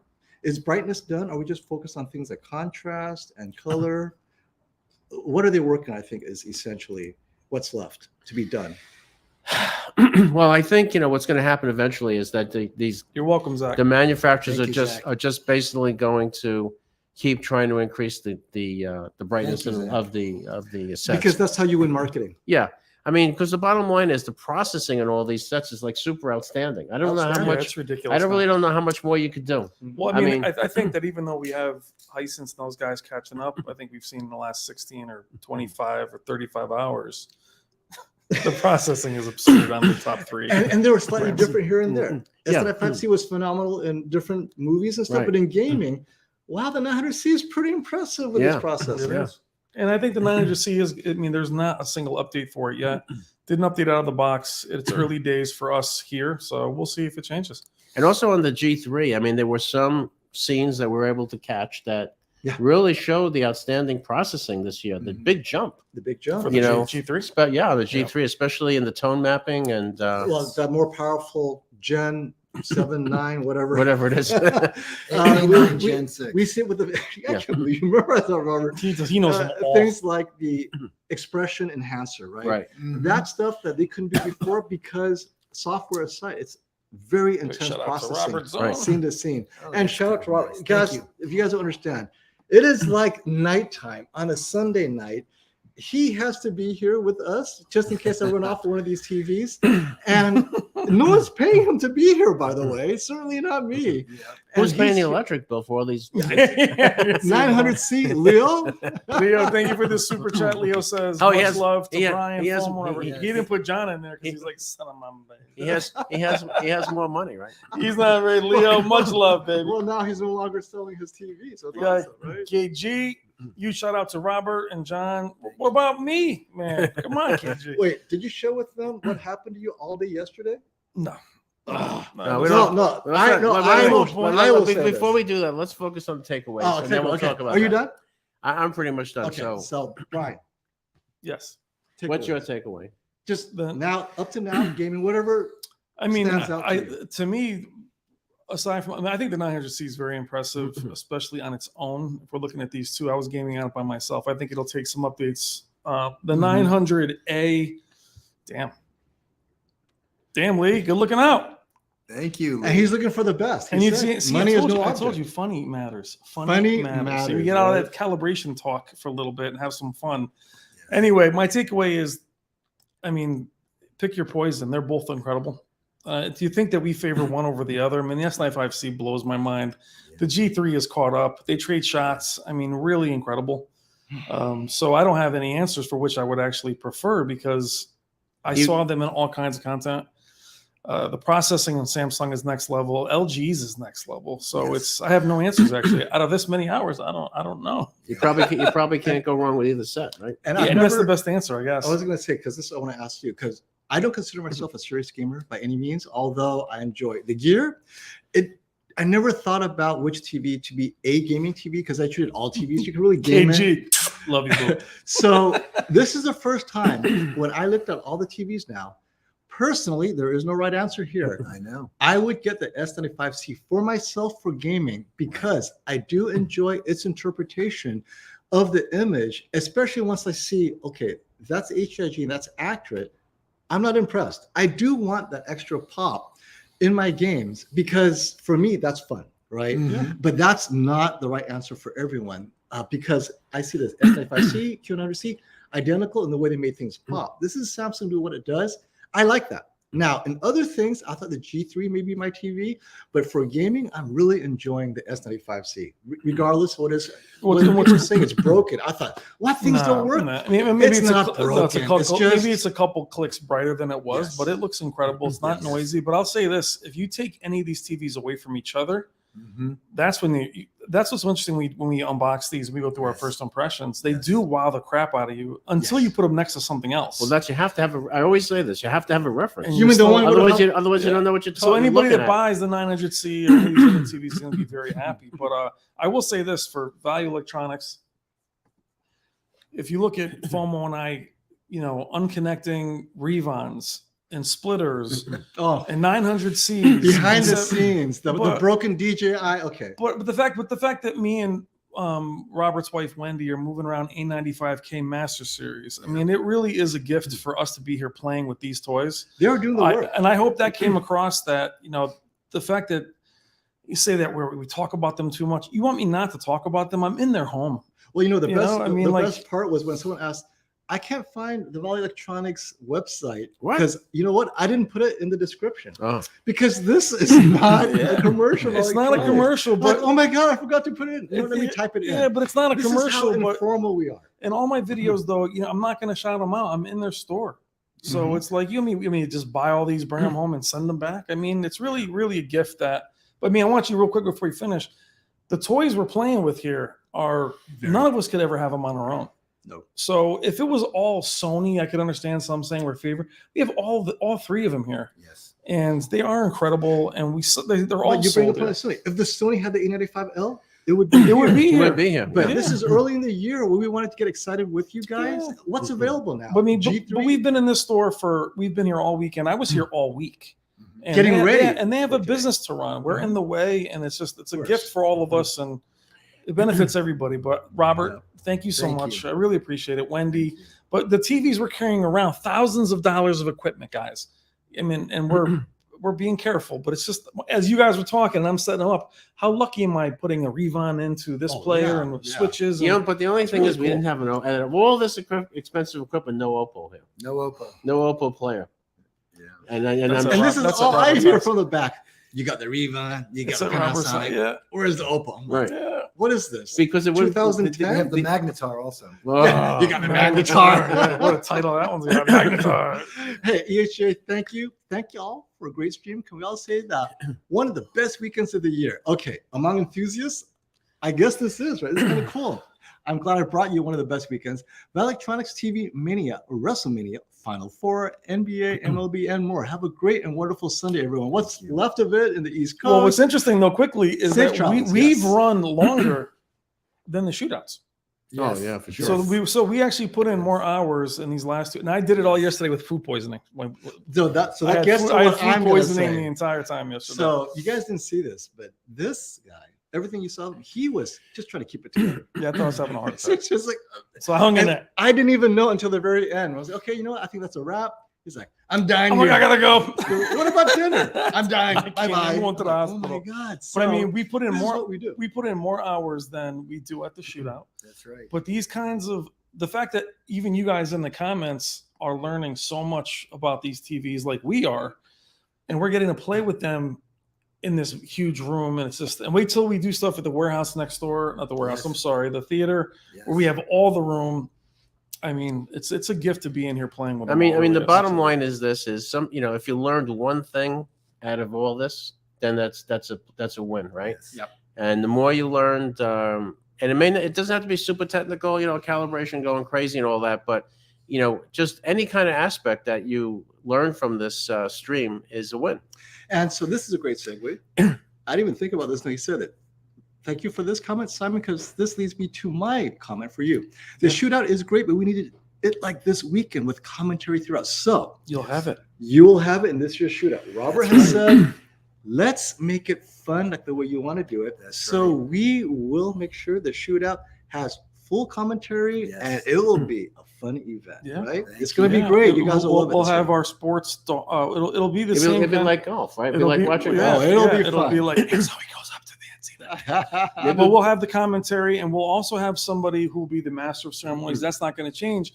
But we'll have a constant commentary. We will make sure it's fun. And we'll have all other, and what's cool about that commentary, what you'll see at the shootout, right, Robert, is it's not just commentary from me, FOMO, and whether influencers are there, but we're going to pull Robert out. We'll have every judge will stop out. We'll have the LG executive, Samsung, Sony. So it will be like a sporting event while one camera's focused on the TVs. We're going to be like a newscast. Right. That's right. So Can we do exit polls and stuff? Yeah, absolutely. Because one thing that you guys missed is like one of the judges was a Criterion color grader of the movies you see. That's right. And I had this conversation with him like, well, what do you think? What kind of TV? Oh, I have this, I have that, I'm doing this. What about this? He didn't mind if I had him mic'd, he would have shared the same thing. Yeah, so, and that's we weren't ready. We weren't mic'd, and that's how how we are. And guys, that's how I ended up with Rob Brennan on my channel, was through Robert, through Value Electronics. But the cool thing is we had so many cool conversations with these judges, and we were not mic'd up or anything. So they would all be willing to talk. And then you get an idea for who's judging these. So it's gonna be an awesome event. And for Samsung fanboys, you're all here. One of the broadcast producers that was there, who's in charge of designating his monitors, all Samsung TVs. I asked, wait, everyone here has LGs or Sony's, where you have a Samsung? It's not realistic unless I have a Samsung. I'm broadcasting directly to homes. That's right. Samsung best reflects what the people see in the home. Yes. And I like Samsung. I'm like, this man, I mean, he's like just the best of everything. But he chose Samsung for his entire broadcast team. So everyone has a place. All these TV models, it's just your use case. But again, I wasn't mic'd up with him. I was unable to share that other than an anecdote. So this year, we're hoping to get this level of interaction with the community, the professional community, the enthusiast community, right, Robert? It's going to be so much fun. And what's cool is we'll have that while you'll be looking at the TVs and you'll see the whole ceremony at the same time. And we're going to have somebody in the room to quiet down when you guys are talking, when they do their announcements, but we're going to be able to talk about everything. And and the big thing we really have to make sure we check, because we didn't do that this time. Because we ran out of time. So we really need to see if there's any 24p telecinic jutta. I just received a vote from Christian. Mama, you need to host the stream. Well, you know what? It's up to Robert who hosts the stream, but for sure, we'll help him make it fun and entertaining for you all. That's right. But at least it can count on one vote. Well, we'll be hosting it in a different way. We'll just say that. We actually don't want to host it. We want to let it have a flow. We want to be able to comment on it, so you guys hear the commentary. Yes. So as you probably all know, we're complete. What's up, baby?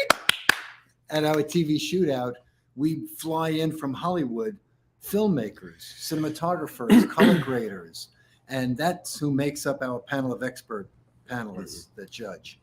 And I just wanted to add that one of the reasons we have such a close relationship with the best AV influencer YouTubers, with all of them, is because we share the same passion of spreading the good word of this wonderful hobby of great entertainment in your home. And the manufacturers know it and know that my customers appreciate this premium product. So we're able to get the products before any other retailer gets them. So the YouTubers have no choice.